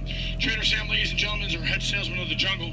Now, sales have been shrinking, but he's got a great deal for you. 3 of his heads for the price of 1 of yours. Any way you slice it or dice it, you're going to come out ahead. Do we have any takers? No? It's all right, guys. It's all right. Now, ladies and gentlemen, when we get up to the dock, we're going to rope this boat. When we rope this boat, stay seated till I give you guys the all clear. When I give you guys the all clear, then I want everyone to stand up together. That does 2 things. 1, keep the boat balanced, and 2, look like you're giving me a standing ovation. At that time, I want you guys to clap, yell, holler as much as you possibly can, because then it looks like not only did I do my job, but it'll also help out my self-esteem. When you guys go to exit out the boat, you are on my jungle side, you will stand up, exit out through the back. You here on my dock side, you will stand up, exit out through the front. At no point in time do you ever cross those crates in the center. It is not a crate idea, it is very disgraceful. I don't go to your house and cross your crate, so please don't cross mine. Once again, guys, it's also a tripping hazard. You might trip, fall, and that'd be 2 bad trips in one boat. I'm only responsible for the first. Now, guys, I really want to thank you guys for joining me out in the jungle today, but most of all, I want to thank my legs for always supporting me. I also want to thank my arms for always being at my side, and I really do want to thank my fingers and toes because I can always count on them, always. All right, ladies and gentlemen, out of all my crews today, you guys have been my first. Yeah, you've been my first. Now, You guys have been obviously the most recent. Now, guys, you've been awesome. You've been amazing, and pretty soon you're going to be outstanding on that dock. All right, guys, here we go. Once again, guys, for your safety, please remain fully and completely seated, keeping all hands, arms, legs, feet, small children inside the boat. Linda, Skipper Linda, what are we teaching that rope today? 2 plus 2. Okay. Now, we're going to wait. Linda has been practicing for like years. She's been training for months. She's going to learn and show you guys how to rope this boat at the first shot. All right, Linda, here we go. It's your turn. You can do it, Linda. You can shine like a star. No. Back of the boat, Linda, not the guest. Stay seated, guys. Stay seated. So now we're going to teach this rope about 2 plus 2. Now, in some cases, rope secure. A lot of people think 2 plus 2 equals 4. But in some theories of math, people say 2 plus 2 equals 3. Or 8. Or 12. But I say you're done. Let's go. Rope's done. Everybody out of my boat. Bye, guys. Those wonderful pictures to your My Disney Experience app. So just make sure to grab that card on your way out. Now, for all on the same page, can I get a great big wee? Wee! Awesome. All right, now my friends in here, how many of us are familiar with the story Beauty and the Beast? Awesome, most of us. Are we all ready for a Beauty and the Beast pop quiz? Yes, awesome. Do not worry, my friends. This is not work and this is not school, so you don't have to worry about raising your hands. If you know any of the answers, just feel free to shout them out. My first question is, which princess grew up here? Belle. Belle, that's right. And does Belle still live here? Yes. No? Yes? Well, if Belle doesn't live here, then where does Belle live? The castle. The castle, that's right. Are we all ready to go visit Belle in the castle? Yes. Yes, awesome. Now right behind me is an enchanted mirror, and this was a gift given to Papa Maurice by the Beast. It lets him visit Belle in the castle at any time he wants, and I know the perfect time we can go back to. So everyone, please repeat after me. Take me back to the day Belle and Beast fell in love. Take me back to the day Belle and Beast fell in love.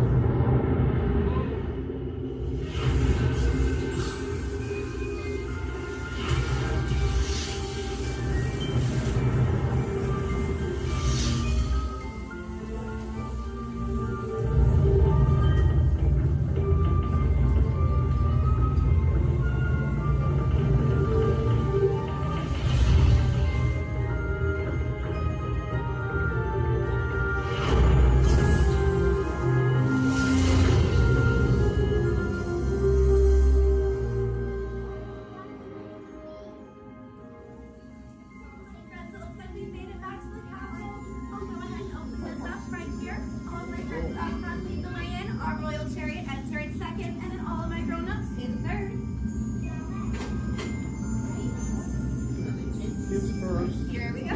All right, all my children, my kids, get to